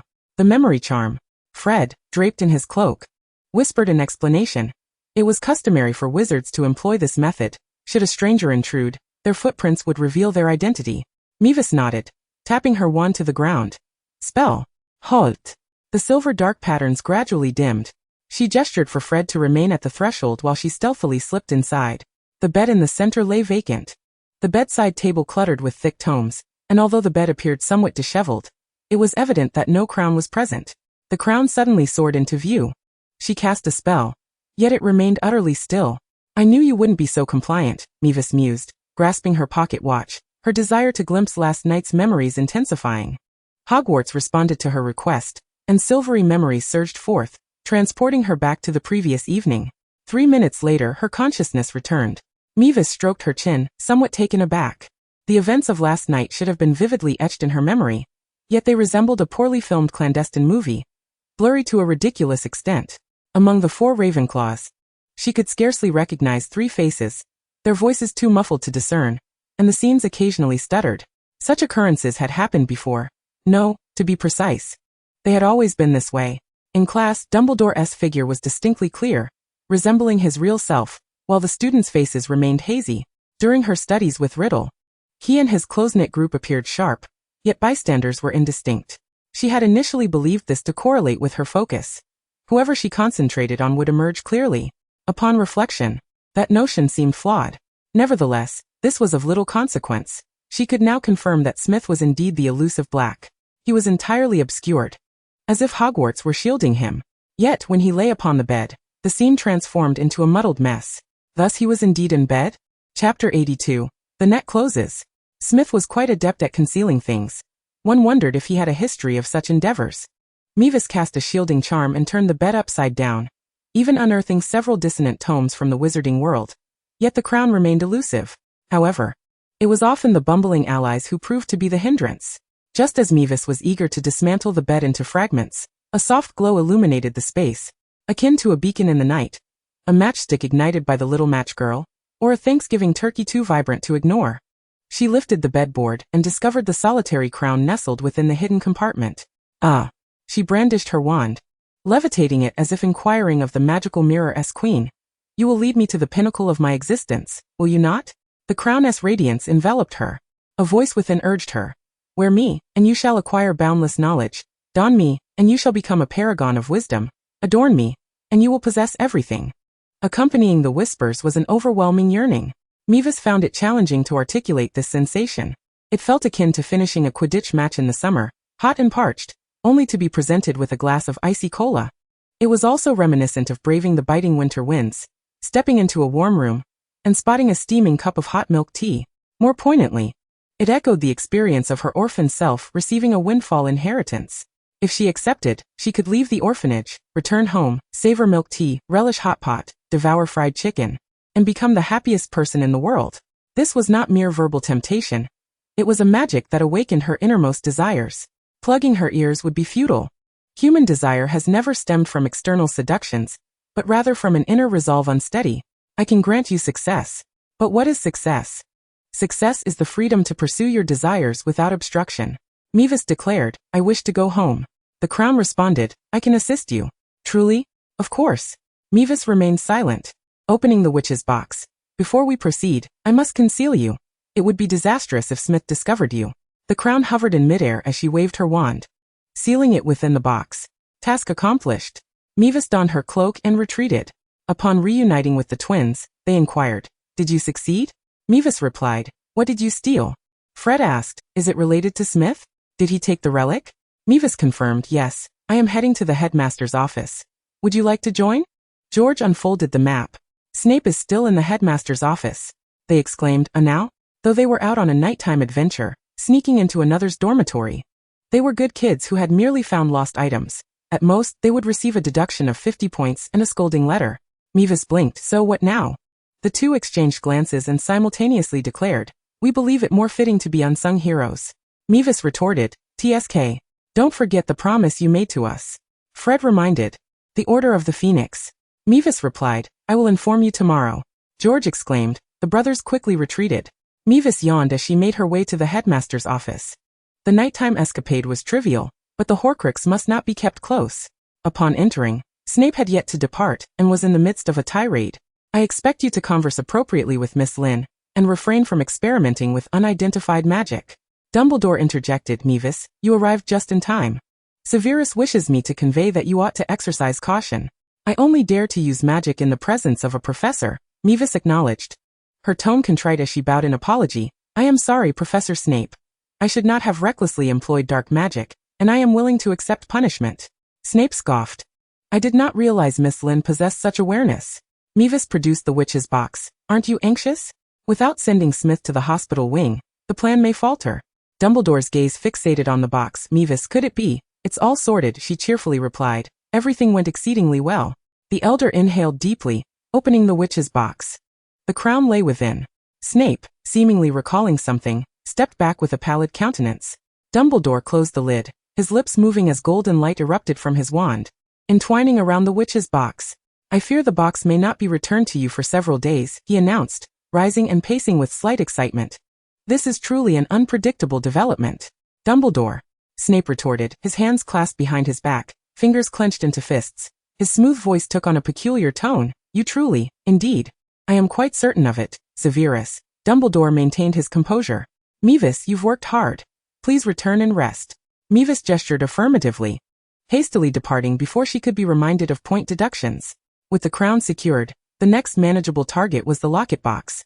Once this was achieved, the subsequent challenges, namely, the Golden Cup, the Resurrection Stone, Nagini and Harry, would be arduous, particularly the Resurrection Stone. Mavis hoped she would amass sufficient experience to persuade Dumbledore to accompany her. After all, whether it was Dumbledore, Snape, or Sirius, each harbored desires to resurrect someone. However, the Resurrection Stone could not truly bring back the dead. Perhaps only she would remain untouched by temptation. She was the one who had returned from death. Yet all of this was a matter for the future. With the crown resolved, the school was safe. Mavis reclined, preparing for a well-deserved slumber. It felt as though she had scarcely touched her pillow when a sudden slap from a chestnut jolted her awake. The sun has risen. The sun has risen. The Oriole announced the dawn, pecking at her hair with its beak. Ah, enough with the Horcrux. Why hasn't the animagus transformation occurred yet? This is maddening. Chapter 83. The Transformation of the Beautiful Maiden. In the aftermath, Mavis learned the full account of the crown's disappearance. Smith recounted that at the conclusion of the previous semester, he stumbled upon a room of wishes, a serendipitous discovery made while seeking a place to conceal certain items he was reluctant to take home. To his astonishment, he uncovered an unfamiliar chamber. Upon the commencement of this semester, he returned to retrieve his belongings and found himself captivated by the crown. As a veritable encyclopedia of Ravenclaw, Smith had heard whispers of the Ravenclaw crown and was immediately electrified, believing he was destined to become the heir of Ravenclaw, thus embarking on a path to greatness. Unfortunately, his clandestine endeavor was interrupted by Eichmo, who seemed to have caught sight of the crown in his possession. Initially, Smith dismissed her presence, but once he succumbed to the crown's allure and donned it, he found himself not only imbued with knowledge, but also beset by burgeoning ambition. To monopolize the crown, he knew he must ensure that no one was aware of its existence, and thus Eichmo became a significant obstacle. In the aftermath of the incident, He was engulfed by regret, bewildered as to why he had acted so recklessly, as if possessed. He was relieved to learn that Aikmo had not suffered any harm, and he became acutely aware of the folly of his actions, feeling a profound shame for his transgressions. This account is his own, the veracity of which remains uncertain. Perhaps, like Ginny from the original narrative, he was oblivious to the ramifications of his actions, or perhaps he was fully aware but too fearful to admit it. Nonetheless, akin to Raymond, Dumbledore refrained from delving deeper into the matter. He summoned Mr. Smith for a private discussion, and subsequently sentenced him to a year of confinement. The incident involving Aikmo's fall was classified as an unfortunate accident. It is said that the ghost vine thrives by climbing the outer walls of ancient edifices, its gases and sap being toxic. Those who come into contact with it may find themselves paralyzed, their minds rendered numb. In herbology class, Professor Sprout introduced this remarkable plant, and third-year Ms. Aikmo fortuitously encountered its flowering period, leading to her unfortunate plummet from the tower. I hope you take this as a warning.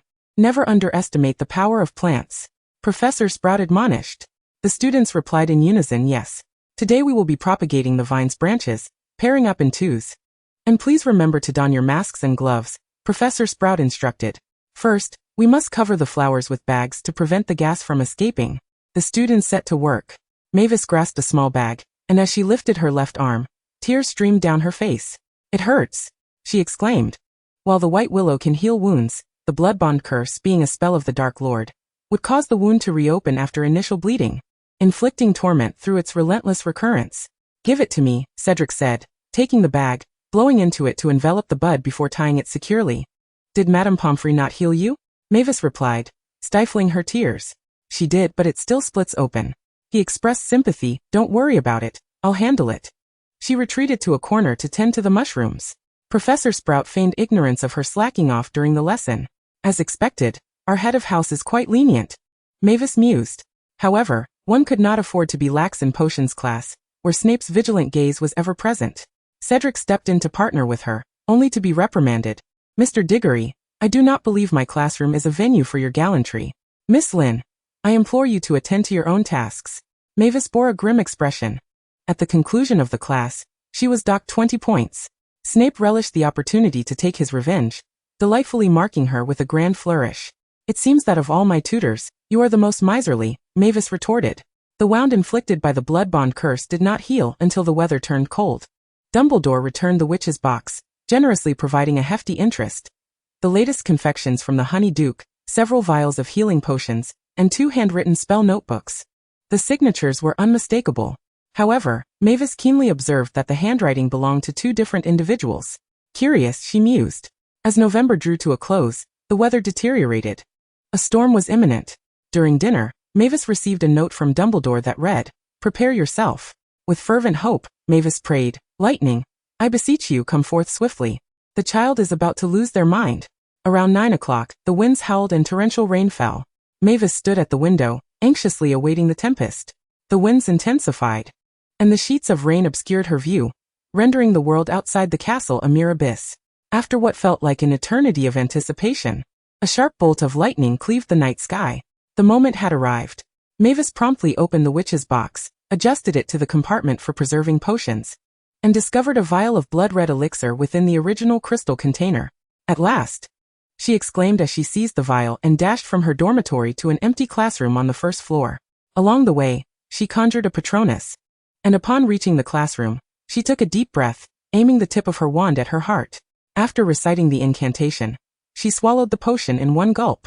A searing pain coursed through her, her heartbeat suddenly doubling, pounding fiercely as the transformation commenced. Mavis knew she could not afford to regret or fear. She could only accept and relax. Yet it was an arduous task. She felt her pajamas melding into her skin, her shoes and feet becoming one. Her back prickled, quite literally, as countless hairs erupted from her pores, and her arms were covered in bristles. I can do this. I've faced Voldemort 3 times. It's merely an animagus transformation. If Peter Pettigrew can manage it, so can I.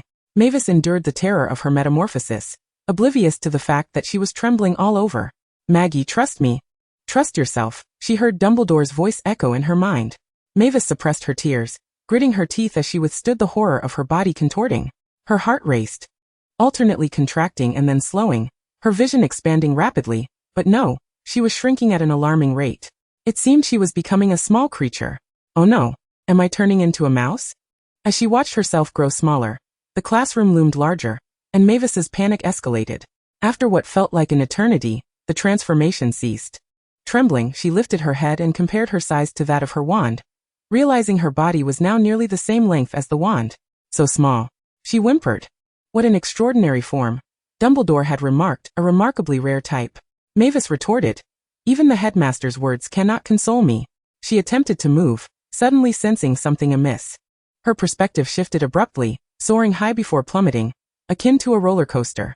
Am I flying? Through the glass pane of the classroom, Mavis caught a glimpse of her current self, a thrush. Chapter 84. The Favor of Fortune. As soon as the animagus transformation was complete, the breath that had sustained Mavis dissipated. Although she still needed to practice her transformation diligently, and despite Gilderoy Lockhart's ongoing antics at school, by the time Christmas approached, the diary was gone, the crown was lost, and the basilisk was vanquished. Even if Voldemort were to dance upon his grave and resurrect himself, he could not breach Hogwarts. Safety prevailed. Mavis exhaled, releasing the pent-up exhaustion that had accumulated over the past 6 months. In early December, she first succumbed to a fever and cold, spending a weekend in the school hospital. Upon recovery, she was beset by an overwhelming tendency to sleep. Each morning, her roommates' clamor would not rouse her. They would bring her a portion of breakfast, and she would drag herself in, her face bearing the imprint of her pillow, just in time for class, struggling to keep her eyelids open. In the library at night, as she worked on assignments, she would often doze off mid-sentence. Maggie, wake up. When she finally opened her eyes, Cedric had already gathered his textbooks, and curfew was imminent. Mavis groggily raised her head, glanced at the clock, and then at the 2 lines she had managed to write, exclaiming in despair, "Ah!" She scrambled to collect her things. "Did you finish yours?" Cedric glanced at his parchment. There was still something amiss. The name was missing. Oh dear, back to write it. She let out a tremendous yawn. What are you staring at? Instinctively wiping her mouth, she wondered if there was drool. Cedric pointed to her cheek ink. Maeve wiped her face. Here. He poked her cheek. And here and here. Maeve scrubbed for a while but to no avail. It was likely dried now. Resolutely, she drew her wand and aimed at her face. Clear as a spring. Chilled water splashed onto her face, startling her, and then she used her sleeve to wipe it off. Is that better? Cedric looked at her with a bemused expression. Achoo. She sniffled, it's so cold. Cedric replied, Christmas is just around the corner. He added that Granger and Potter had come looking for her earlier, but left when they found her asleep. Maeve inquired, what was it about? It seemed to involve Professor Lockhart. He scrutinized his companion. I'm quite skeptical. She asked, you genuinely don't realize Lockhart is a fraud? Does it matter? Cedric was perturbed. We haven't learned anything substantial this year. Maeve suggested, why not take a closer look at Lockhart's books? His vocabulary and grammar are quite commendable, particularly the dialogue of the female protagonist. Perhaps you could revise it for Valentine's Day next year. This sparked a thought in her, and she couldn't help but chuckle. A week before Christmas, Harry came to find Maeve again. Sirius asked if you'd like to spend the holiday with us. He said, you're not staying at school again, are you? Maeve asked, where are you going to celebrate? Harry replied, Remus's home. Sirius and I hope to accompany him back for a visit. Given the brevity of the Christmas holiday, and that they wouldn't be at the Black residence, Maeve dismissed the idea of joining them. I'd prefer to stay here and celebrate Christmas with everyone. All right, Harry complained, I'm used to it. You always do this. Is my home such a strange place? Has it become my home? How delightful. Maeve remarked, come during the summer? It's a promise? It's a promise. Then, Hogwarts was suddenly deserted. Students excitedly boarded the train home for the holidays. Maeve had grown accustomed to this abrupt silence. Sometimes, when everyone had left, she found it oddly endearing. It felt as though she were the sole student at Hogwarts, basking in its favor. The grand table in the hall transformed into a smaller one, with a magnificent Christmas tree at the entrance that Hagrid had specially fetched from the Forbidden Forest. The ceiling was adorned with red and green ribbons and baubles. Maeve conjured a plethora of yellow stars, which Professor Flitwick made dance atop the candles, creating a melodious tune. When Professor McGonagall arrived, she transformed the brooms and mops at the entrance into reindeer, making them prance down the corridor. Dumbledore conjured snowflakes that wouldn't melt. Fong and Crookshanks chased after the white snowflakes, playfully darting about. Professor Snape disdainfully avoided them. The Christmas feast was as delectable as ever. Maeve ate to her heart's content and, with a full belly, made her way to the kitchen, exclaiming, I'm here. The house elves donned clean pillowcases, greeting her cheerfully. Maeve waved her wand, turning their pillowcases a festive red for Christmas. Tonight, she intended to make a grand effort. Rubbing her hands together, she asked, "Is the oven ready? I'm about to begin." Though she had money now, gifting mere sweets at Christmas felt rather uninspired. Thus, Maeve resolved to undertake a grand endeavor this year, by making her own desserts to give away.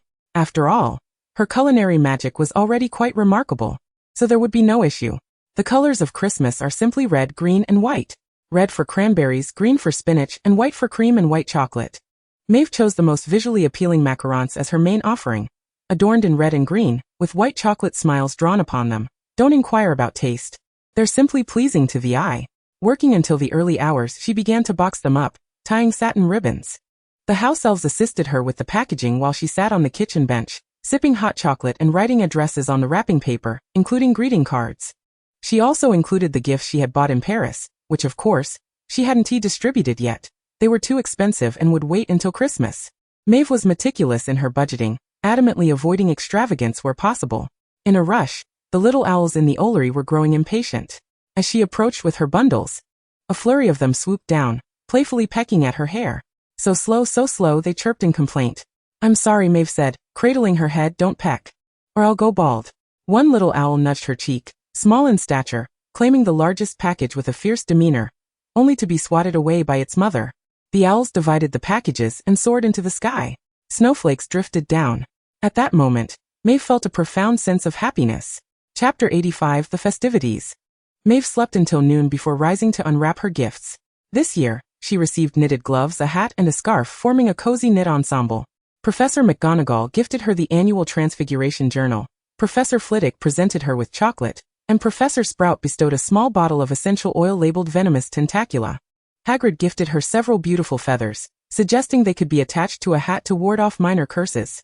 Professor Trelawney gave her a packet of tea leaves, while Professor Lockhart provided a brand new set of books, each inscribed with his flamboyant signature. Filch sent her a new rag, and Professor Snape presented a rather ordinary card, which merely contained the customary Christmas greeting, with a spell scribbled in tiny letters beneath it. A counter-curse for the killing curse. Maeve thought interesting. For some reason, she felt a slight embarrassment, realizing she seemed to have quite a favorable reputation. Dumbledore said, "I do not condone the use of dark magic by students. But since they have already learned it, we must do our utmost to avert worse consequences." Snape replied, "That's acceptable, but I require your promise." Dumbledore responded, "This is not a negotiation. Regardless, I will protect Harry, even at the cost of my life." Snape remarked, "I hope you remember your words today." Dumbledore affirmed, "Severus, I am certain that the war will end in our generation." Looking at the others, Newt gifted her a cat teaser wand and some baked cookies made by Tina. Sirius presented her with a lady's robe. Remus gave her a hat, and Harry gifted her some dyed leaves and stones, claiming they were local charms that would bring good fortune. Maeve hung the leaves, stones, and feathers upon her tent. Hermione sent her a book, an Agatha Christie mystery novel.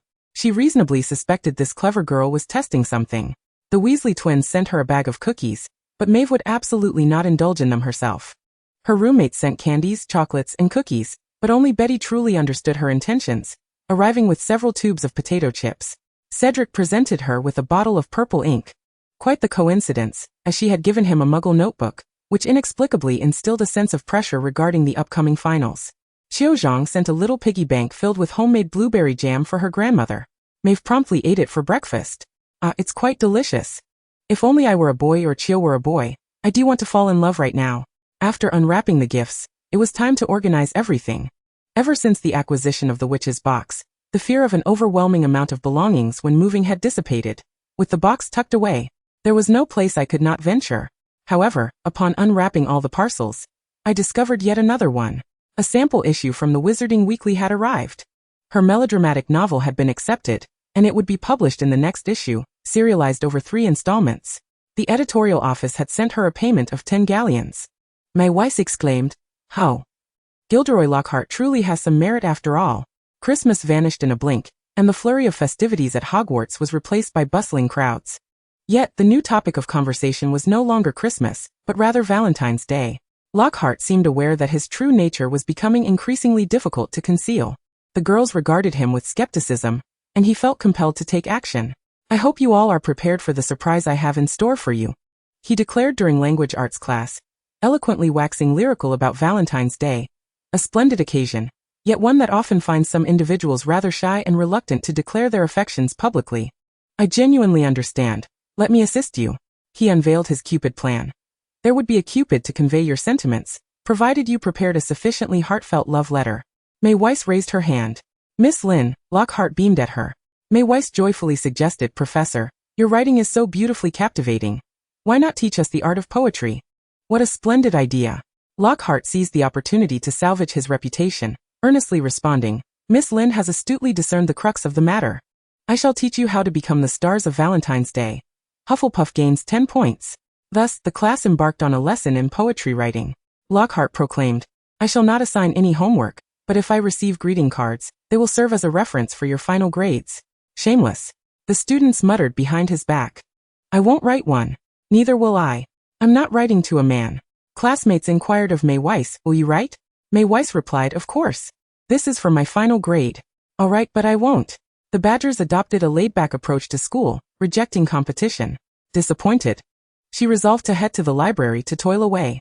As Valentine's Day drew near, the number of students venturing to Hogsmeade on weekends swelled. With shops offering various Valentine's Day packages, half-price beverages for couples, matching feather quills in different colors, and Honeyduck's Valentine's Day chocolate boxes. Such delightful opportunities could not be missed. May Weiss announced, I'll write love letters for 10 sickles each, a bargain. The twins chimed in, hair dye potion, lasting 1 hour, transforming to his favorite color. May Weiss added, 10 sickles will change your outfit for 30 minutes. No need to buy new clothes for your confession. The twins offered sweet cookies, promising that within an hour, they would taste like whatever flavor you desired. Ron, utterly bewildered, remarked, it seems like they're having a sale. The twins draped an arm around Ron's neck. Little Ron, would you like some? It'll leave a good impression on the girls. Ron gnawed on a chicken leg. Who is foolish enough to celebrate Valentine's Day? Hermione scoffed, while Ginny rolled her eyes at him. Chapter 86. Another year of spring. Making money on Valentine's Day is remarkably easy. May Weiss initially thought that love letter writing would attract the most business, yet at first, there were no inquiries. Eventually, Cedric was the first to approach her, becoming her inaugural customer. She greeted him warmly. I can transform your love letter into a small animal. What do you like? Who is it for? What does she enjoy? Cedric replied, Lockhart. May Weiss exclaimed. He continued, for the final exam. May Weiss responded, you're ruthless. He produced 10 sickles, and she anxiously accepted the order. Inspired by him, Hermione joined in, looking quite displeased. Lockhart is a fraud. I can't write anything. May Weiss countered, but it's for the final exam. Hermione looked humiliated. 2 orders were secured. After breakfast, the diminutive Cupid began roaming around, reciting love letters. Though it was socially mortifying, it significantly improved May Weiss's business. Everyone felt that delivering love letters should be a personal endeavor, not something to outsource. During the break, a girl discreetly approached May Weiss, requesting a change in her outfit's style. May Weiss's transfiguration skills had improved considerably, altering colors, adjusting sleeve lengths, and modifying waist sizes were all within her grasp, providing a bespoke service. By the end of the day, she had earned over 3 galleons, not substantial, but entirely profit. She and the twins reveled in their success, retreating to the room of requirement over the weekend to prepare for an April Fool's Day promotion a month away. The twins enthusiastically reviewed their strategy. Next time, we should make more cookies. The sweet cookies sold exceptionally well. Everyone will be on high alert that day. Perhaps we need more discreet little gadgets. How about a fake wand? They debated animatedly, while May Weiss slowly flipped through her book. Realizing she didn't have many ideas, and could merely provide technical support. After much discussion, they resolved to develop a fake wand. If a young wizard mistakenly picked it up, it would trigger a spell on the wand. The specifics of the effect were a topic of intense debate. Transform into a snake. Transform into a chicken. Transform into pants. Transform into. May Weiss interjected, transform into poop. They exclaimed, May Wei, you truly are the best. Thus, they joyfully decided on that, provisionally naming it the poop wand. The core spell would undoubtedly be a transformation spell, but to maintain the effect and trigger it accurately, they would need to incorporate a sensing spell and a stasis spell. In simpler terms, the raw material would be a lump of mud resembling poop, transformed into a wand using the transformation spell, while the sensing spell would detect the person's grip, triggering the stasis spell to halt the transformation, and revert it to its original state. This constituted a composite spell. May Weiss was currently studying this very concept. Within the notebook gifted to her by Dumbledore, there were numerous modifications and combinations of spells. Among them was a spell crudely dubbed Fire Shield, a combination version that provided protection with blazing armor. May Weiss speculated that it was a rudimentary version of the Fire Shield. The spell from Paris in the past must have been the Fiery Armor of Loyalty. The higher the curse level, the more challenging the combinations became. However, overly complicated spells were often beyond reach. Mastering 10 versions was already impressive. While studying the Fire Shield spell, May Weiss simultaneously grasped the essence of composite spells. Spending her weekends immersed in the library, searching for knowledge on advanced charms. Inevitably, she crossed paths with Hermione. The little girl, brimming with determination, declared, "I must uncover Lockhart's secret." May Weiss inquired, "What secret?" Hermione responded, "He seems to know nothing, yet every description in the book is accurate. There must be something amiss." May Weiss remarked, "Well, it's possible." Hermione looked up, asking, "Will you help us?" "You all?" "Of course, me, Harry, and Ron." May Weiss scratched her face. "I can give you a hint." Hermione's eyes sparkled with excitement. "You really know, you have so many secrets." Ignoring the latter remark, May Weiss confided, "Lockhart's most proficient spell is Obliviate." Hermione froze, then became exceedingly serious. "Oh my, I can hardly believe it." She furrowed her brow, adopting the demeanor of a little adult. "How could it be this way?" May Weiss cautioned, "You can't use Veritaserum. The feathers from a dirigible plum are quite costly, only found in Professor Snape's potions cabinet." Hermione raised her eyebrows high. "Oh dear, I must go train for Quidditch." Mavis hastily gathered her textbooks and made her escape. Spring had arrived at Hogwarts. The Black Lake was thawing, and flowers were blooming in abundance. Mavis's life remained busy, yet it was a fulfilling and joyous kind of busyness, reminiscent of her first year, when there were few worries and all she needed to focus on was her studies. On weekends, besides playing Quidditch, she would assist Hagrid with his caretaking duties in the grounds, tending to pigs, chickens, and casually planting various vegetables and fruits she fancied. Perhaps this year, strawberries would be a good choice. Mavis, with a hint of self-serving intent, also thought about grapes. How delightful grape juice would be. Hagrid agreed, "That's a splendid idea," adding that many bees had arrived in the Forbidden Forest this year, and he could take her to pilfer some honey. Mavis smacked her lips. "That sounds wonderful. Honey cakes are so delicious." Then, like a bear, Hagrid wasted no time preparing, diving in to grab a chunk of honeycomb and making a run for it. The bees, furious, pursued them, each one as large as a child's fist. It was evident that these were not ordinary bees. They were hybrids of magical creatures, producing abundant honey and ferocious in nature, with venomous stings. Mavis pondered. What had made her so lax, feeling invincible alongside Hagrid? "Come on," Hagrid urged, leading the charge. Mavis flushed, "But they can fly." Hagrid reassured her, "Don't be afraid, it won't hurt if they sting." As he swatted away the leading bee, he effortlessly pulled out the stinger, his palm showing not a single bump. Mavis retorted, "I don't trust your assurances." Her face was already swollen like a pig's head. As the swarm of bees threatened to encircle her, her transformation into a piglet seemed inevitable, leaving Mavis in despair. Was it truly fair to be so cruel to a 15-year-old girl?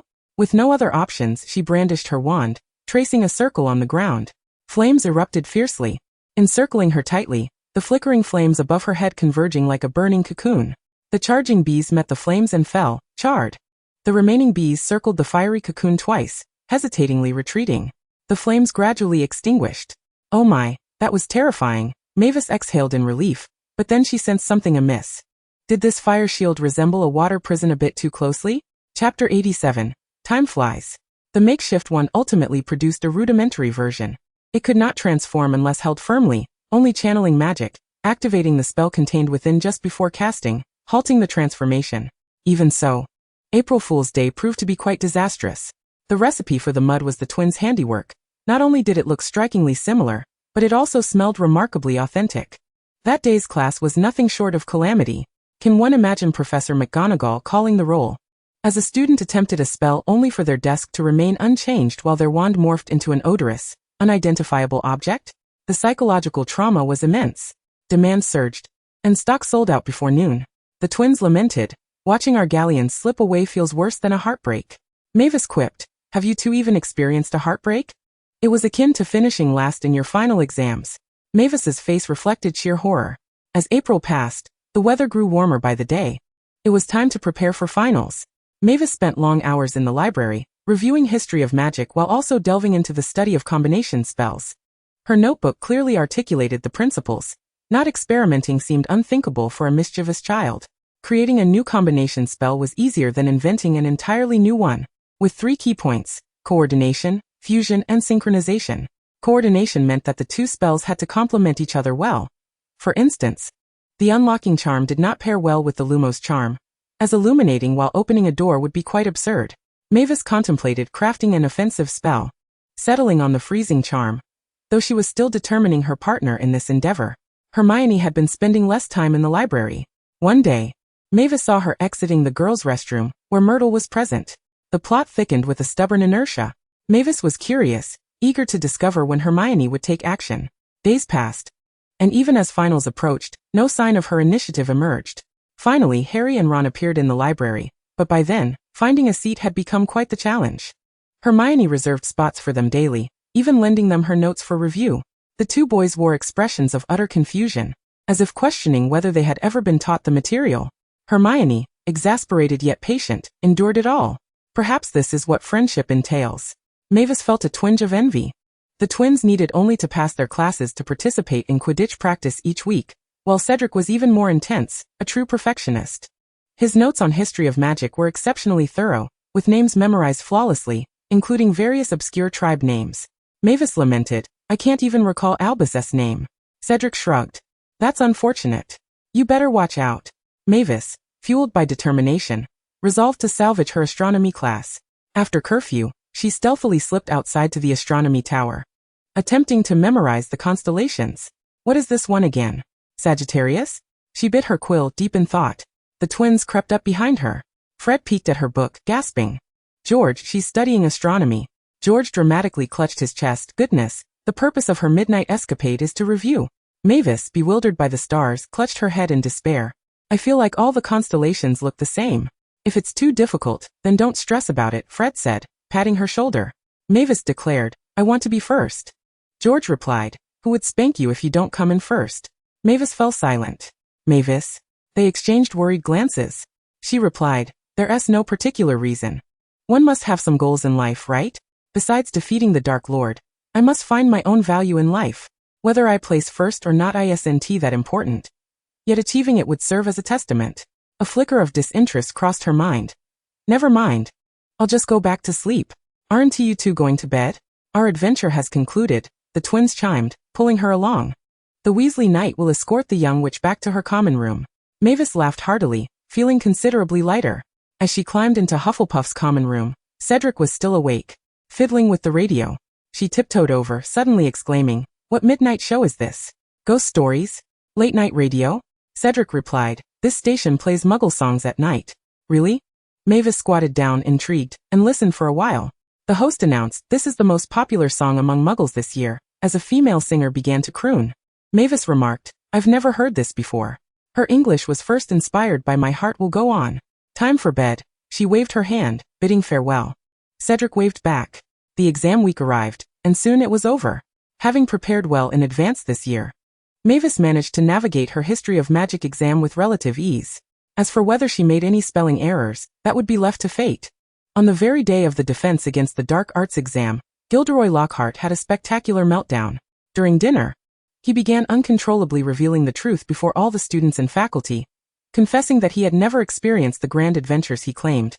All his tales were borrowed from others, and once he had deceived them, he would forget everything. The entire school was in an uproar. Lockhart slumped into his chair, fully aware that his fate was sealed.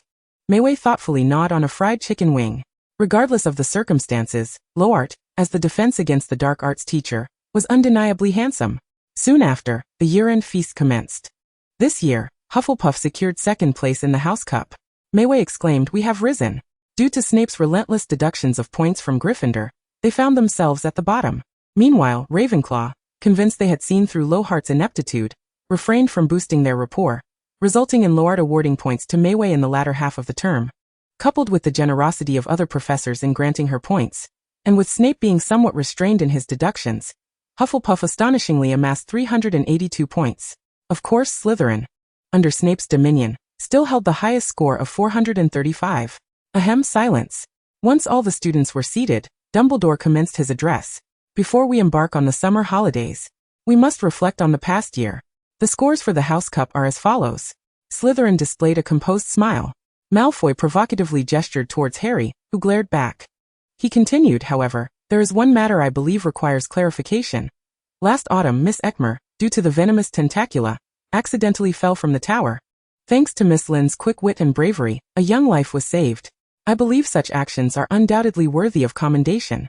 Slytherin scoffed. Yet no one dared to refute him. I think, for Hufflepuff, an additional 3 points. He paused, and in response to Mayway's bewildered expression, he cheerfully concluded, no. That's far too little. 100 points. Mayway gasped, huh? Hufflepuff, 482. Dumbledore waved his wand, transforming the banners in the Great Hall to a vibrant shade of ginger, instantly bathing the ancient castle in sunlight. Hufflepuff's table fell silent for nearly 10 seconds before erupting into astounding cheers. Hufflepuff. They leapt up, dancing with glee. Gryffindor clapped fervently, and Ravenclaw joined in, while Slytherin's applause was sparse. Amidst the jubilant uproar, Mayway still maintained a dazed expression. 100 points? Such generosity. The House Cup is ours? Lost in her thoughts, a warm tide surged into her eyes. Her heart felt as though it were being clutched by an invisible hand. Her throat constricted, rendering her speechless. How peculiar, such a mundane honor from the school should elicit joy akin to that of her peers. Yet amidst the rising cheers, she lowered her head, burying it in her arms. Silent tears fell. Chapter 88. Having arrived, Mayway returned to the Phoenix's nest, proudly clutching her report card, which bore the highest marks in her year. Despite having made arrangements with Harry, he always spent a month at the Dursleys, necessitating a return to Privet Drive first. He would stay with Aunt Petunia for 2 weeks, head to Grimmauld Place on the 15th, celebrate his birthday, and then return. Before finally spending the last month at Ron's house, Harry had filled his schedule to the brim. 2 weeks at Privet Drive, followed by 2 weeks at Grimmauld Place, back to the Dursleys, and finally half a month at the Weasley residence, all to catch a ride to school with Ron. Mayway couldn't comprehend. Why are you moving around so much? Isn't it exhausting? Harry, unfazed, replied, in July, Dudley is going to summer camp for 15 days, and I certainly don't want to be stuck with him. To be fair, without Dudley's presence, his survival at the Dursleys had become significantly easier. Aunt Petunia and Uncle Vernon had honed the art of ignoring him, allowing for a peaceful cohabitation. However, Dudley often provoked him and had a peculiar fascination with magic, which kept Aunt Petunia and Uncle Vernon on edge. He secretly believed that Dudley was genuinely curious about the magical world, merely masking his intrigue with a facade of annoyance. This thought brought Harry immense joy. Since childhood, he had lacked many things Dudley possessed. Now, he finally had something Dudley did not. Mayway suggested, then write to me from Grimmauld Place. I can come visit for a few days. Harry eagerly proclaimed. We can play video games. Mayway exclaimed. She too became excited. You must invite me. I want to play games too. Super Mario. Contra. Tank Battle. Harry nodded enthusiastically. However, before their delightful gaming session could commence, Harry had chores to attend to at his aunt's house, while Mayway was tasked with tending to the garden. Her goal for the year was to concoct a suitable chili sauce, with the recipe sourced from Autumn's grandmother. Autumn couldn't understand why Mayway had so much to converse about with her grandmother, while she adored her grandmother and relished the food she prepared. Sometimes her grandmother's thoughts and actions left Autumn, who had grown up in England, perplexed. Why make pickles from scratch when they could easily be purchased at the supermarket? Why eat dumplings during festivals when pasta was perfectly acceptable? Custard buns were delightful, but macarons were equally scrumptious. When asked, her grandmother would say, "This is the taste of home." Autumn found herself somewhat understanding. Her grandmother then inquired, "What kind of child is she?" "Very intelligent, hardworking, cheerful, and seemingly well-liked by everyone." Autumn replied, a hint of jealousy in her tone, "and quite beautiful." Her grandmother looked fondly at her granddaughter, knowing that Autumn too was a beautiful girl, with glossy black hair, large almond-shaped eyes, and delicate features reminiscent of her youth. "Is that so? But Autumn is the most beautiful child." Her grandmother chuckled. "When you grow up, many young men will surely be captivated by you." Autumn's cheeks flushed as she nestled against the elderly woman knitting beside her. "Is this for me?" "No, it's for Lifu." The elderly woman lifted the little hunting dog that was frolicking at her feet, a darling little creature that would surely freeze this winter. The little dog barked, "Woof." Autumn retorted, "I'm off to watch television, humph." At the Phoenix's nest, Mayway carefully poured the chili sauce from the pot, its spiciness causing her nose to run. "Hiss, this seems quite good," she thought, swallowing hard in anticipation as she tore off a piece of flatbread and ladled a spoonful of chili sauce onto it. The sauce contained not only chili but also shredded chicken, mushrooms, minced garlic, and ginger. The sole purpose was to accompany rice. Taking a bite, her soul seemed to leave her body. The water flowed like a spring. Her mouth was ablaze. The smoky aroma of the chili wafted upstairs. Dumbledore remarked to the newly reborn fox, "Thank goodness there isn't a flavor like that among the Bertie Bott's every flavor beans." Fox pecked at his feathers, tilting his head. Mayway cleared up the mess, preparing for another attempt tomorrow. Give up. Abandonment was out of the question. Even the most inept international student would fight tooth and nail in the kitchen for a decent meal. Over the years, her body had no longer lacked nutrition. She could no longer endure the dreary British cuisine. The soft, mushy potatoes tasted despairingly bland. Days passed. While the chili sauce remained a failure, the jam turned out splendidly. Mayway packed a parcel, and since there was no owl at the phoenix's nest, she decided to deliver it herself. The first stop was the orphanage. On the way, Mayway purchased some candies, stuffing them along with the jam into a brown paper bag. She stealthily climbed to the outside of the headmistress's office and tapped on the window. Mrs. Hope turned to look, set down her large bundle, waved and fled. She had no desire for small talk. It felt rather awkward. Then she visited Harry. He was chatting with Dobby, who was now wrapped in a clean pillowcase, having shed all traces of the Malfoy household. "Mayway, you arrived just in time. This is Dobby." Harry introduced. "He is a free house elf." "Hello, Miss Lynn," Dobby bowed, speaking in a soft voice. "Dobby knows you are a great witch." "Hello, Dobby." Mavis extended her hand for a handshake, inquiring, "What are you discussing?" Harry replied, "Dobby seeks employment." Dobby chimed in, "Indeed, Dobby desires a job. He requires little remuneration. Merely 1 sickle per month." Mavis blinked in delight. "That is splendid. Grimmauld Place has numerous rooms yet to be tidied. I believe Dobby could be of great assistance. I am eager to employ you." Generously, she produced a sickle. "Come, I shall take you to Sirius." Harry, equally pleased, informed Dobby, "In 10 days. I shall be able to visit. Until then." Mavis grasped Dobby's hand. "I know you can apparate. Please take me to Grimmauld Place, I implore you." Dobby's voice rose with cheerful anticipation. "Not a problem." In an instant they vanished. The next moment, Mavis materialized at Grimmauld Place. She cast a spell and entered the ancient, shadowy abode. The filthy mudblood returns. At the entrance, Creature muttered venomously, cursing the presence of such a lowly creature in the esteemed black household. "Hello, Creature," Mavis greeted. "Is Sirius at home?" Creature ignored her. "Remus, are you here?" No response. As expected, although Grimmauld Place served as a gathering point for the Order of the Phoenix, it currently lay abandoned, with only a few rooms utilized during meetings. Sirius despised this place and avoided it whenever possible. Remus, however, would occasionally visit to relay messages. After all, they resided in a location frequented by Harry, and it was imperative to keep him concealed. It seemed too fortuitous to remain idle. Mavis set down the jam and strolled over to the fireplace in the sitting room. During the last meeting, she hadn't paid close attention, but she recalled that the locket had been right here before it was stolen. Out of the corner of her eye, she noticed Creature lurking outside. Having arrived, she recognized a rare opportunity. Familiarity breeds confidence, and this was their third encounter. Why not reveal her true form? She directed a detection charm at the artifacts within the cabinet. Red light illuminated one after another. Each and every one. Mavis scratched her cheek. Chapter 89 Regulus. Such a formidable Voldemort could not possibly be bested by a fourth-year student, could he? Mavis felt justified in returning to the Phoenix's den for assistance. Her reasoning was sound. If a diary could be found in the Malfoy residence, perhaps other pureblood families possess similar items. Without much consideration, Dumbledore acquiesced to her proposal to investigate the Black family estate. He subsequently dispatched 2 adults to assist, Remus and Sirius. They complied unconditionally with Dumbledore's instructions, albeit with curiosity. "What are we searching for?"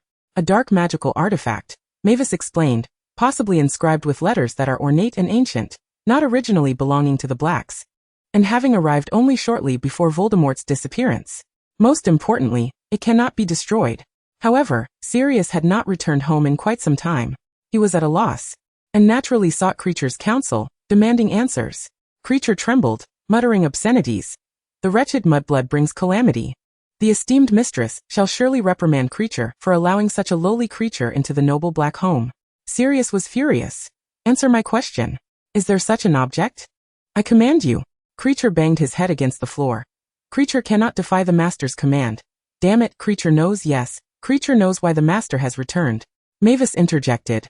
"Quickly, bind him. Tell us what you know." and you may insult me for 3 days and nights." Sirius added, "Creature, stop.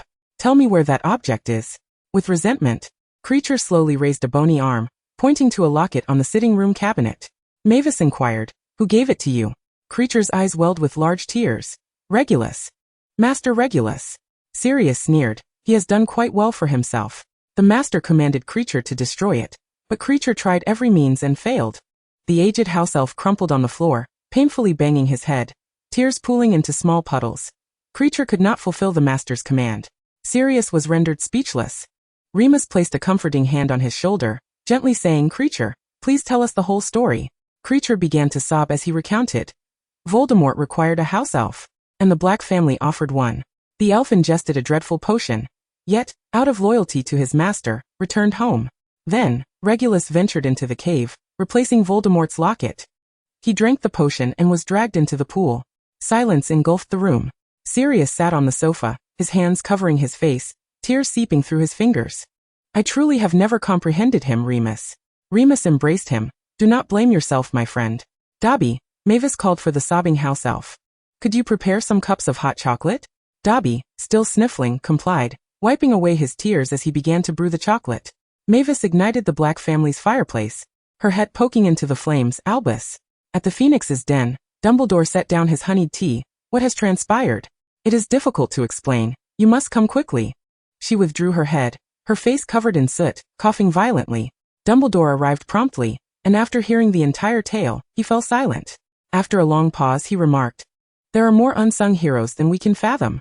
Mavis suggested, "Now that we are aware, should we not retrieve Regulus?"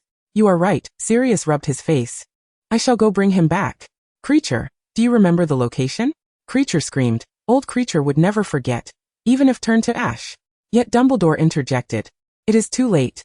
The inferi, yes, I believe the corpses in that cave are the very things Voldemort fears, for he is afraid of death. Daylight is more suitable for our venture." Mavis had nothing further to add, her gaze fixated on the locket within the cabinet. The locket was exquisitely ornate, perfectly aligned with the Black family's aesthetic, making it nearly indistinguishable. Had Creature not pointed it out, she would have thought the aged serpent skin locket more akin to a relic of Slytherin. "Albus," she inquired, "may I ask if you destroyed the others?" Dumbledore asked. "Why do you inquire?" Mavis replied, "They are far too malevolent. You have been in their presence with so many others, and I am quite concerned." "Thank you for your concern," he winked. "Rest assured, the little creature from the Forbidden Forest has provided us invaluable assistance." Mavis sighed in relief. As dawn gradually broke, Dobby returned with toast, and Mavis invited them to sample her homemade jam. However, no one had an appetite. Sirius consumed his breakfast like wood. By 8 o'clock, the sun was high in the sky. They set out, leaving Mavis behind to guard the house. With nothing to occupy her time, she ventured into the street to purchase a bouquet of flowers. In the evening, Dumbledore, Creature, Remus, and Sirius returned to Grimmauld Place, bringing back Regulus. The hero, who had never appeared in person, was surprisingly young, his features reminiscent of Sirius, though lacking his rebelliousness, appearing somewhat refined. He had always been a good son to the Black family, intelligent, obedient, and well-mannered. The Lady Black, who had cursed Mavis for an entire day, vanished from the portrait. A profound silence enveloped the room. Mavis placed the purchased purple forget-me-nots into his lifeless hands. The daylight was waning. Dumbledore reminded them that darkness could awaken him once more. Sirius nodded with great difficulty. He took a deep breath. "I shall do it." Mavis was perplexed. She watched as Sirius knelt on the ground, embracing his cold brother, and silently raised his wand. Fiendfire. The searing flames engulfed the corpse, incinerating flesh and blood. Creature wept openly. The resurrected body succumbed to silence amidst the flames. Dumbledore waved his wand, dispersing the ashes into a silver ornate box. Sirius held it close, saying, "I wish to bury him in the Black family graveyard, so he may rest alongside our mother." Behind the curtain, someone sobbed softly. Relatives who had once been estranged, though reconciliation was impossible, found solace in their shared grief for a common kin. Mavis sighed, suddenly troubled. "Regulus is dead. Can he still be buried in the Black family tomb? If I were to die, could I be laid to rest at Hogwarts? Where would be suitable? The flower fields are lovely, but there are cats and dogs that may relieve themselves there. The blueberry and strawberry fields are often fertilized. By the willows would be safe. But what if my tombstone were to be accidentally damaged?" She was in a quandary. Chapter 90, The Prison Break.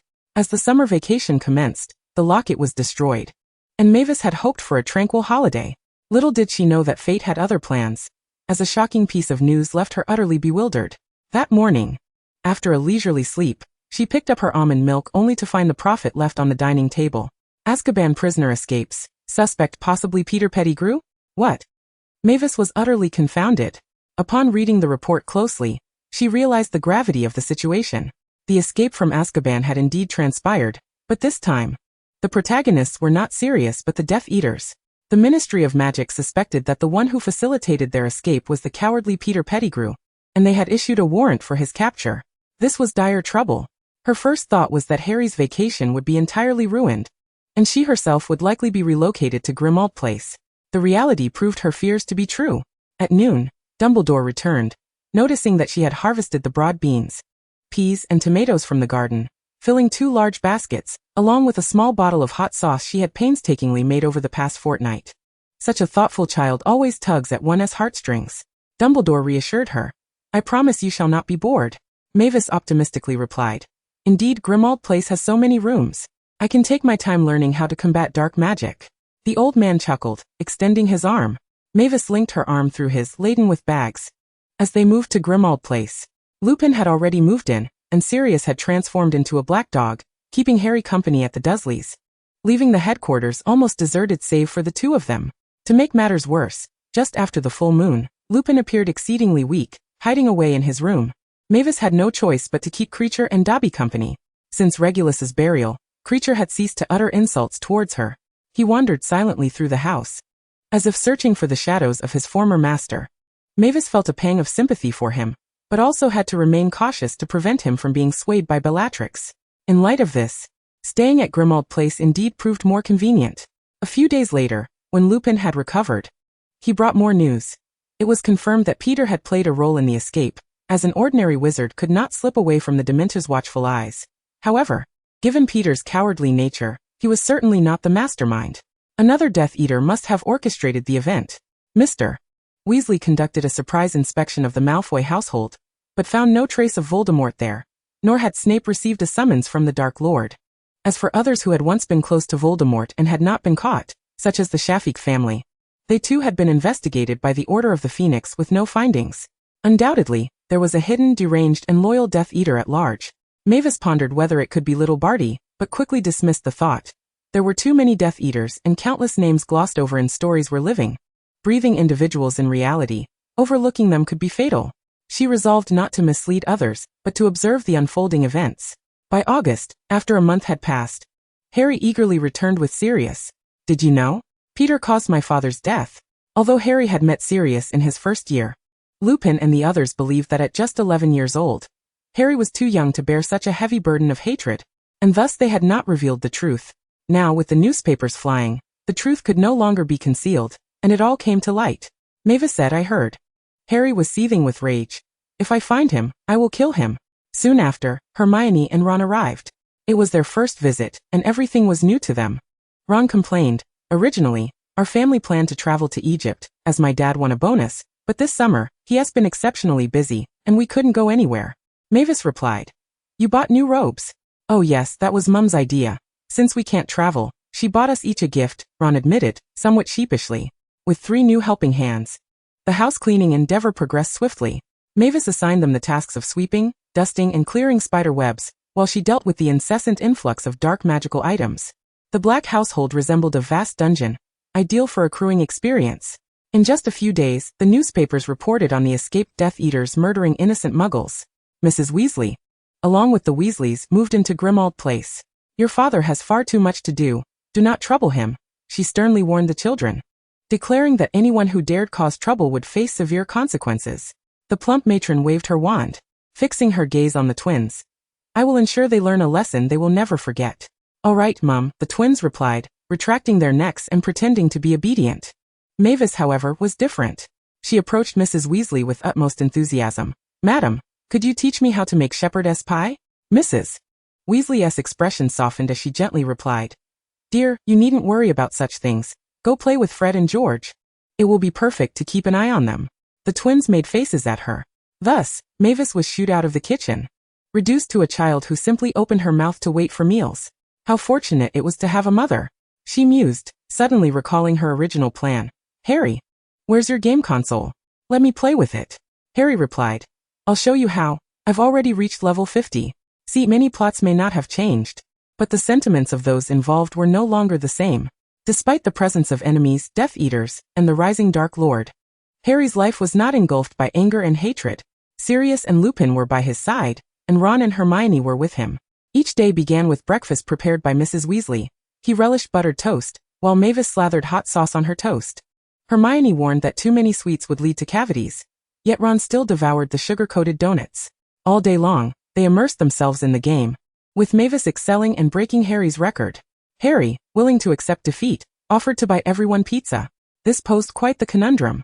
The Muggle delivery person struggled to locate Grimmauld Place, yet they were unable to venture outside.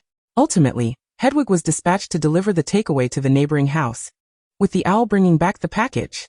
Mavis devoured nearly half a bucket of spicy chicken wings, while Harry polished off 2 hamburgers.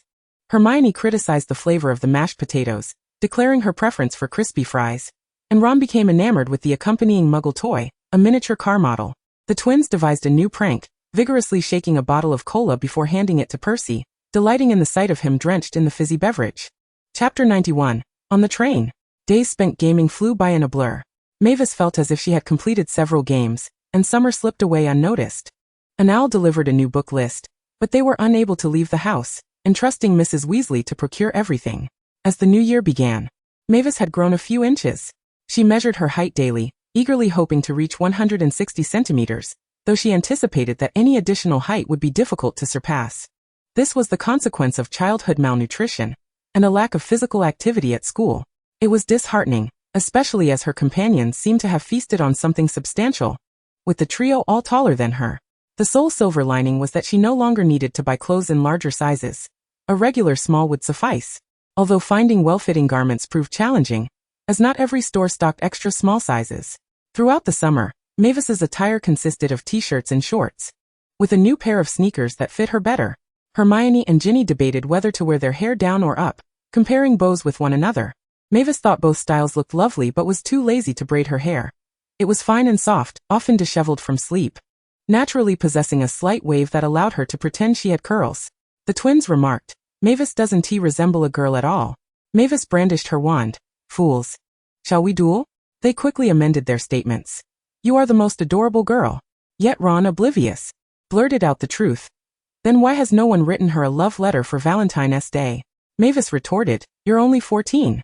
Can't you focus more on your studies and less on romance? The twins playfully wrapped their arms around Ron's neck. Little Ronnie, tell your brother, who do you fancy? Want us to prepare a confession package for you next year? Ron fell silent. Hermione slammed her book shut. Ginny stole a glance at Harry. Mavis exclaimed, why? You're only 14, and you're already developing crushes? Aside from these trivial matters, the only noteworthy event was the badge that arrived with the letter. She had been appointed as a prefect. Oh no, that meant she'd have to oversee younger students. She lamented. The twins encouraged her. You can catch night wanderers and deduct points from Slytherin. Percy, unusually eager, shared his wisdom. A prefect must treat their subordinates fairly, or they will not heed your commands. The twins made a nauseated sound. Mavis scratched her head. On the day school commenced, Sirius and the Weasley family escorted them to the station. At the station, they encountered the Malfoy family. It was Mavis's first sight of the entire Malfoy clan. They were all dressed in expensive attire, their complexions pale, exuding an inexplicable air of gloom.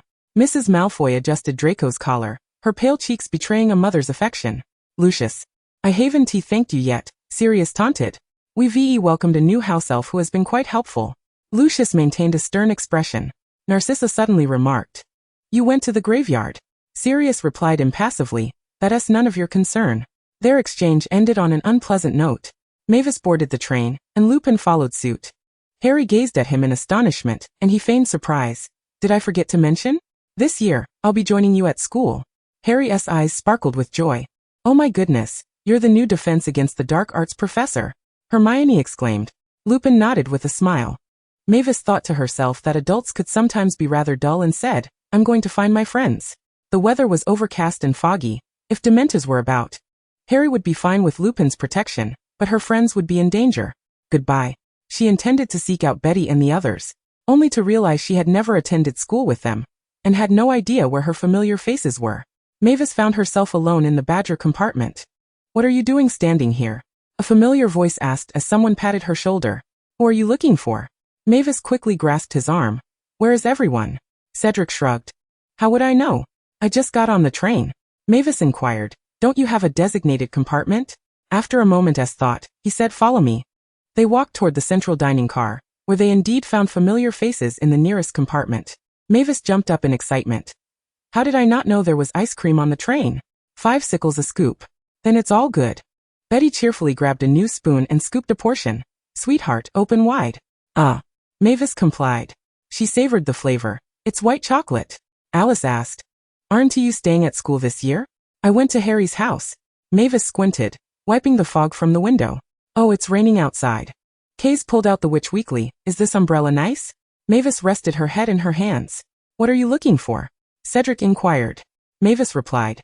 You all know that the prisoner of Azkaban has escaped, right? Betty nodded.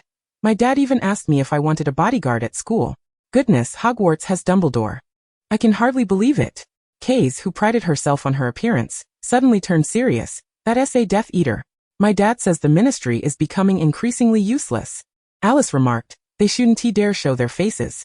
The group eagerly discussed the matter, ultimately concluding that as long as Dumbledore was present, the Death Eaters would surely avoid the school, allowing them to comfortably chat about the evening's dinner menu. With nothing better to do, Mavis cradled Chestnut and dozed off. Suddenly, she felt a chill and jolted awake. Achoo. She covered her nose. Are you all cold? Yes. Betty had already draped her Hermes scarf around herself. Do you want to sit next to me? We can share. Mavis offered Chestnut to her and pulled out her old robe from her pocket. It had indeed grown colder. Whoa. The usually docile Chestnut suddenly fluffed up. Easy there. Mavis stroked its head. Don't be afraid, I'm here. She gripped her wand and opened the train door. The aisle was empty, and a chilling draft surged from the front of the train. Percy shouted, stay in your compartments. Don't come out. It would have been better if he hadn't said anything, but once spoken, it only encouraged a few mischief makers to peek out, curious about the commotion. Then, all the train lights went out. Percy, furious, exclaimed, don't wander about. Listen to me. Stay in your compartments. The noise diminished somewhat. Mavis felt a bit anxious. Dementors inflicted mental attacks, and she was uncertain if she could withstand it. However, Lupin had just endured a full moon. Struggling against the Dementors would be taxing for him. It was up to her to face them. Meiji. Cedric illuminated his wand, calling out to her with concern. Mavis did not respond. Shadows loomed closer ahead. Chapter 92, The Climax. When Mavis practiced the Patronus charm, she had never faced a Dementor head-on. Now, with face-to-face proximity, she had to admit that the creature was indeed somewhat terrifying. She felt as though she were submerged in icy water, the world around her dimming, and her spirits plummeting. In such circumstances, it is arduous to evoke joyful memories. The mind is besieged by unpleasant recollections. Mayway was compelled to desperately recall the elation she felt upon receiving her acceptance letter, summoning her most resolute determination to chant the incantation. Call forth the guardian. The moment the pristine white rabbit materialized, a cloaked figure emerged at the end of the corridor. The silvery rabbit gracefully leaped through the air, as though traversing the vast expanse of the North China Plain, darting through the Sichuan Basin, and flitting among the hills of Jiangnan. Though diminutive in stature, wherever it passed, a silver mist dispelled the chill, and the Dementors, having just boarded the crimson steam train, were compelled to retreat. Behind the carriage door, wands flickered with luminescence, illuminating faces filled with astonishment. Mayway exhaled in relief. Just as she intended to return to her compartment, the entire train suddenly screeched to a halt, causing her forehead to collide sharply with the wall amidst a cacophony of gasps and falls. Why had the train stopped? She squeezed into the carriage, pulled open the window, and peered outside. Before the locomotive, a shower of sparks erupted, as several cloaked figures brandished their wands, their faces contorted, shouting, "For the master, seize Harry Potter!" Mayway exclaimed. What the? She cursed vehemently. No wonder the Dementors still roamed. She had been foolish. Those Death Eaters were right here. She had driven away the Dementors, and they had merely bounced back. Loud and clear, she urged, pointing to her throat. Percy, gather everyone to the dining car. The murderer is coming. With that, she dashed out of the compartment. Cedric attempted to grasp her arm, but she shoved him away. No one is to step outside. Her wand was aimed directly at Cedric's throat, especially you. The other students looked on bewildered, still trying to comprehend the situation. What murderer? What was happening? Had the train broken down? Quick, secure the doors. She locked them tight. Lupin hurried over, anxious. We must inform Dumbledore immediately. They're insane. Get Harry out. Mayway replied swiftly. They want to capture Harry. We cannot allow them to succeed. Lupin countered. How could I possibly leave the students alone? Mayway insisted. Remus, don't be foolish. The Death Eaters will see students as hostages to threaten everyone into handing over Harry. He will undoubtedly step forward himself. Lupin fell silent. Apparate him away, Mayway urged. Without Harry they will not linger. Lupin shook his head. I cannot do that. The full moon just passed. What good would it do for you to stay? Mayway spoke earnestly. You take Harry. Once they see he has escaped, they will have no reason to remain. Time was of the essence, and Lupin was indeed weakened. Facing several Death Eaters, he lacked the confidence to protect all the students. I understand. He turned back, grasping Harry's hand, leading the bewildered boy off the train. The Death Eaters spotted them and eagerly closed in. Let me see, the boy who lived, cackled the madwoman. Take him away. Protego. Lupin waved his wand, causing a daze. Disintegrate. Harry, hold on to my hand. In the next moment, they apparat away. The Death Eaters erupted in furious screams. A burst of red light erupted from the madwoman's wand, striking the train and instantly creating a gaping hole in its center. Protect everyone. Mayway cast a defensive charm. The heads of the student body and prefects from each house played a crucial role at that moment. Pulling the still dazed students from the compartments and gathering them in the dining car, the largest space available, barely accommodating most of the students. Ron and Hermione were among them, both visibly anxious. The Death Eaters charged onto the train. Draco squeezed through the crowd, turned and gasped, instinctively calling out the madwoman's name, Aunt Bella. Bella fixed her gaze upon him. You are the son of Sissy, dear boy. Her terrifying smile widened. Tell me, where is Harry Potter? Draco stammered nervously. I don't know. Come here, Bella commanded. Draco froze. Stupefy. Mayway pushed Draco into the compartment. Do not bully the child. I know you. Bella's eyes suddenly gleamed with a terrifying light. The Dark Lord has called for you. Capturing you would suffice in the absence of Harry Potter. She licked her lips. Cruciatus. The two spells were cast simultaneously, both taking effect at once. Mayway felt the excruciating pain of the Cruciatus curse, as if her very organs were in turmoil. Yet simultaneously, a wall of crimson flames erupted, starkly demarcating the space between the compartments. Come on, she gritted her teeth. Bella. If you dare, come closer. Though mad, Bella was not foolish. She shattered a piece of the door and hurled the floating wood toward her. The flames devoured the wood, reducing it to charred ash. Mayway steadied herself, pretending that this truly was a ferocious fire, her expression conveying certainty that this was indeed Grindelwald's inferno, though in reality, it was merely Fire Shield 10. Bella Znird, Avada Kedavra. Mayway immediately cast a transformation spell, turning the shattered wood into a sturdy plank. The green light struck, and the plank disintegrated into ashes. Is that all you've got? She thought, her body racked with pain and fear. This was the killing curse. The train's layout was not conducive to evasion. She could only rely on her shield, yet Bella's magic surpassed hers. Her transformed shield might not withstand Bella's lethal curse. She had to scare her off. Mayway held firm, proclaiming, Let me show you something exciting. Fire Goddess Path. A brilliant and searing flame erupted from the tip of her wand, resembling a burning arrow, blazing fiercely down the straight aisle. Since the fire shield could only defend and not attack, she had sought counsel from Dumbledore at the start of the summer. The fire shield could only be released. The inferno would burn in place. Was there no fire spell capable of attacking the enemy?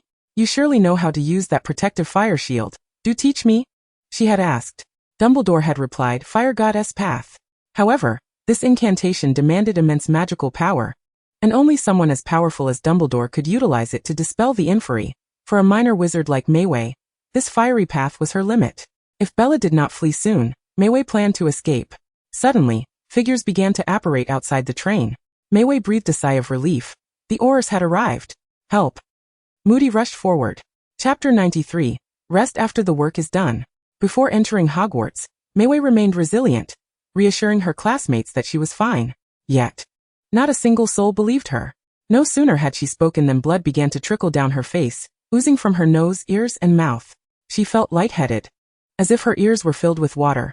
Her throat itched terribly, and a cough sent a jolt of pain through her chest. Hermione embraced her, using a handkerchief to wipe her face, furiously shouting at someone, though her words were inaudible. Strangely, however, Mayway could hear Neville's voice, the chubby boy, saying, It's the Cruciatus curse.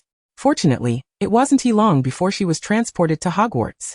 The moment she entered the school, an invisible sense of security washed over her, and she turned and fell asleep. This slumber was exceptionally deep. Her consciousness sank into an abyss, the world transforming into a faded, sepia-toned photograph. She found herself clad in an old-fashioned school uniform, wandering alone through an empty corridor. The sunlight streamed in beautifully, her attire feeling nostalgically retro. Everything awash in a yellow haze. Where am I? She ambled across the lawn, spotting a handsome red-haired youth leaning against a tree, engrossed in a book. Maivashi, Meo. Meow meow? Maiwasi missed the opening banquet, but it was of little consequence. Those in attendance were hardly in the mood for a meal. The students huddled together anxiously, exchanging whispers of speculation. Could it be the Death Eaters? Escaped prisoners from Azkaban. One could hardly believe the Ministry of Magic had truly allowed them to run free. Surely they wouldn't come to school, would they? Where had Dumbledore gone? It was said that he was meant to apprehend Harry Potter. At the Gryffindor table, Hermione sought to reassure Harry. Lupin should have taken you away. Indeed. There were so many of them. Ron fiddled with his spoon, a frown etched upon his face, dismayed that the Aurors had failed to capture them. Hermione countered. The Aurors' primary duty is to protect the students. Harry remained silent. As a result, the table fell into a hushed stillness. All eyes directed towards the empty chair of the headmaster. It was not until the banquet was nearly concluded that Dumbledore finally made his entrance. He announced two matters. The Ministry, out of concern for the school, had decided to deploy some guards in the vicinity for patrols, and he urged the students to steer clear of them as they were not friendly. Furthermore, they might catch sight of Aurors at the school gates. He paused, his tone grave. I regret to inform you that, this year, we must temporarily cancel the weekend trips to Hogsmeade. A murmured discontent rippled through the crowd, but those nearby remained silent, forced to swallow their dismay. Even Draco, who typically expressed the most disdain for him, was fixated on his fork, as though he had absorbed none of the conversation. Dumbledore then introduced this year's new professor, which managed to slightly lift the spirits of the students. After the banquet, Harry and his friends exchanged glances, and the trio slipped away to the hospital wing. They encountered Dumbledore at the entrance. Hermione inquired, Headmaster, how is Meki? Perhaps she should go to St. Mungo's? Thank you for your concern, Miss Granger, but Hogwarts is far safer for her. Dumbledore glanced towards the corner of the infirmary, where a house elf had brought her belongings, even including the Hufflepuff curtains. In the stark white bed, she resembled a small yellow flower amidst a blanket of snow. Harry, filled with unease, asked, Why do they want to capture me? You are his only enemy. Dumbledore lowered his gaze, his crescent-shaped glasses slipping down his nose. Do not feel guilty, Harry. Your departure was the right choice. I believe their intentions in capturing you extend beyond mere torment or even murder. Tom would not permit such a fate. Harry looked at him, puzzled. I think, perhaps, you hold a more practical significance for him than you realize. Dumbledore placed a reassuring hand on his shoulder. Courage is not solely about confronting an enemy. It is also about enduring when necessary. Harry opened his mouth but found no words, nodding with difficulty as he resolved to take action. He did not wish to remain under constant protection. Headmaster, you have yet to answer my initial question. Hermione pressed sharply. Will she be all right? She will be. Dumbledore affirmed confidently. She is stronger than you might think. The trio was ushered away. After curfew, the twins stealthily crept into the infirmary. Maybe. They crouched by her bedside, whispering her name. Maiwasi showed no sign of response. They exchanged glances, recognizing the gravity of the situation, yet feeling powerless. Fred set down a slice of cake he had taken from the dining table beside her pillow. Today's chestnut cake is not sweet. George patted the chestnut's head, offering a chicken leg to her loyal guardian. Do you think, if she knew who the new professor was, she would wake up immediately? Fred replied. Perhaps. The two leaned closer, whispering into her ears. Maybe, the new professor is Newt Scamander. The following afternoon, Cedric and Betty arrived with an armful of gifts. Betty brought Chestnut its familiar cat bed, and piled a stack of crisps at Maiwasi's bedside. Cedric observed closely. She doesn't seem to have woken up. She must be exhausted. Betty placed the other students' gifts on the bedside table, pondering if something was still missing. Cedric produced a potted plant from his bag. Betty inquired, A cactus? No, it's a thistle flower. He set the potted plant on the windowsill. In the afternoon, Newt visited the patient, and was taken aback by the mountain of gifts surrounding her bed. Oh. He had to dig into his pockets for something to offer, ultimately retrieving a niffler, awkwardly saying, I should have come later. Dumbledore winked. Although they are all Hufflepuffs, it seems you weren't quite so popular in the past. Newt wore a resigned expression. It is evident, Albus. You are proud of her? Dumbledore asked in surprise. Don't say that, Newt. Aren't you? Of course I am. Newt smiled. She is a Hufflepuff. Chapter 94, Upon Awakening. On the day Maywacey awoke, it happened to be Friday afternoon. She sluggishly emerged from her cocoon, feeling as though she had slept for an eternity, her body aching all over. Mimi. Chestnut nuzzled her chin excitedly, its tail brushing against her arm. Chestnut. Maywacey embraced it with a kiss. On the windowsill, Fawkes let out a melodious cry, soaring out of the infirmary. Within 5 minutes, Dumbledore appeared at the door. I am delighted to see you awake. Albus, Maywacey said with a smile, I had the most fascinating dream. Dumbledore smiled back. Is that so? I dreamt of a young Albus, she remarked, utterly captivated by you. Dumbledore paused for a moment, his smile growing more cheerful. It is a rather embarrassing compliment for an old man. Maywacey burst into laughter. Her joyous expression drew the attention of Madame Pomfrey. Upon seeing the awakened Maywacey, she sighed in relief but reproached her. You never take proper care of yourself. While scolding her, she went to fetch a potion for her to drink. Maywacey gulped it down, declaring, I feel quite well this time. Madame Pomfrey glared at her. She withdrew her head. Dumbledore remarked, It is a beautiful day. If you're feeling up to it, you might take a walk outside. I believe there is some excitement near the Forbidden Forest. Upon hearing this, Maywacey's curiosity was piqued, and she strongly asserted that she felt perfectly fine. And since lying down was causing her discomfort, a stroll would be wonderful. Very well, your health has indeed improved. After lying in the magical hospital for a week, her physical injuries had healed. Madame Pomfrey's concern lay with the Cruciatus curse. Seeing that Maywacey appeared to be in good spirits, she consented to her outing. Dumbledore winked at her. Maywacey swiftly drew the curtains, changed into a tracksuit and shorts, and emerged. First linking arms with Dumbledore to discuss a few matters. Is everyone well? Your friends are quite worried about you. He said that no other students were harmed. And you did splendidly. Maywacey replied. Thanks to the spells you taught me, I was able to frighten off the Death Eaters. Why do they want to capture Harry? Dumbledore explained. I believe Tom needs him. This attack has stirred up quite a mess. One can hardly imagine he would act so recklessly without a compelling reason. What could he possibly want from Harry? She attempted to speculate, wondering if he needed to kill Harry in order to resurrect himself, or if he required something more magical, like hair, nails, or blood. Dumbledore replied, We shall discover the answer in due time. Maywacey reluctantly set aside her inquiries. They parted ways at the kitchen entrance. She dashed into the kitchen. I'm starving. The house elves squealed. Miss Lynn is awake. They eagerly gathered around her, asking, What would you like to eat? Maywacey replied, A beef and cheese sandwich, along with a glass of chilled juice. Are there any donuts?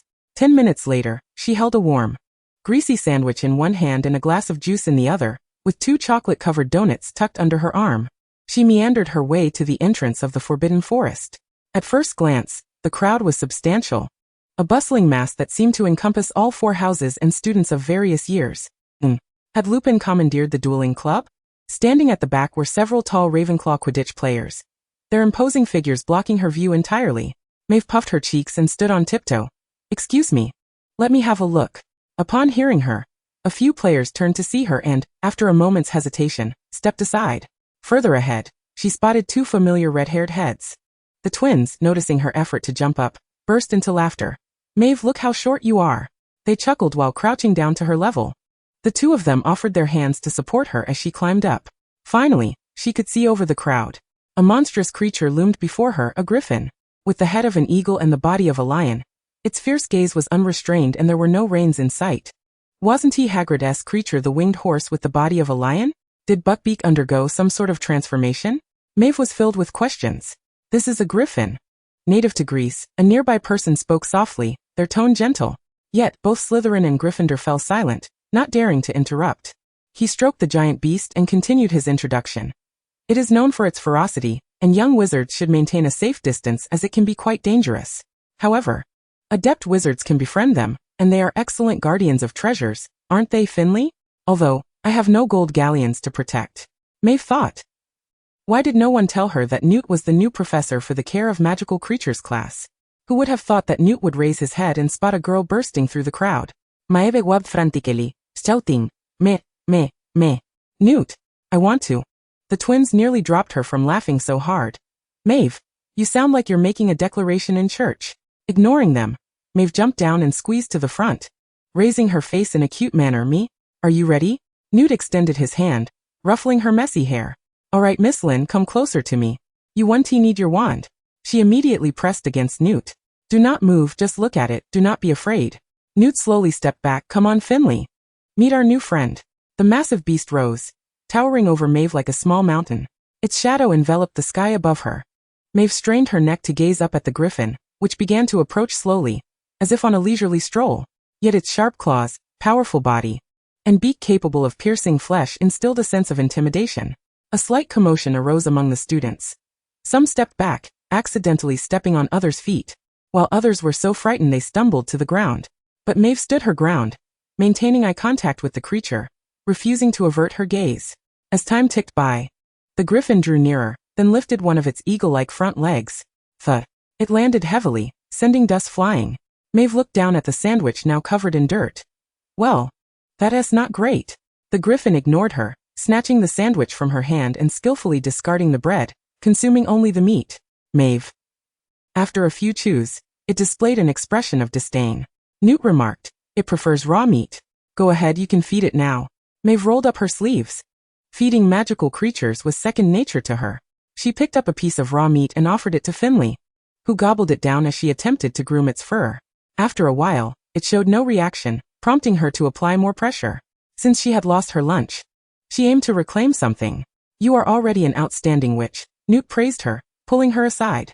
Now let us give the other students a chance. Maeve hinted. Professor, don't I get any points? Newt snapped back to reality. Right, Hufflepuff gains 10 points. Who will be next? Harry immediately raised his hand. Mr. Potter. 5 minutes later. Newt. Gryffindor gains 3 points. Chapter 95. A busy fifth year. The fifth year was destined to be a hectic one. Maeve had examinations looming ahead, akin to college entrance exams, with young witches and wizards preparing in earnest from the start of the semester. Rolling up her sleeves, Maeve embarked on an exceptionally busy year. She was aware her practical skills were decent, but written exams posed a challenge. It felt as though every English letter morphed into an IELTS or TOEFL test, with several words remaining unfamiliar. Memorization was imperative. Other subjects were manageable, having established a solid framework over the past 4 years. But defense against the dark arts was beyond description, approaching sheer disaster. Lupin was at his wit's end, scrambling to catch them up. Maeve muttered loudly, "We want to practice with a boggart too." Lupin replied, "You haven't completed the theoretical lessons yet." She rested her chin on her hand, pouting, "We want to practice with a boggart." Her classmates echoed in agreement, "Yes, boggart." Lupin sighed, retrieving the boggart's box as a trade. "We will have a quiz on the first 3 chapters of the theory of magical defense next week." Maeve cheered yay. Betty chimed in, "Honey, let me borrow your notes." Maeve closed her small notebook hidden under the table. "I haven't written anything. I'll finish copying and give it to Cedric later." Cedric dipped his quill into the inkwell, feeling the weight of the task ahead. Lupin waved his wand, clearing the desks to make space for everyone to try. Who will go first? At this moment, Maeve was in no rush, hiding at the back to enjoy the spectacle. Students' fears manifested in a variety of forms: giant spiders, large dogs, oversized geese, enormous bats, and even their own inflated bodies, complete with faces covered in pus and irritable grandfathers brandishing boots. But Cedric's fear was the most exaggerated. "A dragon?" Maeve asked. "You're afraid of fire-breathing dragons?" He chuckled awkwardly. "I encountered one with my father when I was young." Feeling sympathy, she replied, "That is so unfortunate." Cedric turned his face away. Finally, it was Maeve's turn. Gripping her wand, she felt a twinge of anxiety at the thought of conjuring Voldemort. That would be quite the spectacle. "Are you ready?" Lupin held his wand as well. She nodded. The box opened, and the boggart flew out, transforming into a hospital bed. On it lay a person wearing a fog-covered breathing mask, their face obscured. Beside them, the monitor displayed plummeting blood pressure numbers, with the heartbeat reduced to a flat line. Maeve froze. Her greatest fear was seeing someone die alone in a foreign land. With a hint of irony, she cast a spell, feeling rather uninspired. In truth, she had seldom thought about the past. Many distant memories had become faded photographs, perpetually gathering dust, always present. She longed for her distant homeland, but deliberately chose to forget the circumstances of her demise. That was during her 2nd year abroad. She had fallen ill, languishing in a hospital, quietly passing away. After that, she could never return home. In the library, Maeve leaned against the books, lost in thought. "Hey Diggory." Hermione whispered to Cedric beside her. "What is wrong with her?" Cedric mouthed boggart. Harry interjected. Did she conjure a Demented too? Cedric shook his head, unwilling to divulge the reason. Hermione patted Harry on the shoulder, saying, Stop pondering it. Aren't you learning the Patronus charm with Lupin? Harry sighed in frustration. I don't understand why I keep failing.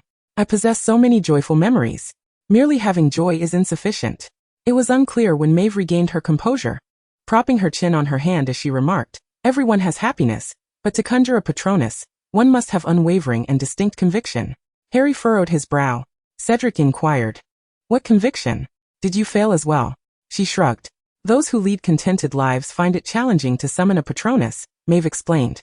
Only those who have experienced the loss of happiness can harbor a fervent desire to protect it. In other words, one must first endure suffering. Frankly, she believed the ability to master the Patronus charm in later years was largely due to Umbridge. She had obliterated the student's idyllic lives at Hogwarts, thus giving rise to the notion of protection. Harry pondered deeply. Just think, if you were to lose Sirius, lose Remus, wouldn't you immediately feel something? Maeve urged, Be resolute. Believe in yourself. You can accomplish this. On Friday, Maeve finally regained her spirits. Today marked the class with Newt. He was aging, and magical creatures were not easily manipulated. Thus Newt taught only one class per week, attended by students from all 7 years.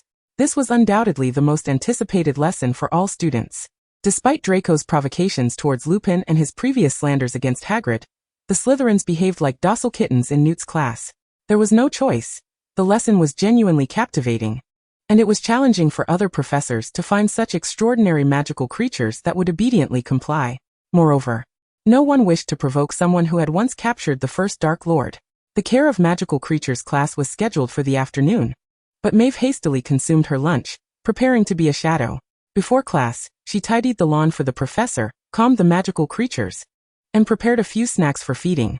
Surely that was not excessive? Betty could not help but exclaim, Now I believe you don't like Lockhart anymore.